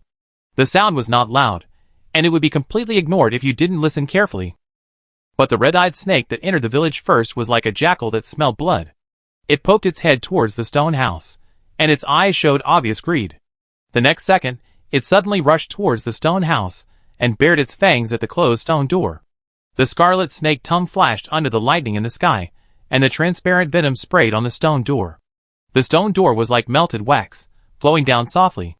A woman's scream came from the house, followed by a man's stern shout. The red-eyed snake rushed in, and the sound of fighting rang out in the house. Other alien creatures immediately surrounded it. But soon, the house near the stone house also heard the sound of heavy objects falling or knocking. The whole village was awakened, and the villagers were forced to take up weapons and fight with the fierce and greedy alien creatures. Ji Qinglian relied on hiding in a high tree, silently reducing his presence, and whispered to his sister Cat, "Is there someone interfering?" It is understandable that a family accidentally touched something out of fear and attracted the attention of the alien creatures. If every family did this, it would not be an accident but a frame-up. Shi Yuan tried to raise her little head and looked left and right, trying to find Yuan Qin in the chaotic battle. Unfortunately, he did not appear. She stretched out her short legs and wrote in Ji Qinglian's palm, "All dead." The most powerful person in the village was only the first level of extraordinary, and the alien creatures entering the village were at least A level, and the red-eyed snake at the head was even S level. If they did not have a more effective way to resist the alien creatures, death was only a matter of time. What she couldn't understand was why these people did not evacuate to a higher and safer place before the alien creatures arrived in the village, but hid in the house and waited to die. Ji Qinglian frowned for a moment. What should we do? If all these people die, will we be trapped here to death? He had never entered the ruins, but he had read a lot of relevant information. Illusionary ruins are the most unpredictable and dangerous. No one knows whether they will touch the reverse scale of the illusion in the process of searching for clues and die silently in it. Shi Yuan couldn't answer his question. It was also her first time to enter the illusionary ruins. Suddenly, her eyes condensed slightly, patted Ji Qinglian's palm hard, raised her short legs, and pointed in a certain direction of the village. If she had known that she couldn't change back to human form after entering the illusion, she shouldn't have thought about hugging her thighs and turning into a mimicry. Ji Qinglian looked in the direction she pointed and saw an inconspicuous black shadow in the dark corner. He couldn't see the shape of the black shadow, but when the lightning and thunder roared, he saw the tip of the bright silver inner hook of the machete. It was Yuan Qin. Just at this moment, an alien creature discovered his trail, bared its fangs and rushed over, biting his neck fiercely before he swung his machete.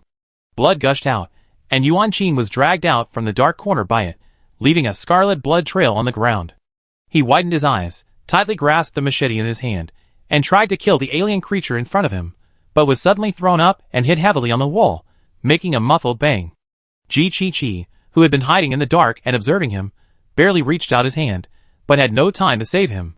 The scene in front of him suddenly changed from a downpour to a continuous drizzle. The thin boy poked his head out from under the sea, and immediately turned his head alertly because he noticed someone was looking at him. On the shore, two people were lying down. Next to them, the blond boy was holding a white kitten, looking at him blankly. Chapter 97. The strange yet familiar scene made Shi Yuan slightly stunned, but she quickly guessed what might have happened, and immediately stood up from Ji Qingqi's palm, looking up at Yuan Qin, who was floating on the sea with a vigilant look. The illusion came again.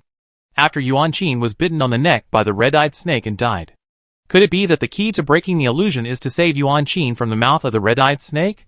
This thought flashed through Shi Yuan's mind, and she had no time to think deeply.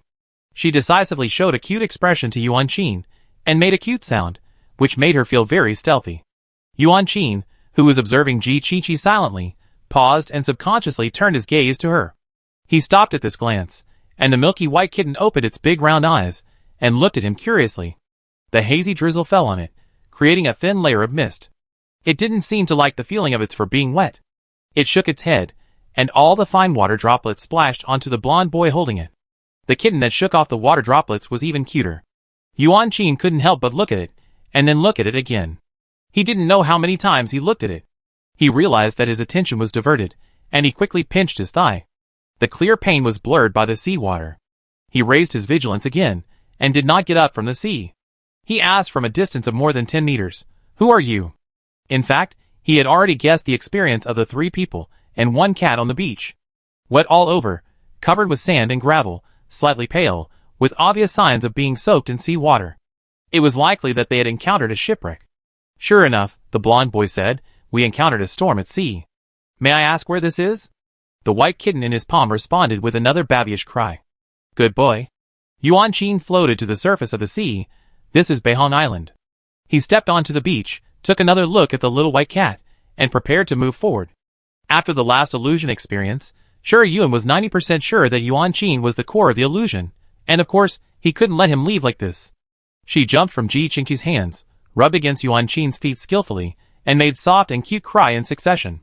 After spending a month in the illusion, Shi Yuan was almost used to being a kitten, and the more he cried, the more skilled he became, without any initial sense of shame. Her intention to get close to him was too obvious. Yuan Qin, who was a plush lover, could not stand her coquetry. He stopped his steady steps, and looked down at the white ball of fur that had caught up to his feet. After hesitating, he squatted down and gently poked her forehead with his index finger. Yuan Qin had done this many times in the previous illusion. Shi Yuan had never dodged to improve his favorability. At this time, he rubbed his fingertips as usual. The soft and slightly wet fur stuck to his skin. Yuan Qin couldn't help it. He reached out and picked her up. He said to Ji Qingqi, I can take you in temporarily, but I have to lend this kitten to you until you leave. It was the same last time. He just wanted to raise her, not to ask Ji Qingqi for her ownership. Before, Shi Yuan didn't pay much attention to this detail. Now thinking about it carefully, it seems to have a deeper meaning. The people on the island are wary of outsiders. Ordinary people will be enslaved by them. The reason why Tang Xixi was able to get the news on the island is because he showed a fearsome fighting power, and possessed an alienated crystal that could be used as a trading item. Yuan Qin liked her, and could have taken her in as a condition, but he did not do so. He even mentioned the words leave, and temporarily take her in to them twice.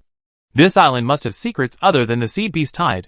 Shi Yuan wrote down the suspicious points, and prepared to discuss with Ji Qingqi and others before conducting a more detailed investigation. Ji Qingqi had completely adjusted his mentality. After hearing Yuan Qin's words, he took out the way he responded when he first entered the illusion, agreed to his request, and carried Ji Qinglan and Tang Xixi behind him. The subsequent development was basically the same as the last illusion. Yuan Qin picked up the machete, and took Shi Yuan to the oak forest to complete his daily plan step by step. At night, several people found a safe and secluded place, and gathered together for a small meeting. After several hours of buffering, they had their own ideas and considerations about the restart of the illusion. It didn't rain at night, and the sky was still overcast, with no stars or moon. Ji Qinglian put the cat's sister on the rock and said first, Do you feel it? The illusion has become more restrictive to us. He clenched his fist.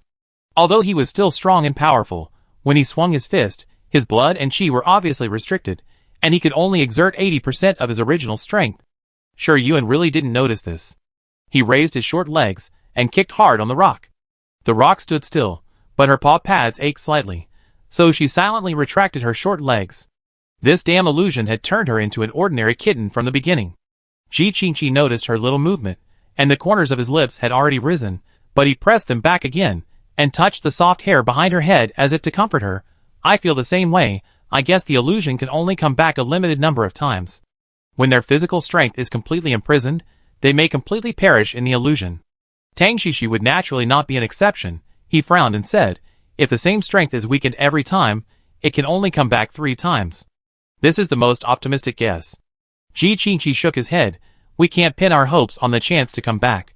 The situation in the illusion is unpredictable, and no one knows what will greet us after failing to break the illusion this time. Shi Yuan nodded his little head to show his agreement. That makes sense. Let's review the situation we encountered in the illusion last time, shall we? Tang Xixi was not upset by the rebuttal, and took the initiative to say, I think Yuan Qin's death is the key to the illusion starting again. Obviously, he was in the village when the incident happened, but he didn't know where he was hiding. After saying that, Tang Xixi seemed to remember that Ji Qinglian and Shi Yuan returned to Yuan Qin's residence at that time and were not at the scene, and said again, Do you know what happened in the village?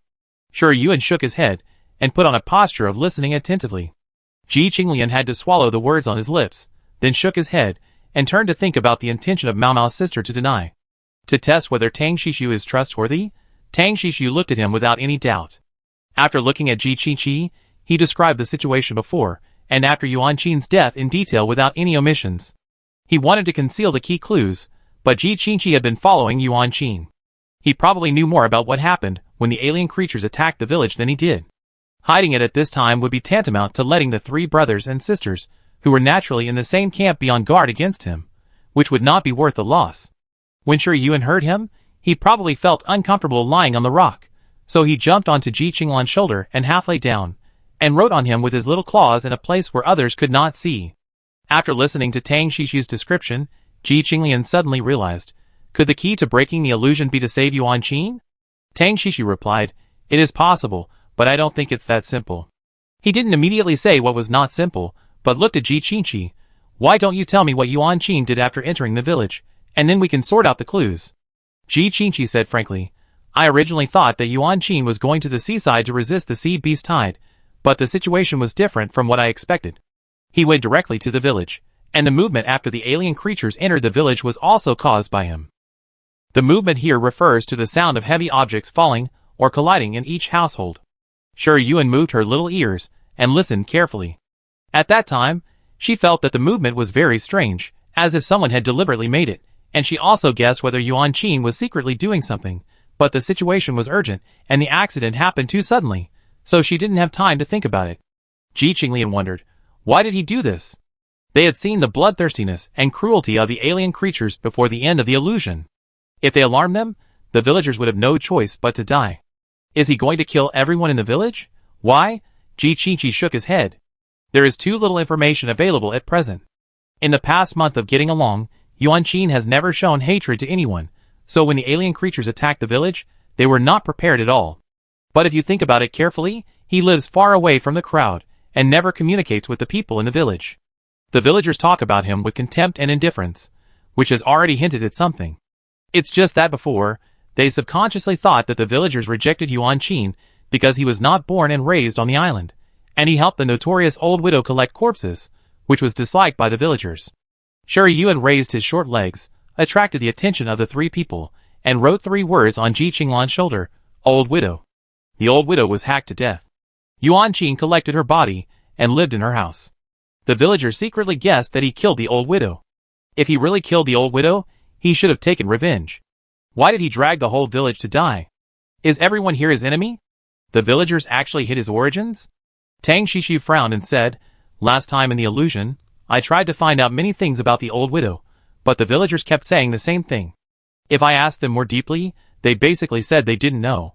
Ji Qingqi thought for a while, and said, I remember that after the old widow died, all the orphans she used to test drugs ran away, leaving only Yuan Qin. Maybe we can look for those orphans, and get clues from them that other villagers don't know. This is a good breakthrough. Tang Shishu's eyes light up. I will go find it tomorrow. Seeing that they fully understood what he meant, Shi Yuan wrote down 4 more words. Explore the whole island. Beihong Island is a medium-sized island with a large area, but in the last illusion, everyone focused their attention on Yuan Qin and the villagers, and the exploration of the island was limited. Shi Yuan has always been upset about the villagers' behavior of staying in the village waiting to die, when they knew that there were sea beasts on the shore.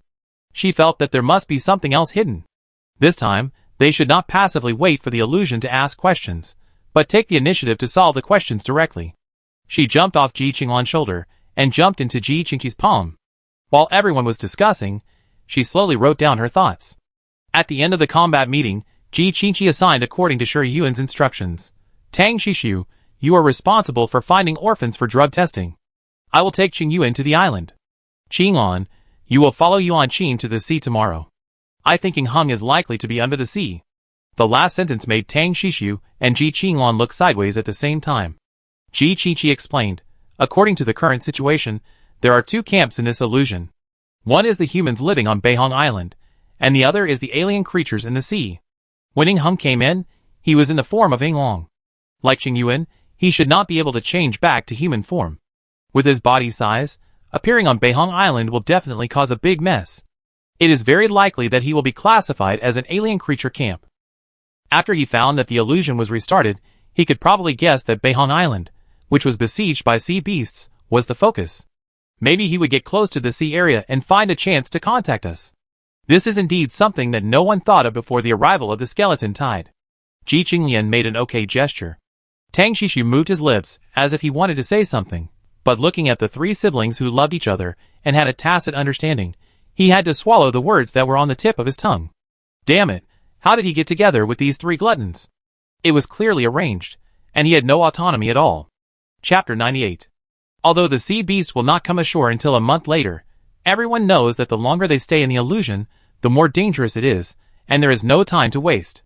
The next morning, Tang Shishi went out to find the orphan who had tested the medicine. In terms of finding out information, he is indeed the most suitable candidate in the team. He is quick-witted, smooth and sociable. The former is better than Ji Qinglian, and the latter is better than Ji Qiqi. Of course, Shi Yuan will not praise outsiders in front of his two cheap brothers. Ji Qinglian quietly followed Yuan Qin into the sea to see if he could find Ning Heng. Last time in the illusion, Ji Qiqi followed Yuan Qin into the sea every day, but did not find any valuable clues. Yuan Qin did go to the sea to hunt alien creatures, but he was not strong enough and lacked strength. At most, he bullied some small fish and shrimps, and lived a life of barely filling his stomach. This task is simple, and most suitable for Ji Qinglian. Ji Qingqi held his sister Mao Mao in his arms, looked at the gloomy sky, and headed for the higher terrain of Beihong Island. Since they entered the illusion, they have never seen a sunny day. The sky has always been gray and drizzling, and the best weather is cloudy. Speaking of which, the real rainstorm seemed to have only occurred when the sea beast came ashore. The direction Ji Qingqi was heading was completely opposite to the oak forest, where Yuan Qin practiced chopping. He did not carefully check every inch of land, but conducted a rough exploration, especially paying attention to whether there were wild beasts waiting for hunting opportunities in the densely vegetated forest. After searching for nearly 3,000 meters, he did not find any wild beasts with strong aggressiveness. Only ordinary beasts such as hares and snakes occasionally appeared. With their combat effectiveness, they were not even a decent dish in front of the islanders, who could go to the sea to hunt alien creatures. Suddenly, Ji Qingqi stopped in front of a not-so-obvious trap. After a brief observation, he said to his sister Mao Mao, "This should be a trap for hunting rabbits." Shi Yuan had been lying on the edge of his pocket, looking around. Hearing this, he looked at the trap. There was indeed nothing worth noting. It could only mean that the islanders would hunt on the island in addition to going to the sea. The brother and sister continued to move forward. Ji Qingqi had a strong insight, and found a mountain trail that was not often walked behind a dense bush. It was less than 1 meter wide, and could only accommodate 2 people walking side by side. It was quite steep, about 75 degrees to the ground. This was undoubtedly a gratifying discovery. Ji Qingqi walked up the trail all the way. After walking about 300 meters, the view gradually became wider. At the end of the trail, there was a piece of reclaimed flat land, on which simple sheds were built, one after another, and there were also some pots and pans placed, and there was a stove for making fire and cooking. It was not suitable for long-term residence, but it could be a short stay. At a glance, this place is big enough to accommodate the entire village. Shi Yuan poked his head out to look around, and his mind moved slightly.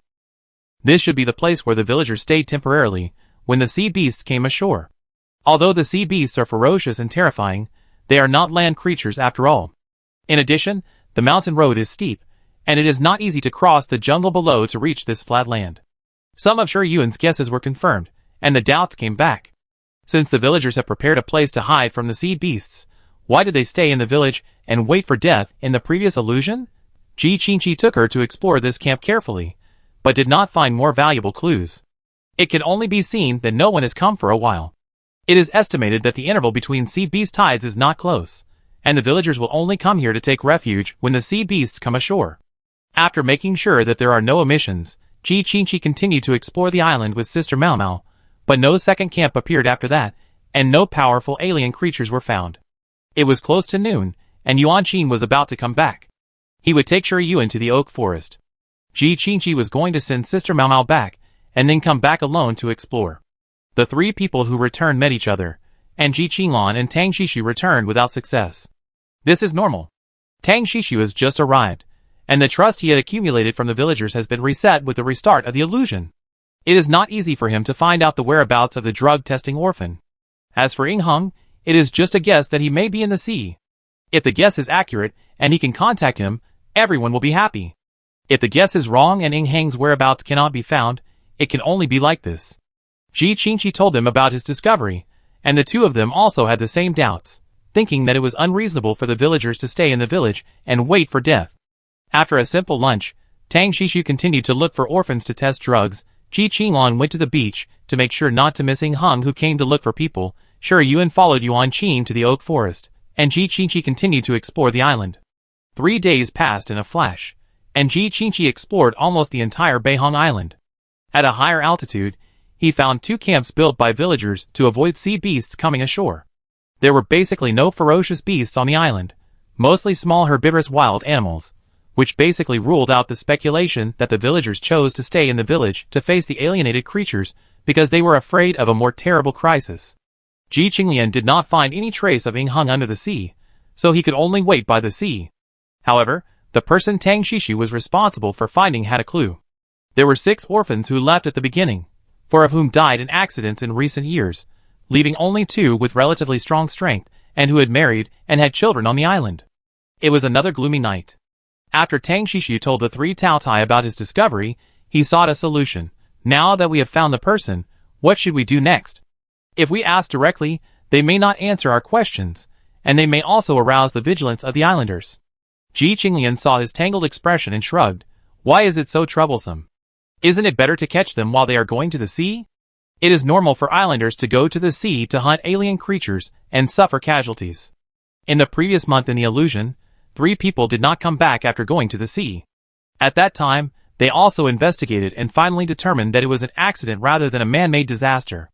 It was strange to say that with this casualty rate, the more than 200 people on the island should not be able to hold out for long, but from the information Tang Shishu had heard, they had lived on Beihong Island for hundreds of years, and the population had always been around 300 people. You are too simple and crude. Tang Shishu did not agree. The combat power of the 2 men was equivalent to that of level 8 or 9 talents, and they were good at fighting under the sea after years of hunting. If they acted rashly, they might not be able to steal the chicken, and they might even lose the rice.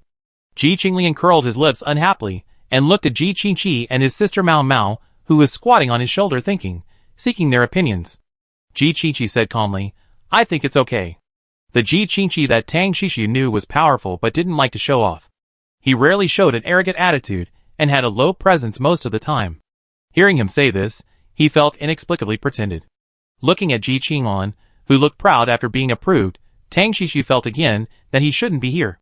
He cast his eyes on Ji Qingyuan, trying to get a more reliable plan from her, but she opened her round cat eyes, and nodded without a strong opinion. Ji Qinglian's face was even more proud, and he raised his hand and patted Tang Shishu's shoulder. Just do it, don't be timid, this is an illusion, as long as we don't overturn Beihong Island, there won't be any big problems, not to mention that we don't have that much time to waste. At this point, the 3 arrogant Taotai united the front again, and Tang Shishu had to compromise no matter how big his opinion was, otherwise he would have to turn against them, and fight alone in the illusion. He knew in his heart that there was no chance of winning with 1 bar in 3, and Ji Qingyuan's brothers and sisters were not stupid. Since they decided to use force, they must have a considerable confidence. Shi Yuan saw that Tang Shishu did not show any dissatisfaction, and he had a better understanding of his temper. Not as arrogant as Tang Shishu, and can bend and stretch. For days later, it was cloudy again, with continuous drizzle. Shi Yuan, wearing the small straw hat that Yuan Qin had woven for her, squatted on Ji Qinglian's shoulder, hiding under a tall banana tree, watching Ji Qingqi and Tang Shishu quietly following the target person into the sea.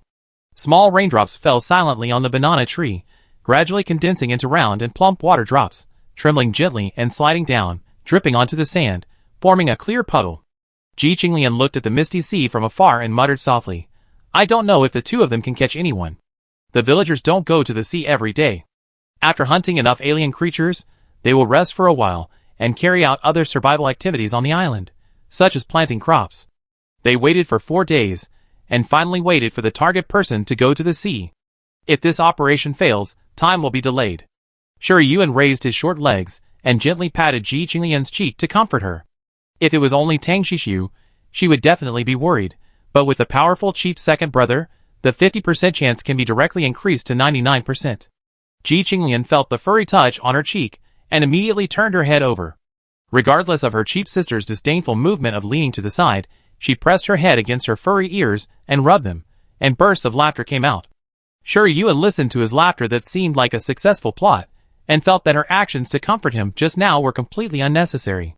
It was wet around, and it was difficult to run away, so she had to let him press her head and rub it expressionlessly. Sure enough, he had not hit her lightly before, and now he dared to rub against her like this. As the crickets were chirping, the rain suddenly became heavier.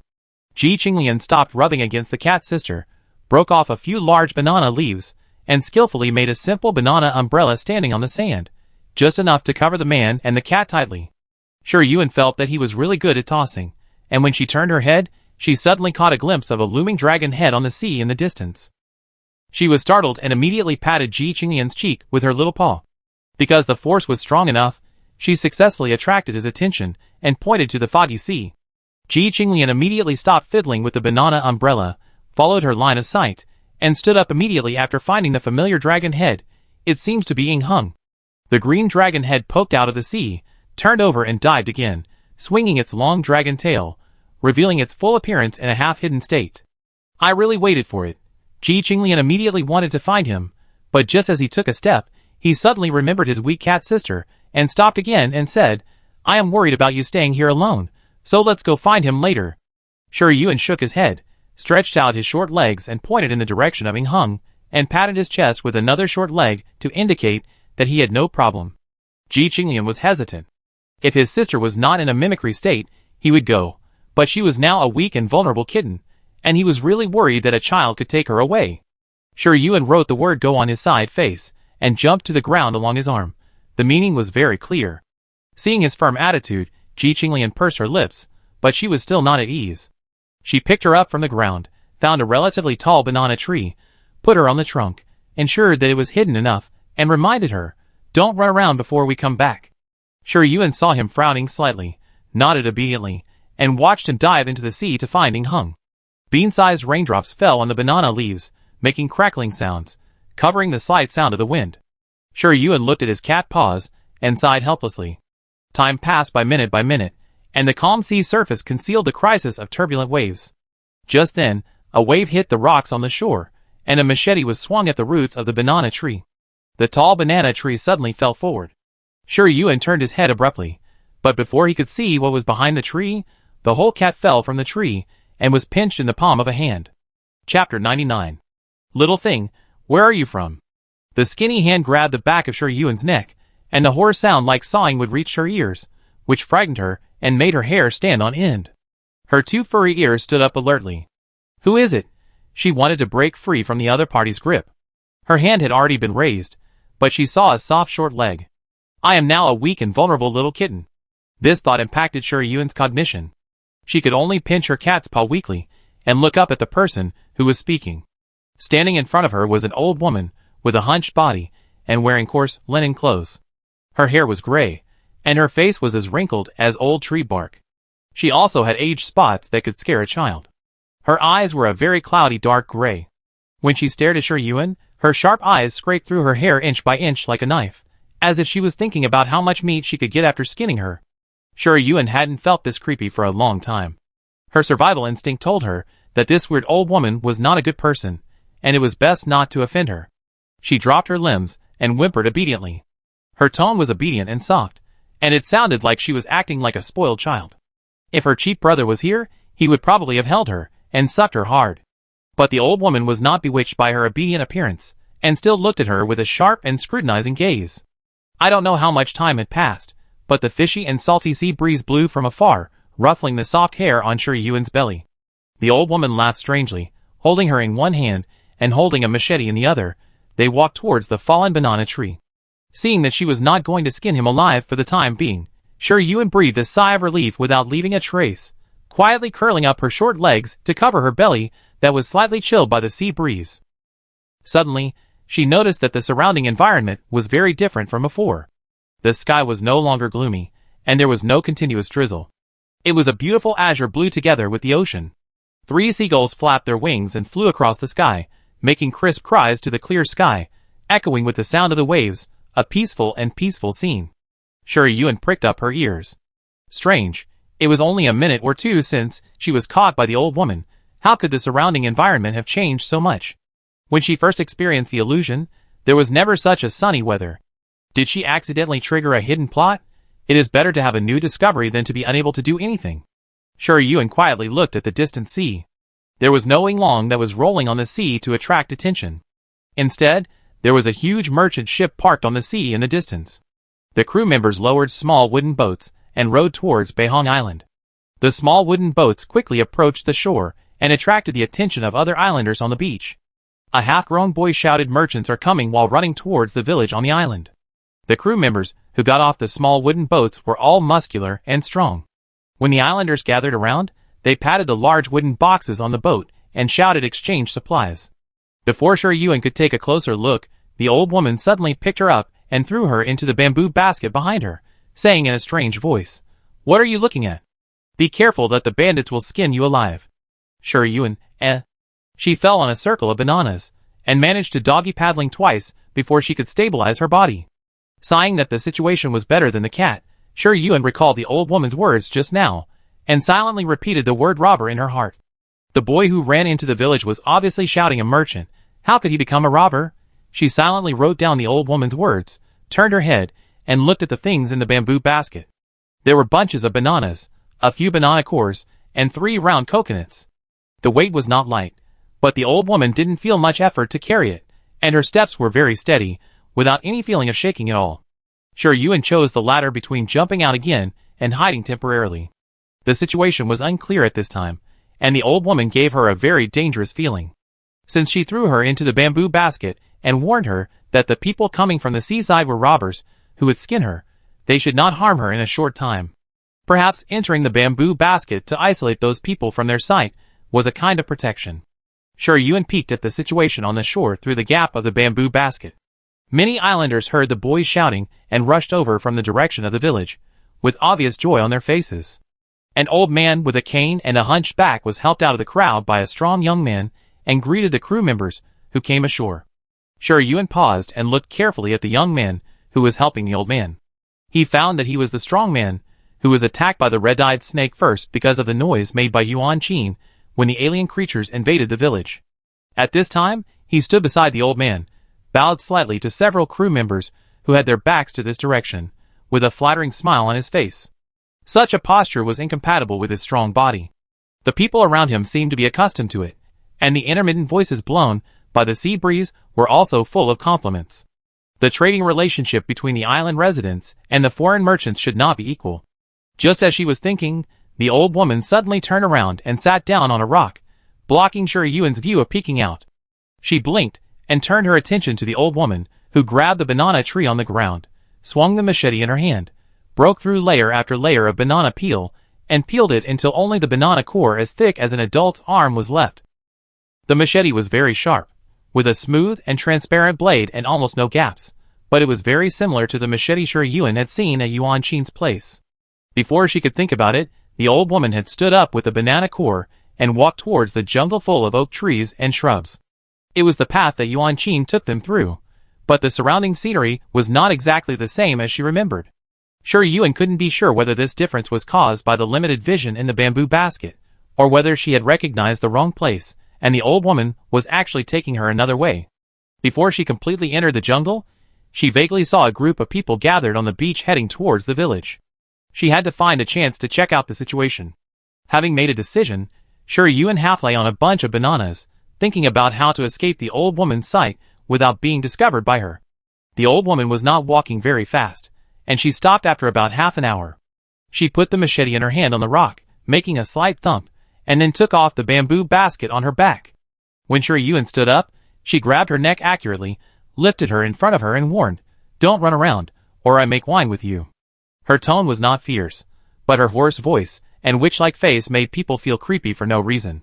Shi Yuan was a person who had seen the world, and was not scared by such a threat that she could feel directly.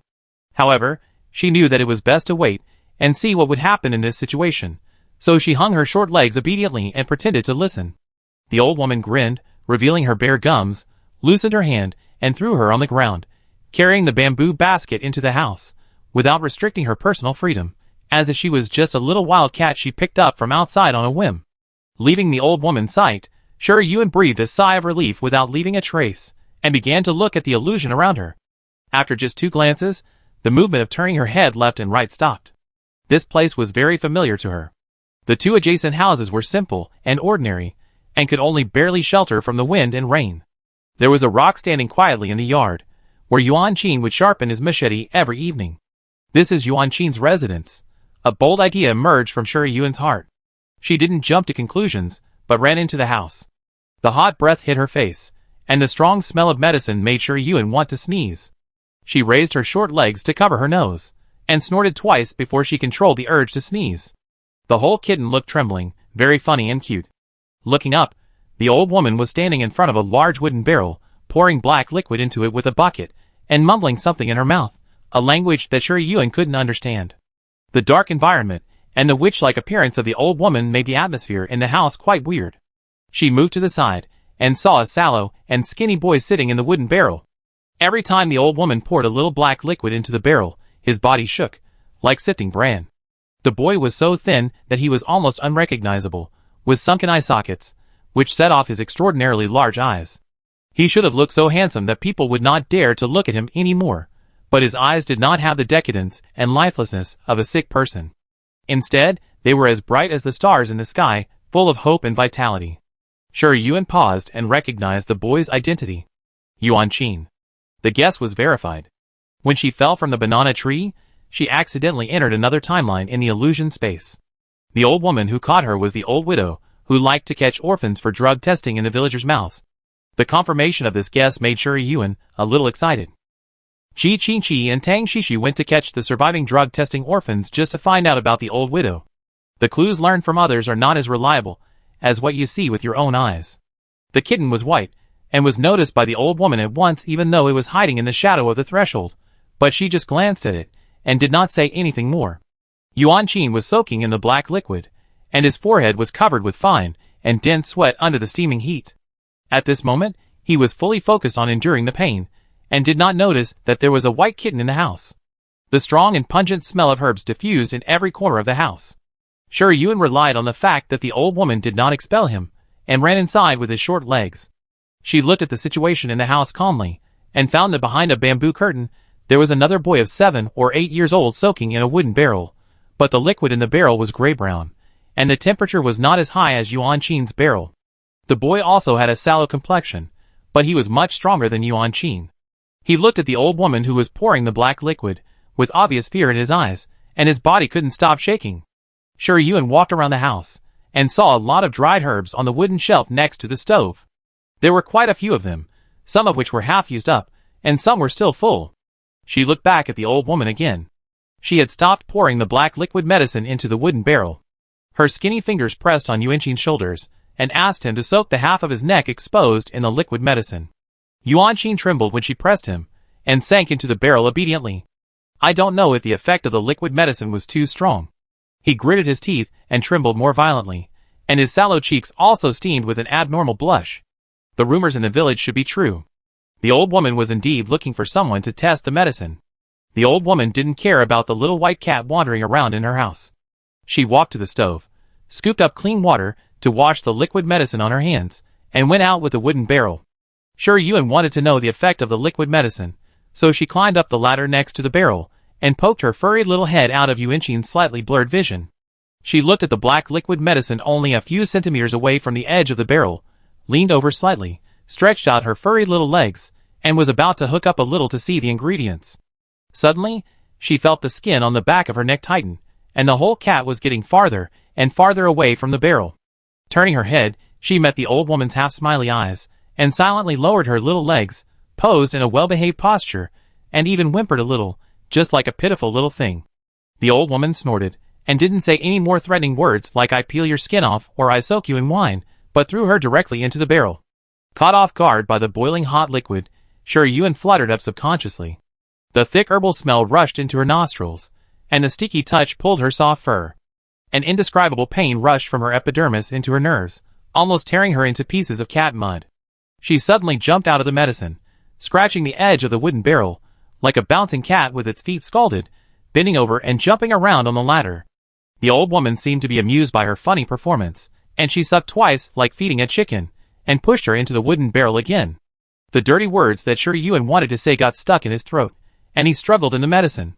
Yuan Qin, who was enduring, noticed the movement in the medicine barrel, and opened his eyes reluctantly, and saw a small black and white kitten struggling in the medicine. He was stunned for a moment, and after reacting, He endured the pain of his body being torn by the huge force, and took it out of the wooden barrel, and put it on the ladder next to him.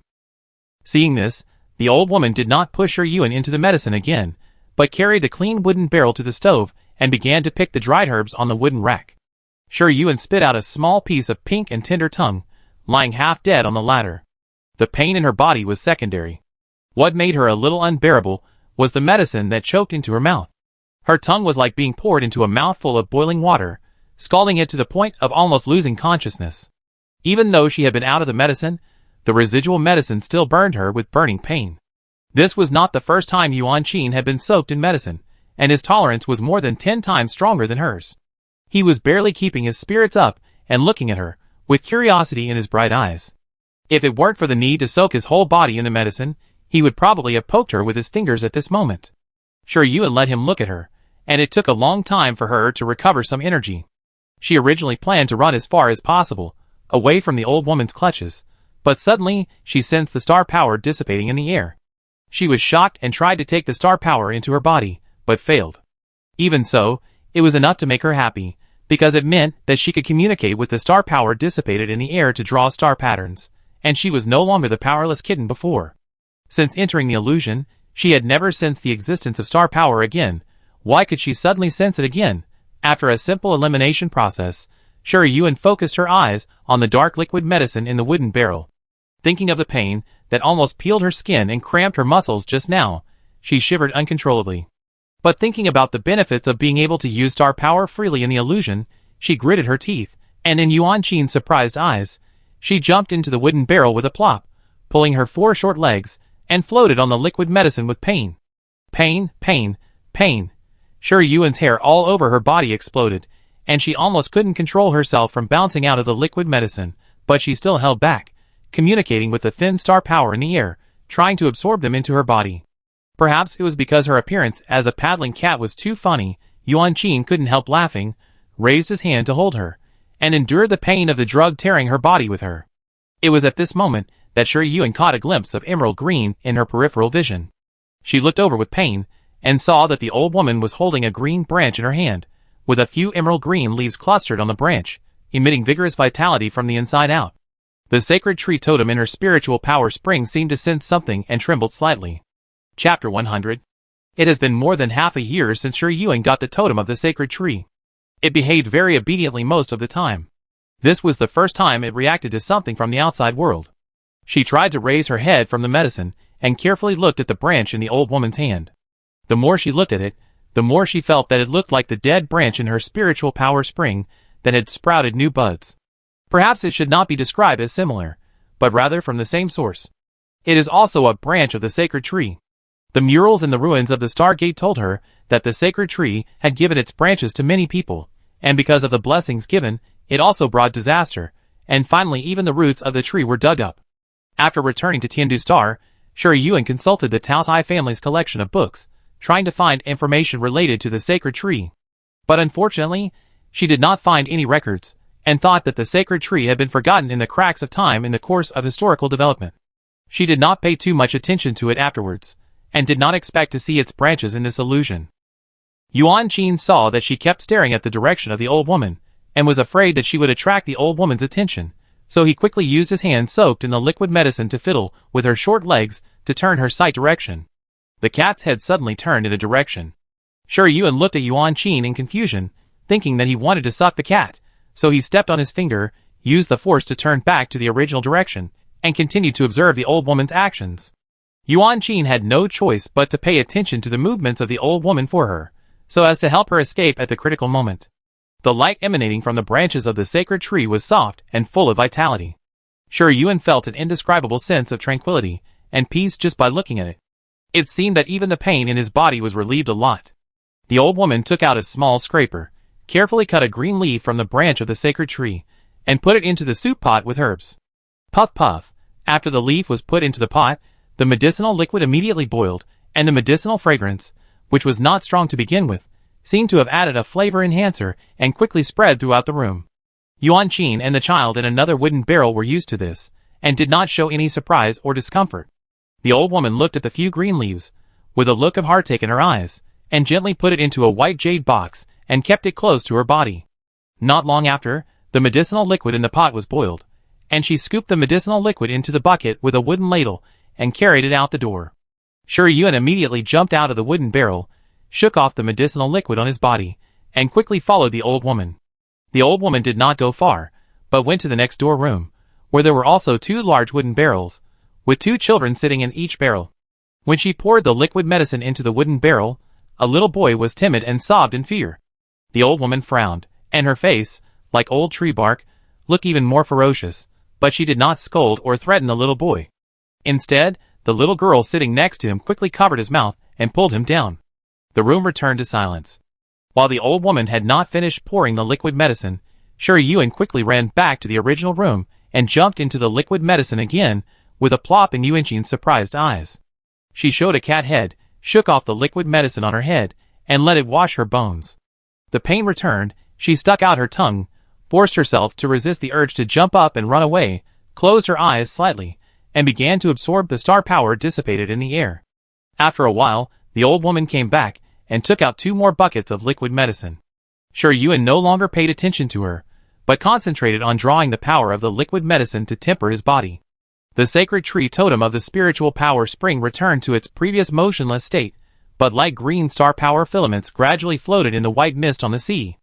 They seemed to be summoned by some kind of power, flying and circling to the island, where the dead branches of the sacred tree were located, and circling around the tender green leaves. With each circle, the green leaves grew a little bigger, and the star power filaments decreased slightly. The Taotai totem looked at it, rushed over domineeringly to grab a strand, and fed it to the kitten lying in the spiritual power cradle playing with the rose mark. The god tree totem was shocked by its shamelessness. The whole totem shook, as if it wanted to do something, but after looking at the boundless spiritual power spring, and the kitten, who always enjoyed the best treatment, it still suppressed the urge to fight with the Taotai totem. No, it can't offend the owner of the house. If it is driven out, where can it find such a spacious mansion? I'm afraid it will continue to live a life of sleeping outdoors. Sensing that the god tree totem has become quiet, the Taotai totem shook proudly. Unconsciously, the man and the cat soaked in the medicine for a full 3 hours. As time went by, the medicinal power of the medicine gradually weakened, the pain felt by the body became lighter, and the speed of absorbing star power became faster and faster. After soaking for a while, Yuan felt drowsy and felt the comfort of sleeping on a soft big bed at home. He didn't even know when he left the medicine. She rarely had such a relaxing time. When she woke up, the cat was lazily lying on its side in a bamboo basket with a layer of tender grass stems under it. After regaining consciousness, Yuan yawned, stood up, and looked left and right. The house was empty, with only her and the cat. Yuanqin and the others were nowhere to be found. However, the faint smell of medicine in the air and the furnishings in the house told her that she was still in the past timeline of the illusion.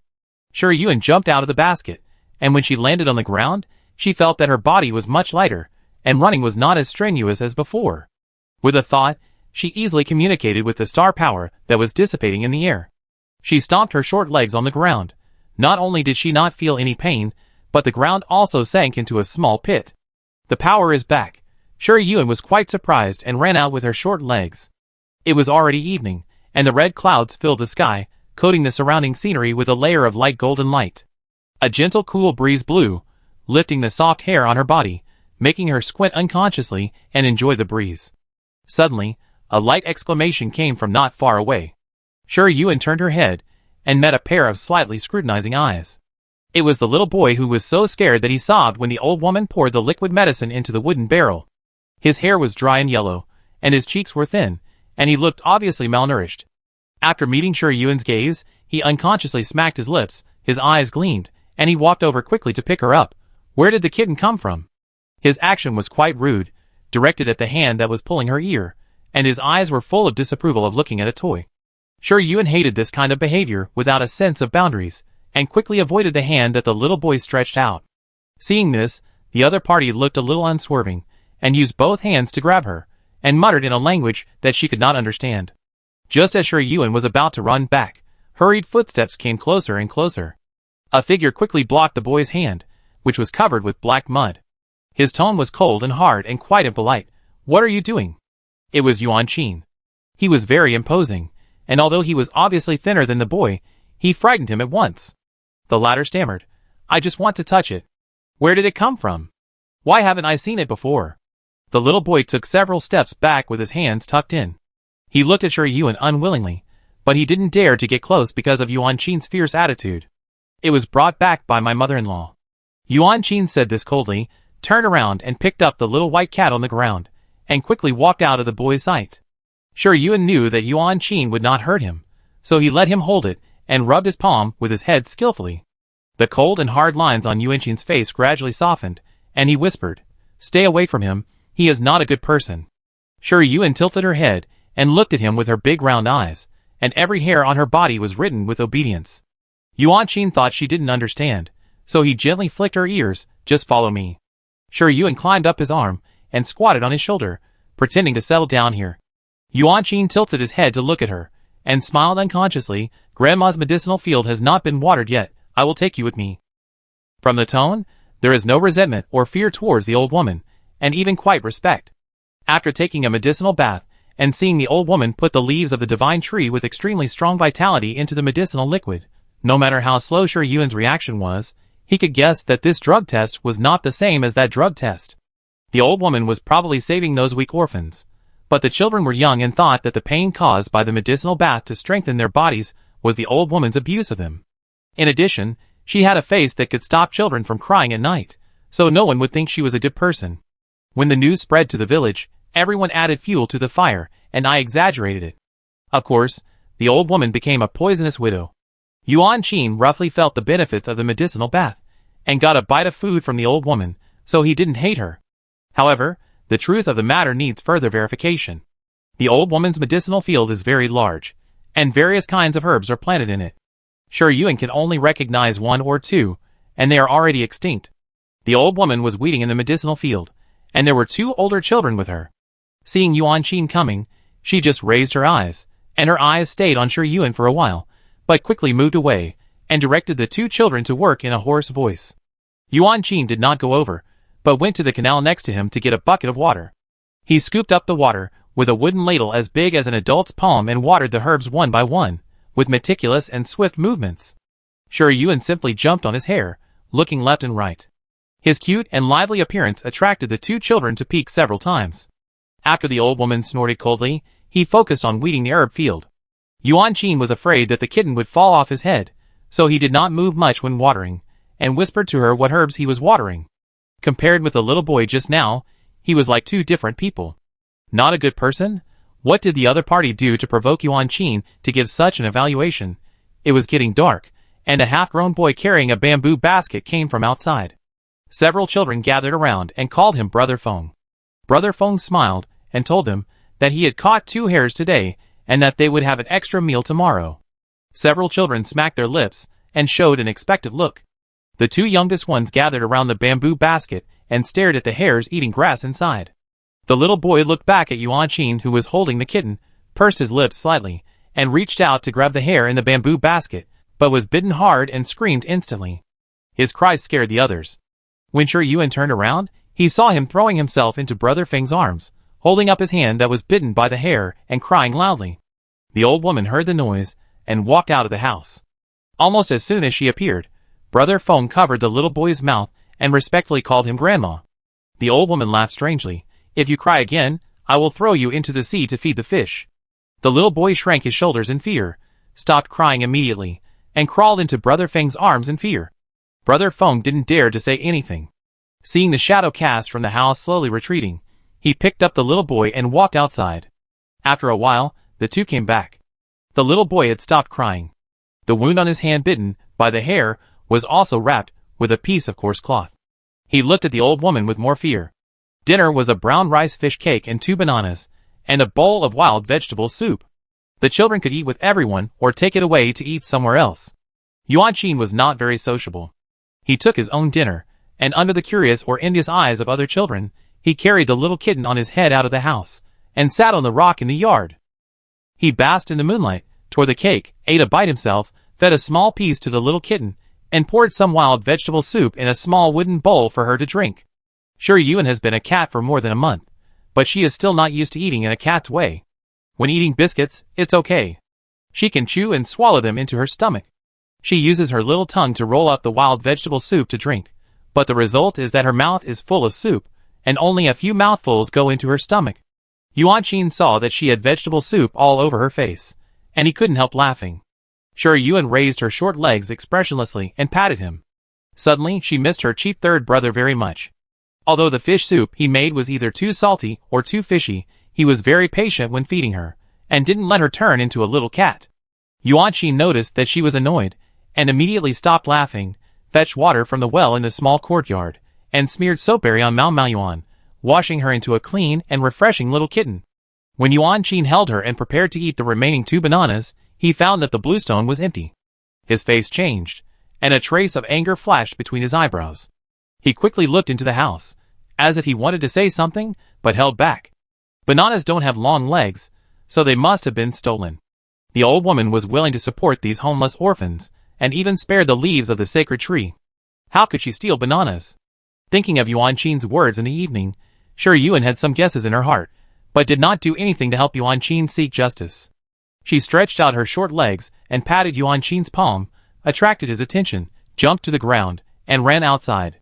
Yuan-Chin was stunned at first, but after reacting, he caught up with her and whispered, "Mao Mao, where are you going?" Shi-Yuan did not stop, and kept a speed that Yuan-Chin could catch up with, leading him to find a banana tree, and climbed up easily in his surprised eyes, and cut off a few ripe bananas with a wave of his claws, and carried them down the tree.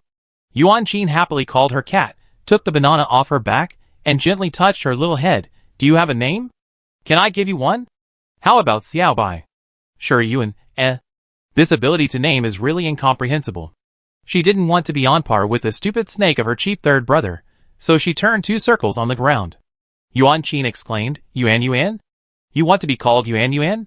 Shi-Yuan tilted her little head to prevent him from knowing that she could understand human language. Yuan-Chin couldn't stand her acting cute to him at all, so he immediately picked her up and called her Yuan Yuan Yuan Yuan. When the 2 came back, it was quiet everywhere. Everyone seemed to have gone to bed. No one cared about Yuan-Chin's whereabouts, and he didn't feel disappointed about it. He carried Shi-Yuan into the house. The children had indeed gone to bed. 6 people squeezed into a long wooden bed, leaving no more space.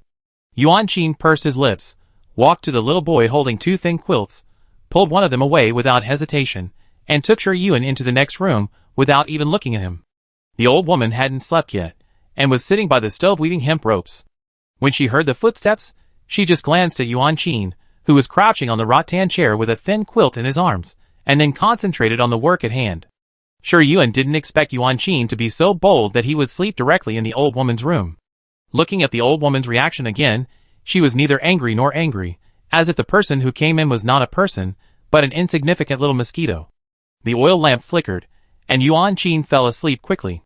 Shi-Yuan wondered if he would be dragged by the scruff of his neck and thrown into the sea to feed the fish if he slipped out at this time. While she was hesitating, the old woman blew out the oil lamp, and after a rustling sound, there was no movement. She went to bed. Shi-Yuan breathed a sigh of relief, quietly jumped off the rattan chair, and slipped out of the house. As soon as she went out, she heard light footsteps coming from the next room, and immediately hid in the shadows. A black shadow slowly approached, and judging from his height, it was Brother Feng. He stood in the yard for a while, and I don't know what he was doing, and soon went back to the house. After Shi-Yuan made sure that he was asleep, she quietly left the house, and looked at the place where he had just stopped, but found nothing. The 2 wild rabbits that Brother Feng caught were locked in a cage, chewing the grass non-stop. When they saw her running out with her short legs, they immediately stopped eating grass, and looked at her curiously with their black eyes open. When leaving the courtyard, Shi-Yuan suddenly realized something, stepped back a few steps, and saw 2 pieces of banana peels beside the rock in the courtyard that were not there when he and Yuan-Chin came back. Shi-Yuan came to the village with ease. The villagers obviously rested later. Every household had oil lamps on. A group of elderly people sat under a big tree at the entrance of the village and talked about the merchants who came today, with a little sadness between their eyebrows. She quietly leaned over and happened to hear a sentence. "The price of food has risen again, and the price of weapons has increased several times. Those profiteers are sure that we must buy their things, and they raise the price every time." Sure enough, the transaction between villagers and merchants is unequal. Another person sighed, "If this continues, we may not survive the next sea beast coming ashore." Hearing this, everyone was silent. A slightly younger person couldn't help but say, "Why don't we leave here? Why bother holding on if you can't hold on? The old man who had appeared on the beach during the day immediately scolded, "Leave. What can you leave with? Our ancestors have lived here for generations. This is our home. It's our roots. Besides," the old man stopped in time, and the unfinished words turned into a sigh, "we can't leave." The young man wanted to say something else, but was pulled by the elders around him, and finally shut up. However, there was still a look of displeasure between his eyebrows. It was obvious that he did not agree with the old man's words, and thought he was stubborn and old-fashioned. One person said anxiously, "We can't afford weapons, and we can't leave. Can we only stay on the island and wait to die? Those sea beasts are like dog noses. The camps we built on the mountain are no longer safe. There will be nowhere to hide next time." Another silence. The person who asked the question became even more anxious, and was about to say something else, when suddenly someone said quietly, "Isn't that old widow always tinkering with medicinal herbs? I think she can even save the dying cub. Maybe she has some way." Hearing this, Sure Yuan's heart skipped a beat. According to the news that Tang Shishu had inquired about, the old widow was hacked to death, and there was not a single piece of good meat on her body. She had been keeping the branches of the sacred tree close to her body, and the people who attacked her could not have failed to notice it. In the illusion more than 10 years later, the branches of the sacred tree seemed to have disappeared, and no one had ever mentioned it, and the villagers were also alive and well. A chilling guess emerged from Sure Yuan's heart. Killing people to rob treasures. The people who killed the old woman were not Yuan Qin, but the residents of the island. They exchanged the branches of the sacred tree for food and weapons, survived the sea beasts coming ashore, and lived for more than 10 years. But another doubt that followed made Sure Yuan frown again. Since these villagers could predict the approximate time when the sea beast would come ashore, why did they do almost no resistance in the last illusion, and even stayed in the village waiting to die? Tang Shishu would not conceal such important information. There must be other secrets hidden in it. Someone sneered, "What can an old widow from outside do?" No one responded to this, and the atmosphere gradually became awkward. Fortunately, someone else brought up other topics, and brought the slightly stiff atmosphere over. Next, everyone discussed how to exchange food and weapons from merchants. Not hearing more valuable information, Sure Yuan left the village entrance and strolled into the village for a few laps until every household turned off the lights, and then ran back to the old woman's residence. As the night deepened, insects kept chirping in the jungle, and occasionally the cry of seabirds came. Sure Yuan thought about the clues she had obtained so far, and walked slowly into the yard. Suddenly she stopped. There was a faint smell of blood in the yard. Sure Yuan became alert, and approached slowly in the shadows. She did not sense anyone in the yard. The few long breaths were still the same as before she left. No one was injured. She slowly moved towards the direction of the bloody smell, and saw the 2 rabbits that were still grazing vigorously before she left fell in the cage. There were bite marks on their necks. The blood stained the gray-black hair, and even the half-eaten grass was red. Sure Yuan was shocked. The rabbit cage was sealed, and could only be opened from the top. It could completely rule out the possibility that the animals in the jungle bit them to death. Looking at the tooth marks on their necks, they were very messy. Obviously, they were bitten more than once, and the amount of bleeding was not large. They were bitten on the neck and then sucked blood. Sure Yuan quietly entered the room where the children slept and observed their appearance. Their hands and nails were clean, there was no blood on their lips, and their clothes had not been changed. Didn't they do it? That left only 2 possibilities. She turned around and was about to leave the house, but was caught off guard by a pair of cloudy eyes. The old woman stood at the door, with blood still on her lips, staring at her sinisterly. Chapter 101. Unexpectedly, she was met with such a pair of eyes. Even though Sure Yuan had seen more bloody and terrifying scenes, she was frightened for a moment, and the soft hair on her body exploded uncontrollably. She cautiously took 2 steps back, glanced at the half-open window next to her, and quickly calculated the possibility of escape. Unexpectedly, the old woman did not come to catch her, but gave an ambiguous laugh and turned away. What does this mean? Sure Yuan felt confused. She looked back at the orphans who were still sleeping, and chased after them with her short legs. When she ran out of the door, time seemed to have a progress bar, and was quickly pulled forward by an invisible big hand. The moment the whole cat appeared outside the house, the field of vision was no longer the dark night, but a bright day. There was no old woman in the yard, only a few younger orphans, who were sitting on the rocks, struggling to rub the hemp rope. The little boy's hands were rubbed red, with faint bloodshot. He pursed his lips, looking extremely wronged. A girl looked reluctant and whispered, "I help you when I'm done rubbing." Her hands were also rubbed raw. Yuan Qin glanced at her, as if he wanted to say something, but in the end, he said nothing. The other children looked at each other, pretending that they saw nothing and knew nothing, and rubbed the hemp rope in their share.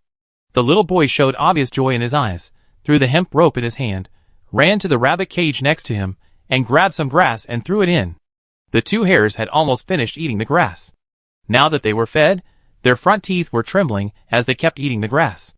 Yuen frowned slightly. Weren't the two rabbits bitten to death by the old woman? Were they caught later?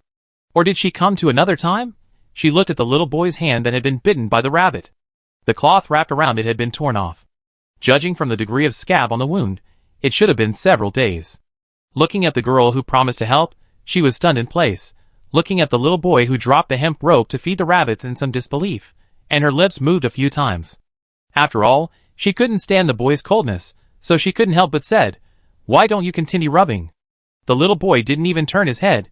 "Didn't you say you would help me? Just rub it." His tone was full of matter-of-factness. The girl's eyes turned red with anger. "I just said I would help you, but I didn't say I would help you finish it all." The little boy said indifferently, "If you don't want to rub it, then don't rub it. Anyway, if you don't rub it, you will be punished together, not just me." Let alone the girl. Yuen's fists hardened after hearing his righteous words. When she was about to go over and teach the little bastard a lesson, she suddenly saw the old woman standing outside the yard with a bamboo basket on her back and a machete in her hand. Yuen retracted her raised short legs, alert and a little puzzled. She just looked at that place, and there was obviously no one there. It was less than half a minute before and after. When did the old woman come back? She didn't even notice it at all. The old woman walked into the yard, and in the fearful eyes of several children, she walked towards the little boy who had finished feeding the grass and was poking the rabbit with a small wooden stick, grabbed his collar, picked him up, and threw him to the ground without mercy. Her expression did not change, and her eyes were still cloudy. The little boy was stunned by the throw, and when he came to his senses, he burst into tears. When he saw the expressionless old woman standing under the eaves, he swallowed his cries, like a goose with its neck strangled, revealing a look of fear. The old woman laughed strangely again, without scolding or punishing him, but picked him up and stuffed him into the rabbit cage. The fear in the little boy's eyes became even worse. The rabbit that he had just poked with a wooden stick spit out the uneaten grass in its mouth and bit him several times through the coarse cloth. Blood seeped out of his clothes, and the little boy could no longer hold back, and opened his mouth and cried loudly.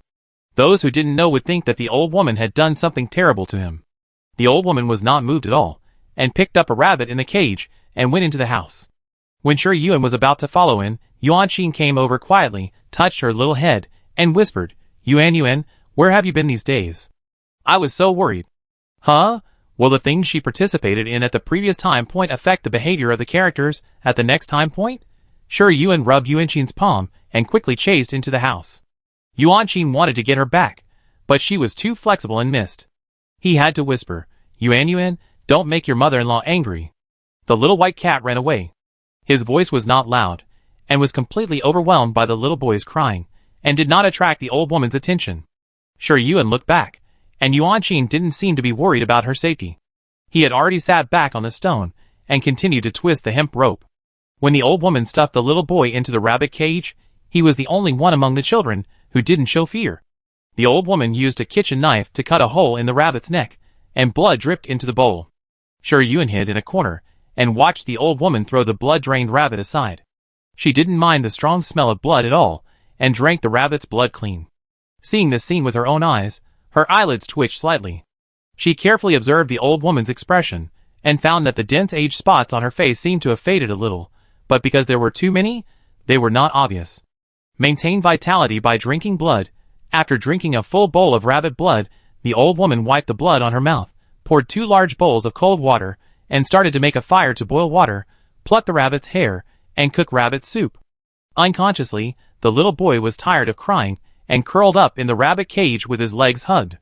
When it was time for lunch, the old woman did not let him out, and the other children pretended not to know that he was locked in the rabbit cage.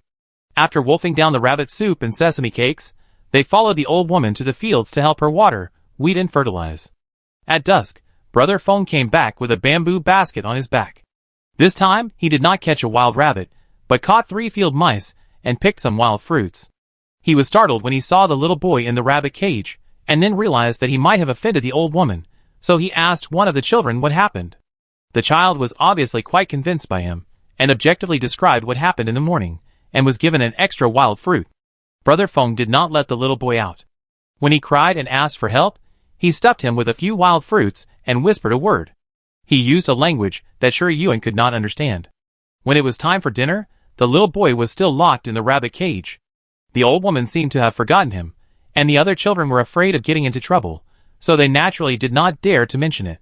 Shi Yuan was a little curious about how the situation would develop, so he was very quiet and acted like a well-behaved cat, watching the changes.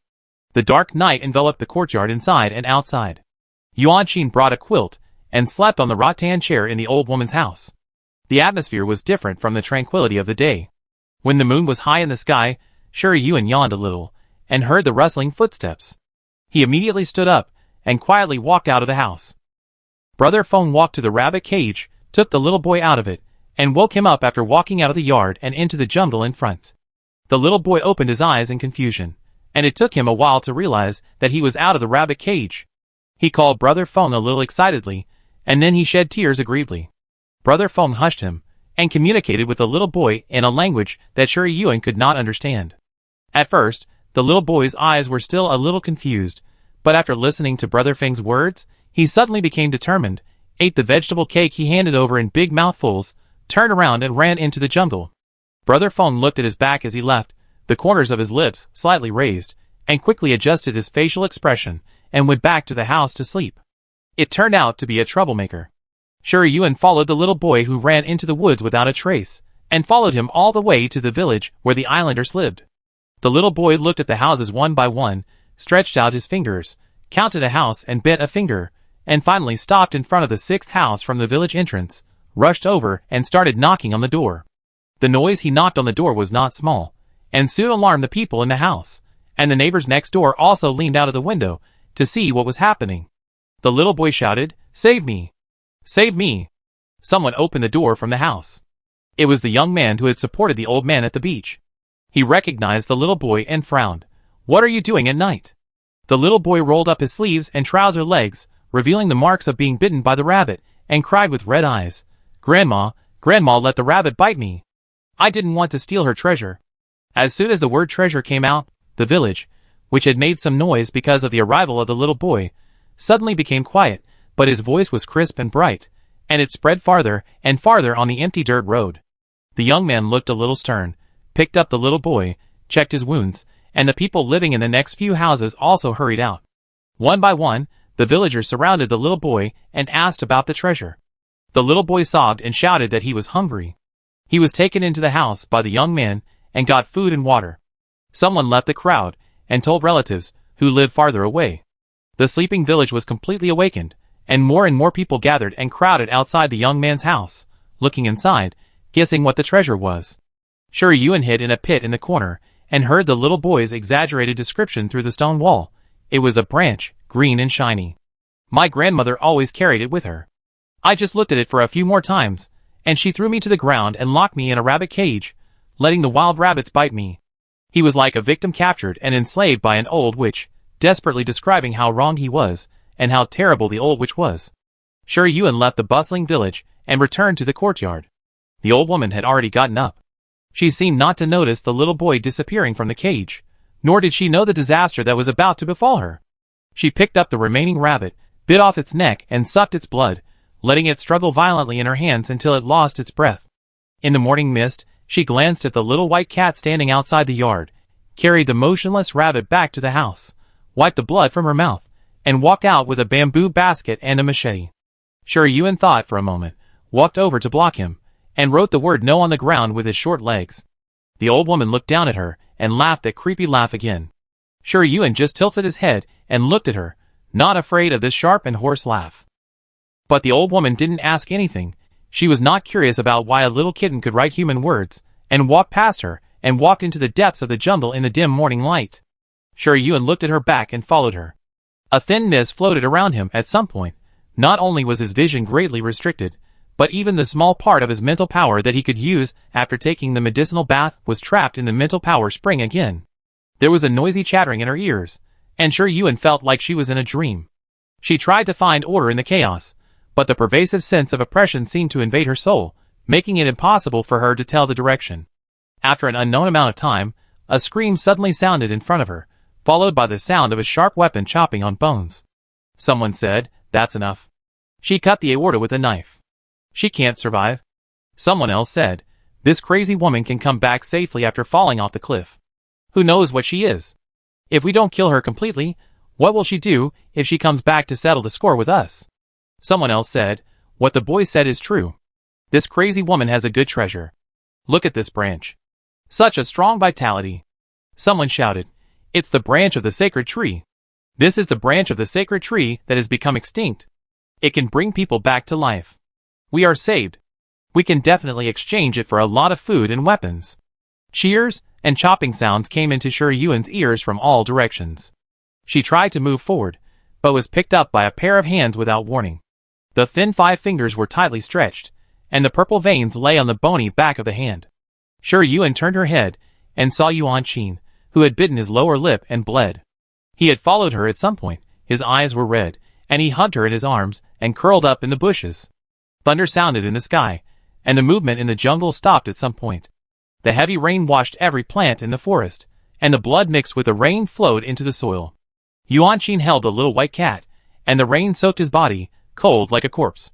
When Brother Huey's shout came from outside the jungle, he came to his senses as if waking up from a dream, stood up stiffly from the bushes, walked into the depths of the jungle, and picked up the bloody machete. Brother Feng came over and saw Yuan Qin standing in a pool of blood, and exclaimed, "Yuan Qin, what did you do?" Yuan Qin said nothing, and rushed towards Brother Feng with the machete, but he was too small and too weak. Not only did he fail to attack, but he was also snatched from the machete, and his neck was cut off. The situation happened too suddenly, so suddenly that Shi Yuan had no time to stop it. Yuan Qin fell to the ground with his eyes wide open, time froze, and then turned the gears of retreating a moment later. Shi Yuan opened his eyes again, and saw the gloomy sky, the boundless sea, and the boy's head sticking out from under the sea. His eyes were clear and alert, and he was naturally wary of strangers. Chi rubbed his temples. Although he hadn't figured out what happened, he had already picked up his sister, the cat, skillfully, and took the initiative to ask Yuan Qin where this place was, and told him that he had encountered a shipwreck and was taken home by him. Shi Yuan recalled his experience in the past timeline, carefully pondering every detail in it, and by the way, checking whether he could still use the star power. Fortunately, only the plot of the illusion was reset. She could still sense the star power in the air and use it, and her mental power could cover a radius of about 3 meters. She quietly hooked up her short legs, drew a communication star pattern, and shot it at Ji Qi. Ji Qi was treated like this by GCU many times, and he immediately found the communication star pattern flying over. Although he was a little surprised that his sister could use the star power, he did not show any surprise, and took the initiative to raise his hand to catch it. The communication star pattern sank into his skin, and a familiar voice sounded in his ears.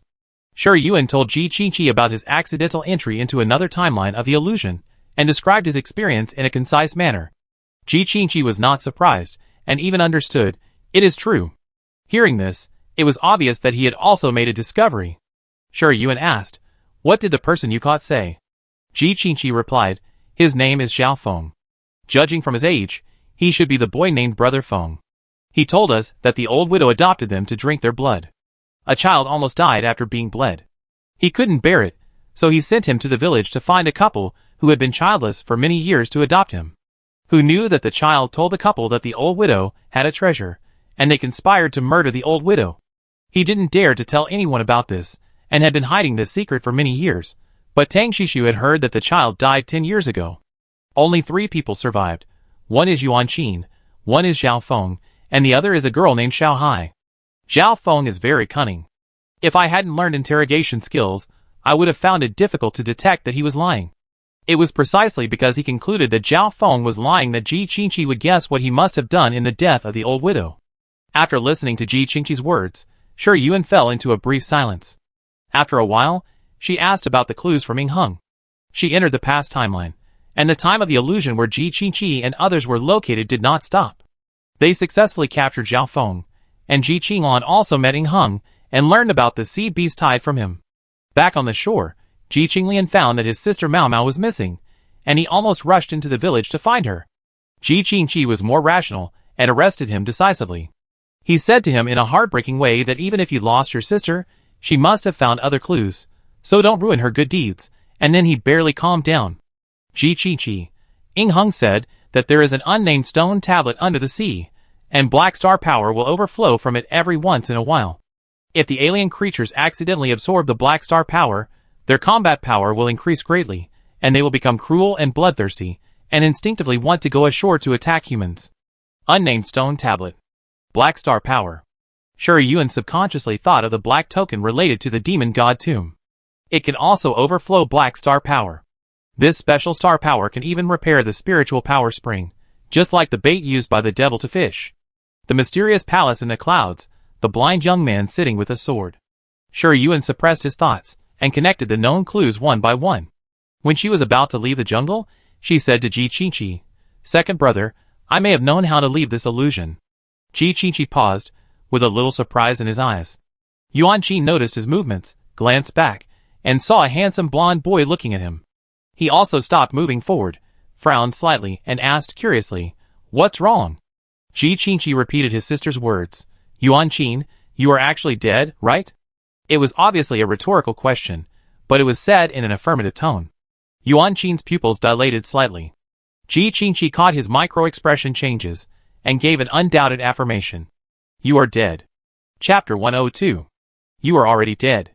These 5 short words echoed in the jungle, accompanied by the cry of a seabird, sounding cold and strange. Raindrops fell from the gloomy sky, and the cold sea breeze blew them all over Yuan-chin. He stood in the misty rain curtain, turning his eyes from time to time, staring at Ji-chi-chi, who was only 2 meters away from him. He froze in place, as if a person whose dream was punctured found himself in a fantasy world of nothingness. Ji-chi-chi was not afraid of his gaze, and said clearly word by word, "You are already dead. This is an illusion you created. No matter how many times you come here, you can't kill the people in the town, and you can't avenge your mother-in-law." Yuan-chin's eyes became more and more indifferent. When he heard the words "avenge my mother-in-law," his eyes suddenly became fierce, and his hands hanging by his side clenched into fists, and blue veins appeared on them. Ji-chi-chi thought to himself, as expected, and continued according to what Mao Mao said. In the first illusion, the villagers did not flee to the mountains, not because they had something to rely on, but because they existed because of your imagination. You imagined that you went to the village when the sea beasts came ashore, and killed them with the help of the ferocious sea beasts, but you thought that you were weak and might not be able to achieve your wish even if you tried your best. You might even die under the sharp teeth of the sea beasts, so the illusion was reset. In the second illusion, we should have experienced your second revenge fantasy, but Yuan accidentally entered the past timeline and experienced what happened that year, and discovered the truth about the death of her mother-in-law. What she saw should be what you saw back then. You knew that Zhao Feng was the one who pushed your mother-in-law to death. You wanted to take revenge on him, but you didn't succeed. Instead, you died at his hands. Ji-chi-chi looked at Yuan-chin's face, which gradually regained its calmness. He was quite surprised by his change of attitude, but he still added, "Maybe what I said is not necessarily correct, but you have indeed trapped yourself in the illusion, experiencing hatred and death again and again." Sure, Yuan looked at Yuan-chin's profile wet by the rain.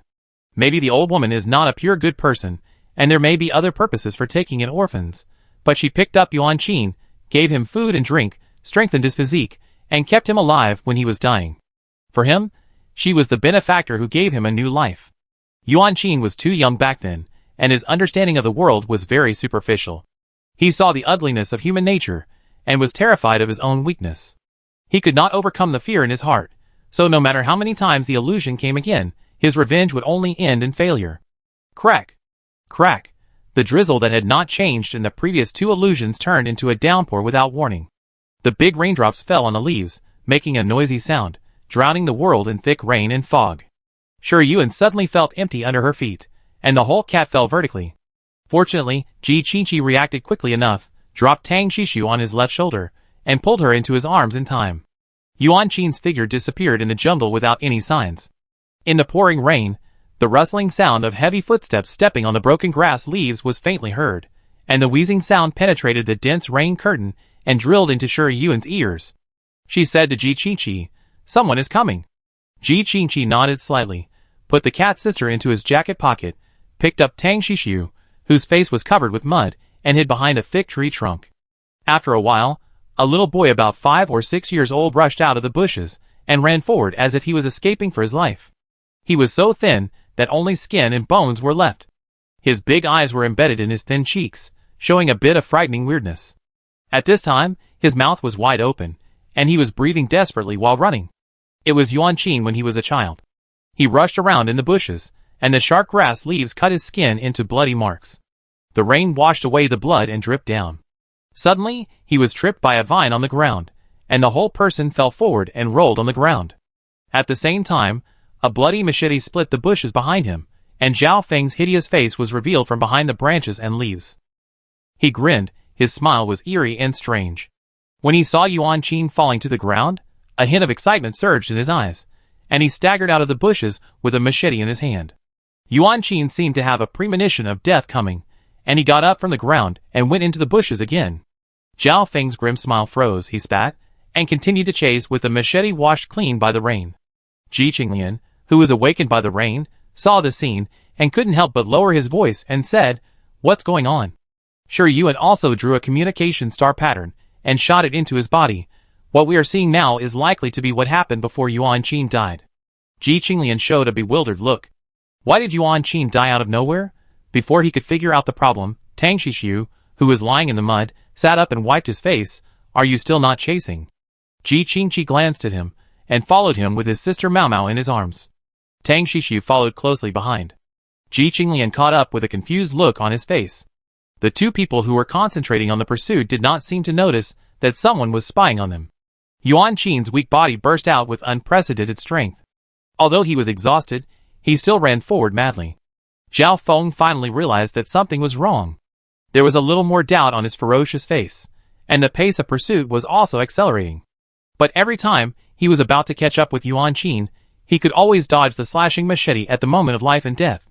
The sharp blade cut through his rough clothes, and the sharp tip of the knife even drew long blood marks on his back, but he seemed to feel no blood loss and no pain.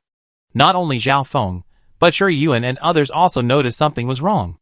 Yuan Qin's physical condition made it impossible for him to maintain such high-intensity exercise. Even if his will to survive pushed him beyond his physical limit, the blood loss and exhaustion were enough for Zhao Feng to catch up with him. Shi Yuan thought about how the old woman had cut leaves from the sacred tree to boil the medicine, and then let Yuan Qin and others soak in the medicine. Could it be because of the power of the sacred tree? Suddenly, Ji Qingqi remembered something and hurriedly said, "There is a sea cliff ahead." He had explored the general situation of Beihong Island and remembered the terrain of the island.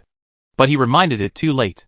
Yuan Qin, who was running for his life, rushed out of the dense weeds and rushed into the sea with scars all over his body. Seeing this scene, Zhao Feng reacted very quickly and grabbed the thorns full of sharp thorns, barely stopping where he was. He was still in shock as he watched Yuan Qin, who was flopping around twice outside the seashore and falling down with a face full of fear. Just at this moment, a strong force hit his back, and his body, which had not yet completely stabilized, suddenly fell forward. The machete in his hand fell to the ground, and Zhao Feng fell out of the seashore headfirst. In his peripheral vision, a white kitten stepped on him and jumped up, rushing towards Yuan Qin. Suddenly, a wave of waves rose up, sweeping them into the vast and boundless sea. Ji Qingqi grabbed Ji Qinglian, who was about to jump out, and said unhappily, "Don't bother. Yuan can use star power. Nothing will happen." Tang Shishu didn't expect Ji Qinglian to jump out so decisively. Now, watching her and Yuan Qin disappear in the waves together, he couldn't help but say, "What should we do now?" He and Ji Qinglian woke up halfway, and didn't know what happened before. Until now, they are still very confused about why a battle royale suddenly took place. Ji Qingqi simply recounted the incident.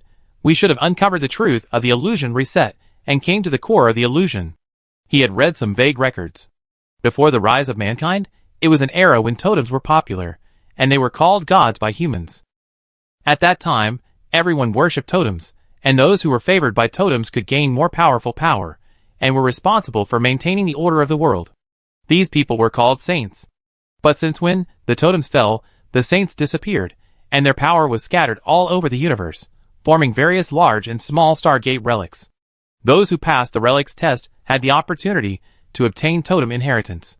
Whether it was the totem family of the Yongyao Empire, or the holy totem family of the Winston Empire, the founders all obtained the top totem inheritance.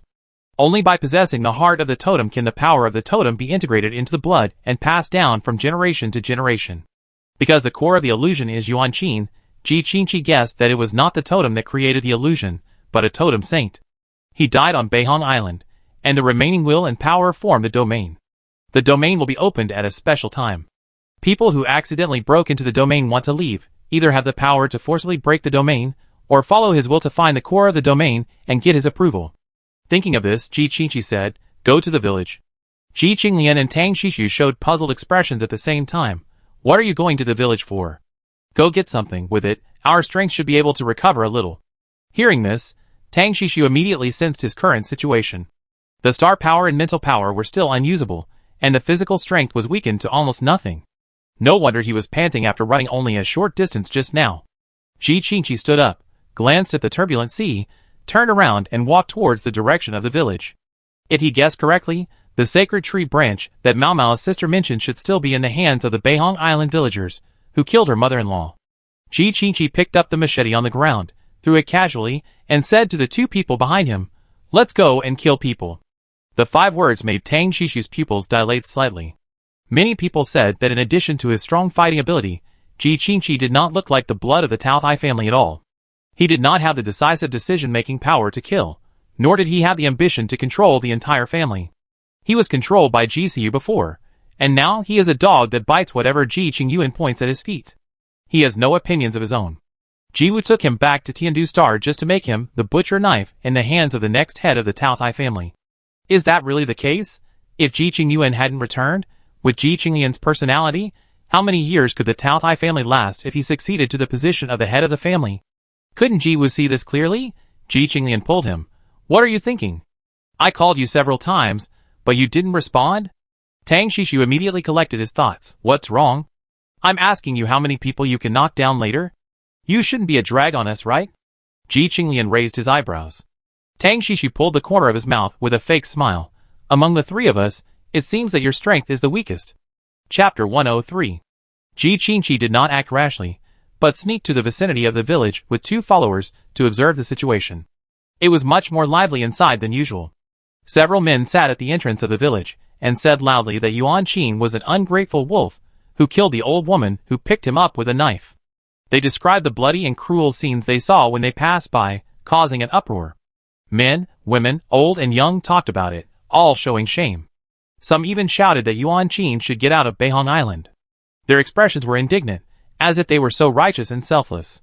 Ji Qinglian, who watched this scene, couldn't help but say, how can they have the face to blame others? Not only did they kill people and rob treasures, they also threw dirty water on a 5 or 6-year-old child, as if they had seen him kill the old woman with their own eyes. Tang Shishu glanced at him. For people to blame others for their own interests, what is the point of blaming others? It is normal to frame and confuse right and wrong. This kid is too naive. Ji Qingqi didn't react to this. His attention was mainly focused on the group of people coming from outside the village. The young man in the lead was the one who appeared on the beach before. He didn't join the group of people talking at the entrance of the village, and was indifferent to those indignant words. He was walking hurriedly towards the village. The 4 people behind the young man were all shirtless, and the muddy trouser legs were faintly visible with not very obvious blood stains. Only he was dressed neatly, just wet by the rain. Ji Qingqi looked down, and saw that the position of his pocket was slightly bulging, revealing a little white. It was a jade box. The thing was indeed on him. After determining the location of the sacred tree branch, the next thing will be easy. Tang Shishu always pays attention to Ji Qingqi's reaction. Seeing him staring at the group of people, he looked carefully and soon saw the clues. He asked tentatively, they should be the ones who attacked the old widow. What should we do next? He handed the decision-making power to Ji Qingqi, wanting to know how he would arrange it. After many illusion resets, the power of the 3 people has been weakened to almost nothing. If they confront these villagers head-on, they will most likely be in trouble. It is definitely not possible to rush into the village and rob directly. Ji Qingqi glanced at him and told him his plan. Create chaos first, then use the alienation strategy. Tang Shishu raised his eyebrows slightly. What do you mean? Ji Qingqi winked at Ji Qinglan, who understood, took the machete from him, and went around the village from the side. Seeing them playing dumb, Tang Shishu became more and more curious about how he was going to create chaos, but he couldn't ask directly, so he had to wait patiently under the continuous raindrops. After a while, a scream came from the village, and someone shouted in fear, "Help! Help! Lao Wu is dead." The people who were still gathered at the entrance of the village stood up immediately after hearing the shout and ran quickly towards the village. The crowd gathered and saw a middle-aged man lying in a pool of blood in the empty narrow road. His body was chopped again and again, his limbs were twisted in a very strange posture, his head tilted to one side, and only a thin layer of skin on the back of his neck was connected to his body. The death was quite horrible, but strangely similar to the death of the old woman. The timid people saw this scene, some screamed, some collapsed to the ground, and some covered their mouths and ran to the side to vomit violently, and the rest were pale, with a trace of fear in their eyes. Tang Shishu listened to the screams, and quickly guessed what method the two Taotai used to create chaos.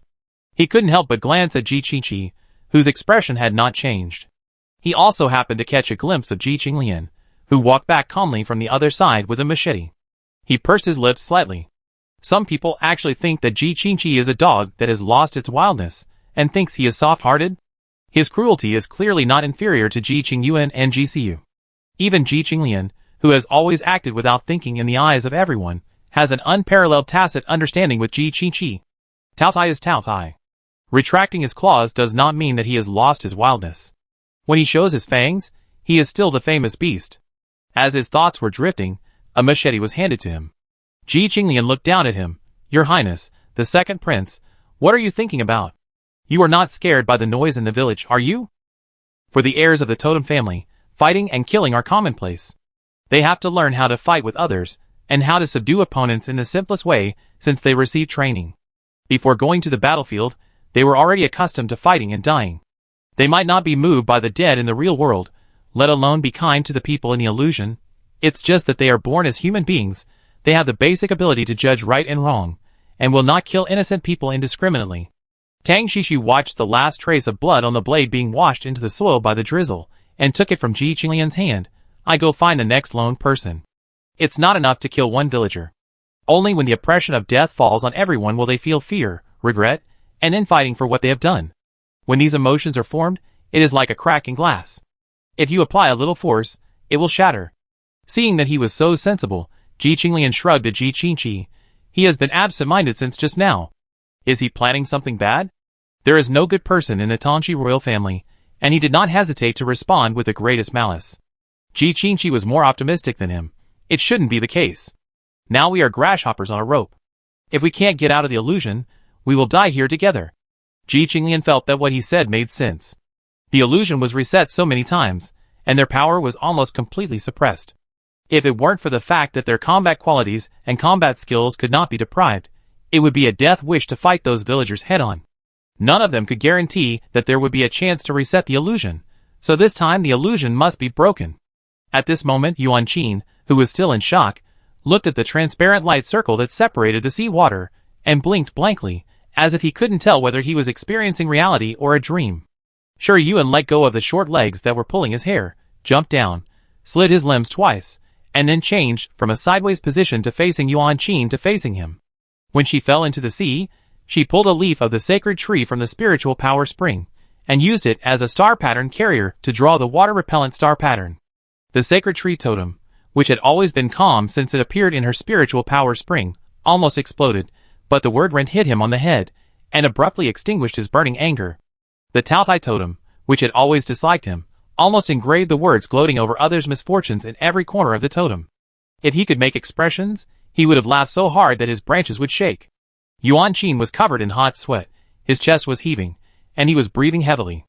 When he saw the little white cat suddenly appear in front of him, his eyes widened a little, but he didn't have the strength to speak. He could only stare at it, and barely sort out the chaotic thoughts in his mind. Sure Yuan wanted to see how he would react later, so he didn't use the communication star pattern to talk to him, but continued to act as a well-behaved little cat. The man and the cat just looked at each other, and no one spoke. The transparent light circle formed by the blue water star pattern was pushed forward by the surging waves under the sea, and was carried to deeper waters by the undercurrent. Zhao Feng, who fell into the sea with him, had long disappeared. I don't know how long it took. Yuan Qin opened his mouth, but before he could say anything, he fainted from exhaustion. Sure Yuan never expected that he didn't faint when he fell, but was unconscious after recovering. He was stunned for a while, and leaned in front of him to sniff his breath. His breathing was slow, but his heart was beating fast. He should not die in a short time. If Yuan Qin was chased by Zhao Feng and fell into the sea, it was not an illusion woven to confuse their vision. He should have been buried in the seabed in the turbulent waves, and his body would either be torn apart by the waves or eaten by sea fish. And his coma at this time was no different from becoming a corpse. Shi Yuan looked at the dark seabed, and occasionally there were schools of fish flying by. Some fish would be curious about this transparent light circle drifting on the seabed, and come over to carefully test it, but after sensing the fierce and gluttonous breath released by the palm-sized kitten, they instantly rushed hundreds of meters away. The light circle continued to drift forward, and when Shi Yuan was a little drowsy, a dull dark light finally appeared in her vision. The dark light formed a wave-like light layer under the refraction of the ocean current, with a mysterious and hazy beauty. Shi Yuan moved her furry ears, and the whole cat stood up, looking carefully at the thing emitting the dark light. It was a stone tablet more than 3 meters high. Because the distance was too far, only a vague outline could be seen. There happened to be a deep-sea undercurrent pushing from behind, sending the man and the cat in the light circle to the front of the stone tablet. The stone tablet stood on a huge turtle sculpture. It was not correct to say it was a turtle. It had a dragon head, a turtle body, and a snake tail. It was clearly a Xuanwu beast.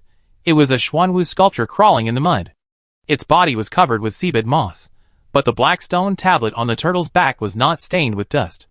Instead, a glimmer of light passed from time to time, and the surface was as smooth as porcelain. Although she had guessed it long ago, when the waves really brought her and Yuan Qin to this nameless stone tablet, Shi Yuan was still unable to suppress her surprise. Just as she was thinking about what role this nameless stone tablet played in the illusion, a ray of black star power emerged from it without warning, circling the transparent light circle, but without any intention of intrusion. Shi Yuan saw this. His eyes flickered slightly.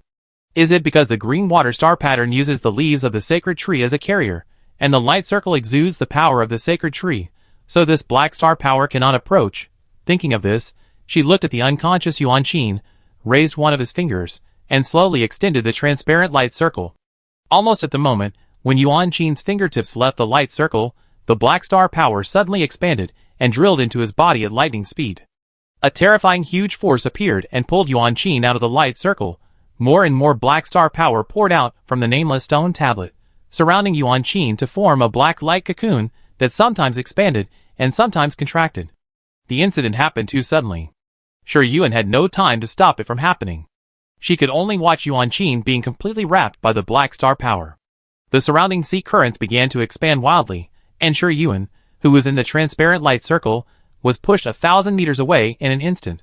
When her vision disappeared, she barely saw a slender figure emerging from the black light cocoon.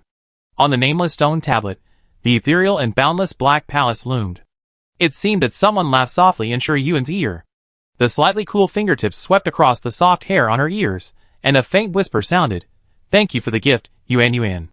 Shi Yuan's pupils dilated, and an incredible guess surged in her heart, but before she could think about it, the expanding waves had completely pushed her away. The darkness disappeared, and the light reappeared. Chapter 104. The faint laughter faded away, and the scene in Shi Yuan's vision was like a mirror hit by a stone, shattered inch by inch. The darkness disappeared, and the light engulfed her, and there was a dazzling scene in front of her. The heavy body gradually became light, and Shi Yuan turned back into a human form, like a wisp of endless ghost, floating on the wide blue sea. The sound of seabirds singing and the sound of waves hitting each other intertwined, full of freedom and ease. Shi Yuan looked around and saw the outline of the island from top to bottom. It was Beihong Island. The vegetation on the island was more dense than she remembered. At first glance, there was no village, and there was no path leading to the island. It seemed to be a deserted island that had not yet been opened up. She frowned slightly. Did the illusion reset again? Did she go to another timeline?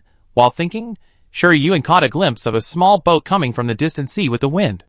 The boat gradually approached, and a hunched woman walked out of the cabin. She covered half of her face with a scarf, staring at the front with turbid and weird eyes, and the skin exposed on her forehead was full of wrinkles. It was the old woman who adopted Yuan Qin. The old woman held the scarf blown up by the sea breeze with her hands, stood on the deck and looked in the direction of Beihong Island. After a while, the boat accelerated and soon arrived at the shore. The sail was lowered, and a seabird landed on the mast, tilting its head to comb its feathers, peaceful and comfortable. The old woman dropped the heavy anchor and went to the island. Yuan found that she didn't notice his presence, so he simply followed her. She was a little curious about what the old woman was going to do. From the current situation, the role she played in the illusion was not just Yuan Qin's adopter. Yuan couldn't help but wonder, who was the figure in the black light cocoon? Was it Yuan Qin who survived by accepting the black star power, or another will that invaded Yuan Qin's body? What did his last sentence mean? Obviously, she couldn't guess it by guessing, so she could only continue to follow the illusion. The old woman's mobility did not match her appearance. She walked around the island for most of the day without feeling tired. There was no one on the island.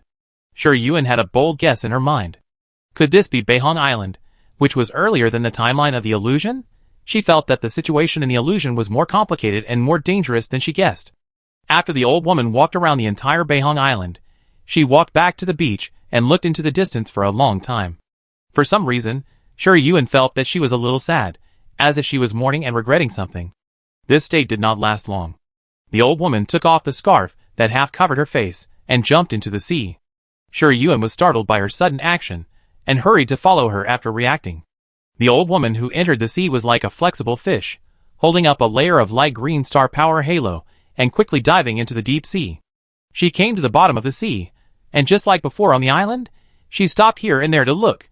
Was she looking for the nameless stone tablet under the sea? Did she know the existence of the nameless stone tablet? Yuan followed the old woman floating around on the seabed with full of doubts. Finally, the other party stopped in front of a muddy seabed plain.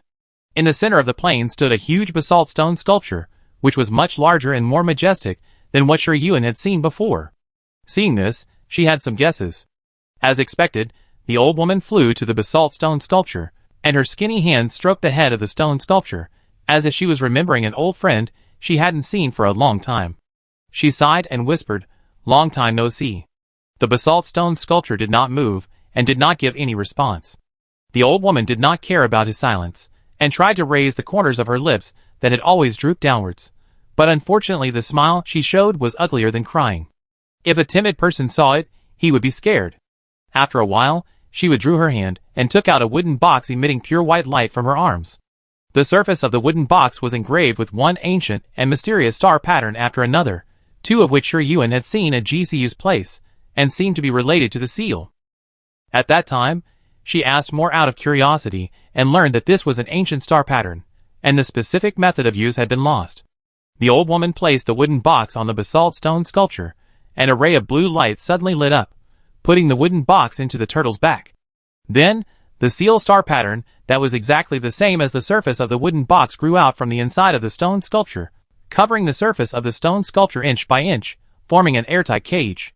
The old woman touched the head of the basalt stone sculpture again, turned around and swam back to Beihang Island. She built 2 small houses on Beihang Island and lived there, living a life of working from sunrise to sunset.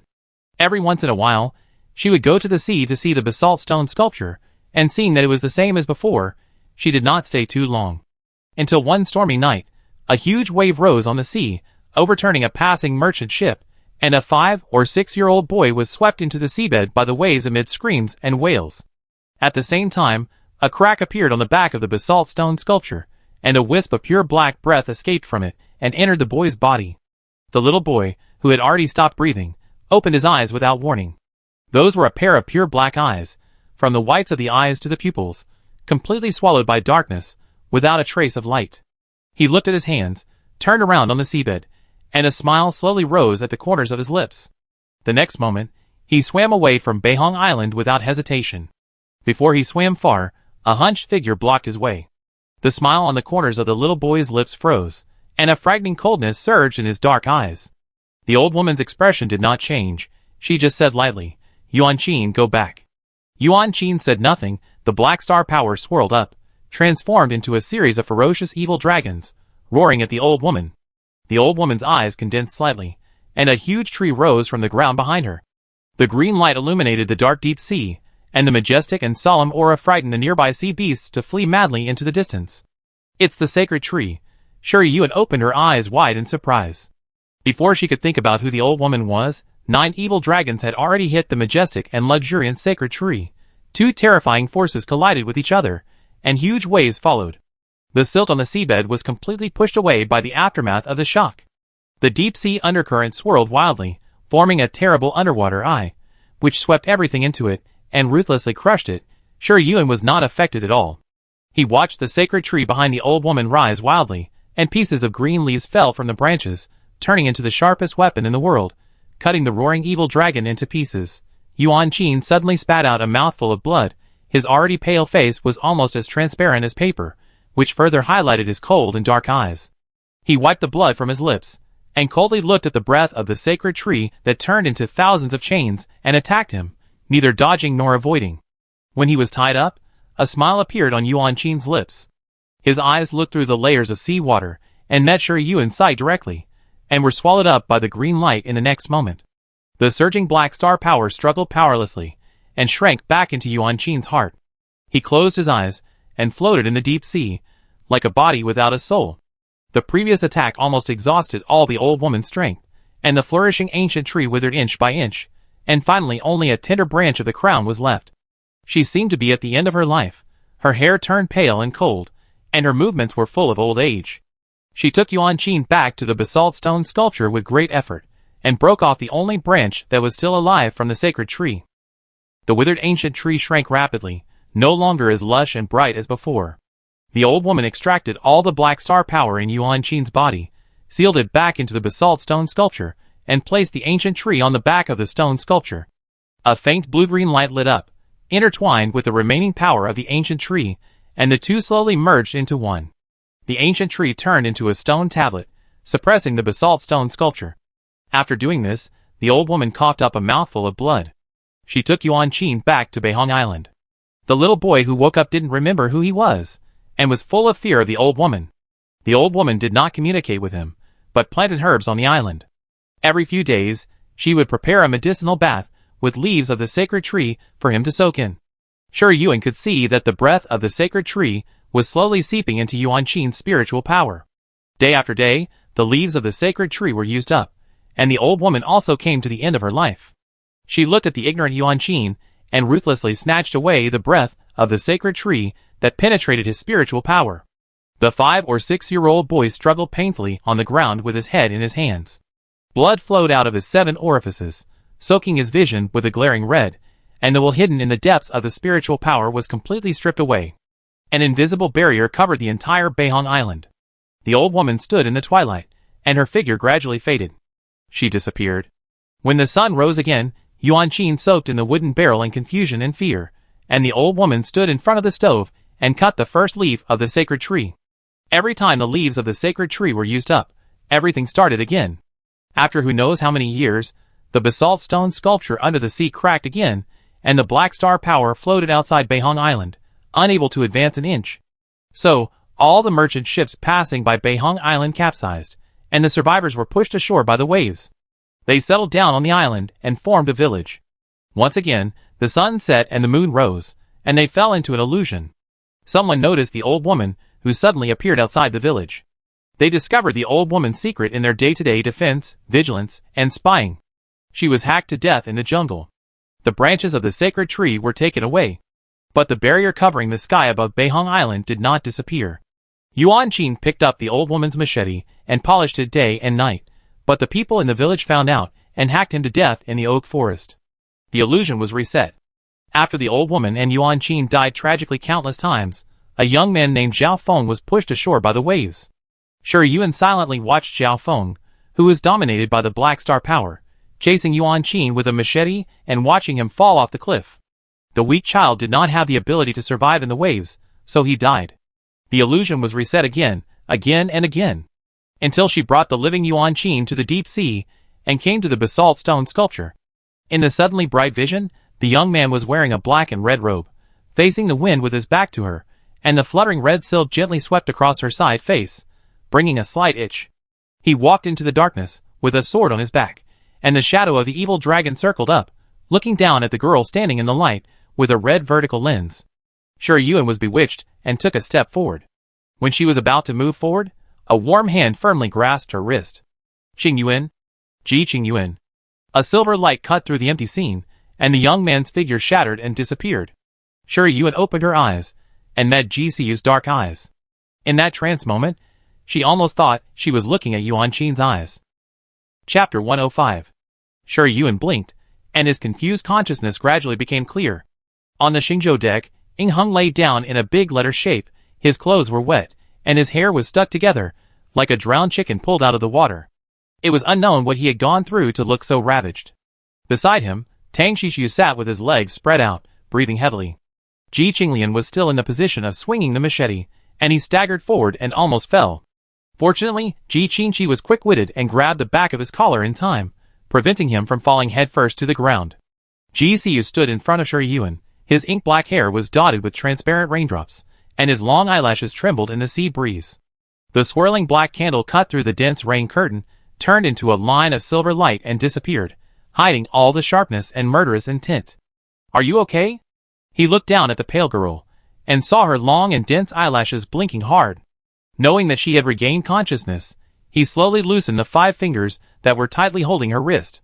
Shi Yuan raised her head slightly, and looked at him. The strange illusion just now had completely disappeared. The young man standing in front of her had a slightly cold temperament, but the lines of his side face were soft, without the arrogance and indifference. She shook her head and asked in a low voice, "Why are you here?" Ji replied, "7 days ago, Adlet told me that you were missing and couldn't get in touch with me. It is very likely that you have mistakenly entered the Sea of Clouds. I came to take a look." Cloud Sea Illusion? Shi Yuan knew about the Stargate ruins, but he had never heard of the Cloud Sea Illusion. Ji Qinglian stroked his wet hair and asked curiously, "Did you break the illusion?" He was about to grab the branch of the sacred tree, and the scene in front of him suddenly became like a broken mirror, and in the blink of an eye, he returned to reality. Ji Siyu shook his head. "It wasn't me. The illusion had already been broken when I found you." As soon as this was said, the others tacitly cast their eyes on Shi Yuan. Shi Yuan pinched the wet hair on her shoulders. "I don't know what happened. I came out after falling into the sea." Ing Hung glanced at her, not quite believing it, and Tang Shishu also had obvious hesitation on his face. Shi Yuan didn't care what they thought, and after giving Ji Siyu a wink, he walked straight into the cabin. The latter raised his eyebrows and followed him properly. Leaving the sight of the crowd, Ji Siyu took out a dry towel from the space ring, covered his adopted sister's head, and hooked up a strand of her wet hair, pinching a watermark. "What do you want to tell me?" Shi Yuan slapped his unruly hands and wiped his hair with the dry towel. "What is the Cloud Sea Illusion?" Ji Siyu paused. "It is a mirage reflected by the power field left behind when the gifted, at least in the Saint Realm, died. This power field is a product of the Totem Age, and is different from the Stargate ruins that can be inherited. If you enter it by mistake and cannot break it, it will become part of the field, usually used as a seal." "Seal?" Shi Yuan sorted out the messy scenes in the illusion, and found a more logical timeline. Yuan Qin is a mysterious existence sealed under the sea by the old woman. In order to prevent him from breaking the seal, the old woman infiltrated the remaining power of the sacred tree into his mental power, stripped his consciousness from his body, and trapped him in the power field she created. Yuan Qin, who had no memories, accepted his orphan status, and when he absorbed the powerful vitality of the sacred tree, he thought the old woman was a good person who saved him. But when he absorbed the power of the sacred tree, his consciousness was stripped away by the old woman again, and he experienced the illusion from the beginning. The repeated illusions trapped his consciousness, making it impossible for him to contact the black star power sealed in the basalt stone sculpture. But the illusion existed for too long, and under the influence of accidental or inevitable factors, it would eat up some real-world existences. They could not break the illusion and leave, so they became part of the illusion, and the plot in the illusion also changed accordingly, forming a logical closed loop spontaneously. The power sealed in the stone tablet tried to rescue Yuan Qin from the power field, but as long as Yuan Qin died, the illusion would start again, and the existences sent in by him also became part of the illusion. She revealed the fact of Yuan Qin's death, broke the derived illusion, and when she thought she had discovered the truth of the illusion, she sent Yuan Qin, who had not experienced the stripping of consciousness, to the bottom of the sea. The power resonated inside, and outside the illusion, Yuan Qin broke the seal, and she returned to the original illusion, and saw the truth of the past. The above speculations may differ from the original appearance of the incident, but it should not be too different. Shi Yuan raised her hand, and pressed her eyes. She may have accidentally released a very dangerous existence. But if she had to choose between breaking the seal and being trapped in the illusion, she would still break the illusion and leave the ghost place, rather than being stripped of consciousness and becoming part of the illusion.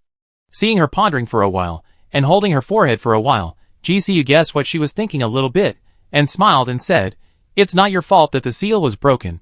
It's the illusion that didn't have eyes and pulled you in. Sure Yuan looked at him sideways. I haven't seen you for many days. Brother's mouth has become so sweet. GCU spread his hands. Isn't what I said the truth? The slight annoyance in Sure Yuan's heart was swept away, and he gave him an appreciative look. You are right. GCU opened the door for her. Go take a hot bath? If there is anything, we can talk about it later. Sure Yuan took a step forward and suddenly turned back and said, Can we go to the sea now? She wanted to know if the basalt stone sculpture and the nameless stone tablet were still there. GCU glanced at the sky with lightning and thunder outside the window. It's too dangerous to go to the sea at this time. It's best to wait until the beast tide recedes. You have no way? Sure Yuan was not satisfied with this answer. Do we have to go now? GCU confirmed with her. Sure Yuan nodded. If we wait until the sea beast tide recedes, we may not find the answer I want. Ing Hung said that the sea beasts in the illusion came ashore because of the black star power released by the nameless stone tablet on the seabed. She wanted to see if there was still that stone tablet under the current Biqiong Sea.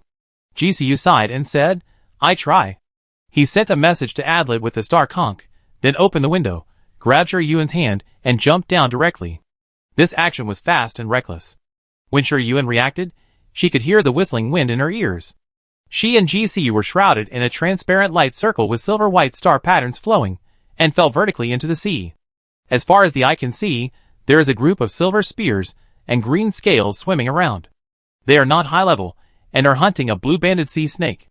The transparent aperture isolates the breath of the two people, like a backward underwater bubble, falling into the dark and deep seabed. Suddenly, Sure Yuan felt an invisible force covering her. She and GCU were pushed forward by a deep-sea undercurrent, and in a blink of an eye they came to the open seabed plain. The two barely maintained their balance. Within the field of vision, the huge basalt stone sculpture was full of cracks, and the seal star pattern climbing on the turtle's back disappeared completely. The nameless stone tablet that had stood before had broken and collapsed. The seal was indeed broken. The thick silt was swept away by the high-speed rotating seabed eye, revealing a mysterious star array that almost covered the entire seabed plain. The mysterious ancient star patterns were like flexible little fish, spinning and playing around the star array, and there was still a faint dark glow on the edge of the star array. GCU's pupils shrank suddenly. This is... Sure Yuan had never thought that there was such a huge star array hidden under the mud. Seeing his reaction at this time, he couldn't help but ask, Do you know this star array? A strange color flashed across GCU's eyes. He restrained the black candle that was about to fly out and said slowly, If I'm not mistaken, it should be a long-lost teleportation star array, and it was activated not long ago. You mean someone took this teleportation star array and left? GCU nodded. It should be the person who broke the seal. He brought Sure Yuan to the edge of the star array, and when he was about to touch the remaining dark light, she grabbed his arm. Don't touch it. This power is very strange. GCU raised his fingers and said yes. Sure Yuan unfolded his optical brain, recorded all the surrounding scenes, and asked, Can you tell where this star array leads to? No. GCU's answer was very straightforward. Sure Yuan expected the same, and asked again, Can it be activated or destroyed? GCU still gave a negative answer. The person who arranged this teleportation star array is very strong. As long as his power does not disappear, even if the strong people from the Holy Domain come, they may not be able to destroy it. As for activation, I can't do it yet. He threw out an alienated crystal engraved with a star pattern, which not only copied all the scenes of the submarine plane, but also recorded the remaining breath. Currently, Sure Yuan caught the key words in his words. The ancient star pattern has been lost for a long time. It is not easy to crack it, but I have studied it a little bit. Maybe I can give it a try. GCU's talent in star pattern is indeed unmatched. Sure Yuan only learned from him for a few months, and went from a star pattern novice to a star pattern master who can independently complete the star array. Hearing this, he did not think he was bragging at all. However, I think that to activate this star array, we need the power of the same origin. GCU pointed to the dark light scattered at the edge of the teleportation star array. Sure Yuan looked at the light, and thought of the black star power driven by Yuan Qin. With a thought, he took out the black wooden box he got a few months ago from the space ring. She opened the wooden box, revealing the black token lying quietly inside. The black star power wrapped around the token is the same as the black star power driven by Yuan Qin, or it comes from the same source. This token must be related to Yuan Qin. So what is the relationship between Yuan Qin and the demon god? GCU saw the token and subconsciously said, Demon God Token. How do you have a Demon God Token? Demon God Token? Yuan asked in surprise. GCU did not keep her in suspense. He turned his palm and took out a black token. However, the number on the front of his token was 17, and the back was not a snake head with fangs, but a murderous knife wrapped with full of hostility. Even if she just took a look, Yuan could feel the bloody aura of the murderous knife, as if it had drunk the blood of millions of people. She raised her eyebrows slightly. You have it too?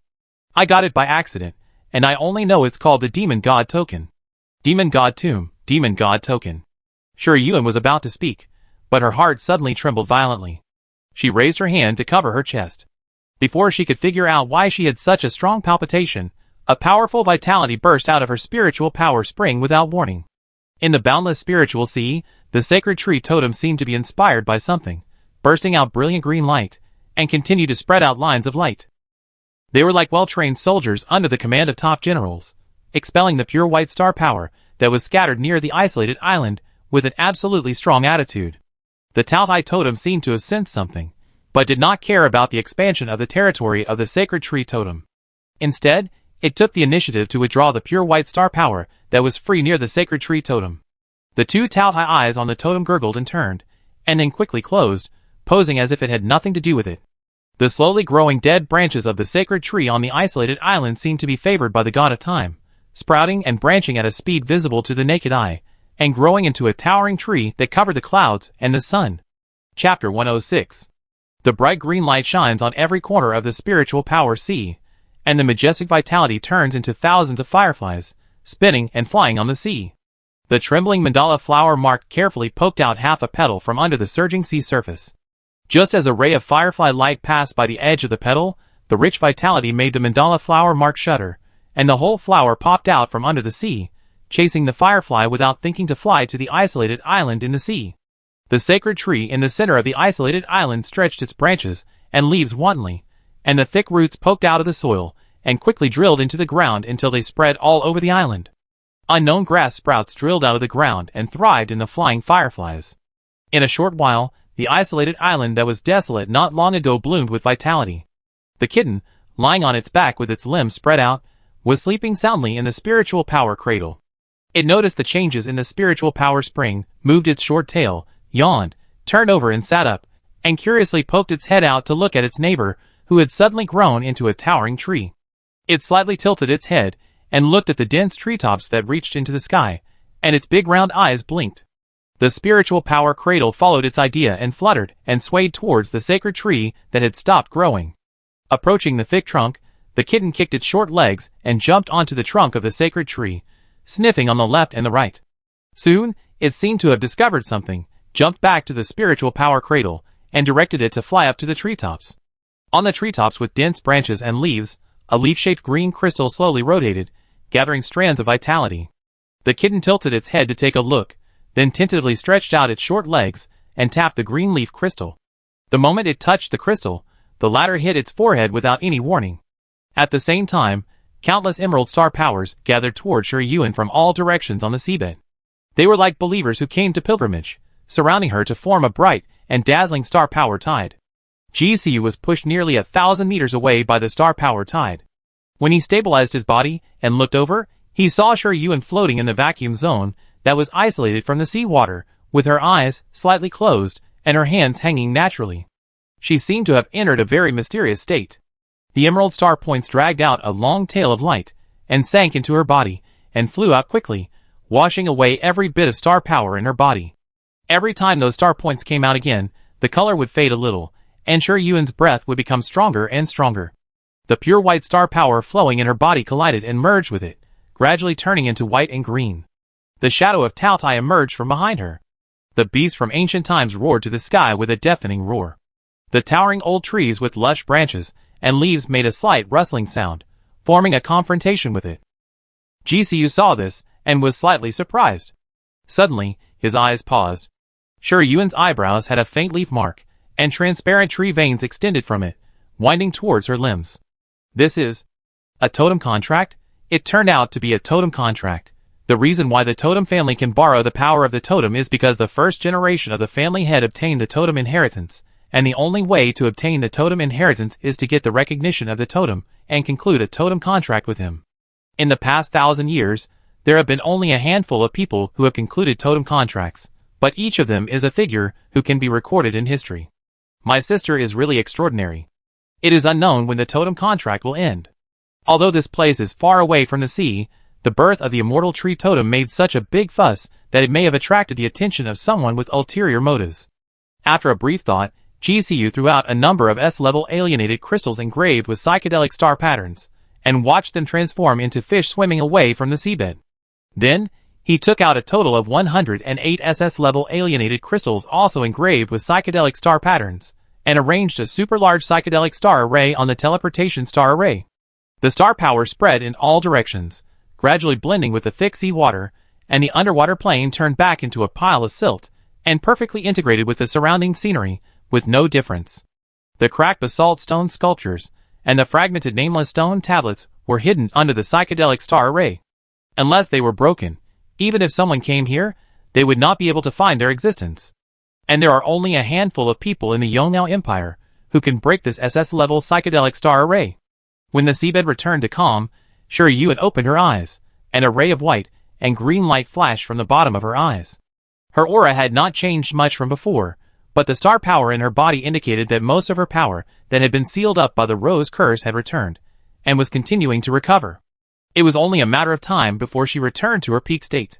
Seeing that she had completed the totem contract, and the repulsive power of the sacred tree had disappeared, GCU quickly swam to her side. Someone has already explored the situation in the nearby sea area. Let's leave here first. The alienated crystals that turned into sea fish and swam out had his mental power imprints.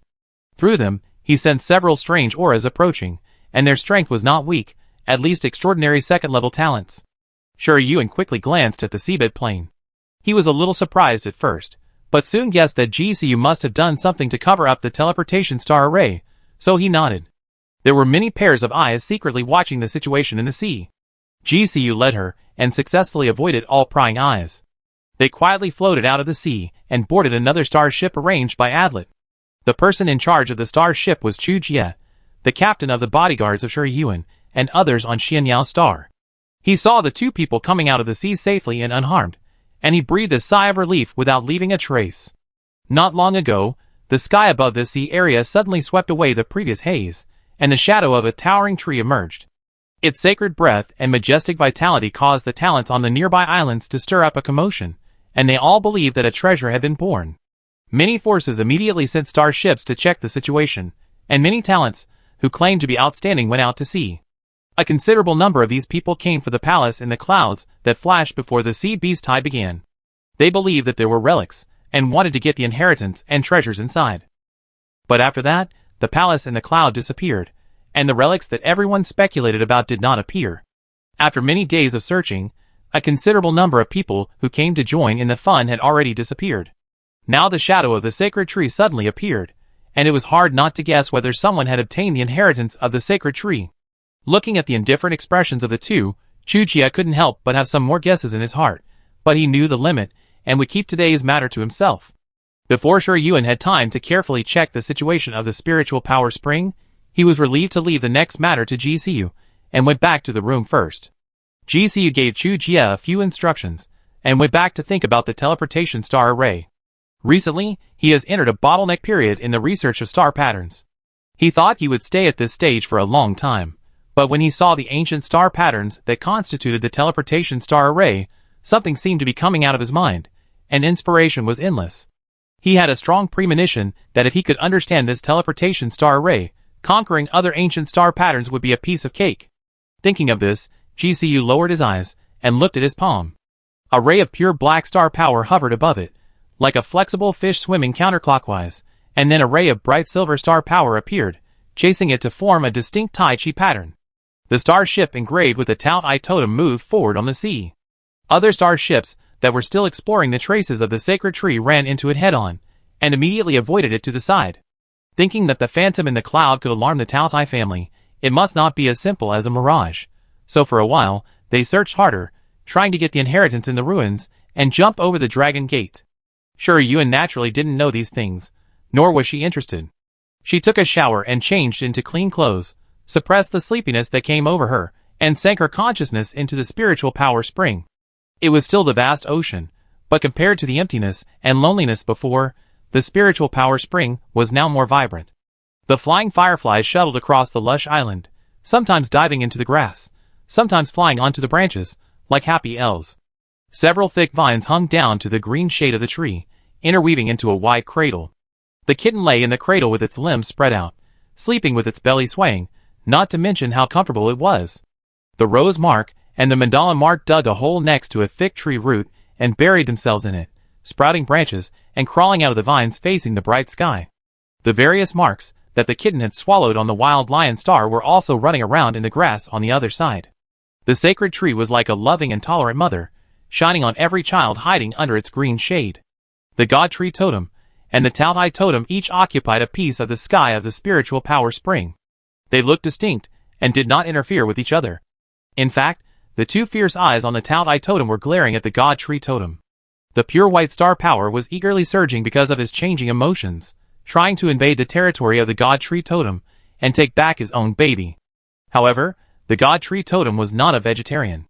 After experiencing this illusion, his strength was mostly restored. He was not afraid of the Tao Totem turning against him. Moreover, there was a mountain called the Landlord pressing on their heads. As long as the Tao Totem did not want to be kicked out of this spiritual power sea, it would not dare to mess around. Therefore, the two totems fell into a state of confrontation, and the Tao Totem did not dare to ignore and conflict with the God Tree Totem. Sure, Yuan knew that the two of them would definitely not fight, so she was too lazy to bother to get involved. She withdrew her consciousness from the spiritual power spring and slept comfortably on the bed. When she woke up, the star ship had already docked at the port, and Ying Heng and Tang Shishu had also left. Ji Qingqi and Ji Qinglian didn't know that she and Ji Siyu had gone to the bottom of the sea halfway. While sitting in the restaurant eating breakfast, Ji Qinglian gossiped. Yesterday, a shadow of a sacred tree appeared on the sea. It is said that it is the immortal sacred tree that disappeared for 10,000 years in the legend. Now everyone on the Star Network is speculating that there is an ancient relic in the Biqiong Sea, and the heritage of the relic has been taken away. Could it be that the branch we saw in the illusion is a branch of the immortal sacred tree? In this case, aren't we the most likely to take away the heritage? Ji Qingqi glanced at his sister, and saw that she was drinking breakfast milk slowly, with no change in her expression, and he was a little confused in his heart. Ji Siyu said slowly, "Didn't you say that you came out of the illusion before you got that branch? Maybe someone else who entered the illusion got the recognition of the sacred tree, and got its inheritance before you." Ji Qinglian thought what he said made sense, swallowed the bun in his mouth, slapped his thigh and said, "Then we are at a loss? It was just a little bit. According to the situation at that time, we could almost break the illusion by getting that branch. Who got there first?" Ji Qingqi was speechless for a moment, when he saw that he truly believed Ji Siyu's words. However, Ji Qinglian frowned quickly and questioned, "That's not right. We didn't meet anyone who seemed to have broken into the illusion in the illusion." He didn't think that someone's disguise ability could be so strong that they could completely confuse their eyes and play tricks under their noses. Sure, Yuan helped to make sense of the situation. Maybe the others entered another independent illusion, so we didn't meet. Ji Qinglian thought about her words carefully and felt that it was possible, but he instinctively felt that things were not that simple. Just at this moment, an idea flashed in his mind, and he blurted out, "Could it be that Ying Heng got it?" He also said with reason, "Besides you, he was the only one left alone at that time. That guy had not acted with them since entering the illusion, and the process of exchanging information with him was also quite brief. He only said some things that he thought were key. He had no way of knowing whether Ying Heng had hidden it privately." Sure, Yuan agreed with his guess. "It's possible." Ji Siyu chuckled. Ji Qinglian looked at him with dissatisfaction. "What are you laughing at?" "Did I laugh?"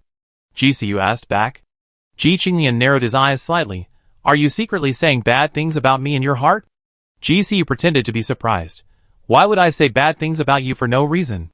Ji Qingqi put down the spoon and changed the subject. "I guess Tang Shishu is also suspicious of Ying Heng and his sister." This sentence successfully drew Ji Qinglian's attention. He tooted in dissatisfaction. "Why are there old crows everywhere? Tang Shishu is not a pushover, and Tang Shishu is no less. The appearance of the immortal tree totem will inevitably cause chaos in the Biqiong Sea. At this time, everyone's attention will be focused on it. If Emperor Yongyao knew that the heirs of the Tao Tai family or the Yinglong family might inherit the immortal tree, Who knows how much trouble it will cause? This is easy to solve. Shi Yuan wiped his mouth with a tissue, and the short 5 words successfully attracted the attention of the other 3. Ji Qinglian immediately said, "What do you mean?" Shi Yuan blinked at him. "Third brother, why are you so anxious?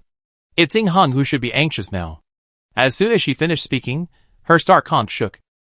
It was Ying Hung. Shi Yuan picked up the star conch and shook it at Ji Qinglian. "Look, there's news." Ji Qinglian raised her chin slightly. "He's so anxious, it seems my guess is right." Ji Qinchi sighed. If it was really Ying Hung who got the inheritance of the sacred tree, there would be no need for news. The Yinglong family neither expanded its power nor interfered with the affairs of other families. It only focused on its own land. Although it was a totem family, it could be said that it had little presence compared to the Tao Tai family and the Tingsha family, which were so powerful that the people yearned for them. Whether they are really lazy or deliberately low-key, they must not want to become the object of suspicion of Emperor Yongyao. Ying Hung contacted his sister directly instead of contacting him and Ji Qinglian, which shows that he is very sure that the person who got the inheritance is his sister. He doesn't want to be dragged into the quagmire. At this moment, he probably wants to use this as a bargaining chip to discuss with his sister how to clear the suspicion together. Shi Yuan smiled, did not avoid his brothers, but directly connected to Ying Heng's title sound, and placed the star snail on the table. "Senior, you are looking for me so early, is there something important?" Ying Hung listened to her sweet and soft voice. The corner of his mouth twitched fiercely, and he said straight to the point. "Ji Qingyuan, I have been to the bottom of the sea, and there is a psychedelic star array there. Is it the work of GCU?"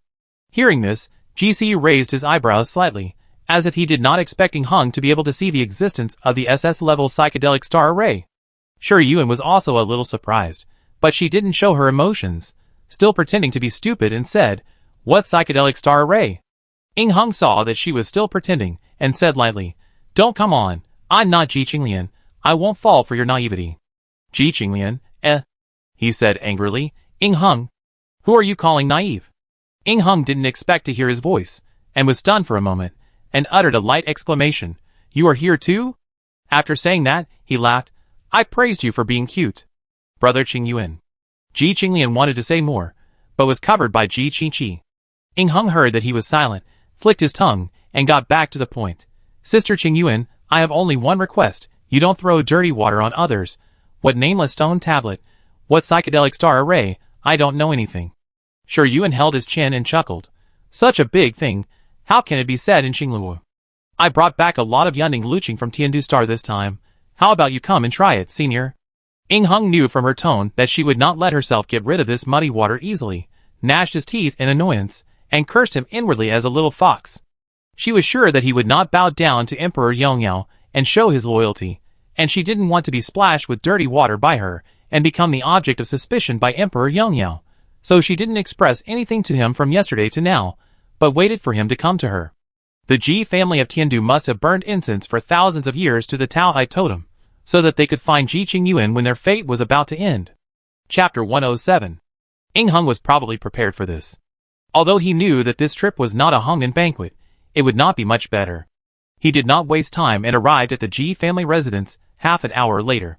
Seeing the girl sitting alone in the reception room drinking tea, Ying Hung sighed in his heart. Half a year ago, everyone was laughing at the Tao Tai family's decline. Who would have thought that Ji Qingyuan would appear halfway, with a harmless face, but a cruel and ruthless man? Not long after she entered Xingyao Military Academy, she made Qi Qinyu and Feng Nancheng suffer in succession. She stepped on these two big Buddhas, and became another insurmountable mountain in the minds of Military Academy students. At this time, she sat behind the coffee table with her eyes downcast, her eyebrows raised, quiet and peaceful. Those who didn't know her would think she was a gentle and well-behaved girl next door, who made people not be on guard. Ying Hung knocked on the door with his fingers, and met the pair of bright silver-blue eyes. He blinked and said, "Sorry for the long wait, Sister Qingyuan." Shi Yuan raised her hand, and made a gesture of invitation. "Senior, you are here so quickly." "Of course, I came here without stopping." Ying Hung walked to the coffee table, and sat down, joking with her. The aroma of tea was curling. He picked up the Yunding Luching handed by Shi Yuan, put it in front of him, smelled the tea, sighed that it was good tea, and drank it all in one gulp. The Yunding Luching of Tiandu Star is worthy of its name as the best tea for concentration. After taking a sip, his irritability was almost half soothed, and he gradually felt comfortable and relaxed. Putting down the teacup, Hung glanced at the little kitten lying beside Shi Yuan, holding an S-level alienation crystal and chewing it happily. It is still only the size of a palm, with shiny fur. Its furry little ears move as it gnaws the alienated crystal, and its short tail sweeps left and right from time to time. It is so cute that makes people want to hold it in their arms and give it a few big kisses. If someone who didn't know the situation sat here, how could they tell that this little kitten was Ji Qingyuan's mimic, the notorious pure-blooded glutton? The little kitten seemed to have noticed his sight, stopped biting the alienated crystal, tilted its head to look at him, its big round eyes like two beautiful grapes, making it look more harmless than its owner. Even though he knew it was just an appearance, Hung was still almost bleeding from its cuteness. He wanted to reach out and tease it, but then he remembered that it was Ji Qingyuan's mimic, so he held back. He forced himself to look away and said straight to the point, "Sister Qingyuan, I still mean what I said before. I don't know anything about the immortal tree. As long as you don't drag me into it, you can tell me any way to clear your relationship. I can cooperate with you." Since he was here, Hung didn't plan to put on a high profile anymore. The Ji family of Tiandu had already been roasted on the fire. Another suspicion suspected of inheriting the immortal tree was just a lice. As long as Ji Wu did not fall and Ji Qingyuan did not die, Emperor Yongyao would not dare to attack them in a short time, no matter how much he feared the Taohai family. The Yinglong family did not want to live a life with a butcher's knife hanging over their heads. Therefore, after Hung confirmed that the person who inherited the immortal tree was Ji Qingyuan, he rushed here in a hurry to avoid this cruel and vicious little Taotai throwing dirty water on him and dragging him into the deep pit and mud. Shi Yuan saw that he did not play those twists and turns, and did not want to completely sever his relationship without any dirt, and could not help but sigh that he was clear. If she said, among the 6 totem families, the one that the Tanchi royal family should be most afraid of was not the extremely powerful Taoai family and Tingsha family, but the Yinglong family. The Tian Yuan Ying family, whose entire family united to keep a low profile, was far more terrifying than other totem families whose heirs showed off their talents. Thinking of this, Shi Yuan pursed his lips and smiled. Heng's heart skipped a beat, and he had a bad feeling. On the treacherous sea, the wind was howling, and one alien creature after another attacked the defensive star array of Bay Island. The star pattern master responsible for maintaining the operation of the star array was exhausted, and the team of talented people who hunted the alien creatures also suffered heavy casualties. If this continues, it won't take long for the alien creatures to break through the defensive star array of Bay Island and plunder the entire island. The ordinary residents on the island have all been gathered together. Some of them hugged each other in fear, and some cursed and shouted. The scene was in chaos. 2 days ago, the scale of the sea beast tide suddenly surged, and the islands in the outer sea were attacked terribly. The defense line almost collapsed completely. The number of star ships that the government could deploy was limited, and it was impossible to arrange for the evacuation of all residents on the attacked islands. Even the allocation of materials was difficult. The head of Bay Island was a middle-aged woman. She stood on the front line in the pouring rain to command the battle. The long-term high-intensity work made her exhausted. She could fall asleep on the spot if her nerves were slightly relaxed. However, at this critical moment related to the life and death of everyone on the island, she had to cheer up to deal with the rounds of attacks from the alien creatures. Where is the support? Hasn't it arrived yet? She wiped the cold rain on her face and asked the secretary, who was running over. The secretary shook his head and smiled bitterly. The Qingsong mercenary group said that it was attacked by sea beasts and suffered heavy losses. I'm afraid they can't come. This sea beast tide came suddenly and covered a large area. The official garrison went to the islands that were more severely affected. Bay Island was stuck in the middle and could only contact the mercenary group for emergency rescue. The island chief sneered when he heard this. What do you mean by attacked by sea beasts? I'm afraid they all went to find the inheritance of the immortal tree. The Qingsong mercenary group is one of the top 10 mercenary groups in the Jinwu Sea. With a star ship, how could they be attacked by sea beasts? It's just a random excuse. The shadow of the sacred tree that appeared above the clouds yesterday was seen by almost everyone in the Biqiong Sea. That is the legendary immortal tree, a top totem. With its inheritance, the 7 totem families of the Yongyao Empire may have to add new members. Who can resist the temptation of supreme power?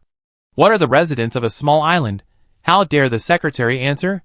In such extremely bad weather, the magnetic field is disordered, and the star shuttle cannot be used normally on the island, let alone entering the Biqiong Sea, which is an alienated area.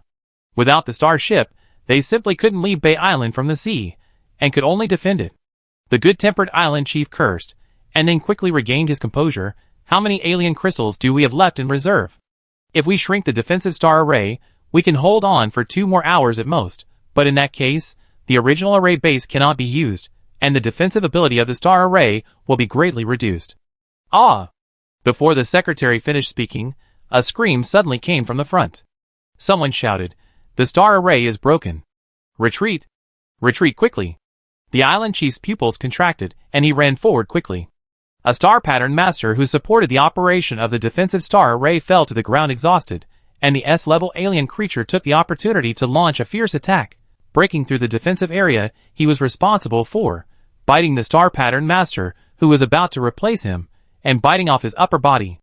The cold and wet rain washed the bright red blood, leaving a glaring blood mark on the ground. The alien creatures that came ashore were like sharks that smelled blood. They rushed over and devoured the remaining half of the body, and the star pattern master who fainted beside them. Such a bloody and tragic scene made people's scalps numb. The defensive star array was completely torn open, and could no longer resist the ferocious alien creatures. The island chief punched the alien creatures that rushed towards him and shouted, "Retreat! All star pattern masters retreat to Coconut Heart Square. Rearrange the defensive star array, and others will buy them time with me." She was quite prestigious on the island. Most of the people who participated in hunting alien creatures at this time were residents of the island. They knew that their relatives were in Coconut Heart Square. If the outer island was lost, Coconut Heart Square would not be spared. One by one, they stopped retreating and faced the greedy and ferocious beast eyes again. "Kill!" Someone shouted, released the mimicry, and rushed towards the alien creatures fearlessly. The sound of killing shook the sky, and the gifted people fought and retreated, but they still couldn't stop the invasion of alien creatures. The leading S-level alien creature was an 8-clawed black seal. It shook its soft tentacles, and a bloodthirsty light flashed in its red eyes. It accurately found the island chief, who gave orders in the crowd of people fighting. "Kill her! Kill her! Kill her!" Suddenly locked by a terrifying murderous aura, the island chief turned his head with a gasp, and was caught off guard by the eyes of the 8-clawed black seal. His body, which had been soaked by the cold rain, uncontrollably had goosebumps. While he was stunned, the 8-clawed black seal threw out its sticky and slippery tentacles, shook off the alien creatures around him, and rushed towards the exhausted island chief. It was 10 meters tall, standing in front of the short human, like a towering hill, with an insurmountable sense of oppression. When the round black head drooped, the red eyes full of wet mucus made people feel extremely fearful from the bottom of their hearts. The last bit of clear consciousness in her mind urged the island chief to escape, but her body was stiff as if it was fixed in place by the sight of the 8-clawed black seal, unable to move. The fear of dying firmly controlled the island chief's mind. She widened her eyes. Although she was not attacked, bright red blood flowed from her 7 orifices. She will die. She will die immediately. The moment this thought arose, a slight rustling sound rang in her ears, like the wind passing through the treetops, like branches and leaves smiling at each other. At that moment, the ethereal and clear sound pulled the island chief back to her thoughts. She saw her 7 orifices bleeding, and her eyes were broken in those strange eyes. At the same time, a verdant vine appeared without warning and accurately wrapped around the island chief's waist, taking her away from the attack range of the 8-clawed black seal at lightning speed. The island chief's pupils dilated, and he looked at the towering ancient tree that suddenly appeared in the sky in disbelief. It seemed to grow in the clouds, and the moment it appeared, it dispelled the haze brought by the rainstorm and dark clouds, and the green fluorescent light shuttled through the dense branches and leaves, casting a clear light. The mysterious and powerful atmosphere enveloped the entire white coconut island, and thousands of fluorescent lights turned into green leaves, which turned into a solemn leaf-shaped scimitar in the breeze, attacking the alien creatures on the island with an absolutely strong attitude. Those gorgeous leaves became the most terrifying weapons in the world, turning into a line of green light in the gorgeous light. The ultimate beauty and dangerous murderous intent merged into a terrifying star power cage, strangling all the alienated creatures below the S level. A black-haired young man hovered above the clouds, carrying a long sword on his back, with a piece of red silk covering his eyes, looking down at the desolate white coconut island. He raised his chin slightly, and snapped his fingers lightly. The murderous green leaf scimitar seemed to have received an order from the gods, rotating and gathering into a huge and unstoppable long sword. In the terrified eyes of everyone, it casually chopped at the 8-clawed black seal whose tentacles were trembling because of the murderous aura, Time was infinitely stretched at this moment, and condensed to the extreme in the blink of an eye. The green longsword easily penetrated the head of the 8-clawed black seal, picked out 2 huge seal eyes, and summoned green leaf chains to tie it into 2 round rattan balls. The young man raised his hand slightly, and the rattan ball disappeared from the spot. The huge body of the 8-clawed black seal twitched and fell to the ground. A vine recklessly invaded its head that was broken by the long sword and entangled the alien crystal inside. The island chief lay on the ground in a mess, watching in horror and shock as the 8-clawed black seal, which had almost made her die by mental attack not long ago, collapsed like rotten meat. When she raised her head hastily, she met the young man's eyes through the dense raindrops and the eye-catching red silk. There was no ripples, no withering and no flourishing, just like a god. Boom, a thunder fell, and the young man turned and disappeared in the clouds, leaving the corpses of alien creatures all over the ground. The S-level 8-clawed black seal with mental attack methods was so vulnerable in front of the opponent? Is it a top-level extraordinary 3rd-level strongman, or the holy domain? A series of exclamations suddenly rang in my ears. My wounds have healed. It's the sacred tree. The immortal sacred tree. The one that just appeared is the immortal sacred tree. Did you see the man standing in the clouds? Did he inherit the immortal sacred tree? The shadow of the sacred tree just now is his mimicry. The inheritance of the sacred tree was really taken away. He saved us. The people who escaped death faced the dense raindrops and talked loudly about the young man who suddenly appeared and disappeared. Talking about why he covered his eyes with a piece of red silk, whether he was blind and could not see, and ending him for being so lucky to inherit the immortal sacred tree. That was the immortal sacred tree. The top totem that disappeared for 10,000 years. Some people also asked why he could shuttle freely in the clouds. Flying in the air is an ability that only those with sanctuary talents have. Is he a sanctuary strongman? If we count the sanctuary strongman of Yongyao Empire, it seems that there is no young man who just appeared. Is he a newly promoted Saint Domain strongman? With a top-level totem, what kind of impact will he have on the existing power structure of Yongyao Empire? Is Yongyao Empire about to have the 8th totem family? They discussed enthusiastically, seemingly completely forgetting the fear of being on the verge of death not long ago. At the same time, in the sea near Bay Island, the young man exhaled a long breath, pulled off the red silk covering his eyes, and said to the girl beside him, "Have you been infected by Ji Qinglian? He made me dress so weird?" The girl floated in the green light circle with her arms folded, looked him up and down, and smiled with curved eyebrows. "Isn't this handsome? Look at those people on the island, they were shocked by you." The young man's mouth twitched slightly, but he had to admit that his appearance just now was cool and pretentious. The two of them naturally made an appointment with Ying Heng and Shi Yuan, who had made an appointment to clear their suspicions and rush to the outer sea without stopping. Ying Heng's method was to divert the blame, but how to divert and to whom to divert were not easy to solve.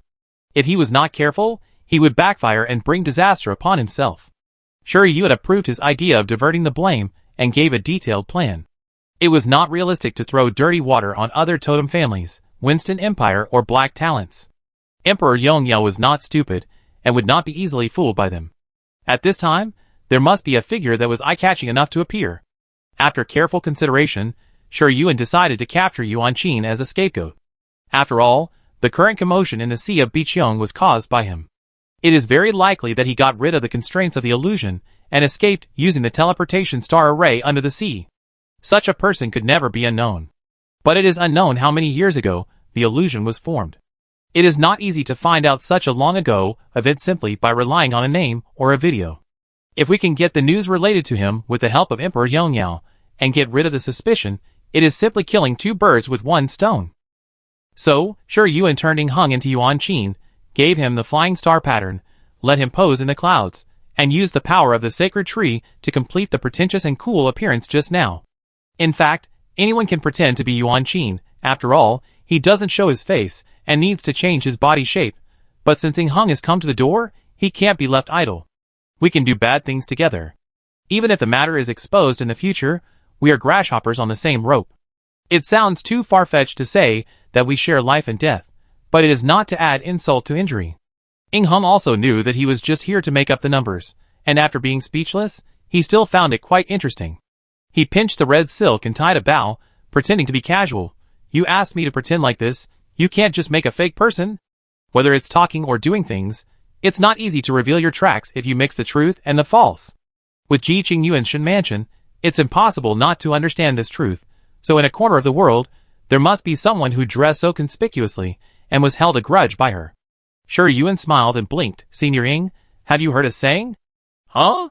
Ing Hung pinched the bow and gestured to her head twice in the air, thinking it was cute, and couldn't help laughing. Sure Yuan suddenly approached and said, the more you know, the faster you die. The girl's unexpected approach startled Ing Hung, and the beautiful bow just brushed her hair. Half of the red silk slipped from her temples, forming a strong color contrast with the silver-gray hair. At such a close distance, Ing Hung could clearly see his reflection in the beautiful silver-blue eyes. He was still joking and panicking, like a young boy who had never seen the world. He finally understood why Ji Qinglan, who had a bad temper, was so easily taken advantage of by her. Ing Hung took back his hand holding the bow, made a zipper gesture at his mouth, and begged for mercy. I don't know anything, don't think about me. Tang Shisheng, who wanted to make trouble in front of Ji Qingyuan last time, is now carrying the blame for colluding with Blood Rose. Although few people in the totem family believed that he would join forces with the Blood Rose to assassinate Ji Qingyuan, what was the use? Ji Wu had already thrown the body of the Rose Sequence Killer in front of Emperor Yongyao. The blame was firmly placed on him whether he wanted to take it or not. Ing Hung only loves to eat and drink, but doesn't want to be the next Tang Shisheng. Sure Yuan smiled and stepped back a few meters. Look at what Senior said. Why would I care about you for no reason? You are not my brother, and there is no possibility of marriage between the Tao Tai family and the Yinglong family. Hee. Ing Hung laughed dryly twice, and did not comment. Sure Yuan gathered her hair that was floating in the buoyancy, and returned to her sweet and obedient appearance. Let's go, Senior, let's go to other islands. Bringing the topic back, Ing Hung pinched the soft bow in his hand, and said seriously, showing up once should be enough? Too many times would be deliberate. If we encounter a fearless person who comes to test our depth, it may cause unnecessary trouble. Sure Yuan popped a small bubble floating from the sea. Those mercenaries are focused on finding relics and inheritance, and have no idea of resisting the sea beast tide. Many islands in the outer sea are about to be conquered by alien creatures. If we leave at this time, many innocent people will die. If the news that the person who got the totem of the immortal tree appeared in the outer sea spreads, those mercenaries will definitely rush over without stopping, which can relieve the pressure on the major defense lines to some extent. Ing Hung didn't expect her to say that, and a hint of surprise flashed across his eyes. Sure Yuan noticed the change in his eyes and smiled. Why? Do you think I'm soft-hearted? Ing Hung did think so in his heart, but he didn't dare to nod, just blinked innocently. It's not that he is cold-blooded and heartless. In this situation, protecting himself is the top priority. It is very stupid to put himself in jail for some unnecessary kindness. Ji Qingyuan doesn't look like such a kind person. As soon as this thought came up, Ing Hung saw the girl not far away smiling with curved eyebrows. A soft tone came over. My greedy holy scythe hasn't drunk blood for a long time. Who dares to come, I will kill him. The endless murderous intent set off layers of waves, and the approaching blue-spotted spider group was like a frightened bird or beast, and it was scattered completely in a coaxing. Ing Hang's pupils dilated slightly, and his heart trembled uncontrollably, and an unprecedented excitement enveloped him. What I think, no one can stop it. Who can stop me from doing what I want? You are so beautiful, Ji Qingyuan. No wonder even GCU, who is so high-minded, is so attentive to you. Who can refuse a person who is beautiful from the outside to the soul? Chapter 108. The news that a blind mysterious man who inherited the immortal tree appeared in the sea off the Xingya Island swept the entire Xianyao star like a whirlwind. The gifted people who were chasing relics and inheritance rushed to the sea that was attacked by alien creatures on a large scale. Some were lucky enough to see the shadow of the tree with their own eyes, while others saw the scene at that time from the optical brain or the image feed. For a time, everyone was discussing the identity of the blind mysterious man, and they were curious about why he didn't keep a low profile after he inherited the tree, but appeared in front of people in such a high-profile way. Many people who survived the beast tide publicized his good deeds and praised him for being worthy of the inheritance of the immortal tree.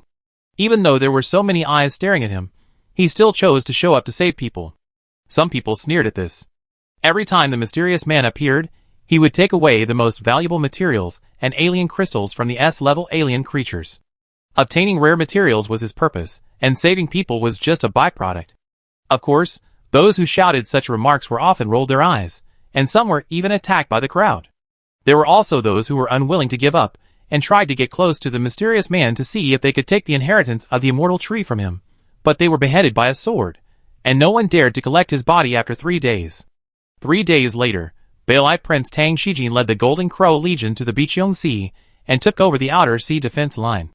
The mysterious man never appeared again, and all the mercenary groups running around chasing the ruins were detained by the Golden Crow Legion. They were conscripted for half a year of military service on the grounds of ignoring the imperial edict, and were led by the Golden Crow Legion to resist the Sea Beast tide. After a day of fighting, Ji Qinglian returned to his lodgings and saw his sister sleeping on the sofa in the living room, covered with a thin blanket. He rubbed his eyes in surprise, thinking he had seen it wrong.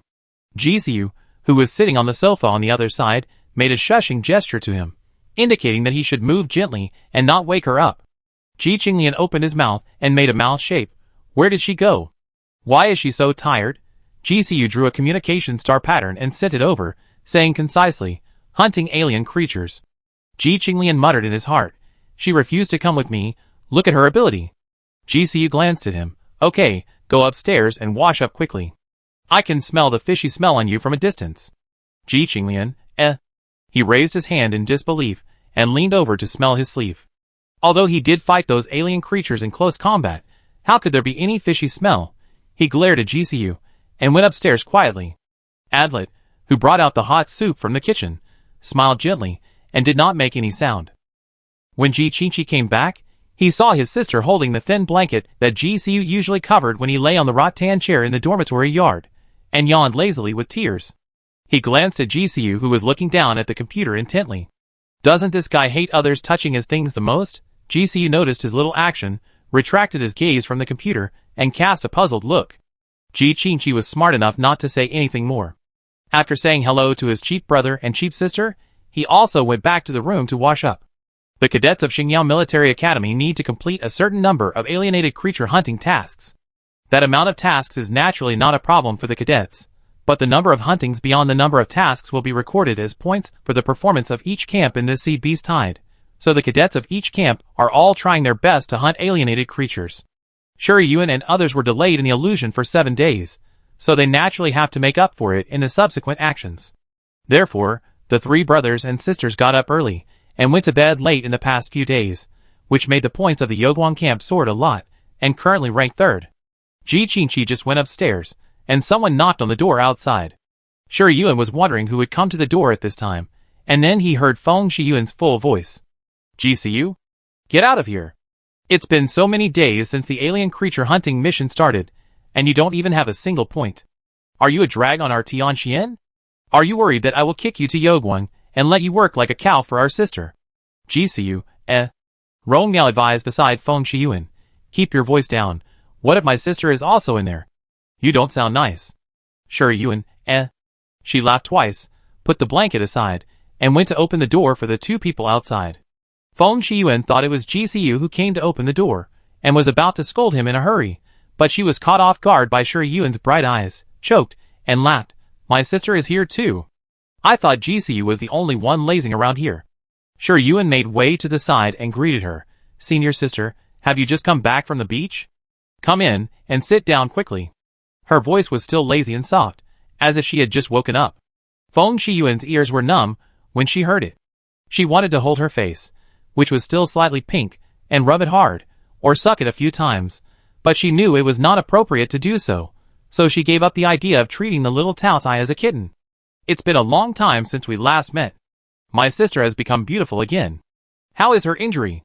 Is it serious? This was asking about her serious injury caused by the assassination of Blood Rose. Shuri Yuan shook his head. It's completely healed. Thank you for your concern. When the news of her injury first came out, many people sent gifts of condolences, and Feng Shiyuan sent a very precious SS-level healing plant. I'm glad you're fine. Feng Shiyuan laughed heartily. Immediately, her face turned cold, and she glared at Ji Xiu, who had slipped onto the stairs at some point, and said unhappily, Ji Xiu, you dare to run. I shouldn't have left you in the Tianxian camp. You're just a drag all day long. Why don't you get together with Ing Heng? A salted fish like you should have a lot in common with him, right? Rong Miao covered his mouth and tried not to laugh out loud, so as not to be implicated. Ji Xiu saw that he couldn't slip away, and turned sideways very calmly, without the slightest shame of being accused, and said calmly, I've been too busy recently and forgot. Hee hee. Feng Shiyuan sneered, don't come on. My sister goes out to hunt alien creatures every day, and you live with her, but you told me you forgot? Are you still busy being a salted fish at home? GCU sighed. I will definitely go tomorrow. Such an easy compromise made Feng Shiyuan, who was about to scold him, choke for a moment. Listening to his tone, those who don't know would think she is making trouble here. Feng Shiyuan snorted coldly. You better not be perfunctory to me, otherwise I will kick you out of the Tianxian camp tomorrow. Sure Yuan stood aside without saying a word, but smiled mischievously at his cheap brother, who looked over. He has been busy recently, busy cracking the teleportation star array. He can't be said to be working day and night, but he will stroll from the study to the garden, and will also drive ebony stakes in the garden. After driving the stakes, he will stand in a daze in the rain. I don't know what bad habit he has.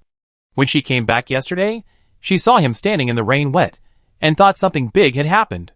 She wanted to comfort him, but he held her face and rubbed it hard.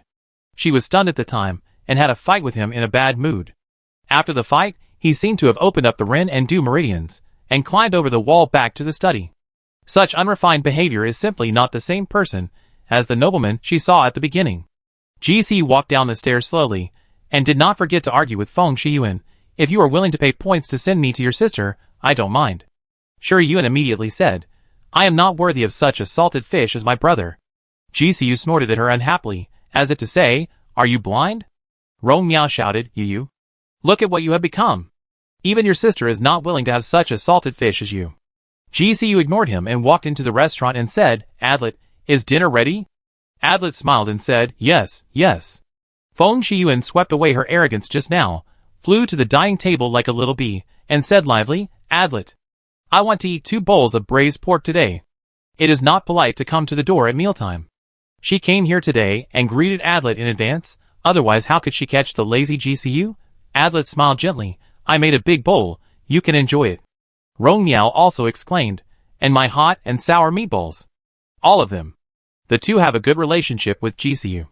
Since Adlet came to Xianyao Star, they have come to eat a lot during the holidays, and have become familiar with Adlet. Sure Yuan helped to pull out the chairs, and sent the sound of Tide to Ji Qinglan and Ji Qiqi, asking them to come down to eat. GCU was very sensible, and served a bowl of soup to the big sister. Feng Shiyuan raised her chin with satisfaction, and decided not to settle the matter of dragging her feet with him, for the time being. He poured another bowl of soup for his sister, and heard her say softly, Brother, you are so kind. Rong Miao said sourly, Why don't I have it? GCU glanced at him. Ji Qinglian was dragging Ji Qiqi downstairs, and heard this and said, What do you mean? Rong Miao looked for an ally. GCU is partial. Ji Qinglian was very surprised. Did you know he was partial the day before? He used to be partial to Ji Qiqi, and now he is partial to Ji Qingyuan. Anyway, he is just a little cabbage that the eldest brother doesn't love, and the second brother doesn't love, and he has gotten used to it. Rong Miao, Ji Qiqi sat down and got a bowl. Ji Qiqi thought about it, and took the initiative to fill a bowl for the stupid Ji Qinglian. Rong Miao shut up completely. Eating at the same table, he was the only little cabbage that no one loved. Just as he was complaining in his heart, a bowl of soup was pushed in front of him and Sure Yuan winked at him. Rong Miao was deeply moved and called out sister 3 times. Just as he was about to take a sip, another hand reached out and took the bowl away. GCU calmly brought the bowl to his mouth and drank it calmly in Rong Miao's shocked eyes. Rong Miao, shock. You shameless GCU. Don't you have anyone to serve you soup? Why do you snatch the soup from your sister? Seeing that he was about to cry because of GCU's bullying, Ji Qinglian mercifully served him a bowl and gave him a sympathetic look. Rong Miao's injured little heart was slightly comforted, and he turned his grief and anger into appetite. He drank 2 bowls of sour and spicy meatballs in one breath, and was so refreshed that he was breathing heavily. The next morning, Sure Yuan saw GCU, who was dressed neatly, in the restaurant. Knowing that he was going out to hunt alien creatures, he simply went with him. When he went out, he met Feng Shiyuan and Rong Miao who came to block him, so they went to the front line of the beast tide together. The scale of this sea beast tide is the largest in 100 years, and it is estimated that it will continue for some time. All the courses of the military academy students have become online courses, and the main task at this stage is to resist the sea beast tide. Sure Yuan and Ing Hung have been working in the open sea with the identity of a mysterious person for the past few days, and they were really tired. Fortunately, they had a lot of rare materials of S-level alien creatures, which can not only be used to carry star patterns after processing, but also to refine star weapons. In the next period of time, she planned to make the mysterious man disappear, occasionally show up in other constellations, and completely divert the attention of Emperor Yongyao. Just today, Feng Shiyuan raised her voice, her eyes widened, and she seemed to want to tear GCU into pieces with her eyes. What, one day? Shi Yuan was pulled back to his thoughts by her voice, and cast a puzzled look at his adopted brother. GCU played with the black candle and said indifferently, "Do you think I am as idle as you? How can I have time to hunt alien creatures every day?"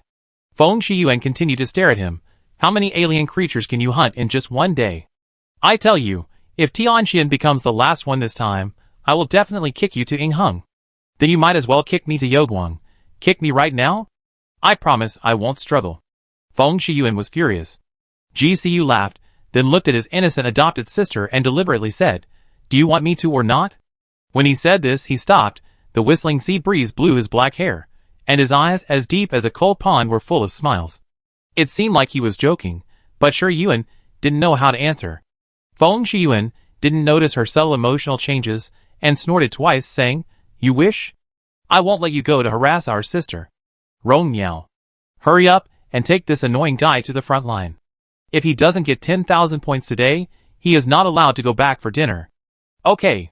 Rong Miao responded diligently, dragged GCU and ran forward, saying, Brother you, hurry up.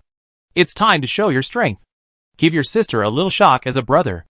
There are quite a few military academy students who go to hunt alien creatures at this time. When they see these influential people, they can't help but cast curious eyes. Feng Shiyuan had long been accustomed to other people's gazes. She laughed, pulled Shi Yuan's wrist and ran forward, saying to her, "Don't think that GCU does nothing all day long. When it comes to earning points, no one in the entire Xingyao Military Academy can match him, not even Ji Qingqi." Shi Yuan faced the wet and cold sea breeze, listened to her laughter, and nodded in agreement. "I deeply understand this." "What do you mean?" Feng Shiyuan took over her words. Shi Yuan calculated carefully. "I still owe him 1 million points." Feng Shiyuan was furious. "Damn it. Last time I borrowed 30,000 from him to buy wooden keels, he held his student card tightly and asked me if I wanted to bankrupt him. 1 million. He actually gave you 1 million. Damn GCU. Am I still his good friend who has been through life and death with him?" Shi Yuan blinked innocently, and after thinking about it, he decided not to say that he actually borrowed 2 million points when he spent points to win over the hearts of the people in the Yoguang camp, and swiped his student card to only 1,000 or something points, so as to prevent his cheap brother from being killed by Feng Shiyuan in the Biqiong Sea today. Chapter 109. GCU may be a slacker, but when he does things seriously, no one can find fault with him. His way of hunting alienated creatures is quite simple and crude, arranging star arrays.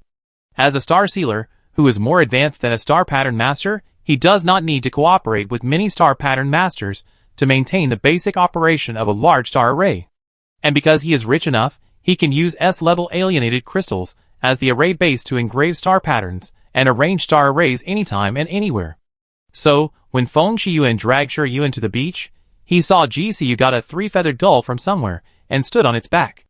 In the confused and shocked eyes of the surrounding talents, he casually scattered a handful of S-level alienated crystals engraved with explosive star patterns.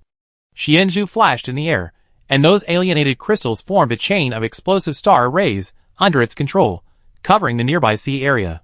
Before the alien creatures trapped in the exploding star array could react to what happened, the star power surging in the seawater was completely captured by the star array, forming a star power strangling column full of murderous intent, killing them to pieces. The red blood spread outward along the surging seawater, and the bodies of alien creatures floated in it one after another. The task bracelet on GCU's wrist quickly identified the level of the dead alien creatures and accumulated the corresponding points. Such a simple and crude hunting method shocked the people around, and Shi Yuan was also quite surprised. Rong Miao had already followed GCU to pick up the alien crystals quite consciously, and shouted distressfully, "Don't be so violent. You have destroyed all the alien materials. Those are all star coins." Star coins. As he shouted, everyone's eyes were focused on him again. The young man with his hair tied into a bunny tail had a vine as thick as his arm wrapped around his waist. The vine was vertically upward, and the tail was swung into a propeller, barely supporting him to fly on the sea. He controlled the star power to accurately pick up the alienated crystals scattered in the sea and the intact alienated materials, without any omissions. Feng Shiyuan said, "This kid is really good at climbing up the pole. It's a good thing for him." Sure Yuan couldn't help laughing out loud. The scoring mechanism of the task bracelet is to hunt a B-level alienated creature and get 1 point, A level 10 points, S level 100 points, and so on. It is almost impossible for military academy students to get 10,000 points a day alone, even if they are replaced by Feng Shiyuan, Tang Xisheng, Feng Nancheng, and other top military academy students. The military academy students got up early and went to bed late these days without being lazy. The person with the highest daily points is Ji Qiqi, but it is only a little over 1,000. Even so, it was far beyond the reach of other military academy students. Therefore, when the points were settled at night, when GCU, who was put at the bottom of the points list by the school, suddenly jumped to the top of the total points list, all the military academy students were confused and wondered if there was something wrong with the statistical system of Xingye Military Academy. How could someone get nearly 20,000 points in one day? The school forum was discussing this matter heatedly. Soon, a military academy student, who was at the scene at the time, released a video of GCU using the star array to hunt alien creatures. A group of people shouted awesome and wow 66, and there were also people who shouted unfair and cheating. Also from the Totem family, GCU was very low-key in Xingye Military Academy. He did not stand out in anything he did. This was his first time to make a big splash in the points competition.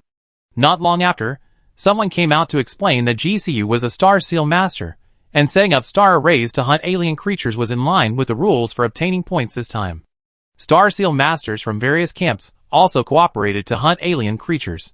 Why should they be sour if they are not as skilled as others? GCU made a move and directly brought the Tianxian camp, which was ranked last in the overall score list, to second place, and the military academy students in the Tianxian camp were so happy that they shouted that the God of You was awesome. The next day, the Tianji camp, which had become the new last in the overall score list, exerted its strength. Ing Hung led all the little Inglongs who were slacking off to kill in the open sea, and the Tianji camp successfully jumped to third place. On the third day, the Kaiyang camp began to kill indiscriminately, successfully got rid of the title of last place, and jumped to second place in the overall score list. The fourth day. President. Lei Light pointed at the ranking of the Yoguang camp on the overall points list, buzzing like a wasp in Sure Yuan's ear. What should we do? What should we do? We are at the bottom. He complained angrily. The other camps are like mad dogs, biting the top three.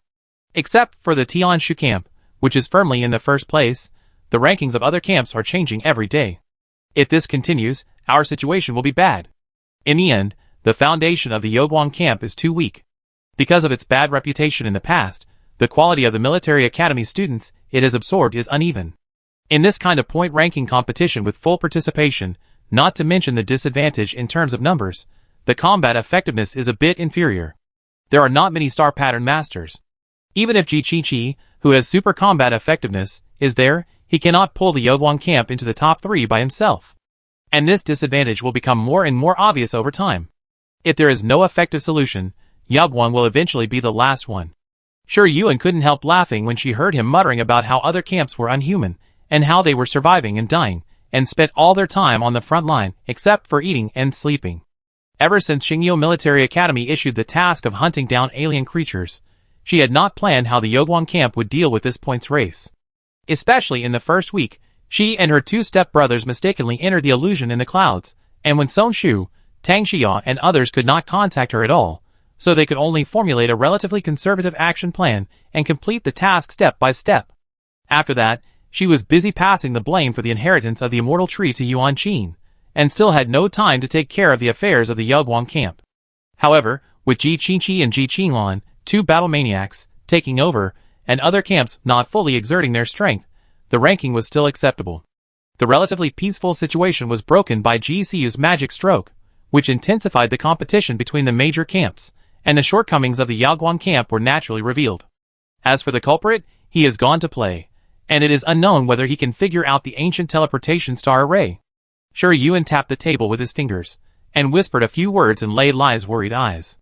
Lei Lai's eyes widened, and his expression showed obvious excitement, but he soon calmed down and asked hesitantly, "Is this feasible?" "Why not?" Sure Yuan asked with a smile. Lei Lai's hesitation disappeared when she asked this. He laughed twice and said confidently, "No problem. We can definitely do it. I arrange it now." Sure Yuan watched him blow away like a gust of wind, took out the star snail, and sent a message to Tang Xia, asking her to follow Lei Lai.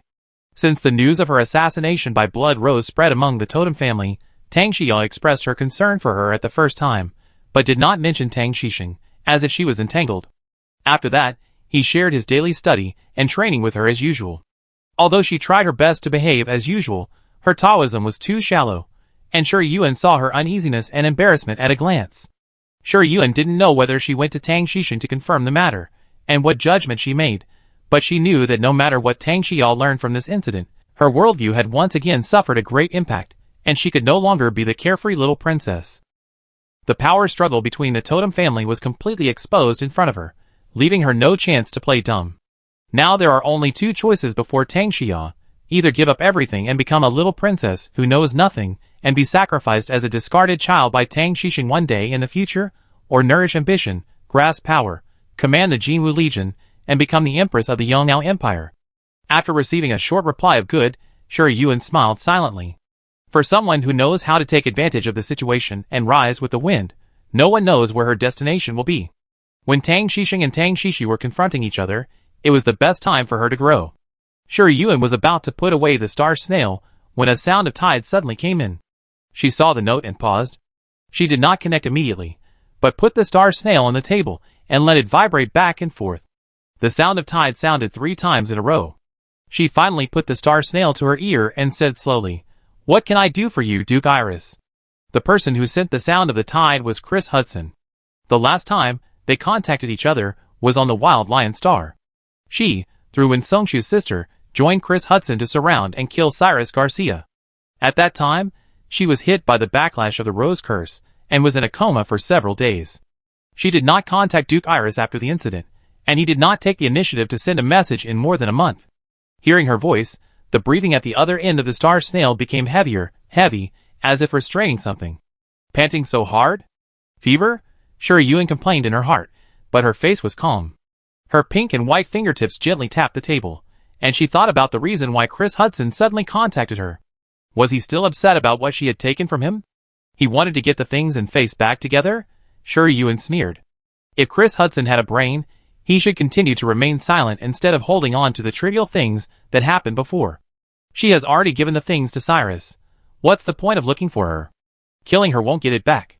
Instead of wasting time with her, it's better to take advantage of the fact that the Rose family is seriously injured, kill Cyrus in one fell swoop, and annex the Rose seat. Chris Hudson didn't know what she was thinking at the moment.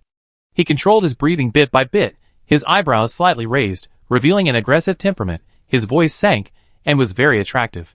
Just like he had practiced countless times before, he asked in a noble and elegant voice, "Are you okay? I heard you were injured." Leo, the butler of Iris Manor, was standing behind him with his hands hanging down respectfully. He couldn't help but close his eyes when he heard his bad opening remarks. If he remembered correctly, it had been more than a month since Hyacinth was injured. No matter how incompetent the doctor serving the Taothai family was, he should have cured her injury. What's the difference between bringing this up now and hindsight? Thinking of the Duke, who had been holding the star snail and staring at the sound of the tide every day for the past month, looking forward to its sound every day, Leo felt that it would not be easy for Iris Manor to welcome its mistress. Sure Yuan didn't know when Chris Hudson liked meaningless greetings, but still hated his condescending attitude of making greetings sound like orders. She said simply, "Don't worry about it, Duke. If you have anything to say, please speak directly, and don't waste time." Chris frowned at the distant and cold tone, and couldn't help wondering if she seemed unhappy? Because Cyrus Garcia didn't die? Or was he in trouble? Or was she unhappy in the Taothai family? Chris opened his mouth to speak, but the sound of the tide suddenly stopped, replaced by the sound of the rising and falling waves. He brought the star snail in front of him, and the sound of the tide marked with My Lady Iris showed that the communication had ended. Chris stood up suddenly, holding the star snail tightly, and said to the silent young butler, "Leo." The sound of the tide suddenly stopped. "Is she in danger? I want to go to Yongnao Empire immediately. I want to see her." Leo moved his lips, and finally chose to shut up. He thought the Duke would not want to hear what he said. Chris did not get a response, and grabbed a handful of dazzling golden hair in annoyance and dialed the sound of the tide again. Unfortunately, he did not get a response even after dialing 10 times. The young Duke sat on the sofa dejectedly, and his wild eyebrows, and eyes showed a bit of loneliness that should not have appeared on his face. Leo comforted him. Duke, she must be busy, and didn't pay attention to Xinghua. Anyway, you will be going to Yongnao Empire soon, and you will definitely give her a surprise then. Chris seemed like a big cat with its fur smoothed, and a smile appeared on his outstanding face again. Yes, I will see her soon. Chapter 110. The shortcomings of the Yaoguang camp are too obvious. The two games Shi Yuan participated in played a big role in the faction's success in the previous camp competition, and became the 6th and 5th place. It is not easy to enter the top 4. The simplest way is to improve the overall strength of the Yaoguang camp. This is easier said than done. The military academy students of other camps are not wooden. Everyone is racing against time to make progress and strive to be promoted to the extraordinary realm before graduation and become a member of the totem corps. Why should the Yaoguang camp take the lead? Since the problem cannot be solved fundamentally, Shi Yuan can only find another way. What did you say? Ji Qingyuan took the military academy students of the Yaoguang camp out to sea. Tang Xixing is leading the highest level team of the Tianshu camp to hunt S-level and SS-level alien creatures, and the harvest is pretty good.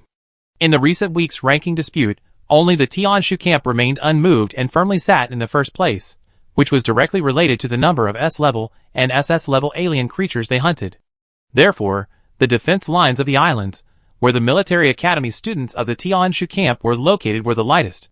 Their execution and combat capabilities were no less than those of ordinary troops that had undergone rigorous training, and they also proved Tang Xixing's leadership ability to the outside world. The news came from Yunjing. Shi Yuan did not bring her and her men with him. He played double standards clearly, and did not care what others said. After Yunjing surrendered and was rejected by Lei Lai, the Rising Sun organization was in a very awkward position in the Yaoguang camp.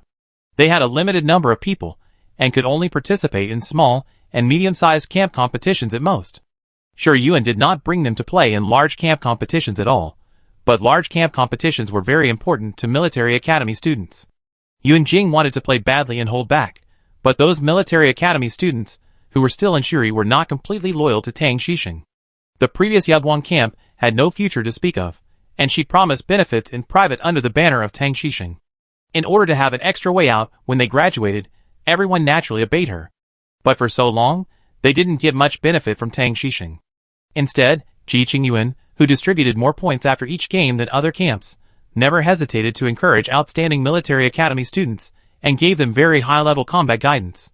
He even set up outstanding awards and progress awards, and paid for the full-line tour to Xingguanzuo. They also had the opportunity to visit Xingguan City, and observe the daily training of the Taotai Legion up close. During the last 7-day holiday, a total of 100 military academy students went to Leilai and other places. There were photos of this trip on their social platforms.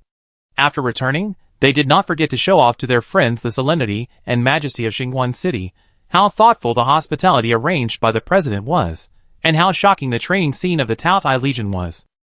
The news spread in the school, and the leaders of several camps secretly cursed Ji Qingyuan for being insidious and cunning, and even came up with such a trick to win people's hearts.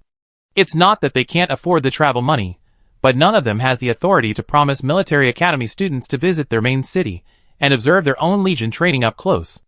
After this incident, many people realized that Ji Qingyuan's status in the Taotai family was higher and more important than they imagined, and she really had the power that an heir should have. Yunjing thought about all the things that had happened before, and she replied with a stiff upper lip. It was not that she didn't want to cause trouble in the Yaoguang camp, but Ji Qingyuan simply didn't give her this opportunity. She used various means to strengthen the cohesion of the Yaoguang camp, and these were things that leaders of other camps could not replicate. It has only been a few months since the start of school, and she has shown a personality charm that is difficult for others to discredit. With the halo of the heir of the Taotai family, people naturally lean towards her. Even if the military academy students, who do not belong to the Yaoguang camp, talk about her, it is difficult to say against their will that they do not want such a leader. As for some people criticizing her arrogance, why not look at the heirs of other totem families first? Their arrogance is engraved in their bones. Strong strength and powerful families are the basis of their arrogance. In a world where strength is respected, strength is the only rule. Yunjing has a vague premonition that Ji Qingyuan's rise is unstoppable. As long as she is given enough time, the Yaoguang camp can squeeze into the top 3 and compete with the Tianshu camp. In recent times, Tang Xixing has lost his former calmness and has become much more irritable. Even Qin He, who has always been trusted by him, has been scolded several times. Especially after Tang Xixi reported to Emperor Yongyao in detail what happened in the illusion, and he searched the Biqiong Sea for a whole week but found nothing. This irritable mood almost reached its peak.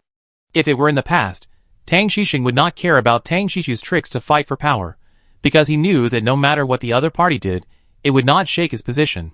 But now is different from the past. He was urgently recalled to Tianyao Star by Emperor Yongyao for colluding with Blood Rose to assassinate Ji Qingyuan, and he could no longer participate in the investigation of the Lion Mercenary Guild. Although this matter was not publicized under the control of Emperor Yongyao, Ji Wu did not avoid people when he broke into Tianyao Palace at night, and the news had already spread among the totem family and the major nobles. Anyone with a little bit of brains knows that the Taotai family is in a very dangerous position. If the next head of the family cannot take up the heavy responsibility and offends Emperor Yongyao now, it is only a matter of time before he is liquidated. Therefore, Ji Wu could not interrogate Emperor Yongyao because of a confession without solid evidence from the Rose Sequence Killer. Tang Xixing did not look like a fool who would personally bribe the Rose Sequence Killer. This was more like a means for the Winston Empire to sow discord. No one would fall for such a cheap sowing discord. What was unexpected to everyone was that Ji Wu went to Tianyao Palace in a rage and left 4 bodies of Rose Sequence Killers there, almost pressing the words "You better give me a reasonable explanation" on Emperor Yongyao's forehead. Which dictator with great power could tolerate such an arrogant attitude? However, Emperor Yongyao adopted a strategy to appease Ji Wu. He did not impose substantial punishment on Tang Xixing, otherwise it would be an admission that he colluded with the Blood Rose. He only asked him to go to Tiandu Star to visit Ji Qingyuan in person, with gifts to save face. What role both parties played in this incident is unknown to outsiders. However, Tang Xixing was really turned away for 7 days. In the end, it was not Ji Qingyuan who saw him, but Ji Qinglan, who was also treated with a lot of sarcasm. Before Emperor Yongyao ascended the throne, not many people focused on Tang Xixing, and the previous emperor did not pay much attention to him. However, he was carefully taught by his father and mother since he was a child and cultivated as the crown prince of the empire. No matter how humble and polite he was, he could not be without arrogance. He just went to the Crazy Lion Star, and before he figured out what happened, he was inexplicably blamed. Several families attached to him were subsequently exposed to corruption and bribery scandals, and are under investigation. Tang Xixing is not a fool. Associating his father's attitude, he quickly guessed that there was something fishy about the Lion Mercenary Guild, and he became a pawn in the game between the Tao Hai family and his father. The blame of Blood Rose was Ji Wu's warning to her father. She didn't care who was behind the Lion Mercenary Guild. If her father wanted to do something with this, he had better consider whether the Tangxi royal family could bear the consequences of turning against the Tao Tai family. When he returned to Tianyao Star to ask his father about this after listening to Ji Qingyuan's many sarcastic words, his father sighed at him and said nothing. For the first time, Tang Xixing showed a confused mood. He didn't know what his father's sigh meant, but he seemed to feel disappointed from it. Until he returned to Xingyo Military Academy, he couldn't come back from that sigh. Realizing that he had been silent for a long time, Tang Xixing forced himself to put away his thoughts. Do you know what she is going to do? Yun Jing certainly didn't know, but she had a brain. She would think and guess, and she knew that if she didn't know anything when reporting this matter, she would definitely not end well. Hearing Tang Xixing's words, she immediately replied, "It should be related to the points ranking. The Yugwam camp has been ranked last in the overall points list for 3 consecutive days, and the points are getting worse and worse than other camps. Ji Qingyuan is competitive, and will not let the situation continue to develop like this. Lei Lai and the princess have been busy these days, most likely related to this matter." She did not deliberately point out Tang Xia, but just mentioned it casually, but with the crown prince's intelligence, he must be able to hear the meaning behind this sentence. Tang Xia knows what Ji Qingyuan is doing. Tang Xixing's eyes darkened. "You keep staring." After finishing the conversation with Yun Jing, he found Tang Xia's title sound, and after a few seconds of silence, he still dialed it out. The sound of waves crashing against each other rang in my ears, and one wave after another pushed against each other. I could feel the surging waves without facing the sea. It took nearly half a minute for the sound of tide to connect, and Tang Xia's crisp voice came over. "Brother, why are you sitting to the sound of tide at this time? I'm hunting alien creatures. Ji Qinglian dared to dislike me for being in the way. He also said that the snakes he raised were better than mine. I'm so angry." Tang Xixing listened to her angry complaints, and his raised eyebrows relaxed a little. His tone was as gentle as usual. "Didn't you say before that you wanted to eat cold green jade jellyfish? I just caught one today. I have someone send it to you later? The snake raised by Ji Qinglian is the top predator in the giant python forest. It is a black-scaled python known for its insidiousness and viciousness. Ji Qinglian himself may not be its opponent. He only slanders you verbally. Don't take it seriously. When you hunt alien creatures, pay attention to safety. Don't go to dangerous places, and don't act alone. If you encounter a situation you can't handle, then... Okay. Brother, you are so long-winded. I am 18 years old this year. Not 8 years old. I will be careful. If I encounter danger, I will turn into a mimic and run away. I don't believe that these swimming creatures in the water can hurt me, who is flying in the sky. Ha ha ha. You should also pay attention to safety. Don't send the green jade jellyfish to me for now. I may have to stay in the open sea recently to practice some battle formation according to Qing Yuan's instructions. Okay, brother, let's not talk about it for now. Ji Qinglian has ordered me again. I will find you for dinner when I go back. The sound of the tide was interrupted. Tang Xixing lowered his eyes and silently recited the 2 words that Tang Xiyao had just said, battle formation. Battle formations are a very common means of combat for all major legions, allowing soldiers to exert combat power far beyond their own strength, especially totem battle formations, which can almost double the strength of battle formation members. The minimum threshold for recruiting soldiers for the totem legion is the first level of transcendence, and the best are selected. The combat power of these elite talents is doubled, and they can sweep away ordinary talents of the same realm, and their role on the battlefield is far greater than that of ordinary legions. Does Ji Qingyuan want to train the talents of the Yaoguang camp to use the Tao Tai battle formation? No, the totem battle formation can only be used by talents who have made a totem oath. Most military academy students will not easily stand in line before graduation. At Ji Qingyuan's current level, he cannot summon the Tao Tai totem, and the probability of training the Tao Tai battle formation is very low. Ji Qi and Ji Qinglan both awaken subspecies of Tao Tai, and they cannot communicate with the totem to use the Tao Tai battle formation. Could it be that she was going to train an ordinary battle formation? The talent level of the military academy students is too wide. It is okay to train a small battle formation, but it is quite difficult to control a medium or large battle formation. If you are not careful, you will make things worse. If the battle formation fails, it may backfire on the main general. But Ji Qingyuan brought all the military academy students except the members of the Rising Sun camp to the outer sea. If it was just to train a small battle formation, there was no need to mobilize so many people. What is she up to? Tang Xixing did not realize that his thoughts had been unconsciously led by Shi Yuan's actions. He began to ponder her thoughts and think deeply about her purpose. Tang Xia put down the star snail, exhaled slowly, and raised her hand to press the thin sweat on her forehead, as if she was not chatting with her friendly brother just now, but fighting a tough battle that required mental tension. Ji Qinglian, who was standing not far away, glanced at her with a half-smile. Your information leaked out quite quickly. Tang Xia rolled her eyes at him. I asked Qing Yuan about this in advance, and she said it's okay to tell others, so stop being so sarcastic here. Ji Qinglian snorted coldly. You are so capable. Why don't you ask me for help?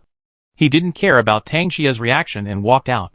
For this voyage, Shi Yuan transferred 30 large star ships and 5,000 three-feathered gulls from the Tao Tai Chamber of Commerce on other planets in Jinwu constellation, and recruited 5,000 bluefin sharks from the Tao Tai Chamber of Commerce on Xianyao Star, carrying nearly 4,000 people from the Yaoguang camp, and the escort team of the Tao Tai Chamber of Commerce also accompanied them, which was a huge force. During the voyage of the star ship, they encountered many mercenaries, who were still searching for the mysterious man in the open sea. They were scared and retreated. They all discussed whether the Tao Tai family also wanted to catch the mysterious man, and made such a big scene. The military academy students had participated in competitions with a high degree of freedom in the past, but this was the first time they enjoyed such luxurious logistics. They were so excited that they almost didn't know what their names were. They wanted to go to the sea to kill immediately. They also sighed that their president was really rich. It was just an inter-school competition, but he was willing to spend so many resources. The only requirement was to purchase the alienated materials and alienated crystals produced in this operation at 80% off the market price. How could everyone not agree? Even if she didn't charge a penny, there were still a lot of people rushing to follow her to the open sea to make a fortune. So, each military academy student received a bluefin shark and a three-feathered gull as temporary mounts, and under the leadership of the team leader, they drove the bluefin shark to the sea to hunt alien creatures. The cadets of each team did not act independently, but followed the formation diagram issued by Lei Lai, forming a long snake formation, diving into the sea and quickly pulling back to carry out a quick charge. Bluefin sharks are alien creatures that are unique to the Biqiong Sea. The level of adult bluefin sharks will reach a level. They are artificially domesticated by the Taotai Chamber of Commerce and eat special baits. They are not only unaffected by the sea beast tide, but also obey people wearing special spices. The guards of the Taotai Chamber of Commerce followed them, responsible for picking up dead alien creatures and protecting the personal safety of the cadets. The long snake formation is the simplest battle formation, suitable for beginners to learn the battle formation and run in with each other. After a few rounds of charging and killing, many cadets have mastered the long snake formation and developed various ways of charging and killing, such as from which angle to go into the sea to kill the most alien creatures, and how to cooperate between teams to hunt alien creatures with the highest efficiency. During the first 3 days of the run-in period, the points of the Yaoguang camp dropped terribly. Seeing this, the military academy students of other camps all suspected that Yaoguang had found that it was really impossible to turn the tide in this points competition and began to play badly. The school forum was discussing this matter in full swing. Some people who were eating melons were running around in various posts. Suddenly, they found that the military academy students of the Yaoguang camp seemed to have disappeared. In the face of so many bad-mouthing remarks, there was not a single rebuttal. Then, a well-informed military academy student broke the news that except for the people of Su Ri, all the Yaoguang camp were taken to the open sea by Ji Qingyuan. At this time, they were disconnected from the internet, and could only be contacted through Xinghua.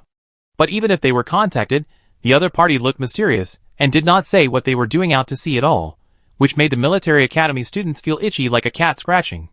The forum erupted into another heated discussion about why Ji Qingyuan took people to the open sea. The military academy students guessed, listing all reasonable and unreasonable reasons, but they still couldn't guess her purpose. On the 4th day, the points of the Yaoguang camp increased slightly, but it was still terrible, even worse than the week when the 3 brothers and sisters Yuan were not there at the beginning of the competition. It was not until half a month later that the daily points of the Yaoguang camp finally returned to the level before the decline, but the total points were far behind other camps. Unless they had a Star Seal Master as amazing as GCU, it would be impossible for them to turn things around before the end of the Sea Beast tide. It was another night with thunder and rain. Feng Nancheng and Tang Xixing stayed on the same island by chance to avoid the surging sea waves. Since learning that Shuri Yuan led the military academy students of the Yaoguang camp to go out to sea, the leaders of other camps have been a little restless. Tang Xixing was the first to bring people to the outer sea, followed by Feng Nancheng, Ying Heng and others. During this period, they met more or less a few times, but basically did not communicate much, and focused on hunting alien creatures to gain points. Several people knew that Ji Qingyuan would not sit idly by and watch the Yaoguang camp, which had finally gained cohesion, fall back into the mud ditch. She must be planning something in secret, waiting for the right time to turn things around in one fell swoop, so they did not dare to slack off at all, and the competition for the top 3 in the overall points list was even more intense than before. The major camps also brought people to the outer sea with the intention of encountering Yaoguang by chance, and wanted to know what Ji Qingyuan was doing. But Yaoguang's people seemed to have evaporated from the face of the earth, and they never met them once. Feng Nancheng glanced at the dark sky through the star power shield and said to Tang Xixing beside him, "Your Highness, where do you think Ji Qingyuan is now?" When the little Taotai first entered Xingyo Military Academy, none of the heirs of the totem family thought that she would become a formidable enemy that kept them awake at night in such a short time.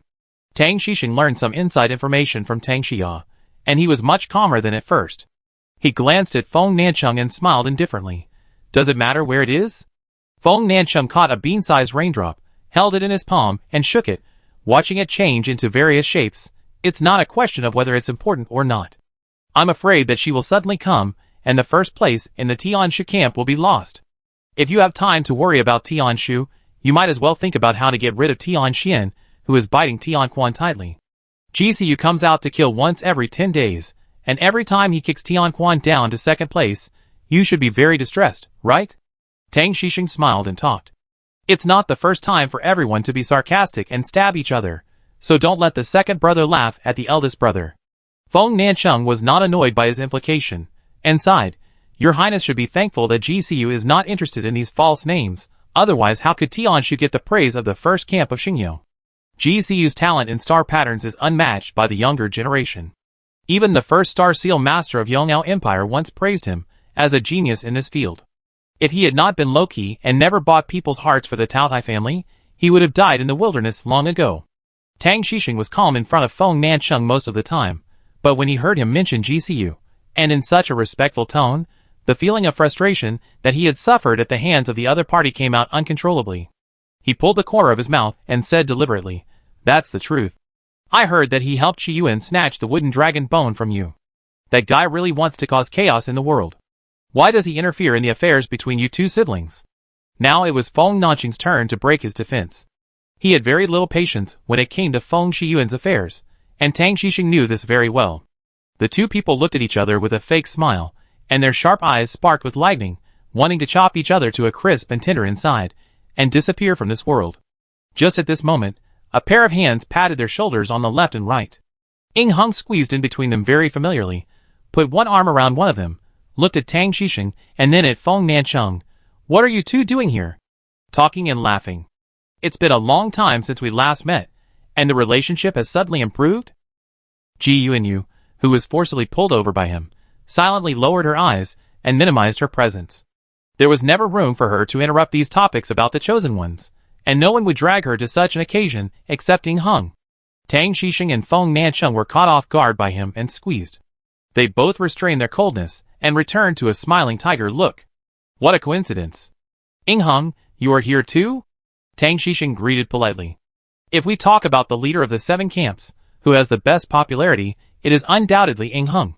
He can chat with anyone, but if we have to say who has the worst popularity, it is also him, because whoever has something wrong, he will inevitably be there to watch the fun."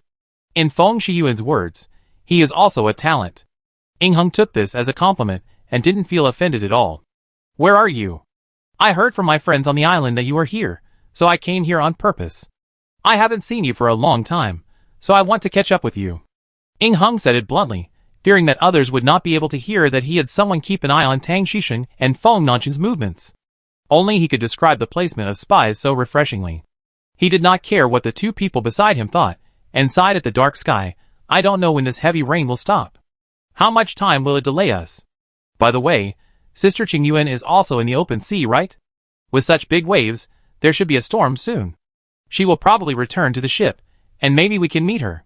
He turned the topic to Shi Yuan, who is the most concerned by all major camps at this stage, and he didn't know whether it was intentional or unintentional. Feng Nancheng shrugged. "There aren't many islands in the outer sea, but there are quite a few. It's not such a coincidence, right? You have many friends. If you see her on other islands, remember to tell me. I also want to know what she is doing in the outer sea for more than half a month. Don't suddenly use a big move to squeeze Tianshu camp out of the first place." Ying Hung immediately laughed. "You are exaggerating, right? Tianshu and Yoguang are now more than 200,000 points apart. Unless Sister Qingyuan is promoted to the Holy Domain overnight, how can she kick the Crown Prince away?" Tang Xixing frowned slightly when he heard his adjective, but he was not petty enough to hold on to such a small matter. He smiled openly. "How can you say that? Isn't Qingyuan's best at giving us surprises? From the naive and innocent at the beginning to the cunning and foxy now, if time travel really existed, Tang Xixing really wanted to go back a few months ago and slap himself twice to wake up his past self. Why did he think that the heir who was recognized by Ji Wu and sent directly to Xingyao Military Academy would be a fool who could be manipulated by others?" Ying Hung touched his chin seriously, clapped his hands, and said affirmatively, "You are really amazing. Every time Sister Qingyuan makes a move, we are stunned. This time is probably no exception. I am really looking forward to the final result of the points race." The three of them started to praise Shi Yuan at the same time. Ji Yuanyu listened to their conversation silently, and looked at the sky with dark clouds rolling. It won't be long. In these few days, the points of the Yoguang camp will definitely increase greatly. They all know this, so they gathered here to discuss Ji Qingyuan. "Not returning?" Tang Xia asked with some concern. "The rain today is particularly heavy. If it continues like this, it is likely to cause a storm at sea. The star ship of the Taotai family is made of the best materials, and is not afraid of thunderstorms, but the 3-feathered gulls can easily lose control in this weather. If something goes wrong, the consequences will be immeasurable. Shi Yuan has ordered all military academy students to withdraw to the star ship, but he has no intention of returning." Tang Xia couldn't see through what she was thinking, or rather, she had never guessed her intentions since they had met. Shi Yuan turned around and smiled at her, and suddenly asked, "Why did you come to the outer sea with me?" Tang Xiao was stunned, and couldn't answer for a moment. She looked into the pair of silver blue eyes that everyone praised, which seemed to contain a handful of clear spring water, cold and sweet, gentle and peaceful. Tang Xiao didn't dare to look at her, pretending to be relaxed and looking away at the turbulent sea in the distance, and said hesitantly, "I want to become stronger with you, and want to be a free person." When she said the word freedom, she unconsciously lowered her voice. During the month when Qingyuan was injured and asked for leave, she suddenly realized a fact that made her extremely powerless. Even if her brother was the crown prince, even if Qingyuan was the only pure-blooded heir of the Taotai family, they were not free. Her brother was trapped by the emperor's mood, and Qingyuan was carrying the future of the entire Taotai family. Compared with them, she was so weak. How could she break free from the shackles wrapped around her and become a truly free person? Apart from becoming stronger, she could not think of any other way for the time being. If she could achieve the holy domain, she might be able to come calmly, leave easily, and stay as she pleased, just like those hidden holy domain masters. Sure, Yuan smiled. It was the sound of wind chimes dancing under the eaves in spring, crisp and melodious, wantonly. Tang Xia tilted her head to look at her, not knowing why she smiled. Sure, Yuan looked straight into her eyes. Then you must remember that the storm is not an obstacle, but an opportunity. Those who fear the storm will shrink back into their tortoise shells, and those who indulge in comfort will hide in the safe haven, and this is precisely the opportunity for the weak to take advantage of the wind. Tang Xia opened her eyes slightly wide. Before she understood the meaning behind this sentence, Sure Yuan had already picked up the star conch and began to give orders. The cadets put on expensive back clothes and suddenly rode the wind into the sea. Bluefin sharks quickly gathered to the distant sea at the whistle of the shark trainer, and the tiny black dots disappeared in the heavy rain. If someone could see the situation on the sea clearly in the rainstorm, they would find that nearly 4,000 cadets were distributed in the sea, forming a huge gluttonous battle formation. They held S-level Thunder Dragon bone guns in their hands, and at the moment when the thunder fell from the sky, they led the thunder into the sea. Sure Yuan stepped onto the side of the ship and jumped off the star ship. The unicorn came with the wind, carrying her, and let out a high-pitched neigh to the sky with thunder rolling. The girl with flying long hair turned around and said 3 words to Tang Xia, "Watch it." Her voice was very soft, completely drowned out by the rumbling thunder, but Tang Xia seemed to have heard those 3 words. When thousands of thunder dragon bone spears pierced the sea surface, the thunder in the sky seemed to be summoned by some kind of power, and it struck down with a bang, forming a terrifying thunder field, and the dense thunder net almost engulfed the sea area. The cat cub poked his head out from behind Sure Yuan's shoulder, yawned lazily, and the next second, like a king patrolling the territory, he lightly stepped into the thunder field that seemed to strangle everything.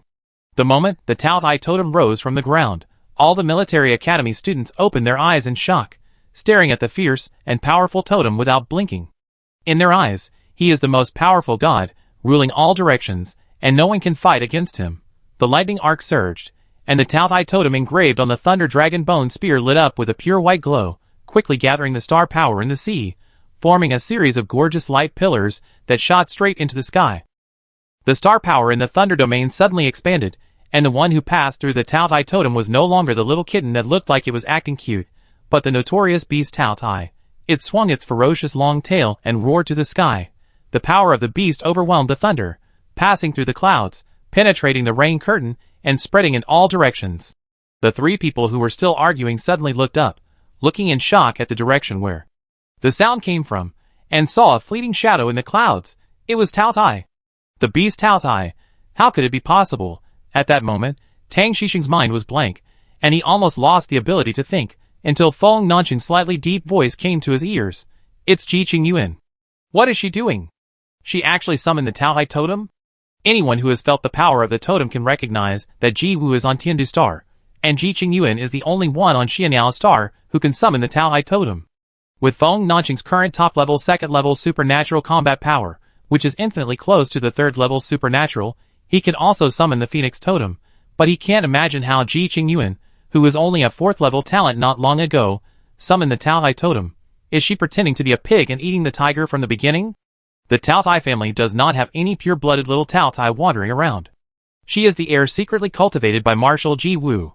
Because of the broken rule of the Tongxi royal family, that those who have not graduated from the Xingyao Military Academy cannot inherit the totem family, Ji Wu fabricated a past of growing up on a remote planet for her to make people relax their vigilance against her.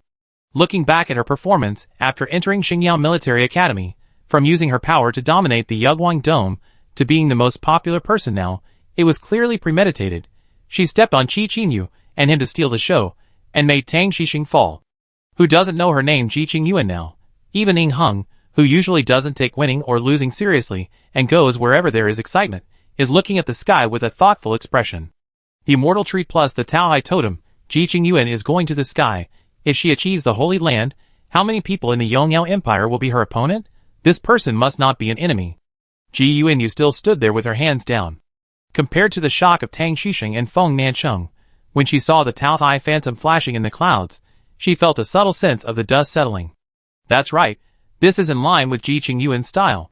She is always the most eye-catching person in adversity, like a lifeless flower blooming in a dead place, the most gorgeous color in the eyes of countless people. On another island, GCU was boredly biting a gorgeous rose flower, and the tip of his tongue spread the faint bitterness of the green stem, which was not bad, and could even refresh him. He liked this slightly bitter taste. When the whistle came, GCU lazily raised his eyelids, and saw the ferocious and hideous shadow of Taotai in the cloud. After a slight shock, he showed a look of understanding. My sister always appears in the coolest way. After today, I am afraid Tang Xixing will be more anxious. He took the rose flower in his mouth, flicked the blooming petals with his fingers, and accidentally scratched a blood mark on the fingertips that were pinching the root stem. Bright red blood beads emerged from under his skin, standing round on his fingertips, and swayed as he gently bent his fingers. Not knowing what he was thinking of, GCU chuckled, used Xianzhu to cut off the root he had bitten open, and put it back into the vase. Not everyone saw the fleeting shadow of the Taotai in the cloud, but that did not prevent those who saw it from discussing it enthusiastically. The news naturally spread more and more widely, and it was no less than the shadow of the sacred tree that appeared not long ago. Sure, Yuan didn't care about other people's reactions at all. She focused all her attention on the Taotai battle formation that was about to take shape. Tang Xixing's idea was not wrong. The combat power of the military academy students was uneven. Even if they were willing to make a totem oath, it was almost impossible to use them to set up the Taotai battle formation and achieve results in a short time. But Sure Yuan is not an ordinary person. She is best at finding a way out in desperate situations, and punching through the high wall blocking the way in a dead end. Since the military academy students can't do it, let's try another way, and replace them with other people with balanced strength. So, she began to browse the inventory of the Taoai Chamber of Commerce, and found good things like S-level Thunder Dragon Bones. She asked the Star Warriors of the Taoai Chamber of Commerce to refine all the Thunder Dragon Bones into Thunder Dragon Bone guns, personally engraved the Taotai totem on each gun, and injected the power of the totem so that it could form a short resonance with the Taotai totem. These Thunder Dragon Bone guns are the oath bearers she found. They are all S-level, and there is no possibility of the battle formation collapsing due to unbalanced combat power. But the Thunder Dragon Bone guns are dead objects after all. They cannot absorb star power, and cannot maintain the basic operation of the battle formation. At this time, the military academy students became the best medium. They could control the movement of the Thunder Dragon Bone Spear, and also activate the alienated crystals embedded in the Thunder Dragon Bone Spear to make them alive. Of course, Sure Yuan was not a gambler who wanted to make such a big move right from the start. When the military academy students were training the Taotai battle array, she randomly picked a group of military academy students of different levels, and repeatedly experimented, reaching a success rate of almost 99%. Only on this rainy night when the storm came, she arranged the largest scale of the Taotai star array this time. Not only did she want the first place in the points competition, but she also wanted the hearts of the Yagwang camp to belong to her. Everyone knows that totems are synonymous with power, but if they are asked to explain how powerful totems are, few people can explain why. Only by letting them experience the feeling of having power, and letting them face the shock given by totems, will they have an unstoppable yearning. Sure Yuan lowered her eyes, and slowly curved her lips. The baby carried her to stop in front of the Taotai. The ferocious beast lowered its proud head to its master. She gently touched the long horns with arcs flowing, and stepped on its head. The baby screamed excitedly, folded his wings, bent his knees, and knelt beside her. The Taotai raised his head again, and dived into the sea in the next moment. The huge Taotai phantom descended in front of every military school student, and thousands of thunders fell into the deep sea, forming one Taotai phantom after another, ruthlessly strangling every alien creature on the seabed. The military school students holding the Thunder Dragon Bone gun seemed to hear the chanting from their souls. Without the control of their minds, their bodies spontaneously moved in the sea according to the instructions of the totem. The Taotai battle formation was like a huge meat grinder, killing all the alien creatures it swallowed. Bright red blood flowed out from under the sea, dyeing the entire sea red. The cadets not only did not feel tired, but even became more and more energetic. Their mental power followed the shadow of the Taotai, and saw everything that happened in the deep sea. Their consciousness turned into sharp lightning knives in the flowing arcs, strangling the alien creatures trying to escape. They had never experienced such a refreshing battle before, and unprecedented satisfaction occupied the beating heart in their chest. So strong. It turns out that they can be so strong. This is the power of totem. Tang Xia and Ji Qinglian, who were left on the star ship, had already been shocked by the scene in front of them and lost the ability to speak. They were the only two people who did not participate in this action. At first, they were very puzzled. Ji Qinglian had a bad temper and blocked her sister for 3 days to ask her to give an explanation, but she reluctantly dismissed him with a sentence, "It is more important for you not to participate this time than to participate." He had been thinking about what more important things he should do, but his sister worked day and night and never assigned him any tasks. He went to find Ji Qinqi again, but he was blocked by Ji Qinqi with a sentence, "Do you think you are smarter than your sister?" He was almost so angry that he vomited blood on the spot. Now, he seemed to know why his sister didn't let him participate. It was not because he was not strong enough, nor that he had more important tasks, but she was responding to the stupid question he asked her when she just returned to Xingwan City. What qualifications do you have to inherit the Taotai Legion? She is qualified, at least more qualified than him. It was not because she awakened the pure bloodline. Along the way, Ji Qingyuan never complained that her opponent was too strong, nor did she belittle her opponent. She would only defeat her opponent with a stronger force, and use an absolutely crushing attitude to prevent the opponent from having the idea of being her enemy. Ji Qinglian stared at the majestic and solemn Taotai totem, thinking of that evening beside Tianma Lake, when he swooped down on the marshal, and Ji Qingyuan did not dodge or avoid, but smiled at his unreasonable behavior that was almost like that of a 3-year-old child. He raised his hand to wipe his face, and whispered, "I'm sorry." It was a very small voice, so small that he couldn't hear it himself. He said again, "I'm sorry." He raised the volume, but it was completely covered by the crackling sound of rain on the deck of the star ship. Ji Qinglian felt that he was really useless. He put down his hands, held the side of the boat tightly, and shouted at the Taotai that suddenly jumped out from the sea, "Ji Qingyuan, I'm sorry. You are the best. I am such a fool." She didn't have to tolerate him. She could completely crush his pride. She could treat him as a jumping clown, give him a look when she was happy, and kick him into Tianma Lake when she was unhappy. But she didn't do that. She always smiled and called him third brother. She kept her most arrogant attitude on the night when she kicked him down the stairs. He was too stupid and too self-righteous. Ji Qinglian's eyes were sour and bitter. He was soaked like a drowned chicken by the heavy rain. His original beauty and grace could not be seen at all. He felt that he must be ugly now, and he didn't dare to look at his sister's expression. Turning around, the guards who stayed on the star ship were looking at him with a surprised and hesitant look, and their faces showed very abstract expressions of, "Is the third young master having a seizure? Can I listen to this? Will he kill me when he wakes up?" At that moment, Ji Qinglian wanted to strangle himself to death. He thought expressionlessly, since he had his sister to support him, he should not affect the subsequent ranking of the Yoguang camp if he went to Xingyang Military Academy to pack his luggage and quickly fled back to Xingwan City.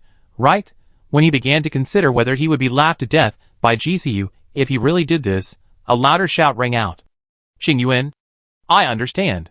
I know what to do." Tang Xia, like him before, held the side of the boat tightly with both hands, not hiding the tears that burst out of her eyes.